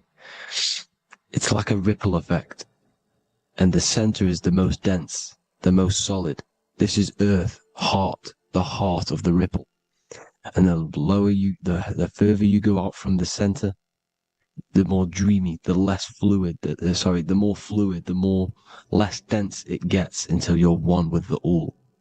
You see? And this is what it's like. This is what this system is. It's like a ripple effect. Now, let's jump straight into the planes. First, you have the physical plane, made out of 4 elements. 5 elements. The ether is the mother of the elements. It's the womb of the elements. It's the 5th element. And it gives birth to the 4 other elements. 4 is stability. Tables have 4 legs, and this is why the ether gives birth to 4, because it's the foundation of the physical world. Fire, earth, water, air. They are not pure. Each one of the elements melts into the other one. For example, earth and water both share cold. Water and air both share wet. You see, they compose of each other. They melt, they mold into each other based off the vibrational state of the ether. That's what it is. The 4 elements are the vibrational states of the ether. Okay? So you have the 4 physical elements making this, physical world. It's the lowest world. It's the world of effect. This world, whatever you see, whatever you experience, it's the effect. You can't change anything by manipulating this world. You got to manipulate the higher worlds to affect this world, you see? As above, so below. This is the lowest plane. It has 3-dimensional. It's the 3rd dimension. Space, height, and thickness. That's all it is. Front, backwards, upwards. You see, it's 3-dimensional. We cannot perceive the hidden side, which is the interior of this existence. We cannot perceive the interior from our exterior view. We are looking into this world. Okay? This is the exterior view. We can't see what's inside of that. That's the 4th dimension, which is the next one. It's the most gross and dense plane. 4 states of matter, the most slowest vibrational molecules exist in this plane. Above this plane, you have the ether. Okay? The word ether and either are the same thing, because either connects 2 scenarios in languages. I either support Manchester United or Liverpool. Either is connecting them 2 scenarios. The ether is doing the exact same, as you can see here on the planes of existence. It connects the astral world, which is very important, to the physical world. It's connecting these 2 worlds. So it's the ether. It's the ether. The ether is pure potential. Energy flows through the ether. It is pure energy, pure potential. Okay? The physical body is an exact copy of the etheric counterpart body. So every physical object has an etheric energy double. It's like a blueprint of that object. Every single object has an energy double, and that's the etheric double. Okay? The etheric body determines the shape of our physical body through its lines of force. All through life, it rebuilds and restores the physical body. Physical problems show up first in the etheric body, because as above, so below. You manipulate the higher planes, it will manipulate this plane. And this is why sorcery works. contact with astral plane entities. We'll get into that a bit later. So the reason why we can't see this plane, this energy world, which is all around us, which we are inside of right now as we speak, is that the molecules that compose it are further apart than those of the physical plane, making it invisible to the two eyes. That we can't perceive it. Our eyes cannot physically suck in that sort of information, and our brain cannot decode it. This is why, they brainwash us with all these programs to keep us asleep, to keep these other bodies we have asleep, so we don't find out about these other bodies, and is to make you believe that everything's just a material. Only the material world exists. They don't want you to know is that everything that you see is a result of something you cannot see. As above, so below. There are realities within this reality. This is what I'm breaking down now, these different planes, on how this reality works. So your etheric double is your energy body. You can see here the physical, etheric, astral. Astral is your spirit. The ether is a part of the physical plane. It's like just above the physical plane, but it's still part. But then the astral plane is completely separate. It's another plane, but they're all interlocked. Don't think they're apart. They're all interlocked. They're all one. They all melt into each other. The chakras that we have are inside of our etheric body. They are our sense of organs which tune us to the fourth dimension. These 7 chakras connect us to the astral world, the fourth dimension. Okay? They are points for the flow of energy from the universe / 7 planets, because the 7 chakras are your 7 planets, and the 7 planets are connected to the astral world. They are feeding these 7 centers in our body. They connect us to the universe, to our etheric counterpart, and then to us, supplying the physical body. Because the energy comes from above. As above, so below. These 7 centers, these 7 etheric chakras, are being supplied with energy from the universe, the 7 planets, the solar system. Then it supplies the physical body. You see? So, the ether is very important. And this is, that the ancients understood the science of the ether, and they could, harness free electricity from it, because it's all around us. The ether is all around us. And this is what they were doing. They were harnessing free energy using the ether. The astral plane, the fourth dimension, very important plane. Very, very important. We've all been there. Every single one of you has been there. Okay? The fourth dimension is unseen of what we see. It's the interior of the exterior that we see. We see the third dimension, but we cannot see beyond what's making this third dimension. This is the fourth dimension. Okay? It's the dream world. This is where you go when you dream. Okay? This is where you go when you dream. It's the place of disembodied spirits or ghosts, entities, whatever you want to call them. When you hear ringing in your ears, that is not tinnitus. That is an entity around you. Okay? That is an entity around you. The fourth dimension is where thought forms exist. Mental images. Thought forms as in what you see in your mind when you think of an image, because the mind is the highest plane of existence. Mind is the highest plane of existence. And it manipulates all of the planes below. So it goes the mental plane, then the astral plane. So the thought is in the mind, the mental plane. That just the thought alone, no image, but then the form depiction, the thought form exists. It manifests in the astral plane as a sort of image, an entity, a living conscious being. So this is why thoughts are things. You see, thought forms exist within the fourth dimension. So when you imagine something, when you are, for example, right now, look into your hand and imagine there's an apple in your hand. If you can see that, you are seeing into this fourth dimension. You can only see into this fourth dimension using the mind's eye, not the 2 eyes, the mind's eye. When you shut off the 2 eyes into darkness, the third eye opens. The mind's eye is open. And you can see, this is astral travel. You got to work on astral travel. And you will see this astral plane, this fourth dimension. And there are 3 different sections to this astral plane. Higher, middle, or lower. So yes, there is a kind of a heaven and hell, and a mid-God. Heaven being the higher vibrational entities manifesting higher vibrational thought forms existing there, the lower vibrational thought forms existing in the astral plane. But these thought forms are beings. You can create these beings. They're called elementals. Okay? If you entertain specific thoughts for long enough, this will plant a seed and it will grow. If you keep, so for example, you have a bad feeling or whatever, what's a good example? Unforgiving someone, you keep that energy inside of you for long enough, it will manifest on in the fourth dimension. You entertain that thought long enough, it will manifest, and it will create an etheric body, and it will be an entity which will harm you, that will feed off you this low vibrational energy.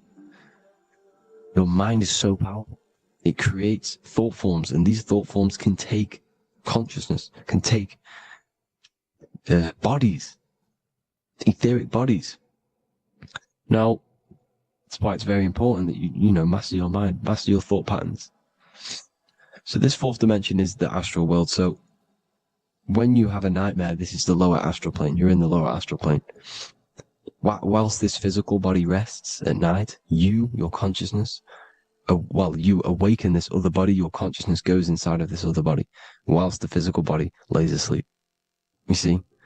So it's all inside of you. This is what you need to understand. You just haven't awakened these bodies yet. You can awaken them. You just got to awaken them. Okay? The next is the mental plane. This is the mind, the source, pure cause, pure motion, the most less dense, the most fluid. No form. There's no form to the mind. Astral plane is the first plane where a form takes existence, pretty much. The mental world has no form. It's pure mind, pure intelligence. Thoughts alone exist here without any images or manifestation. The most fluid, the most dreamy, the most causal plane. All of the rest take the effects of this plane. That's why it's mind over matter. Your thoughts they create vibrations. Each vibration is vibrating on a specific frequency, which creates mental images, creates effects down here on this physical plane. This is why it's so important to master your mind, master what you think, master your mind. It's the hardest thing to master. You could conquer the world, but it's probably harder to conquer your own mind than to conquer the whole world. I can promise you that, because the mind can play tricks on you. You got to listen to that inner guide within you that will constantly manifest the good things. So anyways, people, hope you learned a lot from this. Please work on trying to activate these other bodies. I will maybe do another video on trying to activate these bodies if you wish. Please comment down below if you would like to see that. And have an amazing day. Please like, subscribe, comment down below any video ideas you want me to do, any information you want me to spit. Thank you all. Have an amazing day.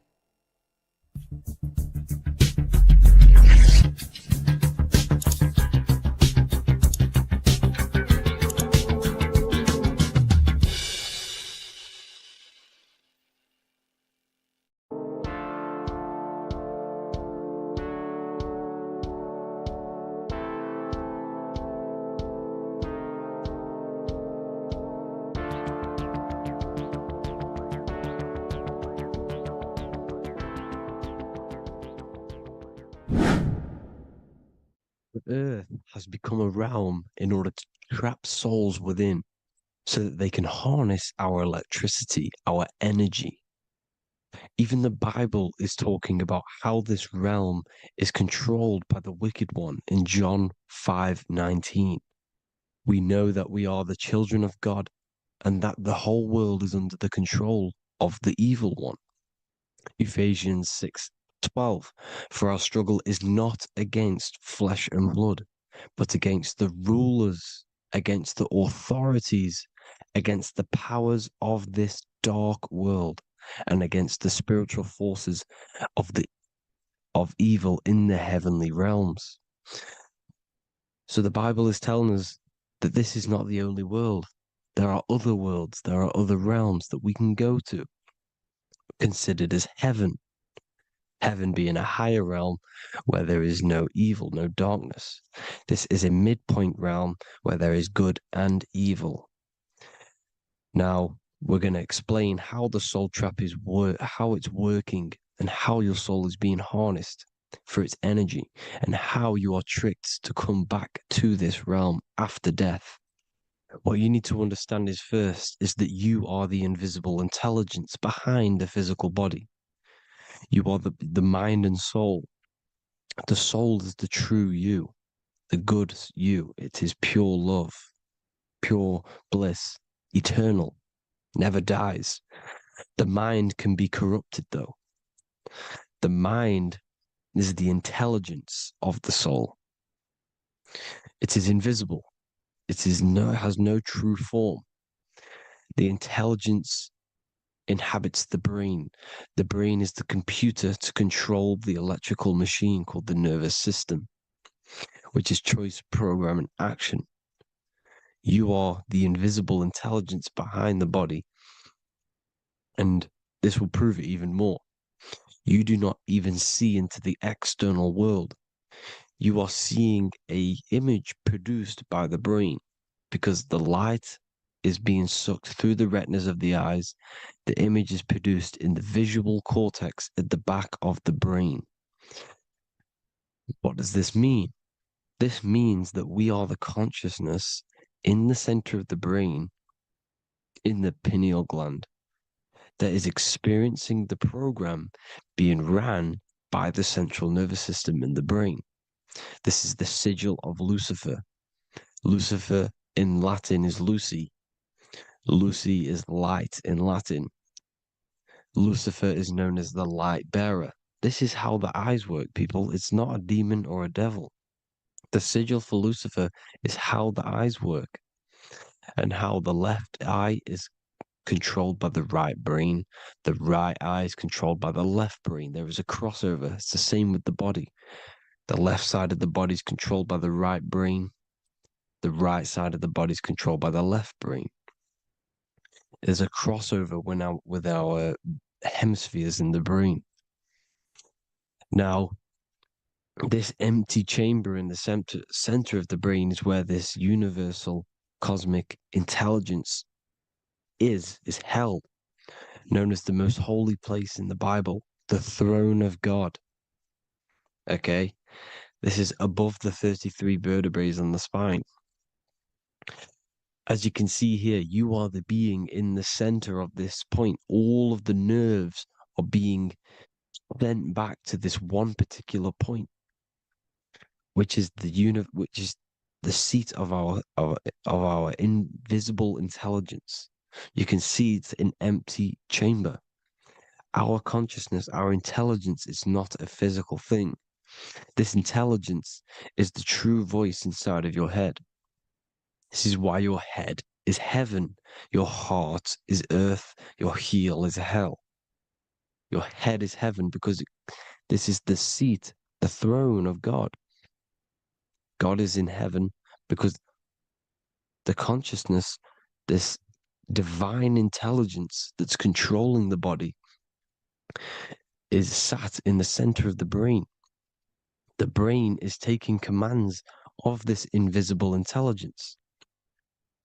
When you close your eyes, you can feel your awareness, your consciousness, your intelligence is all in the brain. Your awareness is not in the feet, the heart, the legs, the arms. It's all in the center of the brain. Now, if you meditate deeply, you will find that you are beyond the mind. You are the being observing the thoughts. You are the soul observing the thoughts. Now, with this being said, you are the consciousness experiencing the program being ran by the central nervous system in the brain, because you're not seeing into the external world. It's an image. It's a simulated image produced by the brain and the central nervous system. You do not experience the external world. You do not feel the external world. You feel electrical impulses on your nervous system. Your nervous system is decoding what you are feeling. So the only thing that you truly feel is the electrical impulses on your nervous system. This is why the nervous system is the tree of knowledge of good and evil, because it gives your invisible intelligence, your mind, the knowledge of good and evil. It can detect good things, it can detect bad things. If it's hot, if it's warm, if I need to go, the nervous system is doing this. It is the tree of knowledge of good and evil. Okay? Now this universal intelligence is symbolized as the single eye. Okay? Matthew 18:9. It is better for you to enter life with one eye than to have two eyes and to be thrown into the fire of hell. What does this mean? It's symbolic, it's metaphorical, people. It is metaphoric. Your universal intelligence is the single eye, the one eye. It's the balance between the two poles, between the left and the right, the good and the evil. It knows the right thing to do all the time. This is our inner guide. The inner self is the inner guide. And when you are operating your life off duality, using your two eyes, you'll be thrown into the fire of hell, lower states of consciousness. Because you're split. You need to live in oneness, even, balance. Matthew 6:22, the light of the body is the eye. The light of the whole body is the eye. You are a light being. Human. Hue means an attribute of a color. Man is the word manifested. We are light manifested into physical form. Depending on your vibration is depending on what color that you are vibrating on, which is a hue, a human.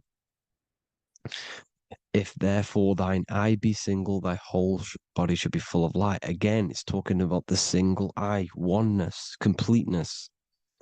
When you balance the hemispheres of the brain, we'll go over that later. But anyways, the body is the earth. This is what we need to understand, people. The body is running the simulation, the program that our consciousness is experiencing. So when we leave the body during death and astral projection, we leave the earth. This is how it works. The body is the vehicle for the earth, for this realm. Everything exists within our mind. You have the soul, mind, and body. The soul is the observer, the watcher, the true being. This is why she has many different heads, because the soul inhabits different bodies. This is the serpent, which means knowledge, which is the mind, wisdom.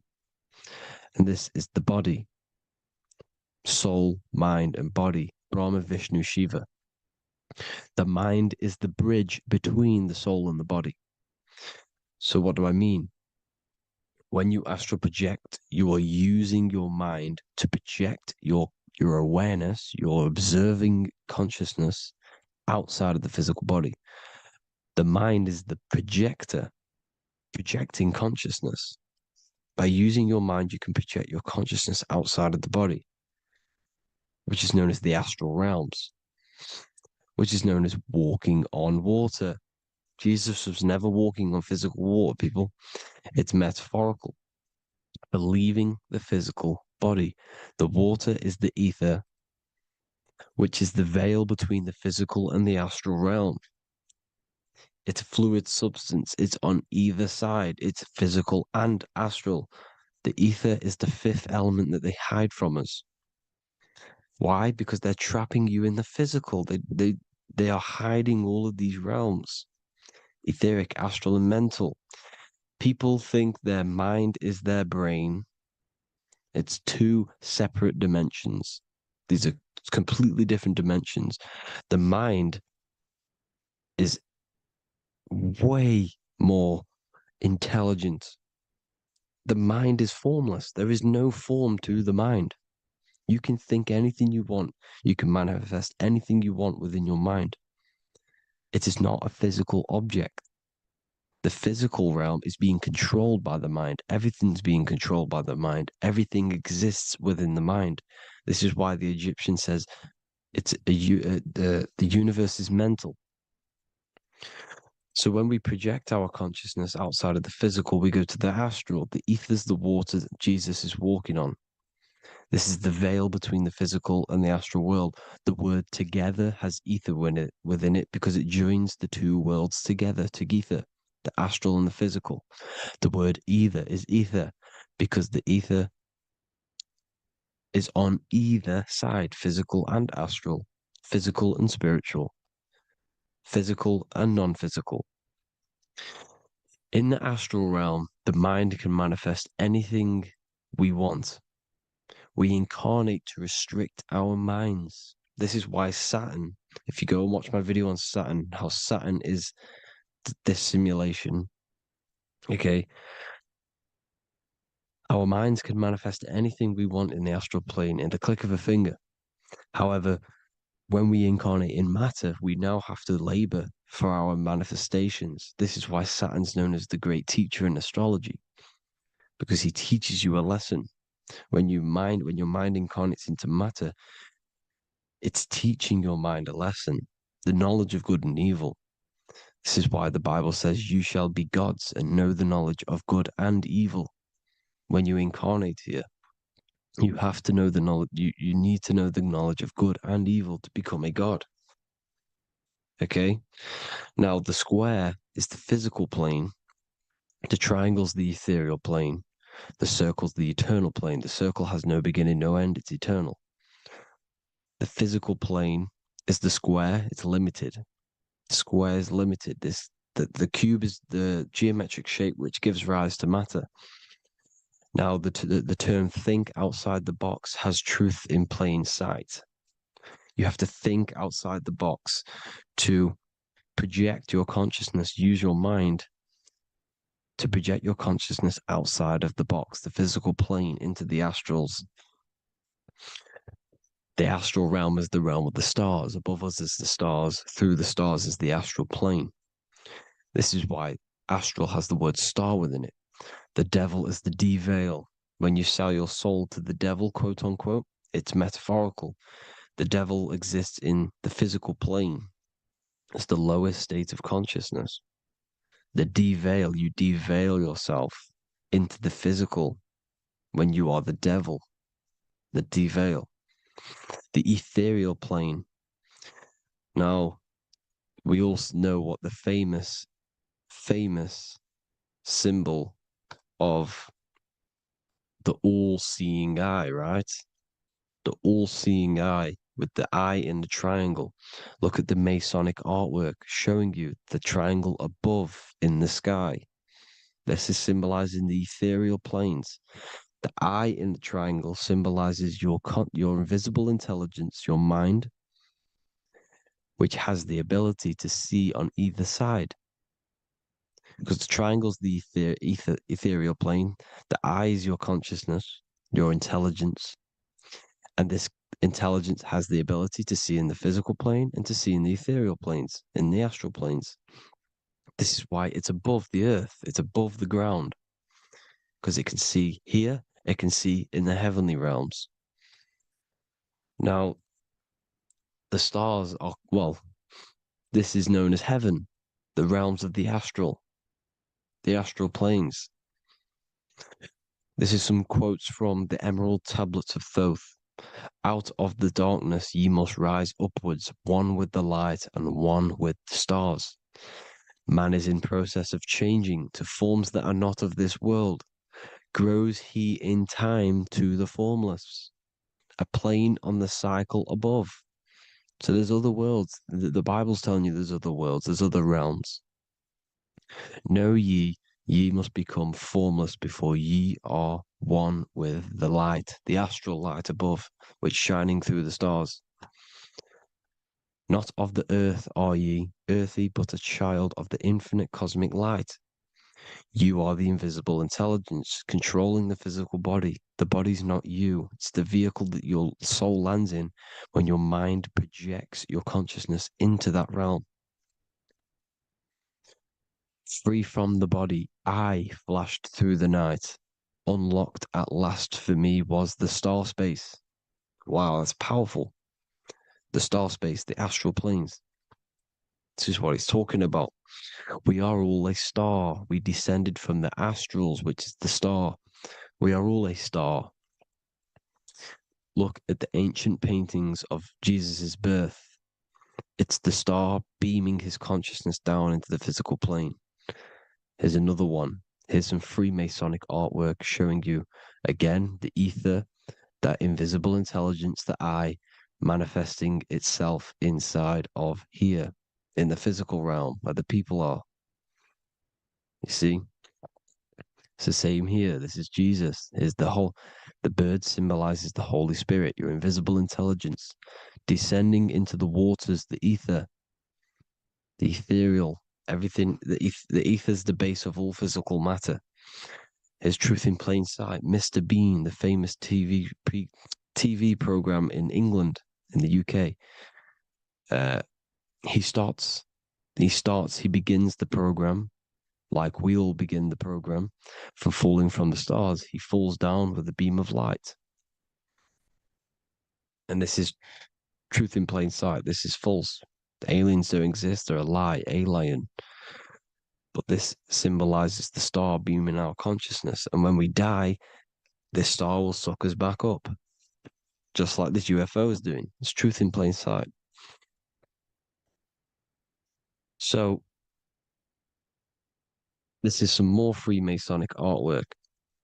Going from duality to singularity. Sun, moon, masculine, feminine. Right hemisphere, feminine, left hemisphere, masculine. The consciousness in the center, the balance point. Here's another more Freemasonic artwork. The two pillars, left and right hemispheres, and the invisible intelligence between the left and right hemispheres, the light of the body. This is why light's coming off it. Because it's light, it's pure light. The blazing star. The stairs go from the checkered board, the duality, up to oneness, in between the sun and the moon, the masculine and the feminine. This is symbolizing going into oneness. What did the Emerald Tablet say? You've got to become one with the stars, one with the one with the self. Balancing the two hemispheres so that you can gain, because when the two hemispheres are balanced, you can gain a more deeper connection with your invisible intelligence. Same with the chakras. When the chakras, the 7 seals in the Bible, these are 7 seals because when you conquer the 7 chakras, when you balance the 7 chakras, you then gain a more deeper connection with your internal self. Because your mind is not filled, it's not being ran, it's not being dominated by these 7 deadly sins, the 7 seals, the 7 chakras. These are 7 energy centers which are concealing our true form. Balance makes us have a stronger connection with our true cosmic intelligence. Heaven is even. This is why Jesus is pointing at the heart. The even point is the heart. You got to balance the chakras and live from the heart because the heart is the earth. You're in good and evil. The body manifests the lower and the higher self. The higher self is in the higher parts of the body. Wisdom, intuition, expression. The lower self is in the lower parts of the body. Sex, food, and power. This is how they are trapping your soul, people. Like I said, the mind is the bridge between the soul and the body. So by tricking the mind, not giving it the right knowledge, and keeping the mind stuck in the lower 3 centers, thinking about power, food, and sex, this is low vibrating energy. It's going to keep your mind addicted to the physical realms. Okay? This is why you need to go even, balance, heaven. Okay? I will explain the soul trap in a second, how it fully works. But I'm telling you all the science behind it so you can understand. When you are doomed, you are domed. This is the dome, the firmament, the mind. Ment is mind, firm is firm. A firmament is doomed under the firmament. You must have a loose mind, an open mind to expand your consciousness beyond the stars, beyond the ethereal barrier. You have to vibrate higher than this world. Your consciousness must be expanded more than the physical plane. You need to learn how to astral project. You need to learn how to leave the body, how to operate outside of the body, so that you, when you do leave the body, you will have recognition, you will have knowledge, you will have practice. But this is as above, so below. The woman's belly is the earth. It's as above, so below. It's a microcosm of the macrocosm. We are the children in the womb. We are the people in the earth being ready to be born into the heavenly realms. As above, so below. It's a microcosm, macrocosm. Everything is in everything on a bigger and a smaller and a larger scale. Now, when the baby figures out that there is a world beyond its mother, what happens?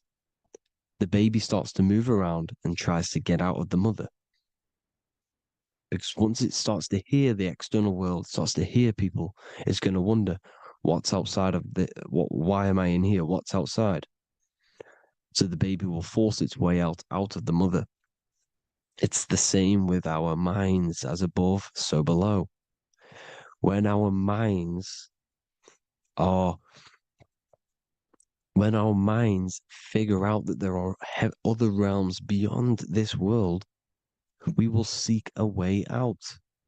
This is the womb, the Mother Earth, Mother Nature. It's the mother. We're in the womb. We can be born out of this world, which is being born again in the Bible. When you are doomed, you are domed under the dome, under the firmament, the firm mind. The firm mind will keep you under the firmament. Due to the law of polarity, there has to be other realms. There has to be. Because the law of polarity works in this world, and it will work on every scale possible. It's universal laws. These are universal laws. The law of polarity means that there are other realms polarizing this realm. There is a hell, there is a heaven. There is a midpoint, which is Midgard, which is the one we are in now. Earth, heart. Earth is the heart. Heart is the center, good and bad. The balance between good and bad. Your reality is your level of realization. Your mind realizes other worlds, you will seek a way to them worlds. It's that simple. The soul trap is to keep you stuck in this physical body, which is the earth. This body is the earth. It's running the program, like I said at the beginning. It's running the simulation that your consciousness is experiencing. You are an electromagnetic being, and you're hidden in a cage, your rib cage, and you're stuck in cells, a prison cells. Look, you're in cells. We produce electromagnetic energy. Your soul produces this energy. And by trapping your consciousness inside of this physical realm, they harness this energy within the astral realms. They're using you to manifest demons, because your mind creates demons through emotions and mental thought energy, which is a whole nother video. I can make a video on that.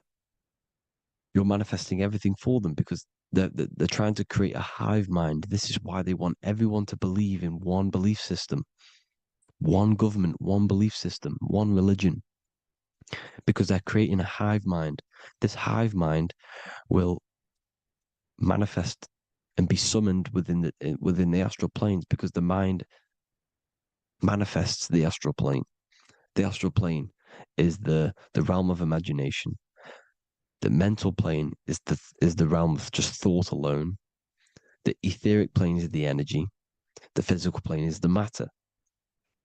So all of our minds together are manifesting these demons within these subconscious realms, the astral. Now,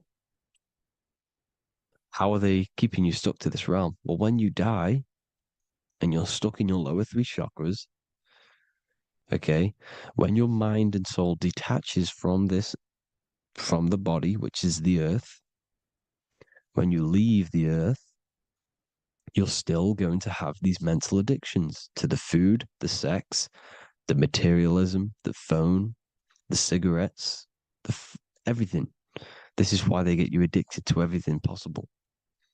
The TikTok, the YouTube, they get you addicted to as many things possible. Because when your mind is addicted to these things, and when this mind leaves the physical body, you're still going to have these addictions. Okay? You're still going to have these thoughts.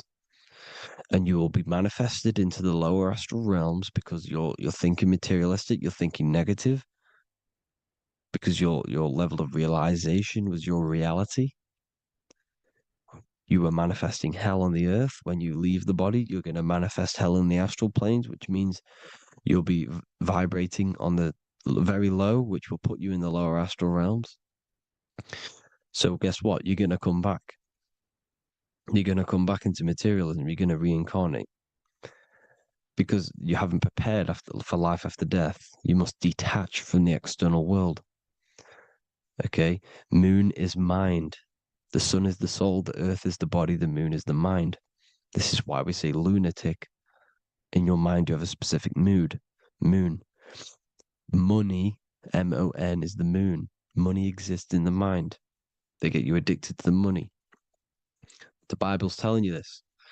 Do not conform to the pattern of this world, but be transformed by the renewing of your mind. It's telling you. Of this world, but be transformed by the renewing of your mind.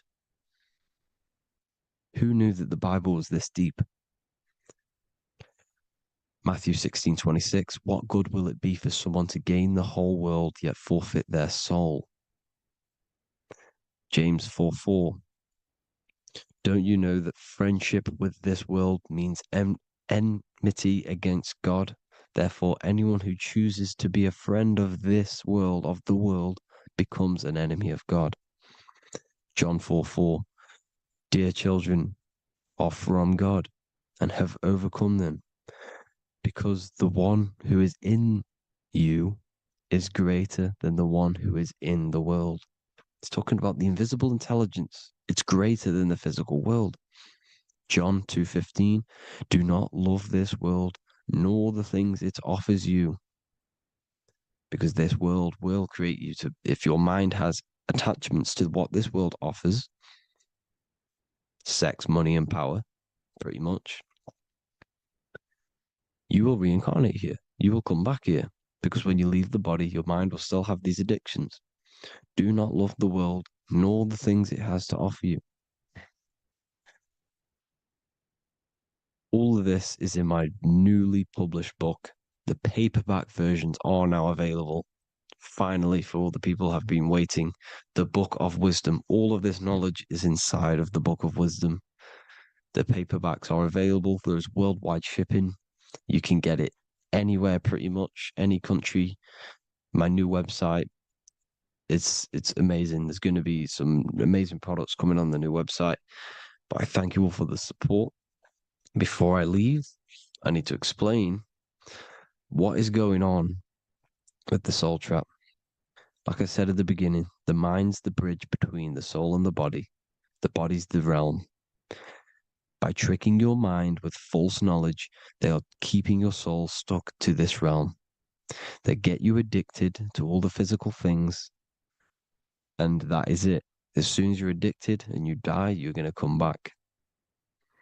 So by tricking your mind, which is the bridge between the realms, they keep your mind stuck within this body. They keep you in physicality. They deveil you, the devil, the deveil. Thank you all for the support, people. If you do want to join the Academy, all the links will be posted below this video for the book, The Academy. Thank you all for the support and have an amazing day.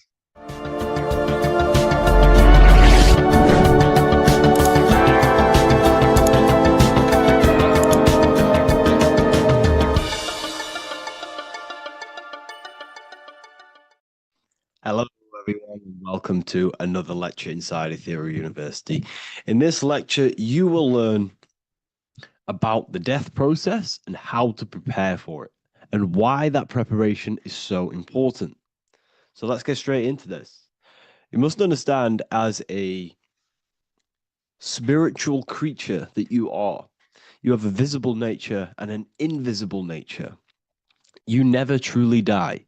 You are an eternal soul experiencing a temporary physical world. The inner world of thought and emotion is eternal, while the outer world of matter is mortal. Everything that is seen is mortal. Everything that is unseen by the eyes is immortal. When you die, your external physical world will be stripped away, leaving only your pure consciousness in its raw form, drifting within the astral plane. So here you see your physical external body and your internal world. And your internal world is your state of consciousness.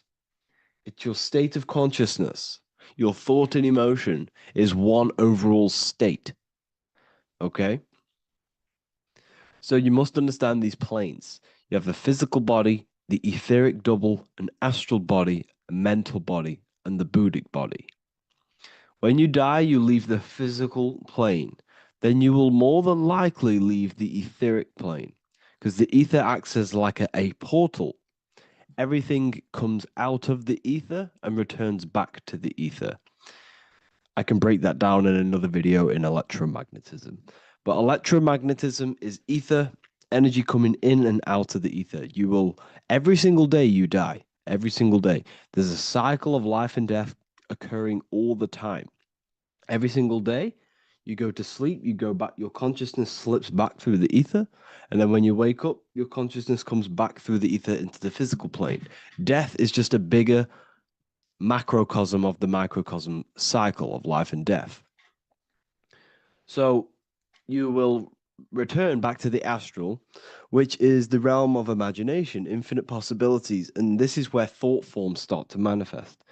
Okay, so depending on how advanced you actually are mentally and emotionally will depend how long you stay in the astral.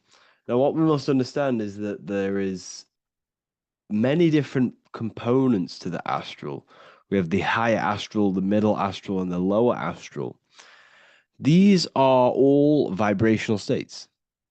So if your mind and soul is operating in lust, lust, desire, hate, food, physical addiction, smoking addictions, then these are quite heavy. These are quite heavy attachments to your consciousness, and they're quite low level desire, which means they have a low vibration. You will manifest in the lower astral when you're stripped from your physical body. The lower astral is not inherently evil. However, there's just low vibrating things going on there. Low vibration does not mean evil. Okay? So, just like bad doesn't mean evil. Okay? In the lower astral, you are going to see lower astral beings. You're going to see spirits, souls with low level desire. Okay? People who are attached to the physical plane, people that lust, people that do these things. Technically, this is hell, but you can escape it by escaping yourself. Now we're going to break all this down. I'll break all this down properly once you understand the full context. So depending on your level of desire, you will manifest in a corresponding layer of the astral plane. If your mind is still attached to the low physical desires, you will find yourself in the lower astral realms. But if you have few desires and have detached from the worldly attachments while you are encased in a body, then you will rise into a higher or middle astral plane, mainly the middle. Okay. The higher astral plane is very formless. So as I broke down here, this is, well, the physical plane is the lowest dimension. This is the most form, the most matter. It's quite heavy. The higher you go, the lighter it becomes, the more fluid, the more formless it becomes. So you see here, it says denser, down, and lucidic, up. So this is more lucidic in these higher realms. This is more dense in the lower realms. So this is why the ancient Egyptians were always talking about, I'll show you this. This is showing you death. So first of all, we have Anubis, which represents death. Here you have the heart, which represents the soul. And here you have a feather. And this is a scale. You see how this is a balanced scale? So what this is symbolizing, this represents death. This represents your heart, and this is a feather. So when you die, your heart must be as light as a feather, which means your emotions, your soul, should have no attachments to the world. It should be light. It should be detached. This is why the word light and light are the same. Light is in heavy and light is in very bright. Because when you're less attached to the things, your soul shines. You're authentic. You're light. You're very bright soul. And you have no attachments. Your light is in not heavy. So you must detach from the worldly desires. We have to detach from the smoking, the food. This is why we should fast. Smoking, this is why we should detox. We should also meditate. We should also be able to sit with ourselves for long periods of times. Okay? I'm going to break all this down properly. But that's why the Egyptians show you the symbolism here. Okay? So you're stripped of your material body. So that state of consciousness you're in right now, your inside world, if you shut your eyes, that state you're in, that is what you're going to experience when you die. Okay? And you're going to be manifested into the astral. In the physical plane, you can mask or hide almost anything. But in the spiritual realm, you cannot. The astral body, your thoughts and emotions directly shape your spiritual body, your astral body, revealing your true inner state. So your desires that you can hide in the physical plane, your emotions, your thoughts, you can't hide any of that in the spiritual plane, in the astral plane. That will directly shape who you are, your color of your astral body, and your astral body as a whole. So here we have Kim Kardashian. If you could see this lady's astral body, you would run so far that you would be horrified for the rest of your life.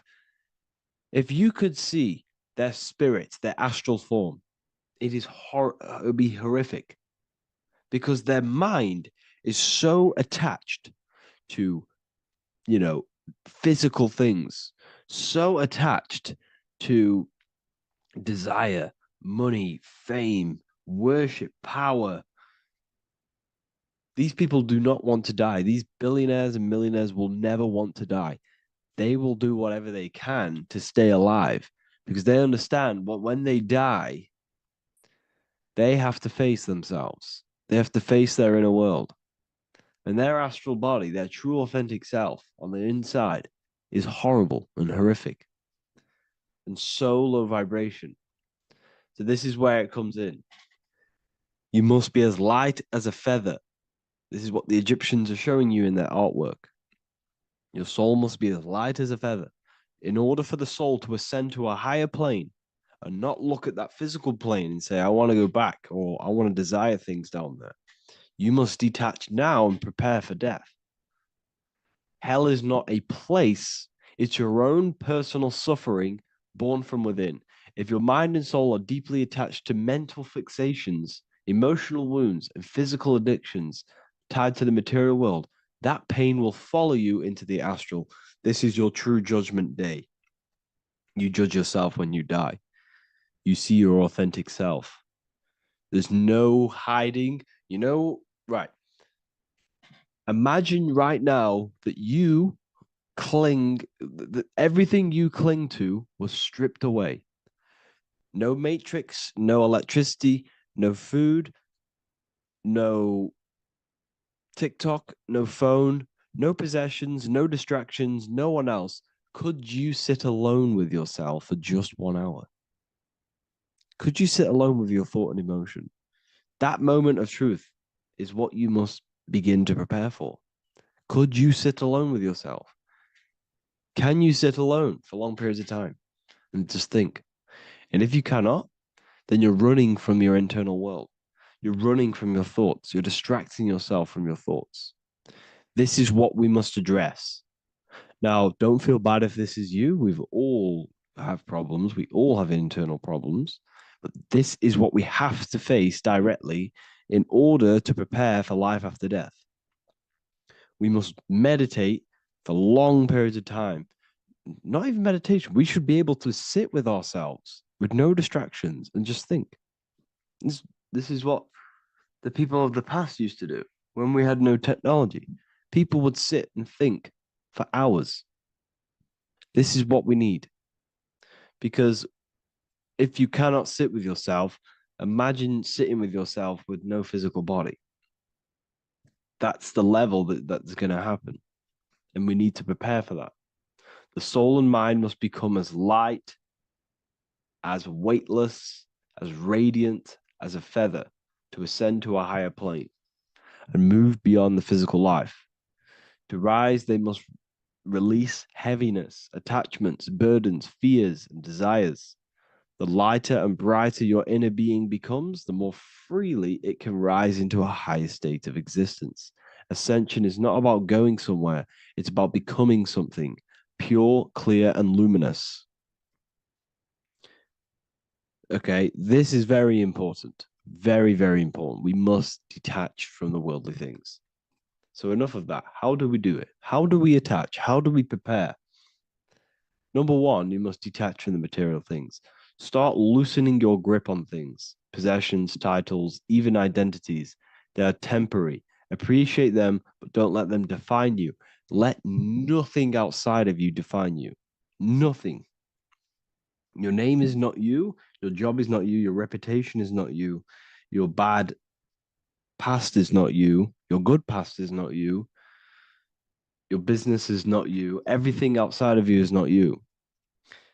Now, what I'm saying is, I'm not saying go full right-hand path and never care about anything physical, never care about your family, don't love your family. I'm not saying that.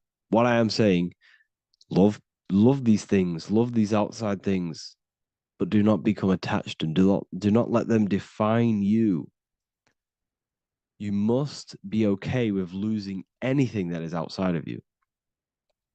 You must be okay with that, because you must understand the physical plane it's promised that everything is temporary.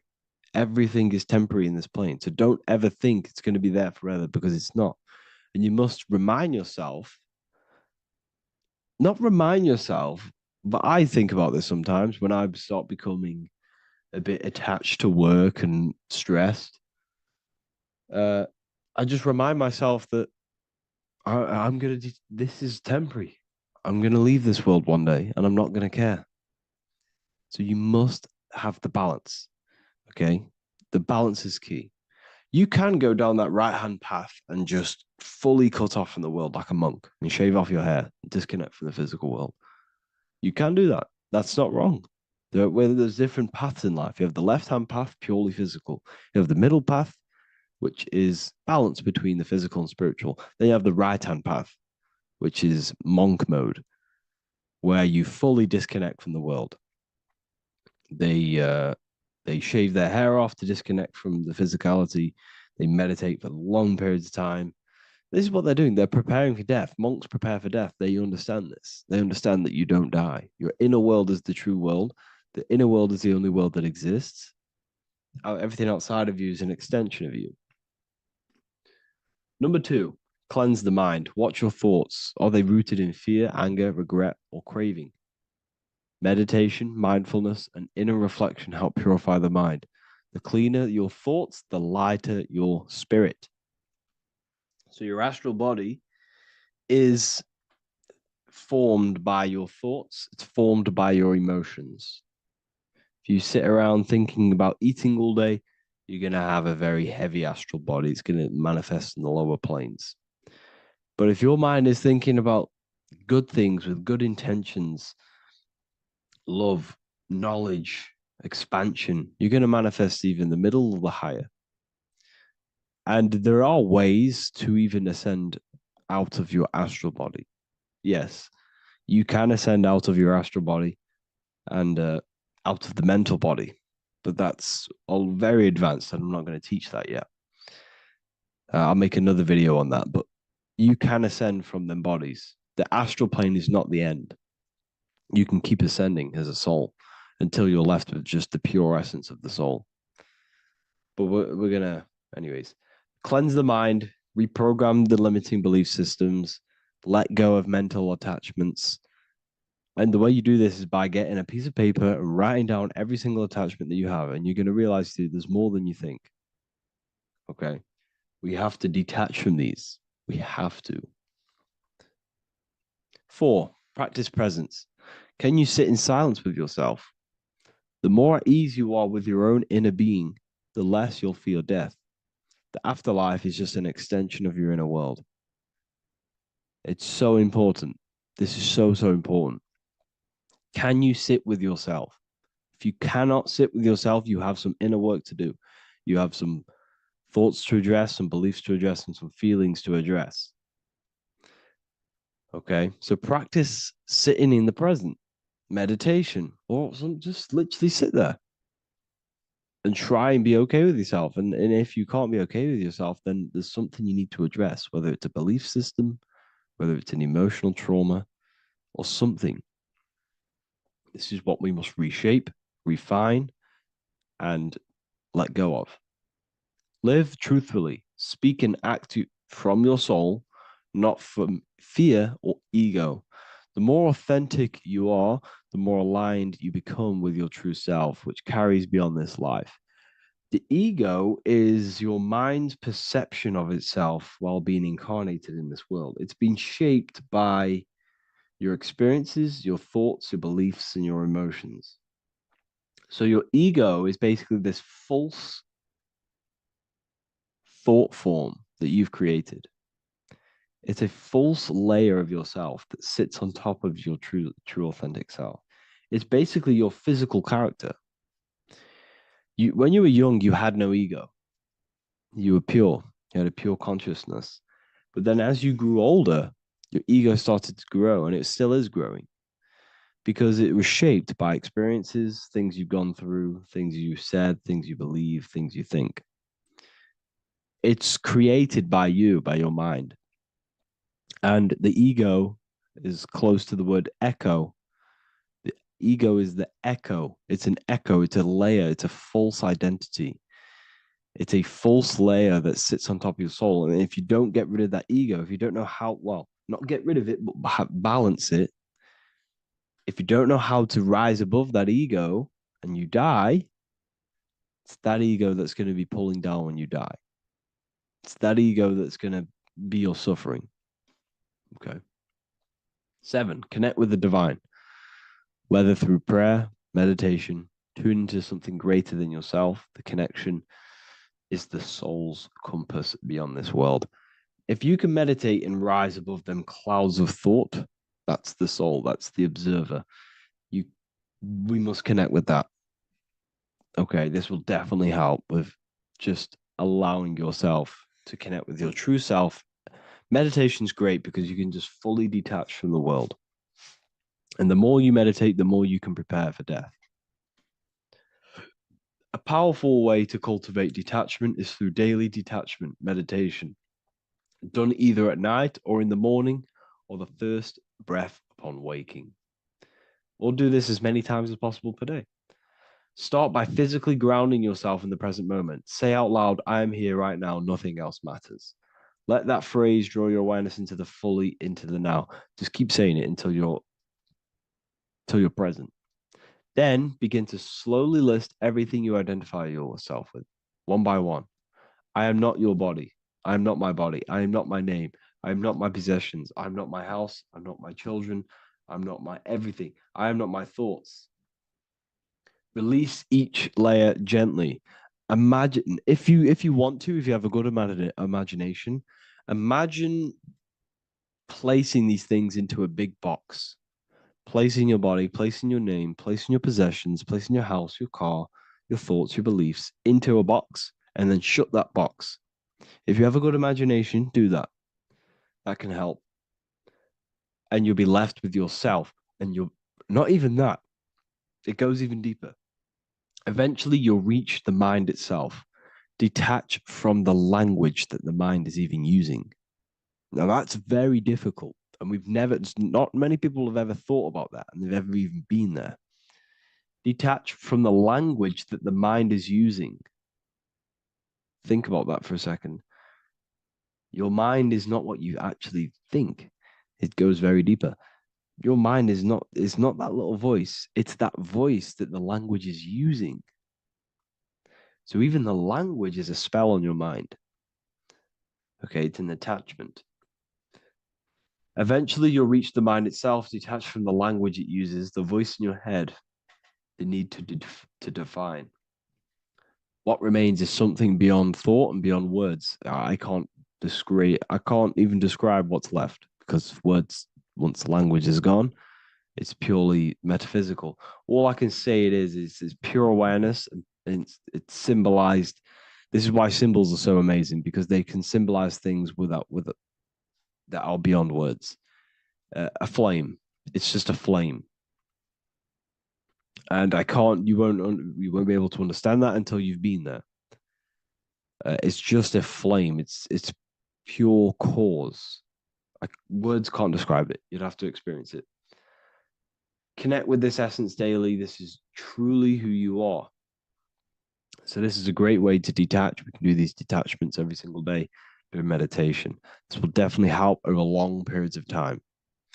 Of course, you're not going to be ready tomorrow for death, but just try and prepare for these things. This is the whole reason people used to meditate. It's the whole reason why people do these spiritual practices, because they understood that this plane is temporary and your soul moves on from this plane. And you'll never truly believe in the soul until you experience it.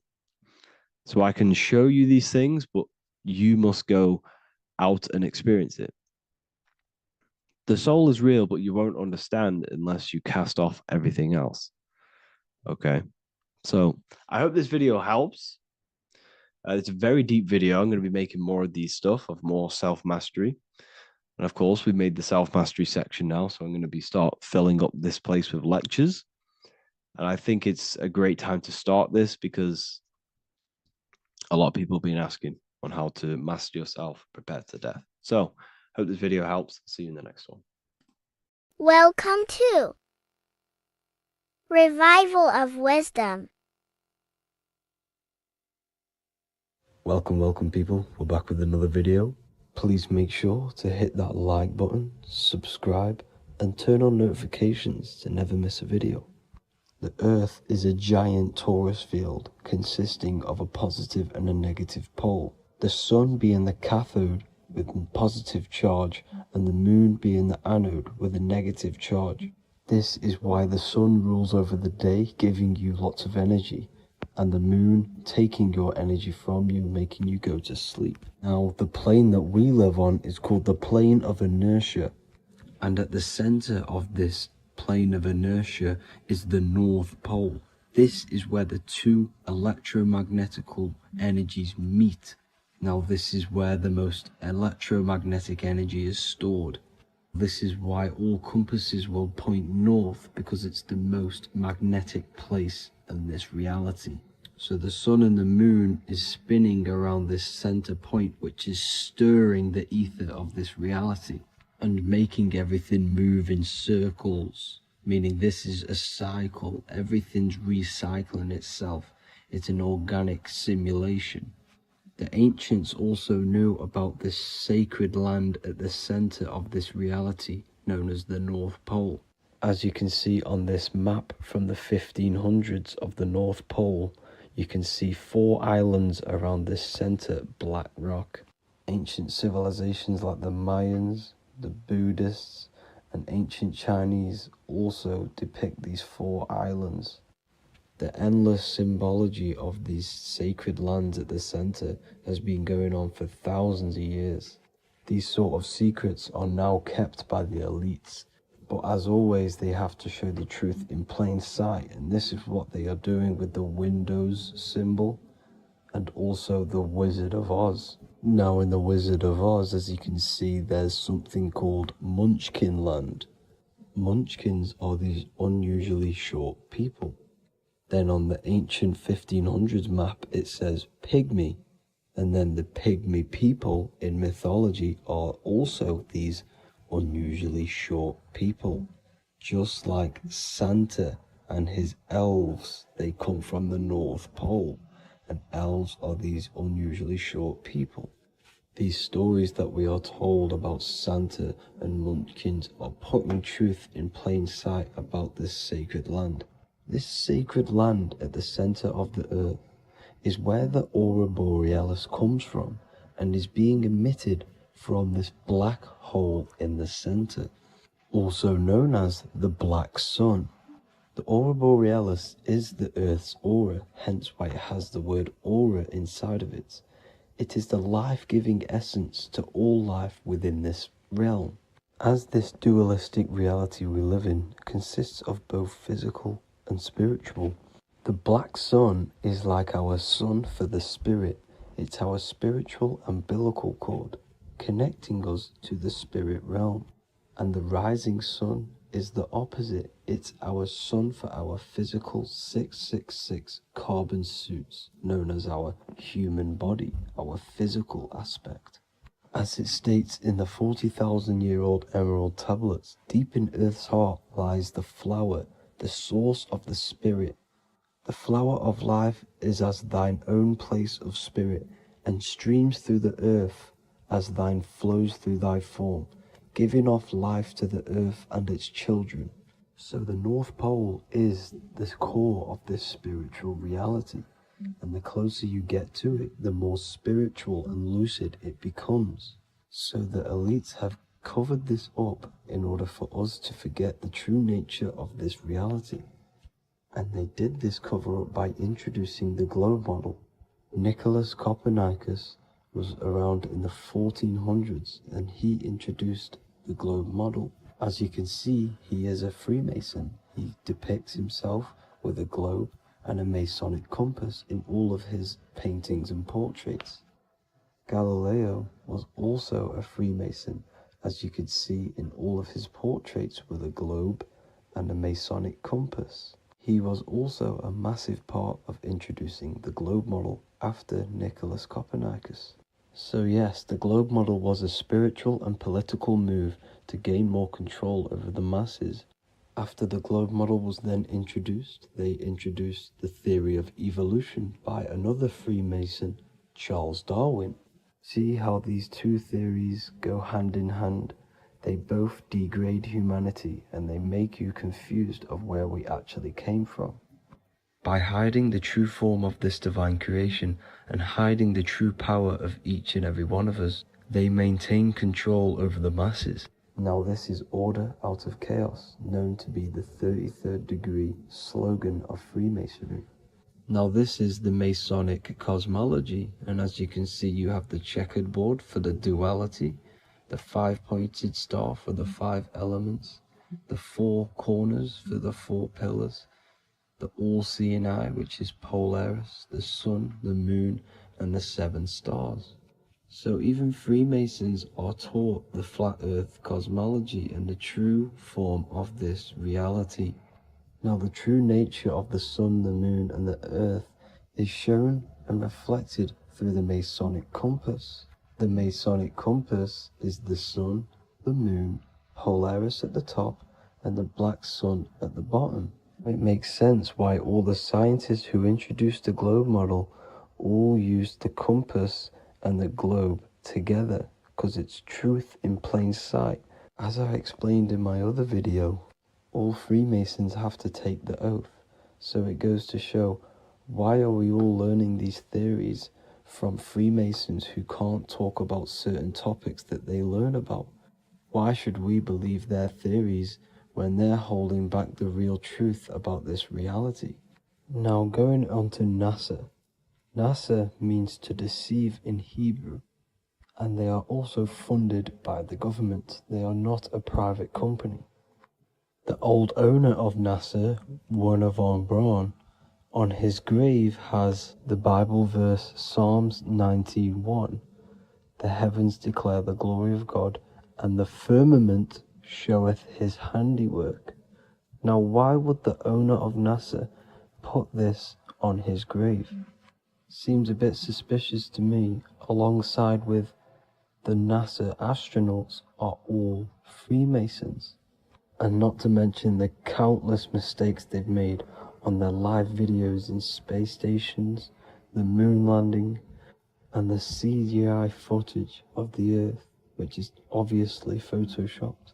Just by tricking the masses that they live on a spinning ball, the elites gain the perception of the masses. Not only does it hide the divine creation we're inside of, it hides the divine spark within you.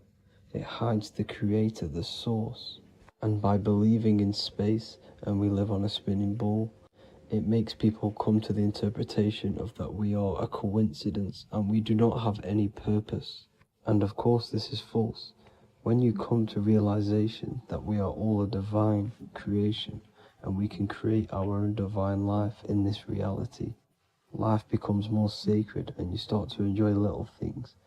The elites want you to believe everything exists only in the five senses. They want you constantly looking outside of yourself because they know that will keep you on lower states of consciousness. Now this brings me to our next point. By tricking the masses into the heliocentric model, the elites started to advertise aliens in the movies, in cartoons and magazines in the late 1940s. Now this is subconsciously programming us about aliens and extraterrestrial threats, which then they can use to their advantage. And this is something called Project Bluebeam. They are more than likely going to fake an alien invasion to push this 2040 agenda, which is for one government and one ruling currency. That's it for this video, guys and girls. Hope you all enjoyed. Please make sure to leave a like and a comment. God bless you all. You're living in 4 planes of existence right now, but most people are only aware of one. And that's why they feel lost, disconnected, and stuck in cycles they can't explain. If you don't understand the blueprint of reality, you'll keep trying to fix the physical, while the real causes lie in the unseen dimensions that you have direct access to. You must understand that the universe only exists in the mind. Everything is a projection of consciousness. Therefore, consciousness produces everything. Our internal world is consciousness. Our external world is this physical body, physical world. Everything is an externalization of consciousness. For example, this was a thought. Now it's made physical. But before this was invented, it was existing in someone's mind, in consciousness, invisible. Then it was made manifest, made physical. So everything in this physical plane is the effect. The cause is consciousness, mind, the mental plane. So now I'm going to explain these different dimensions of consciousness. You don't just exist in this physical plane. The physical plane, in fact, is the lowest plane there is. It's the illusionary plane. So first of all, we have the Buddhic plane. This is the nothingness. So think of it like this. Absolute nothingness. If you turn off thoughts, there is nothingness. This is the void. And out of the void springs infinite potential, which is the mental plane. Now, your mind has no limitation. It can think anything, be anywhere, anytime, any place, in the whole world, there is no limitation with the mind. This is the realm of infinite possibilities. This is the realm of thought. Thought is a dimension, information and thought. To go a little bit deeper on this, there are pockets of thoughts, what we call in the occult fields of thoughts. Your mind does not think thoughts, it receives them. Your mind is like a radio.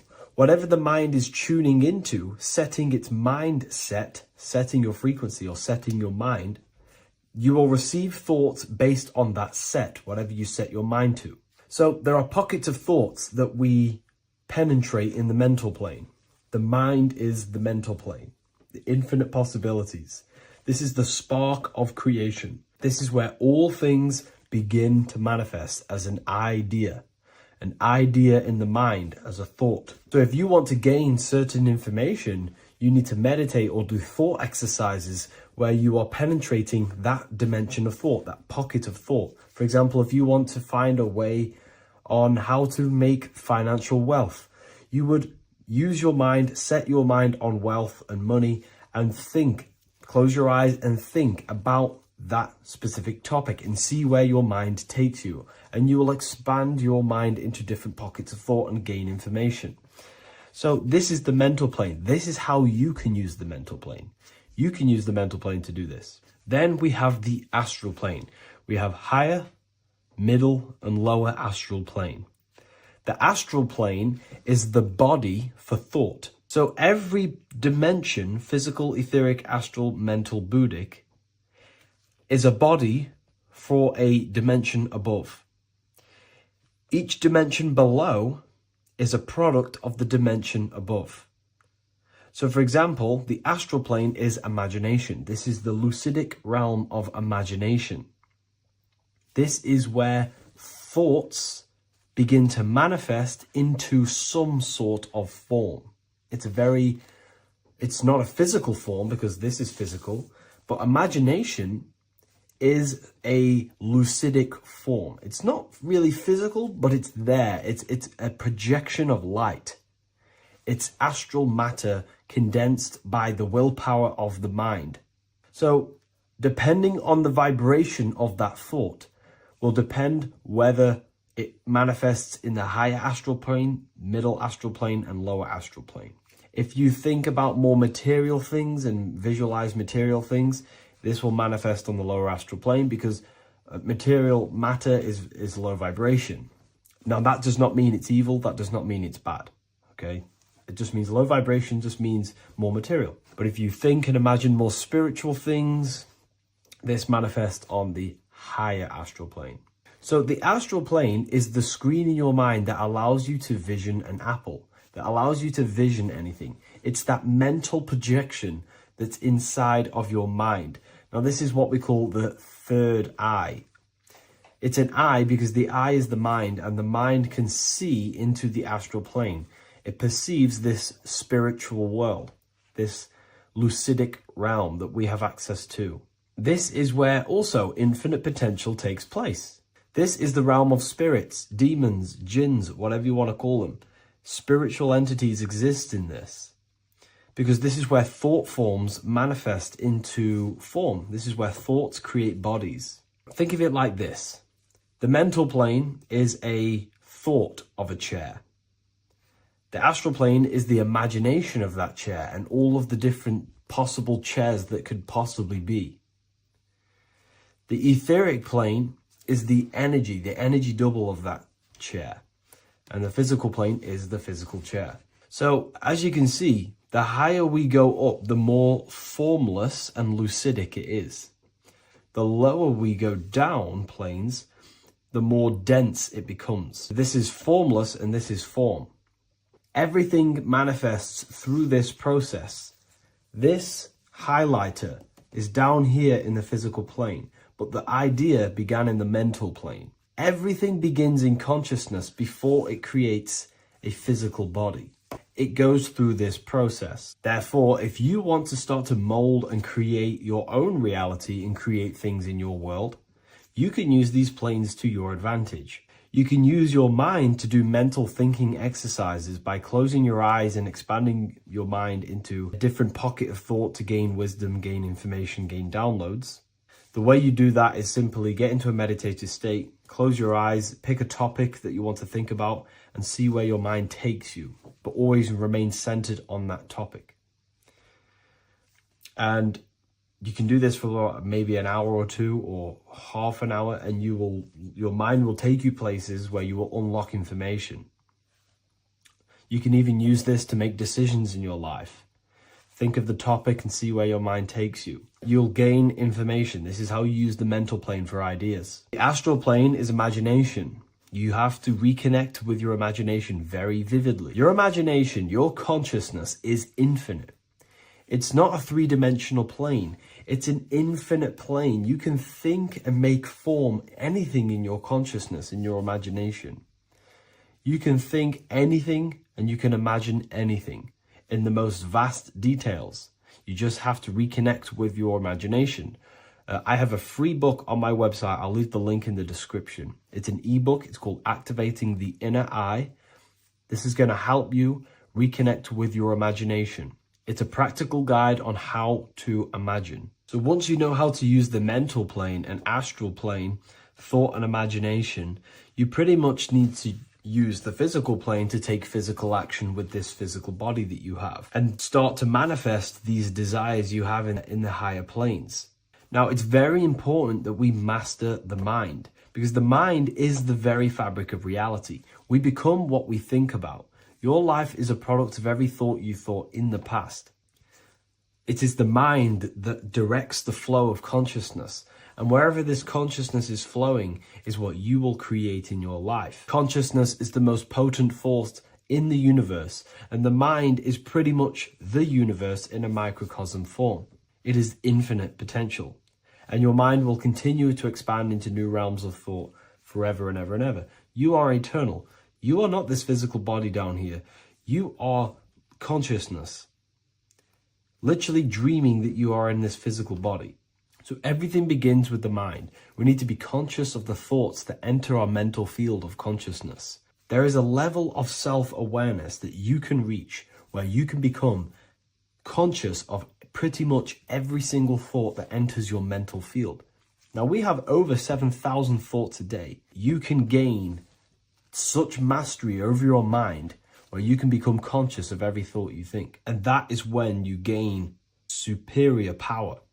Because when the mind is fully under control of self, you can direct the mind's potent force into a specific goal.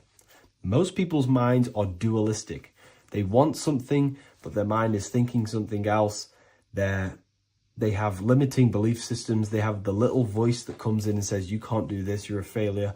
That is a fractaled mind. The mind needs to be singular. It needs to be on your team and not an enemy. Do not let your own mind take away your power. Your mind should be on your team, giving you power, giving you the best possible thoughts and the best possible beliefs. When the mind is in this condition and on your team and not taking away your power through the destructive thoughts, it becomes a potent, powerful force used for manifestation to create anything. And the way we get the mind on your team is through constant meditation to learn how to control the mind and turn it on and off. Subconscious reprogramming through visualization, affirmations, cultivating emotions associated with your goal. All these three ways we can reprogram the mind slowly over time so that it becomes powerful and becomes on your team and doesn't give you negative contradicting thoughts. When the mind is fully aligned on one thing, it can create massive empires and things in your physical reality. So I hope this video helps, and I'll see you in the next one. You don't just have a physical body. You have a physical, mental, spiritual, and emotional body. Each one of these aspects are a body of its own. Body does not just refer to a physical substance. You have a mental body for thinking, an emotional body for your emotions, a spiritual body for your energy in your astral form, and a physical body to encapsulate all of these. Each four of these aspects are essential for the human experience and essential to balance. Now, today we're going to be syncing the 4 aspects of your consciousness with the 4 seasons and the 4 elements and how this ties into the Bible. So we have 4 physical elements. We have 5 elements in total, spirit being the most important, but spirit is pure invisible. We have 4 physical elements. We have air, fire, earth, water. Earth and water are feminine. Air and fire are masculine. Air and fire are active. Water and earth are passive. The air corresponds with the mental body of consciousness. This is where your intellect, this is where your communication, this is where your thoughts, intuition all comes from. This is the mental body of consciousness that allows you to think, allows you to process, figure things out, and have intellect and gain knowledge. This is your intellectual aspect of your consciousness, located in the head region. We have a fire nature, a spiritual nature. This is our astral body. Our astral body is all to do with the subconscious realms, the higher realms of consciousness. This is the body that allows us to be free from the physical body. Our spirit is more of our energy. Water is our emotional body. This is what allows us to feel things, that allows us to gain intuitive feelings of conscience. So emotion allows us to understand what is right and what is wrong.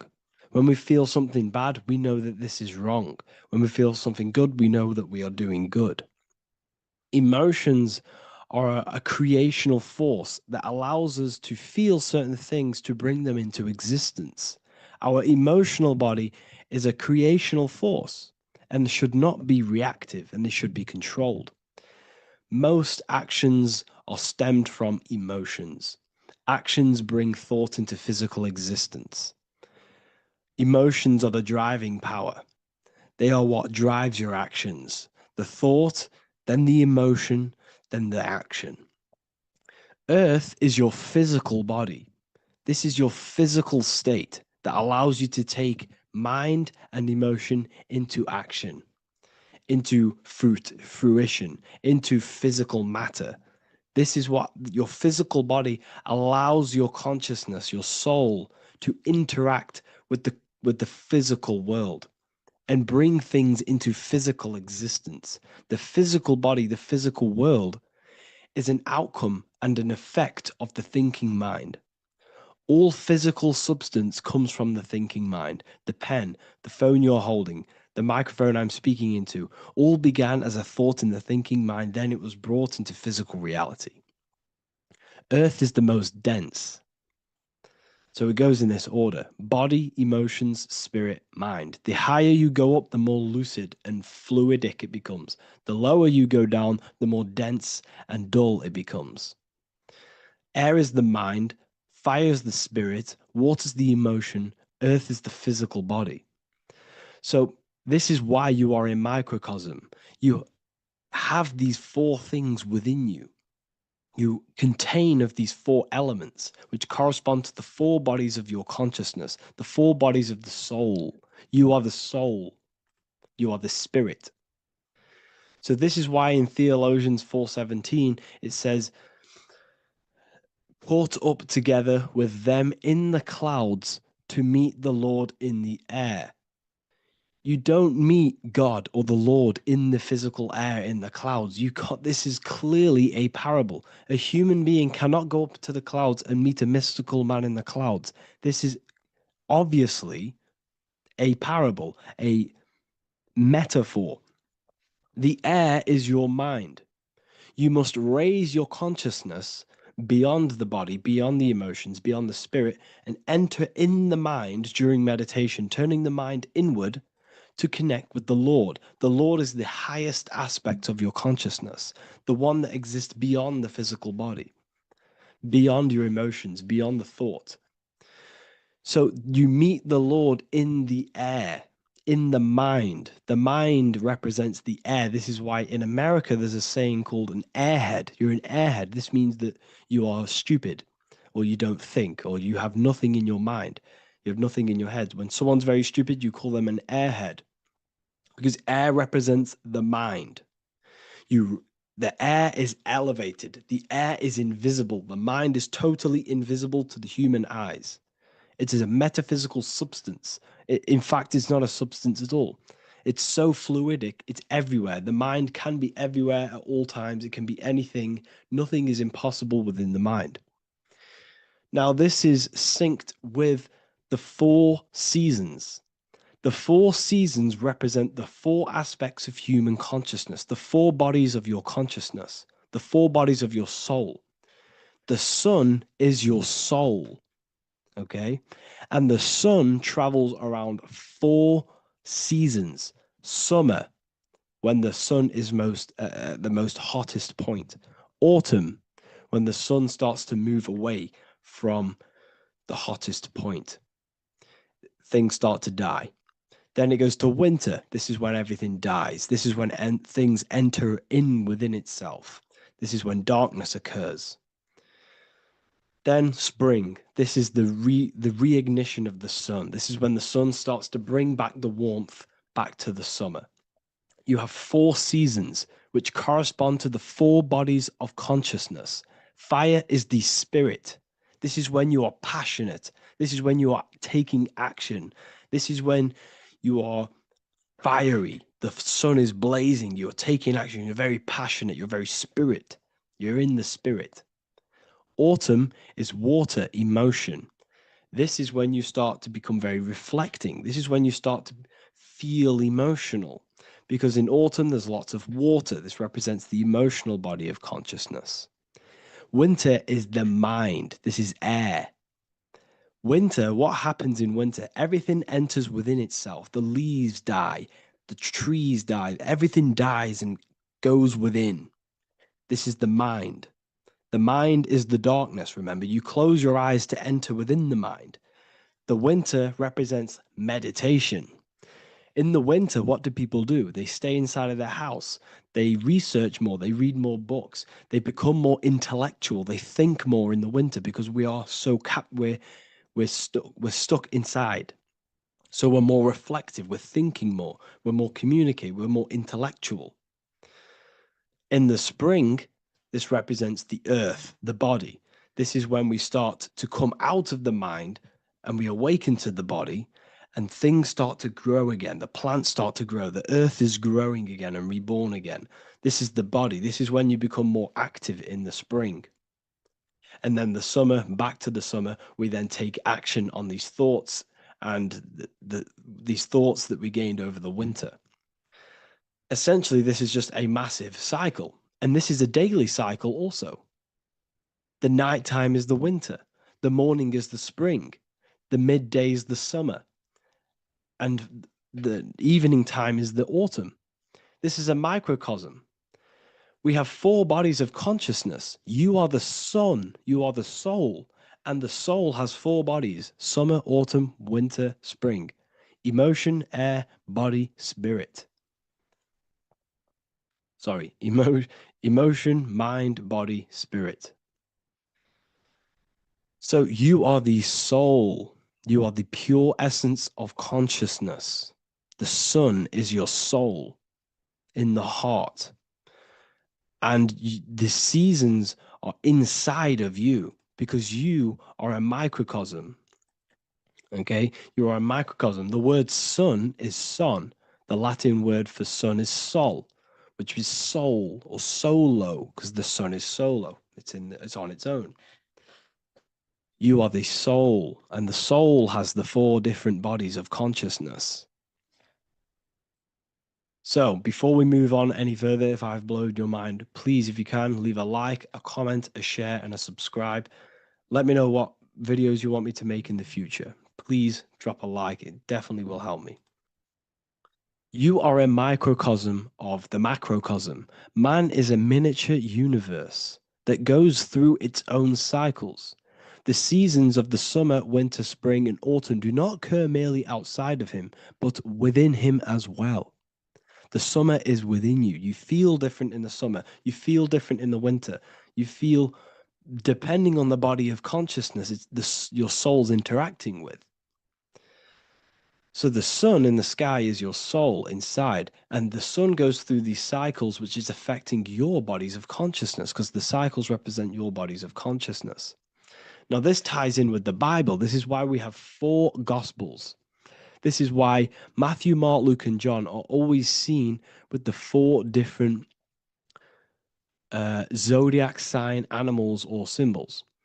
So you always see each one of the Gospels. If you just type in on Google Matthew, Mark, Luke, and John, type in ancient pictures, paintings or pictures of them, and you will find these 4 zodiac signs are always standing with each one. Taurus, the bull; Leo, the lion; Scorpio, the eagle. An old symbol for Scorpio was the eagle, and a man for Aquarius. Here you see very, very ancient paintings and artwork.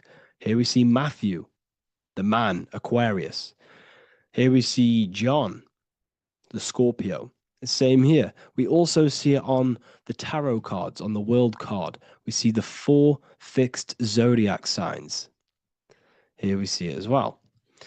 These are called the 4 fixed zodiac signs.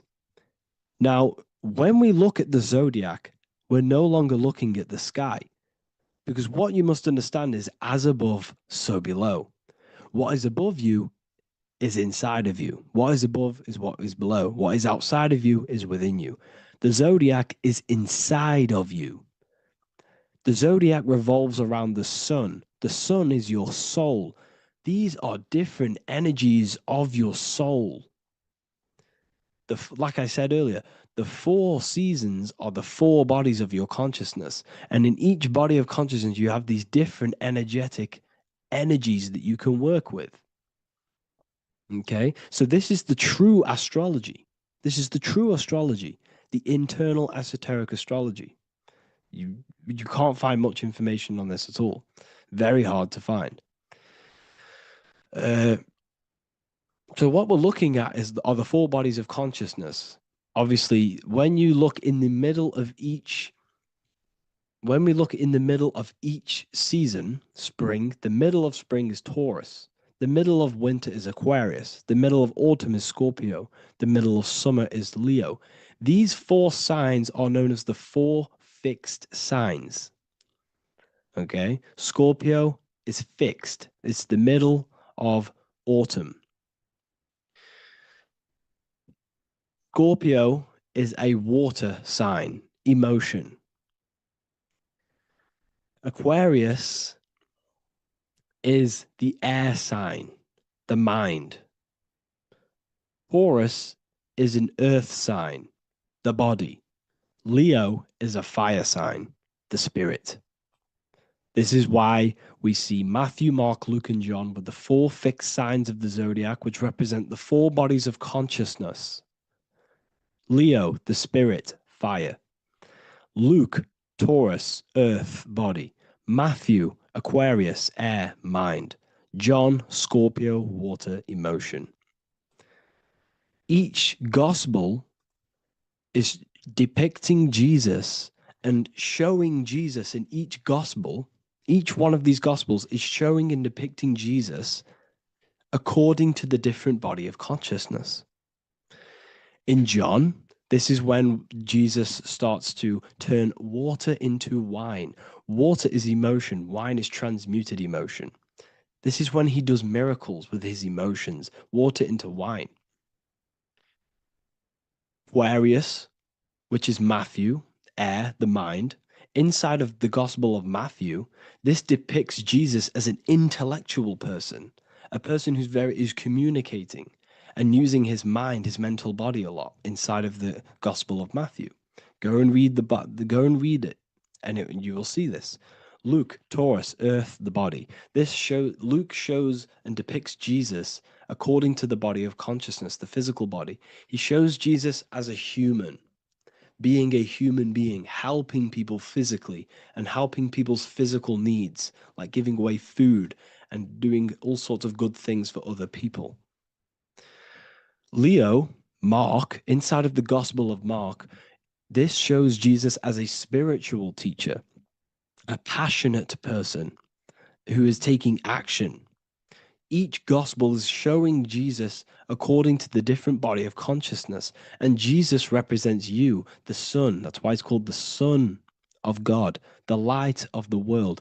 Jesus represents your soul, and your soul has these four gospels, the four bodies of consciousness, the four fixed signs, the four elements, and the four seasons. These things all correspond to your consciousness. So this is Leonardo da Vinci showing you the exact same thing. Jesus is the I am, the sun, the soul, in the middle, on his own. Luke, spring, earth, body. There are 3 people in each group. There are 4 groups, and there are 3 people in each group. 1, 2, 3. 1, 2, 3, 1, 2, 3, 1, 2, 3. Fall, winter, summer, spring. These are according to the 4 bodies of consciousness. Here we see Aries, which rules the head region. He's on the head of the table. Gemini, he's holding up the 2 hands because Gemini rules the 2 hands, the 2 arms. Gemini is the 2 twins, which is the 2 arms and 2 hands, and the 2 lungs. Here we see the beginning of summer, which is Cancer. You see the big knife here. Cancer, him here, this grey-haired guy, holding a knife for the crab. Cancer, they pinch. You have a knife, symbolizing the crab. Leo, the middle of summer, showing dominance. The sun is very dominant. He's got his elbow on the table, showing dominance. Virgo has no Adam's apple. Cancer here is pointing at this woman's neck, saying there's no Adam's apple. This is Virgo, the virgin, the only woman. Jesus, the sun. This is Libra, the balancing. He's holding his arms out, balanced, showing the balancing of the sun, because when the sun enters Libra, the sun is balanced between winter and summer. So it's balanced. This is all astrology, but this is internal. Okay? This is Ezekiel's vision. Ezekiel had a vision in the Bible, and he saw the face of a man, the face of a lion, the face of an ox, and the face of an eagle. The eagle, Scorpio, the ox is Taurus, the lion is Leo, and the man is Aquarius. He saw the throne of God, and he saw the different bodies of consciousness. This is all symbolic for the different bodies of your soul. So when we look at the zodiac, we are actually looking at a map and the energies of our soul, and the energies of our bodies, and the energies of our consciousness. This is what we are looking at. Each zodiac is an aspect of our consciousness and an energy that we can work with and that we must purify. Balance and purification is essential. Imagine playing a brand new video game. Let's say a brand new video game came out and you had to play it. What happens when you play that game? You don't know the controls. You cause chaos in that game. You can't really run properly. You can't do anything properly. You're getting destroyed by other people who are playing that game. It's the same with your physical body. When you are born, you must learn how to play the game. You must learn how to balance the mind, learn how to balance the spirit, the emotions, and the physical body. We must balance and purify each body of our consciousness, which we must look after our physical body with our physical health by eating physical, electrical food like fruits and veg. We must look after our minds by being conscious of what enters our eyes, enters our ears, enters everything. Whatever enters our 5 senses is affecting our mind, our mental health, our environment, mental. We need to look after our thoughts. Control our thoughts by purifying our thoughts, only positive thoughts. Then we must purify our emotions, feeling only gratitude and love and not feeling these negative dull emotions. Then we must look after our spiritual body through meditation and looking after our spirit. But remember, when we look after our mind, it all begins in the mind. Each body of consciousness is interlocked with the other. If you have a negative, if you have an unhealthy body, you have an unhealthy mind, spirit, and emotions. If you have an unhealthy mind, you have an unhealthy body, spirit, and emotions. If you have an unhealthy emotions, you have an unhealthy spirit, mind, and physical body. They're all interlocked. You must balance each one of them. Look after your physical body, look after your thoughts, look after your emotions, look after your spirit. But remember, the mind is the most powerful one. It's mind over matter. Once we look after the mind, because once we start to control our minds and control every thought we think, this will then turn into discipline in our physical body. Because once we learn how to discipline the mind, we learn how to discipline what we eat, we learn how to discipline what we feel, we learn how to discipline our spirit. This is all interlocked, but work on the mind first. Work on the mind first. All of this knowledge is inside of the brand new Book of Wisdom, Volume 2. This is a revolution of human consciousness. If you've read it, please leave a review down below. If you've read Volume 1, leave a review down below. This is the next revolution. I don't see this information anywhere. This is the next revolution of human consciousness. And of course, if you are serious about this and you truly want to gain enlightenment and join an amazing community where you can connect with me on live calls, lectures, the Manifestation Mastery course, you can gain access to my library with over 45 PDFs plus my books. And if you do join the university, you can order a Volume 2 free of charge. All you have to do is to pay for shipping. If you truly take your knowledge serious and you want to take advantage of life, join the university. This is where truth seekers belong. Just want to say thank you all. Please leave a comment. Please leave a like. It's going to help me a lot spread this knowledge to the world. And yeah, share this with a friend and subscribe. Thank you all. Hello, everyone. Today we're going to be discussing the esoteric and occult meaning behind the story inside of Genesis, the story of Adam and Eve. This is a widely known story, but not many people know the true esoteric meaning behind it. Okay, so today we're going to be breaking this symbolism down. Before we get into this, please leave a like and a subscribe on the channel. I would greatly appreciate it. And please comment below any lectures or anything you wish to know, and I could maybe make it in the future. The first thing we must understand about the Bible is that it is an esoteric and occult book. It is written in allegory. It is written in such a way that we understand the book compared to our level of perception. Now, what do I mean?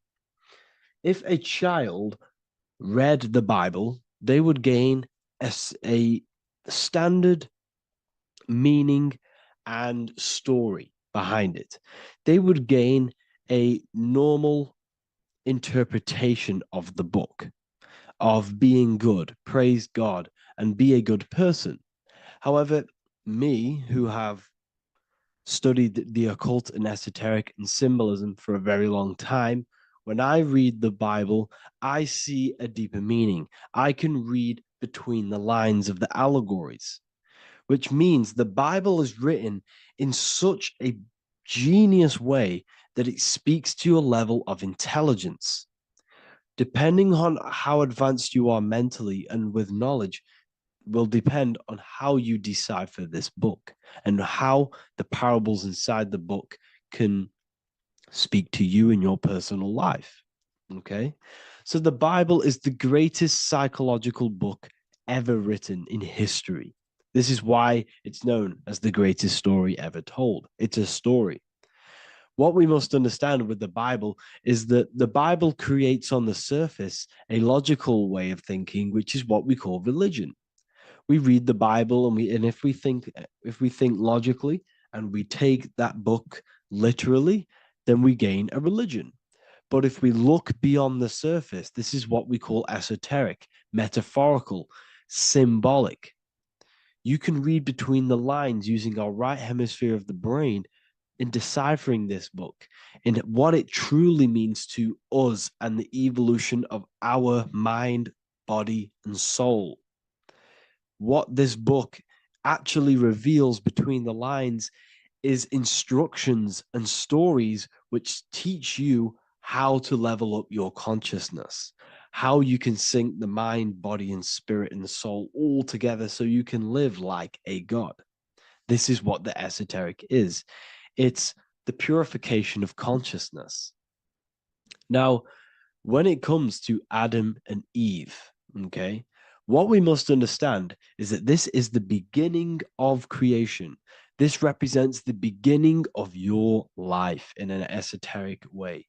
This is symbolic for the beginning of your incarnation into this physical world. Okay.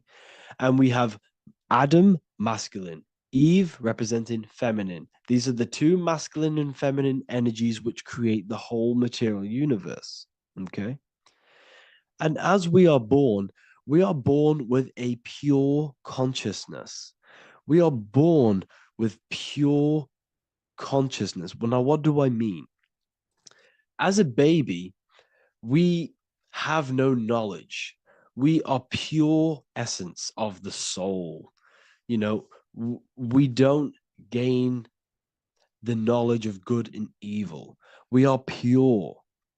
Yes, we're not happy all the time as a baby, and we're not sad all the time, but we have no ego. This is what I mean.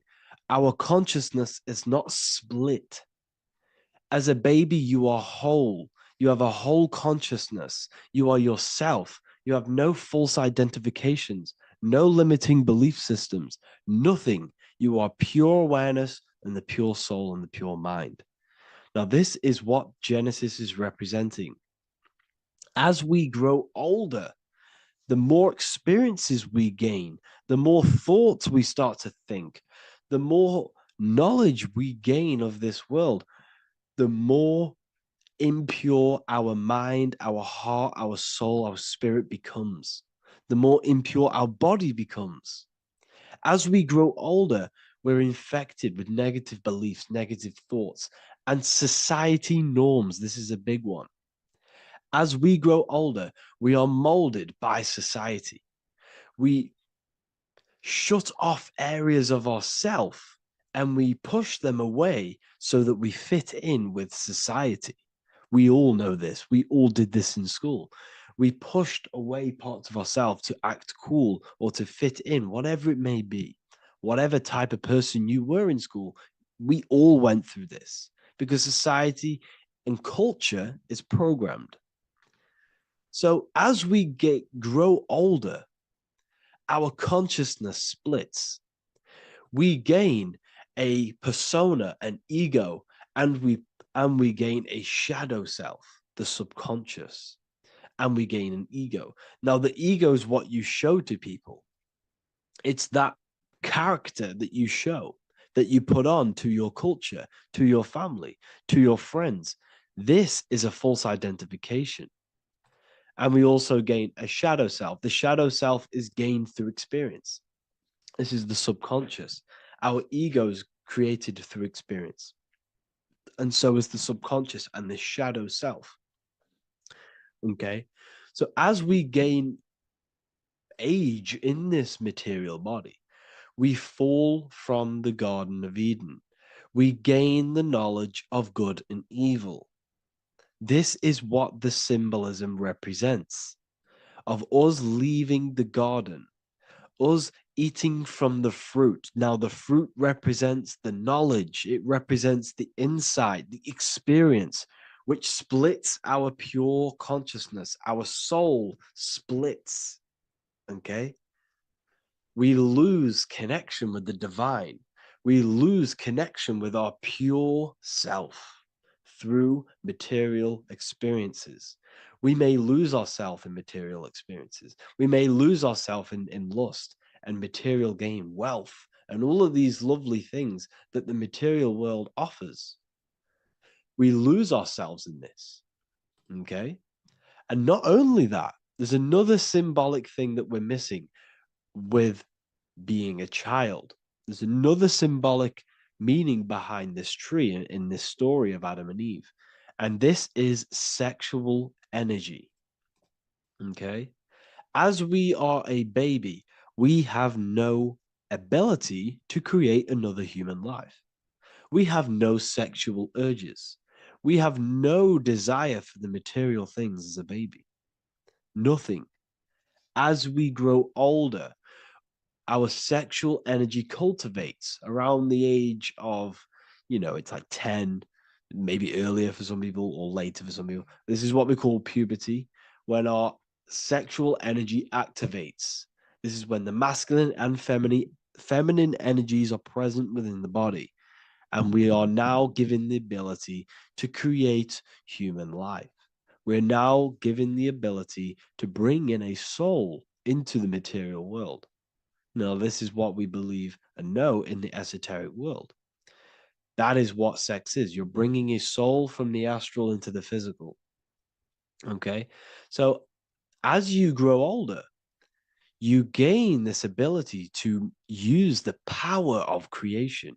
You gain this force within you that allows you to open a portal in the astral and bring in a soul to the material. Now, this power can be misused. This power is very powerful and should not be misused. In occult and esoteric teachings, we teach and learn sexual transmutation, how we transmute sexual energy into different areas of our life so we can grow and create. Because sexual energy is creative energy. It creates a whole new human being. So if we retain it, we can transmute it into creativity. So this energy is kind of corrupting us as well. And now I'm not saying growing up is evil, all this thing is evil. This is a natural cycle that we must go through. The soul of us must go through this cycle so that we learn, so that we overcome it, so that we gain mastery of ourselves, so that we expand ourselves. I recommend you watch the Evolution of Consciousness lecture that I did on my YouTube. An amazing lecture. Talks about the evolution of consciousness and how we're on a never-ending cycle of life and death and expansion. So leaving the Garden of Eden is symbolic. You see, Eve represents emotion. She's feminine. Adam represents action. That's why he bit the apple. You see, Eve takes the apple and tempts Adam because she's the emotion. She's the sexual desire. And Adam eats it. He releases. He misuses the power of his creation. He misuses his consciousness because of material illusions and material desires. This is natural, okay? As we grow older in this life, our soul has to experience sin. We have to experience negativity. We have to experience evil, okay? And we have to misuse this power within us to learn about it so we can overcome it and gain control over it. Now, this is why the Bible says in Genesis 3:6, "For God doth know that in the day ye eat thereof, then your eyes shall be opened. Ye shall be as gods, knowing good and evil." This is very, very, very symbolic. We come into this world to experience a dualistic way of reality. We come into this world to challenge ourselves so the soul can grow, because the soul comes from pure love from God. But we come into this world so the soul may know what it's like to be evil. You see, we are like a seed. Our soul's like a seed. And when that seed grows, okay, and it's planted, them roots must grow to hell in order for the top of the tree and the roots to grow to heaven. In order for the soul to reach the highest states, it must descend down into the lowest states. Good and evil. This is the story of good and evil, okay? And this is the story, a psychological story of how the human mind has functioned in this life. This is what this story is representing, of how our soul and mind is functioning, how our consciousness is splitting and growing up and evoluting. Okay? like I said, snakes represent sexual energy. They represent, snake, when you've been snaked. This is why we say you've been snaked, because it represents a temptation of sexual energy. This is why the Kundalini is symbolized as a snake. This is the serpent within us that we can rise to activate dormant brain cells in our brain. Now that's called the Kundalini Awakening. I'm not going to get into that into this video, but this is what it symbolizes: the tree and the knowledge of good and evil, because our body is the tree. Our central nervous system is the tree. The snake is our sexual urges and this false temptation that tempts us to interact with sin, the material world, okay, and go against our higher divine self. This is what it represents. Now, it's very, very symbolic. Not everyone is going to agree with this, but this is my interpretation of Genesis based on my research of occultism, symbolism, metaphors, and me studying the Bible. This is my interpretation, and I hope it resonates with you. It might not resonate with you, but this is what makes sense to me, and this is what has made sense to many other occult researchers who are in this space as well. Okay, so please leave a like, leave a comment, leave a subscribe. I'd greatly appreciate if you could, just give me some support on this channel. We're nearly at 100,000 subscribers, which is insane. I just want to say thank you all. And yeah, I will see you inside the university. If you join, I'll look forward to mentoring you, connecting with you on the live calls. There's a new symbolism course, which is going to be available very, very soon. And yeah, if you join the university, you also get a 30% discount on all of my products, astrology readings, one-on-one calls, all of my books. Yeah, so I hope you gain some insight on this video, and I'll see you in the next video, and I'll see you inside the university. Have an amazing day. The third eye, or the all-seeing eye. This is an important video because there's a lot of misunderstanding when it comes to the third eye. People tend to think that the third eye is the pineal gland. The pineal gland is not the third eye. It is the radio receiver for our eye. It's not the third eye, it's the first. It's the eye where everything begins. So the pineal gland acts as a radio antenna or a radio receiver because the pineal gland has crystals on it. And crystals are used in your phone, they're used in radios because they pick up and transmit frequency.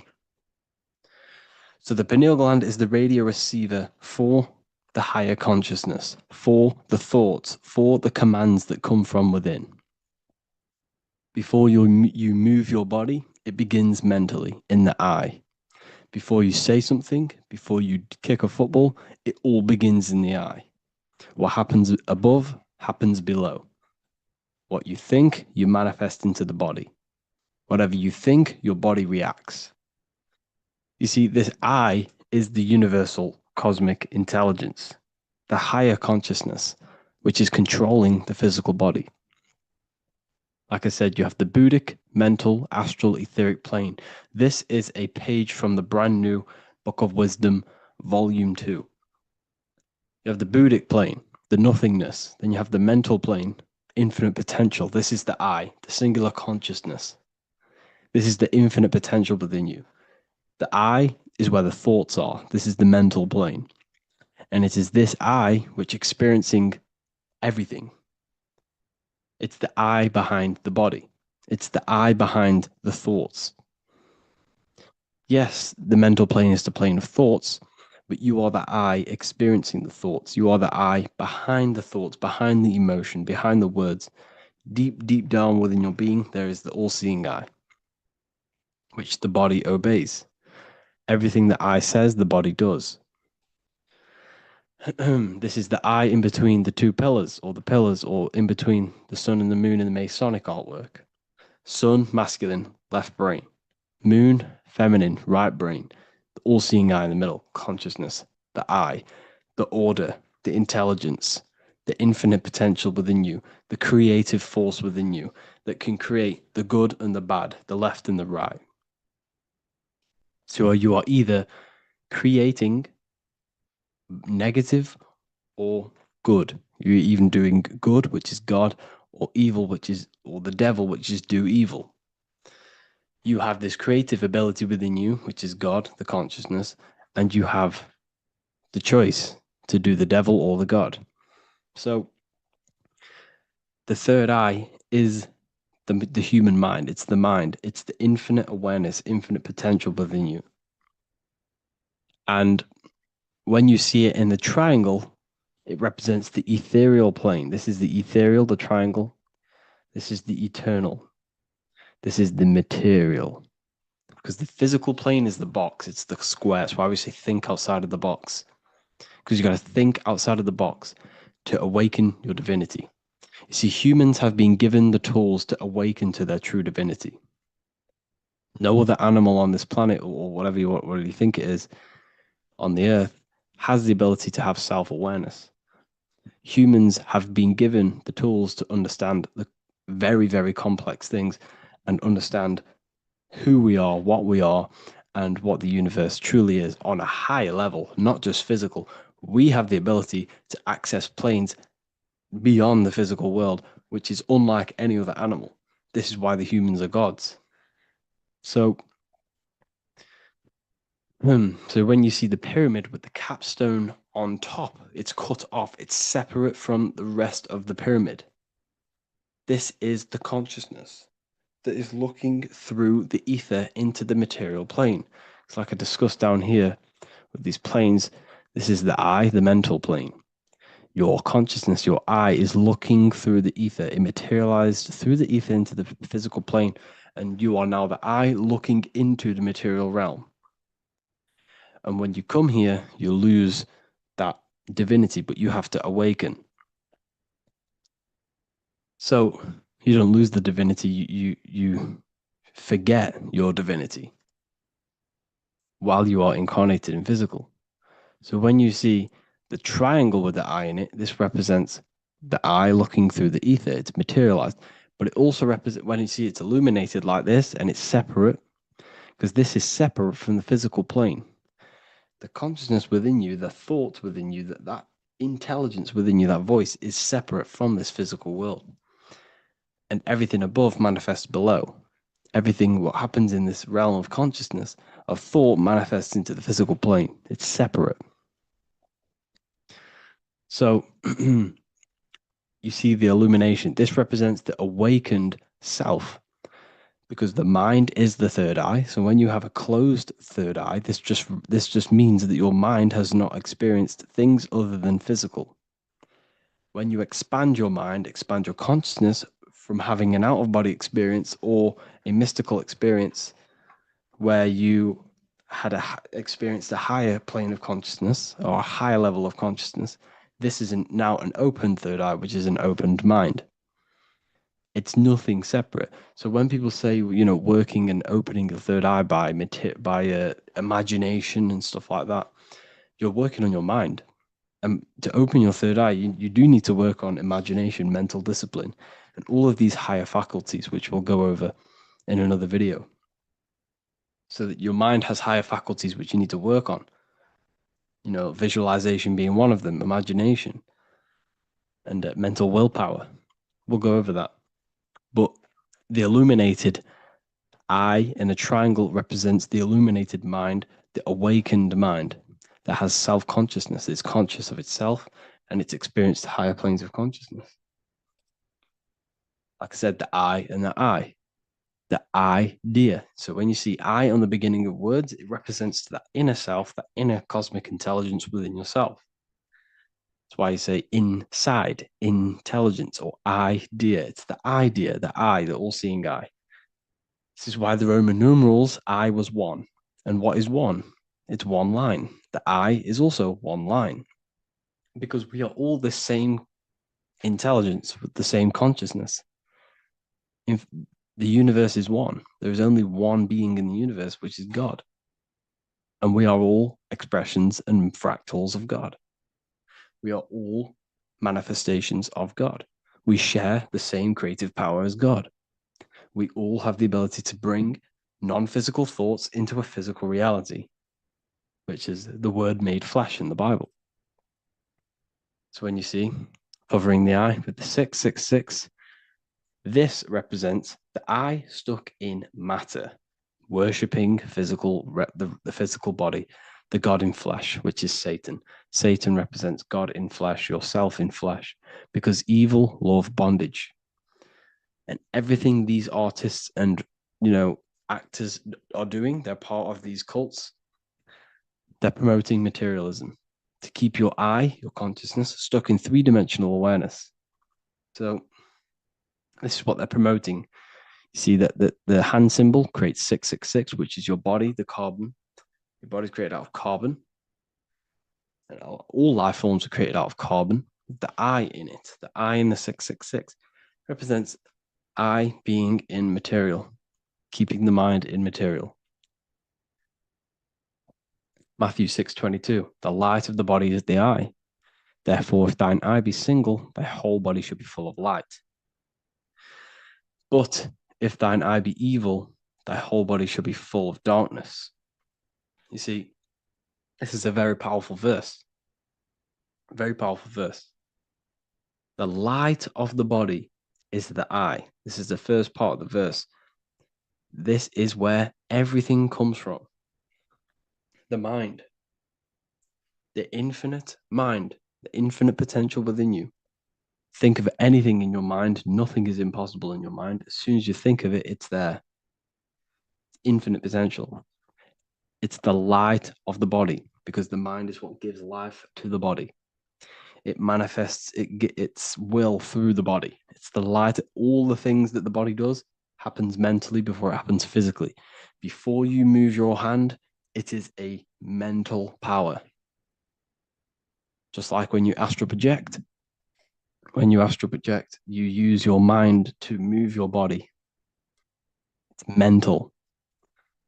If therefore thine eye be single, thy whole body should be full of light. So what does that mean? Becoming one with the consciousness within you. The single eye. Instead of being divided between the left and the right, the masculine and the feminine, instead of being divided between the high and lower self, when you combine all the aspects of yourself to be balanced and connect with the true self, that's when the whole body should be full of light, which is the good, the enlightenment. But if the eye be evil, which means what? Because your eye, your consciousness, your mind has the ability to create positive or negative, devil or the God. And when you think negative, what happens? Darkness goes through the body. Every thought has an effect on the body. What you think goes through the body. For example, become erect. What do? You think of being erect, and it happens, the body becomes erect. What happens in the mind happens in the body. So if your eye is evil, if you are thinking negative, if you feel negative, you're going to produce negative. Your body will be full of darkness. And this is what the all-seeing eye is. It represents you, your consciousness within you that can create anything in this physical world. So yeah, if you have any questions, make sure to contact me, and I will get it created for the university. Thank you all for joining, and see you in the next one.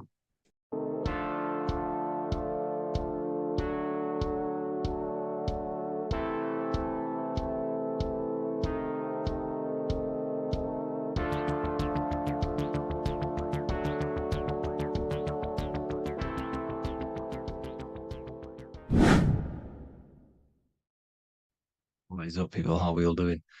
Today, we're talking about the flat earth cosmology. So let's jump straight into this. Please drop a follow and leave a like to help the algorithm. So we live in a torus field. Everything's made out of torus fields. And every torus field has motion. It's what it is. It's the motion of energy. And every torus field has a center, which is the black hole. It's a womb of creation. It's counter space. Now, this is why the North Pole is magnetic, because the center of this torus field is the most magnetic part, the strongest part of the field. So this is why all compasses will point you to the center. And the Earth's magnetic field is spread across the whole of the Earth. And it's spinning, as you can see here, it's like a tornado at the center. And this tornado is the force which is spinning the sun and the moon around us. You got the sun, the moon, Polaris, just like in the Masonic cosmos here. The sun, the moon, Polaris, the all-seeing eye. Now we'll get into Polaris a bit later, but the sun is the magnetic force. Sorry, is the electric force, because every field is electromagnetic. Now, the sun is electric. It's positively charged. It's gonna give you energy. It's feeding energy. The moon is more magnetic energy, which is taking your energy away from you. And this is why you become sleepy when the moon comes out. Because it's taking away your energy. So these two forces is the balance. It's the yin and yang. It's the balance. Everything in this creation is balanced. Because the torus field is the Earth is the plane of inertia, the 0 point within the field. Because physical matter is a result of two opposing forces equalized on the plane of inertia. And that is where matter crystallizes into physical results. And this physical plane is the plane of inertia, planet Earth. And at the center of this plane is the black hole, the womb of creation. And outside of this black hole gives birth to light. So the torus field is constantly rotating, going into counter space, the black hole, and then out of counter space gives birth to the white hole, white light. You see? So it's going around, black hole, birth again, black hole, birth again. And it just keeps going around. It's an infinite cycle of energy. And this is where the infinity sign comes from. This is the motion, this is the force which is creating everything to spin inside of this circle. Okay? And it's making the stars spin. It's making the sun and moon spin around us, around this center point. Now here you see Horus and Set putting their feet inside of this dome. This is the royal arch, the arch of the dome above us, which like you see in the Masonic cosmos, the royal arch of Freemasonry. This is the dome above us, the firmament that the Bible talks about. You see, they're putting their feet in because Set symbolizes the moon and Horus is the sun. Horizon, Horus. Horus is rising, the sun. So they're both putting their feet around this center magnetic pole, which is the pole, North Pole. And above the North Pole, you have Polaris, the pole of electromagnetic energy. You see? And this is how we get the sun and the seasons. Because the sun, for us, when it becomes summer, it's on the Tropic of Cancer. Then it spirals outwards, going out and out and out, then goes to the Tropic of Capricorn. That's winter for us. Then it comes back in and creates summer again. So it's constantly spiraling around this center magnetic North Pole. You see? So this roof above our heads is the firmament. And this is what they've taken off of us. They haven't physically taken it, but mentally they have taken this away from you. It's a female energy. And this is what the Egyptians called Nut, the sky god Nut. And this is the womb. We are inside God's creation, God's womb. And the woman's womb, when she has a baby, is a microcosm of this. Because everything inside of this creation is micro, macro. It's a reflection of the bigger things, as above, so below. So the dome above our heads is the dome we are in when we are a baby. And you can see the sacred geometry of it is the exact same. It's the dome. And when we are inside of the womb, the woman, the sacred maker, which is the M, the Masonic M, this is the G male symbol. The Masonic M is maker, mason, matter, male. She delivers the male, you see. She delivers the male because it's the maker, the female, the magnetic. The woman is magnetic in nature. The male is electric in nature. So when we are in this womb, the female, we are being fed by the center umbilical cord, by the center of the mother's stomach. We're connected to the center of the woman's stomach, just like we are when we are in the earth. The center is where the aurora borealis is being emitted from, the electromagnetic aurora borealis, the northern lights. This is our spiritual umbilical cord, connecting us to counter space, connecting us to the realms beyond this world. Because at the center of every Taurus field is counter space. And at the center of the earth is our spiritual umbilical cord, and this is the earth's belly button, as you see. As above, so below. We had a physical umbilical cord. We have a spiritual umbilical cord, and this gets cut when we die, when we're cut away from the physical reality. You see, here's the ancient Egyptian tablet showing this female. You can see the hair, it's a female above us, because the female energy is nurturing, helping, looking after. And that's exactly what the dome is. It's protecting us. It's the Ark of the Covenant, the Ark covering us, you see? And this is what they've taken away from us. By you believing in space, it completely destroys the idea of this being a sacred creation. They've taken the roof off your head, whether if you believe in space, you believe that there's chaos, there's planets, there's asteroids that could kill us at any moment. But this isn't true. They've made you fear your own creation that you're inside of. They've made you fear what's above you. You see, and it's to hide the power of astrology, the power of the lights in the firmament, which are constantly flowing through the ether. These powers which are above us are sending rays down to the earth, which are influencing our psychology and how we behave. And this is what astrology is. It affects human consciousness. It interacts with our consciousness. And there's a different energy every day because the planets are in different houses, different alignments. And this is, we'll go into this a bit deeper later on.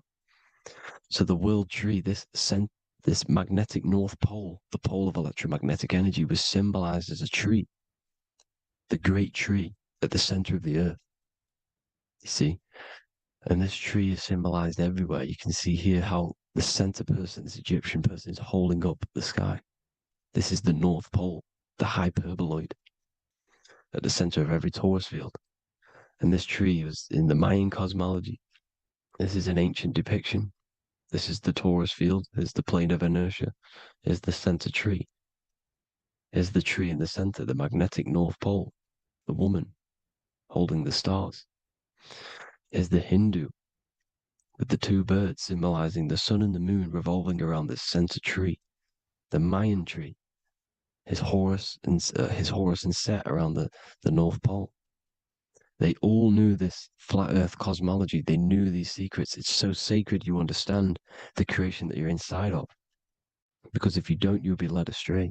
You don't know where you are. You're lost. You see?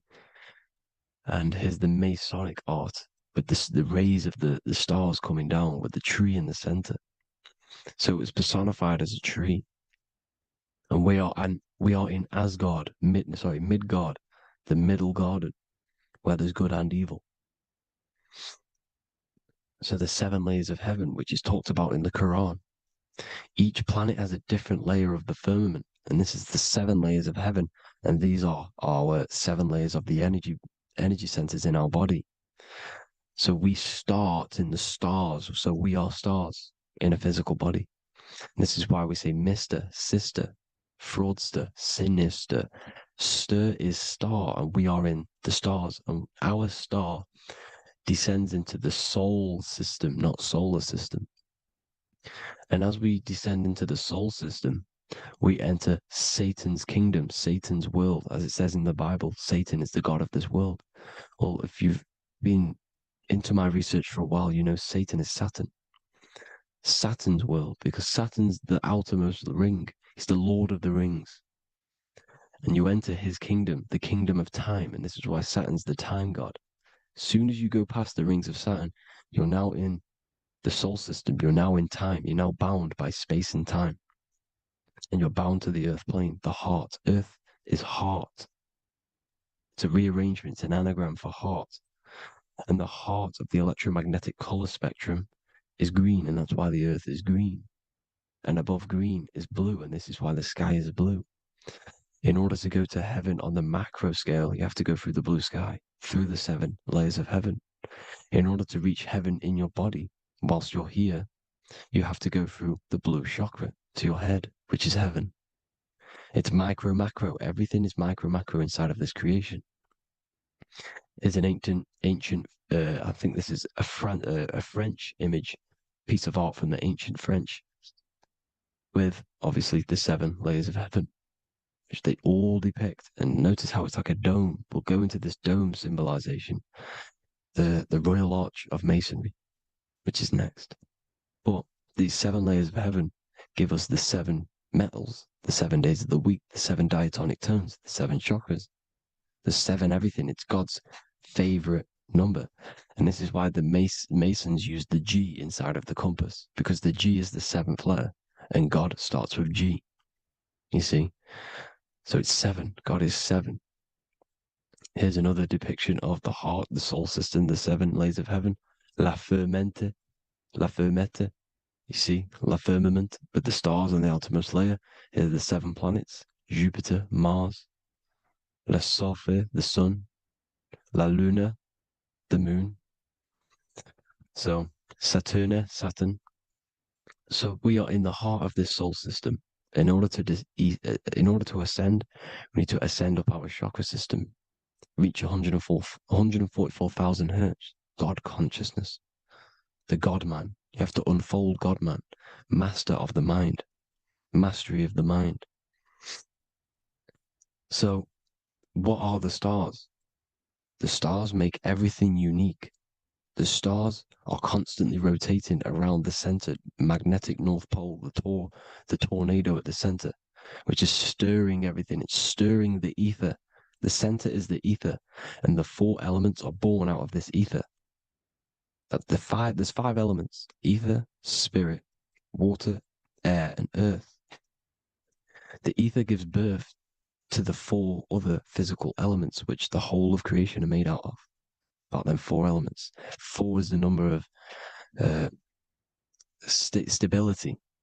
You know, a chair, a table has 4 legs. It stables things. It's a foundation, and these 4 elements are the foundation of this creation.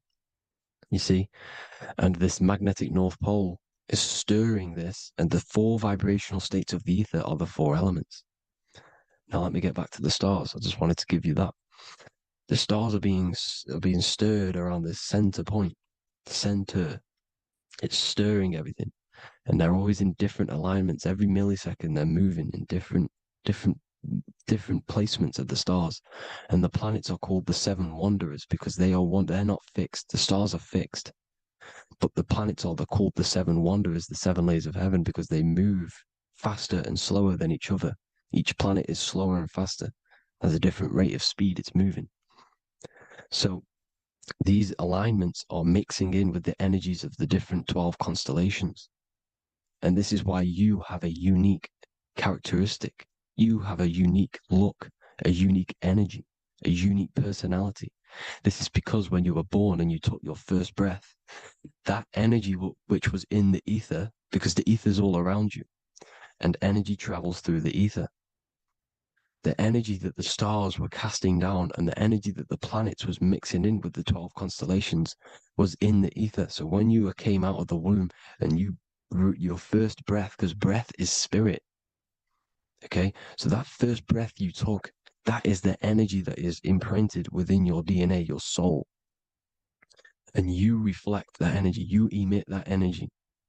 That's the energy that is with you forever until you die. Till this physical body dies off. And that's what the stars are. The stars are giving a unique energy, characteristic, personality to every living thing. Every dog, every cat, every animal has a unique personality because it was born at a different time and place in the sky. Okay? The stars are your destiny. Now, the stars are constantly changing as well. If you look at stars through a telescope, they're constantly changing and forming different forms. You can see here, it looks like water. It looks like light through water. because it's the ether above us, a sea of ether. And this light is being emitted through it, and it's just constantly changing, giving different energies, each star.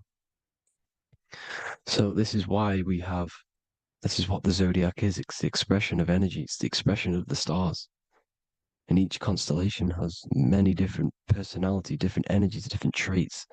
Each planet has different traits, depending where your planets are, depending what energies you hold. No two person have the same energy. There's no one. It could be similar, but no one's the exact same. It's because of the stars. The stars are never in the exact same split place. The planet's always in different houses. So here's some Royal Arch symbolism. Here's the Royal Arch of Masonry, as it says here. The sun and the moon, the constellations. Here's Cancer, the 7 planets, the 7 stars. Here's the Royal Arch. This is the firmament. Here's the duality. Black and white, duality, good and evil, rest and motion, dielectricity, magnetism. See? So this is what the Royal Arch is. It's symbolizing the cosmic dome above us. The womb we're in. We're inside God's womb. And here's George Washington, the Freemason, inside of the Royal Arch. You see? With the G, the Masonic G, God, 7. Here you see another depiction of George Washington with the stars in the dome above his head, his Polaris, the sky vault, Polaris. We'll get into that later. Go inside of all of your ancient churches, you will see the dome. Go to the Vatican, you'll see the dome. All of your ancient churches have this dome because it's the dome above your head. The ancients knew this. This was known. We did not live in space. It was known back then. They all knew. This is Crown Court, which is one of the most important courts in the UK. You can see it's clearly so much Masonic symbolism. You've got the 4 pillars of Masonry. The Royal Arch is like an arrow pointing upwards to Polaris. His Disney World is under a dome. In his Polaris, the sky vault. You see? And also 666 in the symbol. Here's more 7 layers of heaven. Here's an ancient depiction. The firmament. Here's the astral plane outside of the firmament. The Royal Arch. You see? It's everywhere. Here's Polaris, the 8-pointed star. Polaris is in between the sun and the moon. It's at the center of the Taurus field. And Polaris corresponds with the pineal gland as well because it's the all-seeing eye. See? So, is Polaris, the 8-pointed star, which is at the very top. It's the very center. It's on top of the North Pole. And it's an 8-pointed star that's always symbolized as an 8-pointed star. Here you see the Vatican. The Vatican is a giant key with an 8-pointed star. See, it's a key. Here's the dome. Here's the Space Delta, the USA Space Delta logos. Here you see the Egyptian god looking from the center of the North Pole, looking upward to an 8-pointed star, Polaris. An arrow pointing up to Polaris. Here's another, the bear holding a key with an arrow up to Polaris, 7. Holds the key to Polaris. Here's an eagle holding a key above the North Pole to Polaris. Polaris, and here's another one. There's another bird, like a dragon, holding a key to Polaris.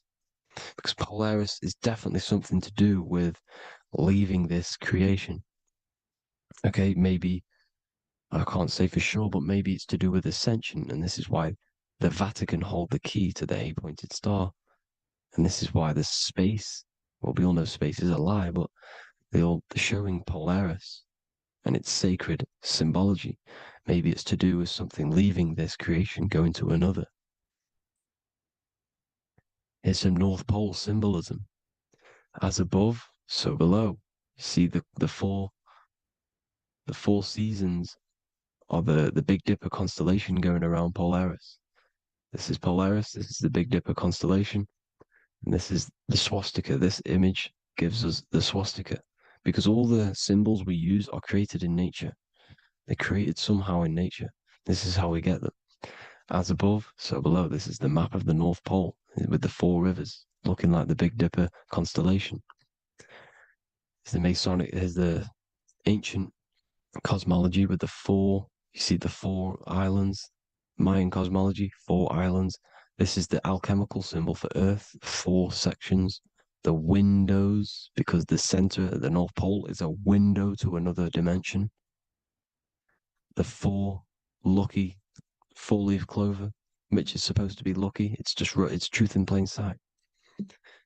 And here's Hitler looking at 2 flat Earth maps. So this swastika has been used for thousands of years, thousands and thousands of years. And it's symbolic for the most sacred land on this plane, the North Pole. Shambhala.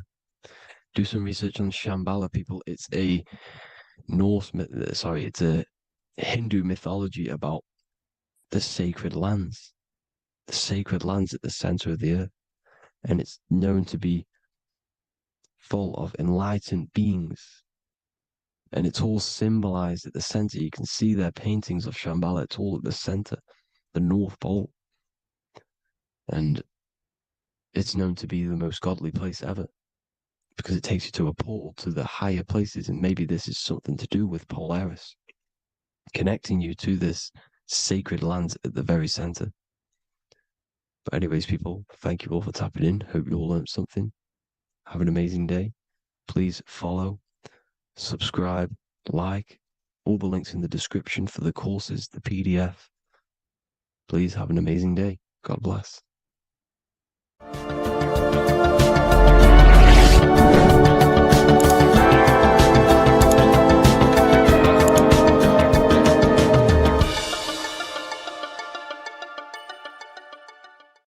In this video, we're going to be talking about the evolution of consciousness. You are born human, however, you possess consciousness, which is the awareness behind your being, the awareness behind your thoughts, the experiencer behind your 5 senses, the experiencer, the observer behind your thought, emotions, and senses. You are an eye, an invisible consciousness looking through a lens, which is your body. Your body produces this physical world that you experience. Your brain produces this world. Your brain and body is a technological computer. However, you are an infinite, ever-expanding consciousness behind this physical body.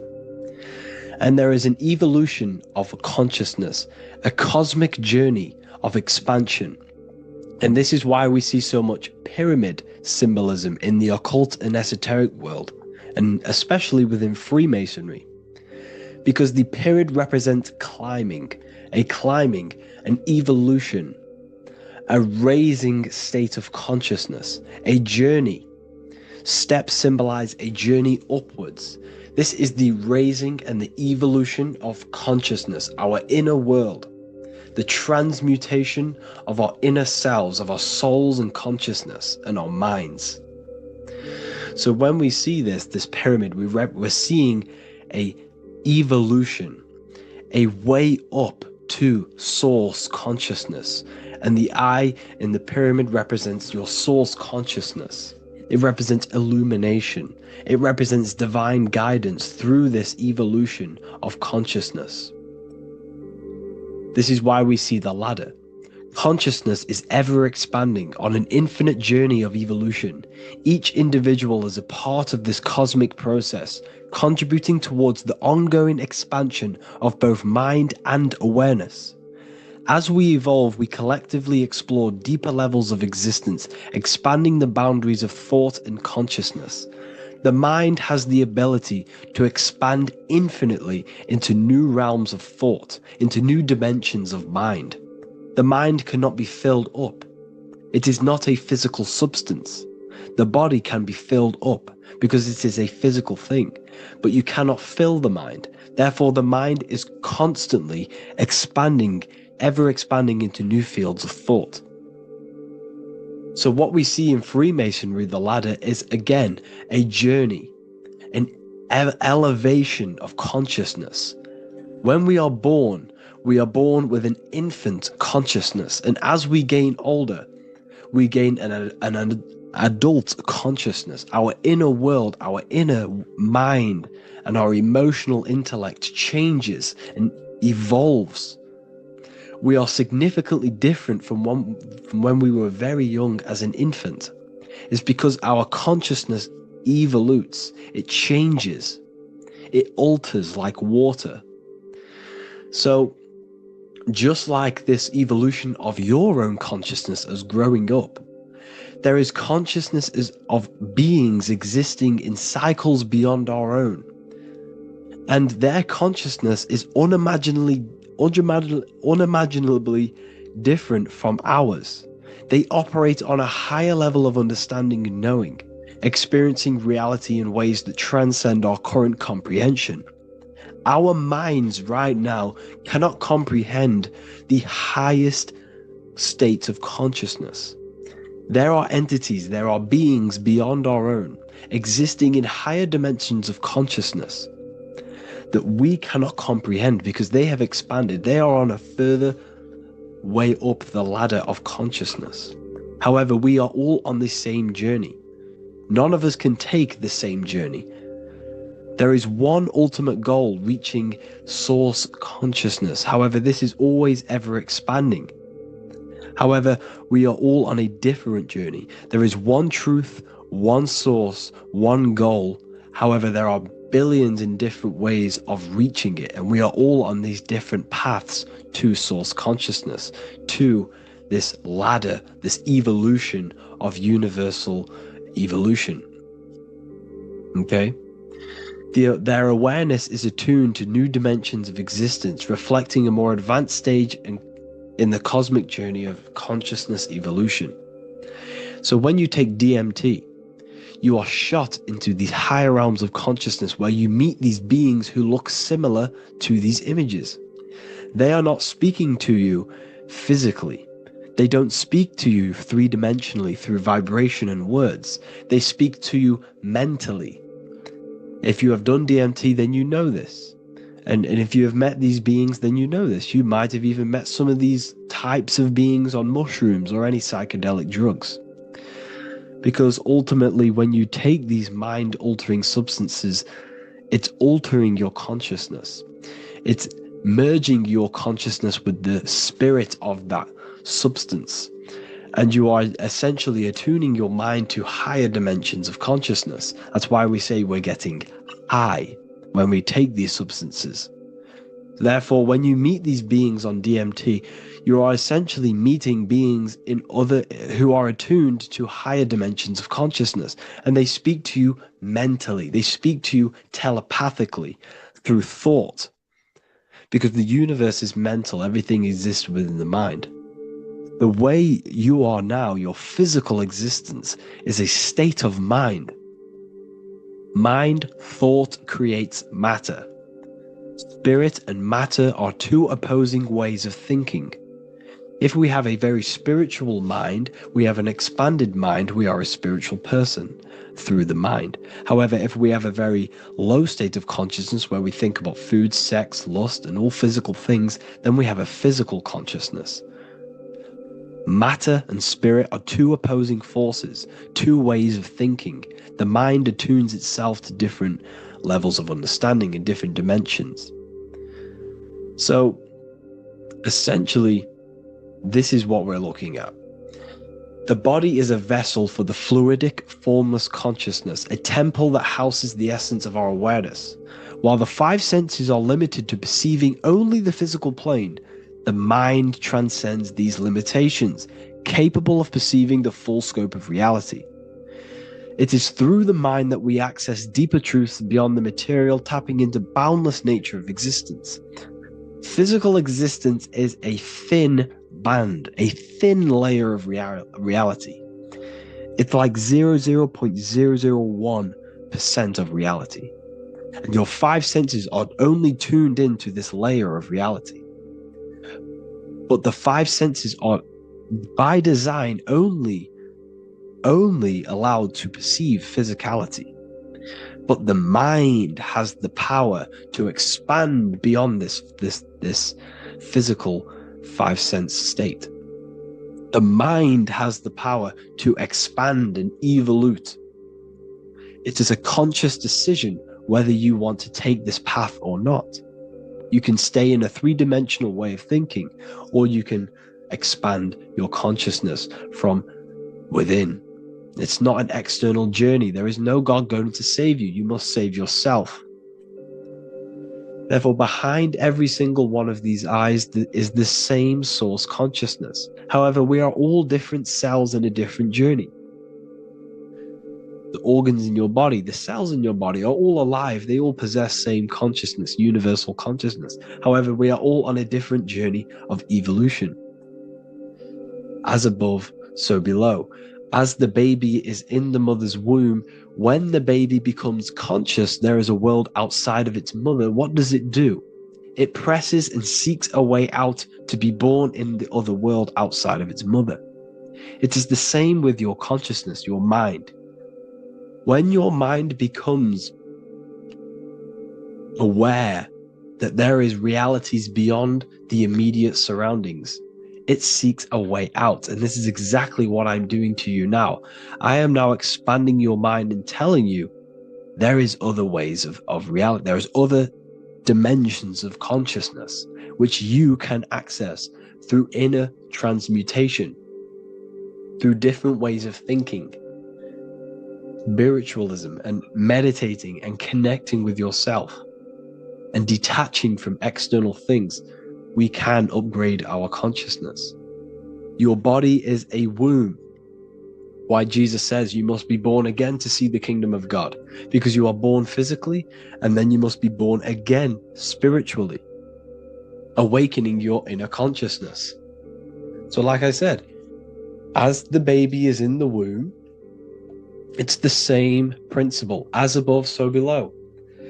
You were a baby, you were in your mother's womb, and you figured out there is a world outside of your mother, so you seek to way out your mother to be born in another world. It's the same now. You must do this now. This is your spiritual evolution. This is the evolution of consciousness. It's ever expanding. When you die, this is a transition. You must learn to not fear death. This is another part of your spiritual journey. You must master death. Therefore, like I said before, the mind has limitless capacity to expand into new realms of thought, continuously exploring uncharted ideas and concepts without boundaries. The mind can ever expand. It can never be filled. It can never ever know everything. There is infinite fields of knowledge, infinite fields of thought. Your current state is just one stage on an infinite pathway. You won't remain human forever.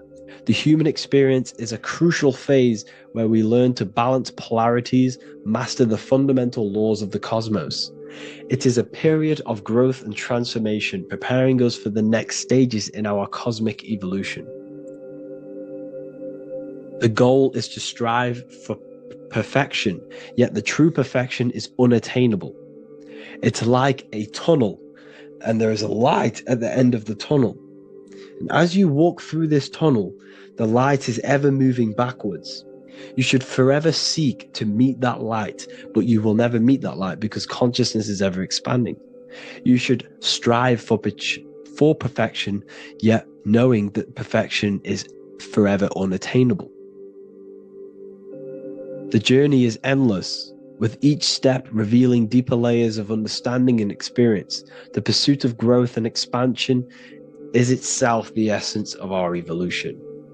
You can find all of this knowledge in the amazing book that I have read for years. I have read this book, The Emerald Tablets of Thoth, the Atlantean, by M. Dorial, translated by M. Dorial. I'm telling you now, this book, now that I've told you this, you have some context on the book. The whole book is about evolution of consciousness. He's talking about higher dimensions beings. He's talking about how you can transcend this physical plane. It is truly the most amazing book you will probably read. One of the best spiritual texts you'll see. It's hard to understand, so you must read it over and over again. And the more your mind progresses, like for me, I read this every couple months, and the more I learn about consciousness, the more I expand my own consciousness. And every time I read this book, I pick out something new that just completely blows my mind, because you can only understand this book to your level of consciousness, to your level of understanding. So now that I've told you all this information, go and read this book and it will absolutely blow your mind. And so will the Book of Wisdom Volume 2, which is now available. I released it the other day. I'm just going to read a page out now. This page is called Spirit and Matter. The Earth is not merely a dense, lifeless rock drifting through space. It possesses spirit, a living essence that animates its form. But what do we mean by spirit? Spirit in esoteric terms refers to the energy, the life force, animating the principles infused in matter. So essentially, what this page is talking about is how everything has spirit, consciousness within it. You are the middle, you are spirit and matter. You have the ability to expand your mind to the God self and raise above our animal instinct, our material self, and know the divine and expand. Animals cannot do this. Animals are not self-aware. Humans possess self-awareness. We can observe our consciousness. We can say, why do I exist? We can look in the mirror and know that we need growth. And this is what Anunnaki means. Anu means above. Anu was the supreme god of the sky, which is a metaphor. He represents spirit above, heaven. Anu came down to earth and married Ki, the goddess of the earth, which represents matter. It's a myth, it's an allegory. Anu married Ki and gave birth to the Anunnaki. Spirit came down and infused with matter and gave birth to the human, which is you. You are spirit infused in matter, Anu and Ki, Anunnaki. You are the Anunnaki. And this is just one of the teachings in my book. Honestly, this book is absolutely amazing. If you truly, truly want to expand your consciousness, give this book a read. And obviously, if you're inside the university, I give you this book for free. A paperback version. If you join the university, follow the steps inside of the general chat, you'll be able to download this book. Sorry, not download it. Order a paperback for free. All you have to do is pay for the shipping. You'll also gain amazing knowledge inside of my library, where your mind will just be overblown with the amount of esoteric books. There's over 45 rare occult books, plus you get a PDF of the Volume 1 and Human Health Guide. You get reoccurring updates where I expand on symbolism, occultism, where you will just feel absolutely amazing once you understand esotericism in yourself. You'll also learn how to create the dream reality that you want with the Manifestation Mastery course, where I teach you how your consciousness creates reality.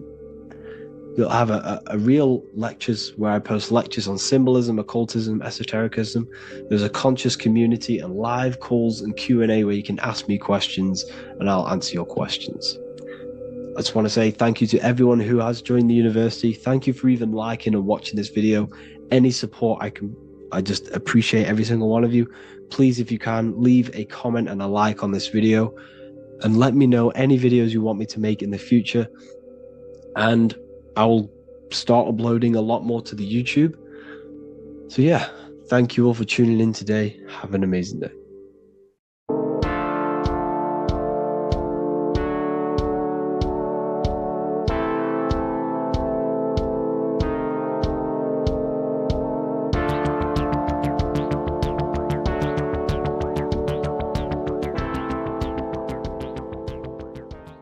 Welcome back everyone to another video. Today we're going to cover everything that you need to know about the mind, starting with the two aspects of the mind, the conscious and the subconscious. The male aspect of your mind is the conscious. This is the 10% of your mind. The conscious part of your mind is only aware of everything around you, your vision, your sight, your smell, your taste, your hearing, and your current state of emotion and thought. Every thought that you consciously think about has an emotion directly attached to it. That emotion is then impressed onto the subconscious part of the mind. The subconscious part of the mind is the female aspect of your mind. It is also a whopping 90% of your mind. Subconscious mind is controlling all of the subconscious processes which happen within your body. For example, your subconscious mind is controlling your heartbeat, your digestion of food, and all of the things that you do not have to tell the body to do. It is the hidden part of our mind which is controlling all of the hidden things. The subconscious mind is like a recording supercomputer. Everything that you have experienced in your life is all recorded and stored within the subconscious mind. One of the most important things about your subconscious mind is that it stores your mental programs. Everything in the subconscious mind manifests into behavior and actions within the body. Your daily basis routine and habits are all mental programs within your subconscious mind. These mental programs are created by mainly two ways. 1. Repetition, and 2. Emotional impact. The repetition is fairly simple to understand. The more you do something, the more it impresses onto your subconscious mind and becomes a program. That program will then manifest into your behavior. However, with the emotional programs, they work a bit different. The stronger that you feel an emotion, the stronger it is impressed onto the subconscious mind. And then that emotion becomes a program. For example, you had a very traumatic moment happen when you were a young child. The emotion that you felt was so strong in that moment that it impressed into your subconscious mind so hard that you can recall that moment like it was yesterday. That traumatic event that happened to you when you were young will still manifest into your daily basis behavior even to this day. However, it manifests subconsciously. For example, if you were in a car crash, you will be wary to enter cars with certain people. All because of that traumatic emotion that you felt and impressed onto your subconscious mind. Another example of the subconscious manifesting into our behavior is posting on Instagram. Most of the time, the reason why you post is because your subconscious mind is seeking gratification. So before you actually do something, question yourself and find out the root cause of why you are doing this. Another thing that you need to understand about the subconscious mind is that it takes everything you say and hear literally. So for example, if you go and say, "You are an idiot" to someone, your subconscious mind will only pick up the word idiot. It only knows yourself. It doesn't know anyone else. You are casting a spell on yourself just by saying that to someone else. This is why the golden rule is to treat others like you'd like to be treated. Now, you can rewrite these programs which are already in your subconscious mind. However, it does take consistency. You have to change these programs which have been running for years. And by changing these programs, you change your behavior, because these programs manifest into your behavior. The best way to do this, personally, is to listen to affirmations first thing when you wake up in the morning, and do this for 10 minutes every single morning. Then at night time, you want to think and feel that you are becoming the reality that you desire. The more that you feel this reality, the more it will become a program and impress your subconscious mind. For example, you're trying to gain financial freedom. If you trick your subconscious mind into creating a program saying that you are financially free, this will manifest into your behavior. You will start doing more work. You will start looking for ways to make money. Your mind will be set on the frequency of money and financial freedom. Therefore, you will receive thoughts based around this program. If you take enough action, your life will dramatically change because of this program that you created in the mind. This is why we call it a mindset, because your mind is a frequency tuner which sets its frequency onto different thoughts, because thoughts are frequency. If you fill your mind with a specific frequency, you will gain thoughts and ideas based around that frequency. To create a stable mind, you need to master your emotions. You need to change your mindset. Everything that you experience is neutral. Based upon the mindset that you see it, you either give it a positive or negative charge. By understanding this deeply, you will then control your emotions. I hope you gained some wisdom and enjoyed this video. Please, if you can, leave a comment and a like, and subscribe to the channel if you like this content. Love and light to you all.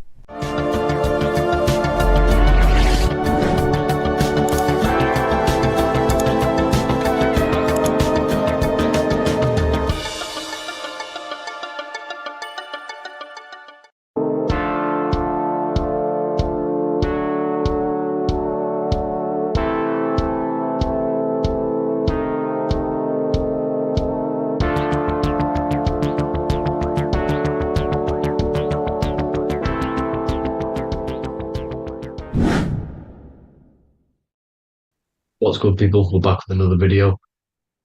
This is going to just be a quick video. Manifestation, magic, bending reality. So let's jump straight into this. So you have a conscious and a subconscious part of your mind. The conscious is what you're conscious of, what you're actually doing, where you can choose or not. However, the subconscious is the part of your brain which is automatic. So all of the systems in your body, like the digestive system, your heartbeat, these are automatically being ran. And you do not have to tell these systems to do anything. You do not have to consciously tell your heart to beat. It's automatically doing it. And this is what the subconscious mind is controlling. It's like the dark aspect of your brain or your mind. It is the way bigger aspect of your mind. Okay, it controls all the systems in your body. Okay, and this is where all of your programs are. So when you're in it from your childhood, what you've learned in school, all of these things are being kept in your subconscious, maybe traumas and stuff like that. So the subconscious is the female aspect, and the conscious is the male aspect, because the male is all about action and doing, and the female is more about creation, creativity, intuition. So you have a right and a left hemisphere of your brain, and these are obviously male and female. The right side of your brain is your female. It's to do with creativity, imagination, intuition, insight. Okay. And this is one of the most important sides of the brain. This side of the brain is the most attacked by the elites, whatever you want to call them. This side is one of the most important, because obviously your intuition is a massive part of reality. And if you don't have intuition, then you lose track of the things around you. You can't consciously feel if things are wrong or right. They don't want you to have intuition or creativity or imagination. They want you in the left side of your brain, which is just reasoning, logic, and basic things. So they just want you to tell you what you want, tell you what to learn, and then that's it. They don't want you thinking for yourself, which is the right side of the brain. So whatever the conscious side of your mind impresses the subconscious side of your mind. So if you do affirmations, for example, if you consciously do affirmations every day, you're reprogramming your subconscious mind. You're impressing a vibration and a word into your subconscious mind, and therefore it will reprogram it. So the male and female aspect are symbolized by the Star of David as well.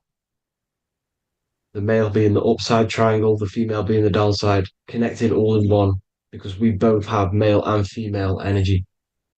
So every thoughts are electric, which is the male aspect. Emotions are magnetic, which is the female. Each thought creates a wave of vibration in all directions. So think of it like a water drop in a pool, but it going out in every single direction. It's not just flat. And these thoughts have a certain frequency, has a certain vibration. That vibration has a certain frequency. And this affects your aura. Every thought, every emotion directly impacts your aura and the strength of your aura. So if you're angry all the time, your aura in the astral plane will look red. However, if you're happy, it'll be more like blue and green. So it's very important.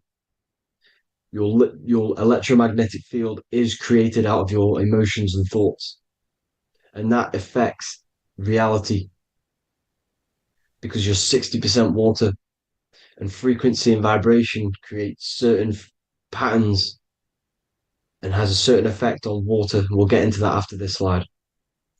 So each thought that people are thinking around you, you are actually subconsciously picking up these thoughts because it's emitting this vibration in all directions. So this is why you can pick up thoughts of other people on the odd occasion.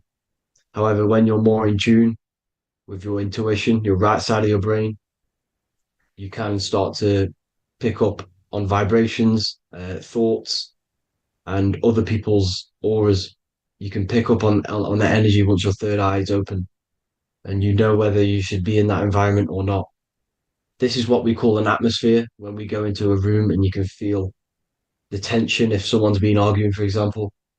This is the atmosphere, this is the vibrations, these are people's auras emitting these certain frequencies and vibrations. Okay, so our aura is contained of multiple layers. Obviously, we have the physical body. This is the electromagnetic layer. However, you have the different planes of existence, the spirit, mental, astral, etheric, and then physical. The physical is the lowest plane of existence. And the physical plane is a product of all of the planes above. So the mental impresses on the astral impresses into the etheric, and then the etheric creates the physical object. So the mind is the root cause of reality. The mind is the cause of everything. Your consciousness is pure cause. There's no effect. Everything you see in this reality is the effect. Everything that you experience is the effect, because the root cause was the mind. The decisions you made you experience that certain experience. And that decision was created on the mental plane. And this is just pure thoughts. And thoughts are things. If it exists in your mind, it is a thing. It's a certain frequency. So if you have a certain level of thoughts, if you're thinking positive, for example, you're going to have a strong aura, you're going to have a higher vibration. And that attracts like. Like attracts like when it comes to thoughts and vibrations and electromagnetism. So if you're thinking positive all the time, speaking positive, doing positive, you're then creating a higher vibration, and that's going to attract people on that similar frequency to you. Everything is electromagnetism, frequency, and vibration. Everything. You see, so this is why, for example, if I put my hand to a TV screen, if my finger was the same vibration as the TV screen, it would go straight through it. However, the particles in my hand and the particles on the TV screen are two separate vibrations, and this is what causes the friction to stop and not my finger to go straight through it. So like I said, when you don't feel the vibe of someone, when you don't feel right, you don't really get along with someone, this is a vibration. Your vibrations are not matching, they're not similar, they're two complete different vibrations, and they're not aligning properly. So music has a massive part on this. Music is a massive, massive tool for the elites because music is frequency. And in 1975, the musical instrument are all tuned to 440 hertz. So Spotify, Apple Music, most of the music on YouTube is all set to 440 hertz. And 440 hertz is not divisible by 3, 6, or 9. And when you can't divide a frequency by 3, 6, or 9, it's not a natural frequency. As you can see here, this is 432 hertz. This makes a nice geometric pattern. However, 440 hertz is a distorted pattern.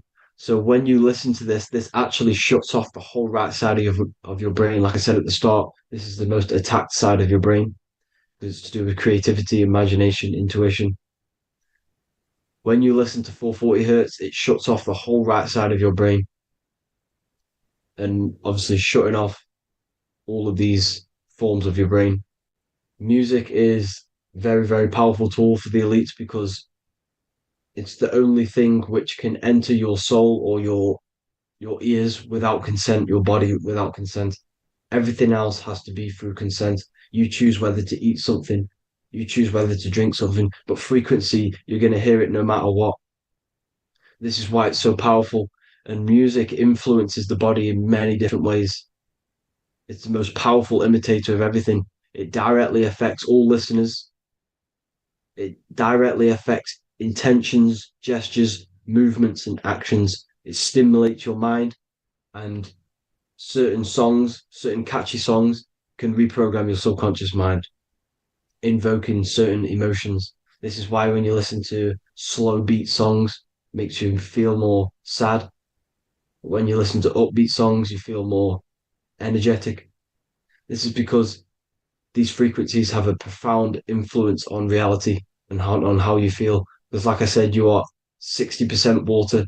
And as you can see here, each frequency creates a different geometric pattern. And inside of you is 60% water. So, like I said, 440 hertz is going to make a distorted pattern in your water. And this is going to have a profound effect on your emotions and your reality. So, like I said, health is not just the body. It's you are made of body, mind, and spirit. You need to look after what you put in your body. You need to look after your spirit and look after your mind. It's very important to keep all these in balance because once one of these are unbalanced, it affects the other two. So if you're eating wrong, it's going to affect your spirit and mind. If you're thinking wrong, it's going to affect your body and spirit. These are all interlocked. You have to look after them all. So it's very important you understand music. Stop listening to low vibrational music. To be honest, you want to listen to music without any sort of speaking inside of it. You just want pure frequencies, which are the solfeggio scale, like one of these, for example, 432, 528 hertz. These are all good frequencies. It's called the solfeggio scale. And these frequencies make you more in tune with nature. 528 hertz is what the earth vibrates at. So it's very important. And the Rockefellers are the one who changed this to 440 hertz. The Rockefellers, one of the elite families. So if you want to manipulate reality, it's very important to have your chakras aligned and having a high vibration, because the higher your vibration, the more powerful your words and your intentions are on reality. So the lower your vibration, the harder it is to affect reality because you're on a lower state of consciousness. Like I said, you have the mental, astral, etheric, and physical. Everything is a product of the one above. As above, so below. This is what Hermes Trismegistus was saying in the Egyptian days. This is where it comes from. As above, so below. If you affect above, it directly affects below. So, like I said, meditation helps on this, helps align your chakras. Think positive, feel positive. Like I said, your feelings are magnetic, your thoughts are electric. So once you combine these two together, you're then creating an electromagnetic frequency, and that will have profound effect on reality. So the law of cause and effect. The law of cause and effect. Every effect has the root cause. Like I said, your mind is the root cause of everything. Every decision you make is having a different effect on reality. Everything happens for a reason due to the root cause, which is your mind. You choose everything that happens in your life. Okay? So it's very important you understand this and you constantly make the right decisions, the good decisions to have good effects on your reality. You have to be very conscious of this law because nothing escapes this law. This is the law of all consciousness.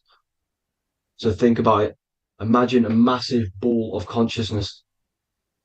However, off this ball are different sparks, and each one of these sparks are in each and everyone's body. This spark is governed by these laws, the law of cause and effect, the law of correspondence, the 7 hermetic principles. It's very important you understand this because this mass ball of consciousness is what is obeying these laws, and everyone has this spark of consciousness inside their third eye. And like I said, everyone is the same consciousness. This is why if you do bad unto someone else, that will directly affect your reality. So if you hurt someone, it's going to come back to you in one way or another because you are that same consciousness. This is like a mirror reality, as within, so without. Whatever you feel on the inside, you're gonna see that on the outside. You're gonna experience that reality, whatever you've impressed. So there's different ways to bend reality to your will. This is kind of a sort of magic. So obviously you have black magic, which is manipulating reality to harm and influence others, or to be very selfish. And then you have white magic, which is manipulating reality for the good of humanity. So you do have to be very careful with your intentions, people, when you're trying to manipulate reality, because this is nothing to be played with. If you are manipulating reality for the wrong reason, it's going to come and bite you in the ass in some way or another. Because everything is balanced. Everything balances out in this reality. Nothing escapes the laws. Not one thing escapes the laws. So if you're stealing from yourself, because it's just going to come back in one way or another. Inside of everyone's heart, you know whether you're doing good or wrong. You know, you can feel it when you do something wrong. You can feel it when you do something good. The heart is the center of the torus field. It's balance. And this is why you say follow your heart, because it's the center of the torus field. It's very important to listen to this inner voice inside of you, because that is telling you the right things to do, the good decisions to make. And when you keep following that voice, that good voice inside of you, it takes you to your life path. Very important to follow that voice. However, don't let the ego get in the way of it. Don't care what your friends are going to say. It's very important to understand this. So you have different ways of manipulating reality. You have sigil magic. This is where you create your own sigil or symbol. You create your own sigil and symbol, and then you charge it. You behind that symbol, you have an intention.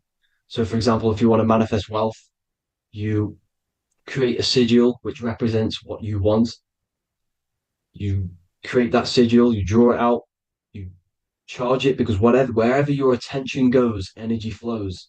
So whatever your attention is, you're sending energy that way. So what you do with your eyes and your hands, you place attention on the sigil. Imagine that it's glowing. Imagine that you're sending energy to the sigil. And then you burn the piece of paper once you've done this. And then after this, you meditate on that symbol. You constantly think about that symbol, because that symbol is the frequency, is the thing that you want to manifest. So that's one way. Or you can just meditate on your reality. So imagine yourself having already what you have